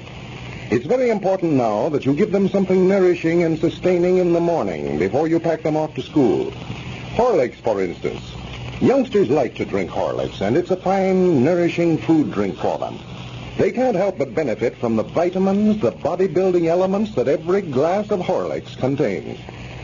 They need its nourishment and fine sustaining powers. That's why I suggest you always keep a package handy in the pantry. Give it to them for lunch, too, and last thing at night. You can get it in a choice of flavors, either natural or chocolate. And now, let's see what's happening down in Pine Ridge. Since Evelina Schultz, the schoolmom, returned to Pine Ridge to resume her teaching duties, the stockholders of the Great Western Sterling Silver Company are complaining that Lum is neglecting his duties as president and general manager of the mine to carry on his courtship. As we look in on our friends today, Lum and Abner have been out with their rolling grocery store all morning, and we find Grandpappy Spears down at Dick Huddleston's store expressing his views of the silver mine. Listen. Well, I wouldn't blame Lum too much, Grandpa. He figured it was a good investment, or he wouldn't have sold it to you, naturally. Well, I bought it on his recommendation, though. Figured he knowed what he's talking about. Well, Lum was just selling the stock for Squire Skim. He didn't get anything out of it except a little commission. And I think he turned around and invested his commission back in the company, bought stock with him. Yeah, Lum was president of the company, though. He's responsible for the whole business. Why, yes, but Squire just made him president so that all the people here in town would have more confidence in the silver mine. Squire was smart enough to know that they wouldn't trust him to buy anything. That's what I say. Folks around here invested in it on account of Lum being president. Now it's up to him to see if they get their money back. Well, Lum's trying his best, Grandpa. Trying nothing. Evelina Schultz is back in town. That's all he did since he come back. Just chase over at Sister Simpson's to see her. Well, he's trying his best to sell it, though. It's a pretty hard job to just go out and find a buyer for a silver mine right off. And you ought to go out there in Arizona where it's at. If there's any silver in there, I start digging it out and dividing it amongst the stockholders. Well, that's the trouble. Squire took all the money they got from the sale of stock and skipped out with it. And now there's nothing left for Lum to operate on. Yeah, you know, I don't believe Squire figured that mine was any count to start with. Why, no, of course he didn't. I tried to tell you fellows that when you were putting every nickel you could scrape together into it, and you wouldn't listen to me. Yeah, it sounded awful good, though, the way they told it. Yeah, it sounded good. Yeah, I thought I'd be so rich by this time I'd never have to do another day's work as long as I live. Well, just remember this, Grandpa. Any time anybody tries to sell you anything that sounds that good, there must be something wrong with it, or they'd sure keep it for themselves. Yeah, it does look that way, don't it? I'd just love to know how much money is spent that way every year. People investing their savings in some get-rich-quick scheme, trying to get something without working for it. And the sad part about it is that invariably it's someone that can least afford to do it. Yeah, there was a time in my life when it hurt me any worse to lose $100 than it does right now. Taxes is due, long ways past due for that goes. Winter coming on. I just don't see how we're going to make it. Yeah, it's a shame. But it may be that Lum can work the thing out some way to get your money back, if you'll just give him enough time. I know that he wants to do the right thing about it. Oh, yeah, I know Lum means well. Well, I feel awful sorry for him, Grandpap. Squire Skimp cleaned up about $3,000 and left Lum holding a sack. He's got all the responsibilities of it, and Squire got all the money. Of course, he did give Lum what stock there was left. Yeah, he done that. See, Lum's got 57% of the stock now, counting what Squire gave him. Controlling interest. Yeah, but he had to give Squire a written agreement assuming all the responsibilities of the company. Squire's entirely out of it now. Yeah, Lum could just sell it and get a part of our money back. It wouldn't be so bad. No, Reckon what that feller that was in here a while ago was wanting with him. Well, I don't know. He just asked who the manager of the Great Western Sterling Silver Mining Company was, and I told him it was Lum. Yeah, I hope he's wanting to buy the mine. Oh, yeah. Well, he went over to Lum's house to see him. And Lum ain't home. He isn't? No, I seen him and Abner over at Caleb Wheathunt's blacksmith shop when I come by a while ago. Still working on that trailer for Lum's office. Haven't they got that thing ready yet? No, and that's the foolishest idea I ever heard of, hooking that trailer on behind that rolling grocery store. That thing's big enough now without hooking nothing else on it. Yeah. Well, Lum said he's going to use that for an office, for the silver mine. Yeah, I know. That's the reason they let me go, too. He figures having the office right along with him that way, why, he can look after the silver mining business and work in the store both. He's aiming on just sitting back there in the office till Abner gets so busy he can't take care of the customers, and then he'll just go up there in the store for a while. Well, more likely Abner won't like that very well. Oh, wait a minute. Yeah, yonder they come now. Yeah, them two always tickles me. Never walk along together. Lum's always about 10 foot in the lead, and Abner trailing along behind. Yeah, they make a great pair. Lum takes such long steps, Abner might not have to dog trot to keep up with him. Well, come in, Lum, come in. Gentlemen. Fella in here looking for you a while ago, Lum. Looking for me? Who was he? Well, he didn't say. He's just looking for the manager of the silver mining company. Well. Howdy, man. Howdy, Abner. How you, Abner? Why, right taller, I reckon. The feller never said what he's wanting, did he? No, I told him where you lived, and I guess he went over there. I told Richard here, Lum. I told him I hope it's somebody wanting to buy the mine off of you. Aye, Grannies, that's about what it is, too. Somebody wanting to buy the mine. What sort of looking feller was he, Dick? Did he look like a millionaire? Well, I don't know about that, Lum. He was a very nice-looking fellow, well-dressed and all. Well, he'll never find nobody no easier to deal with, I'll tell him that. You'll tell it to him, will you? Oh, you bet your life he better not make me offer on it. He's done cooked up right now. I'm carrying my stock certificates right around with me here, just hoping somebody will make me offer on it. Yeah, okay. Yeah, if he makes you any kind of offer at all on that mine, Lum, just take him right up on it. I want to get my money out of it. Well, of course, I want a horse swap with him a little bit. Don't want to just take him up on the first offer he makes. Why, no, of course not. He's come here to buy it, why, he'll do better than his first offer on it. Everybody always does. He ain't going to offer his high price the first time. Why, of course not. Well, I don't know that he's even interested in buying it, Lum. He just asked where the manager was. Yeah.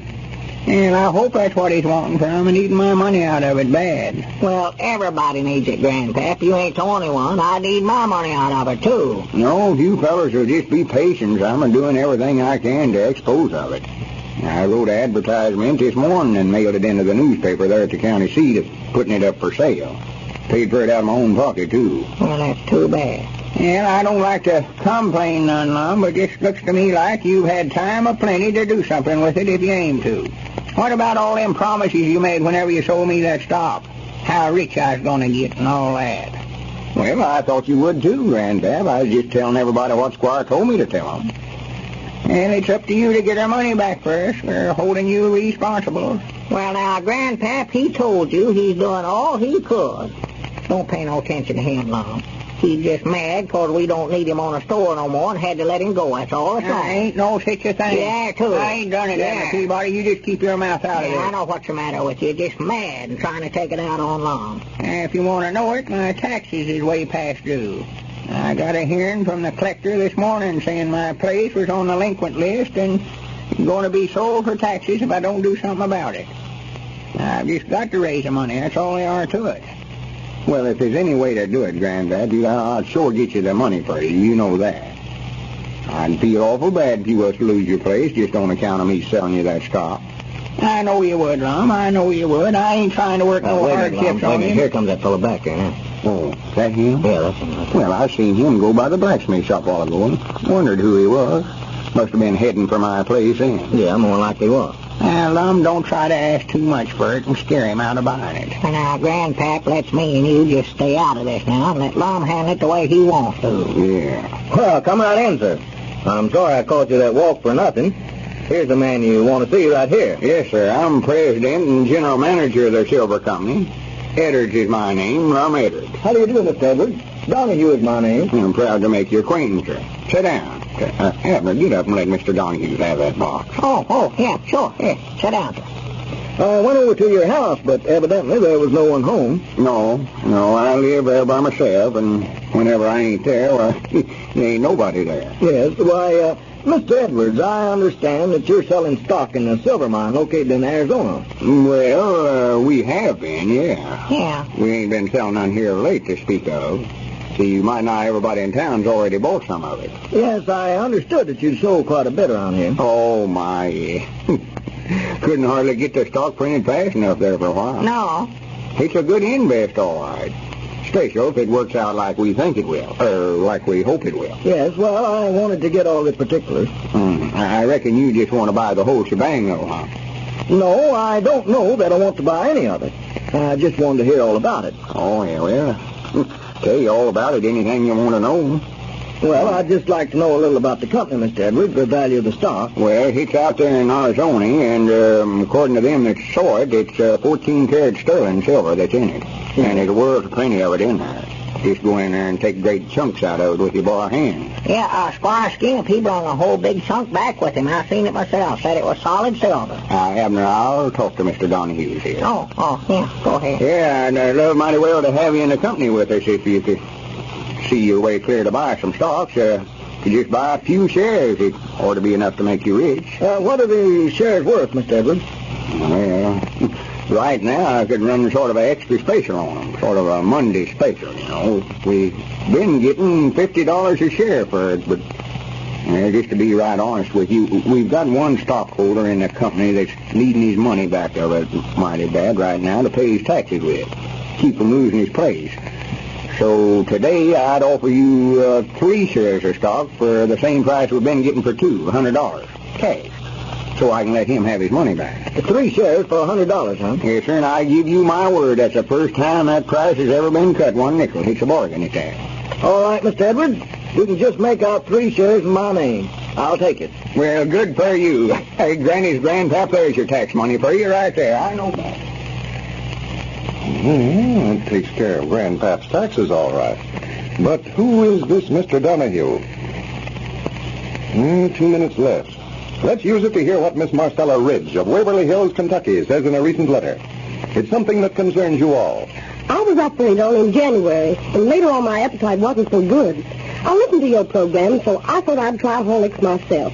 Well, I did, and I liked it very much. After my first package, I had my mother get me another one. And here's the point of my letter. When she asked the clerk for Horlicks, he asked her to try his brand. Well, she did, and I didn't like it one bit. It didn't even taste like malted milk. So after this, we're going to get nothing but Horlicks. And since taking it, I've begun to eat and sleep and feel fine. The other patients, too, have noticed a change in me. I feel like a new person. Well, that's fine, Miss Ridge. We're glad to hear it. It's too bad about that substitution, though. We really can't urge our listeners enough to always be sure and insist on Horlicks, the original. This is Carlton Bricker, speaking for Lum and Abner and Horlicks. We now bid you all goodbye until tomorrow at this same time.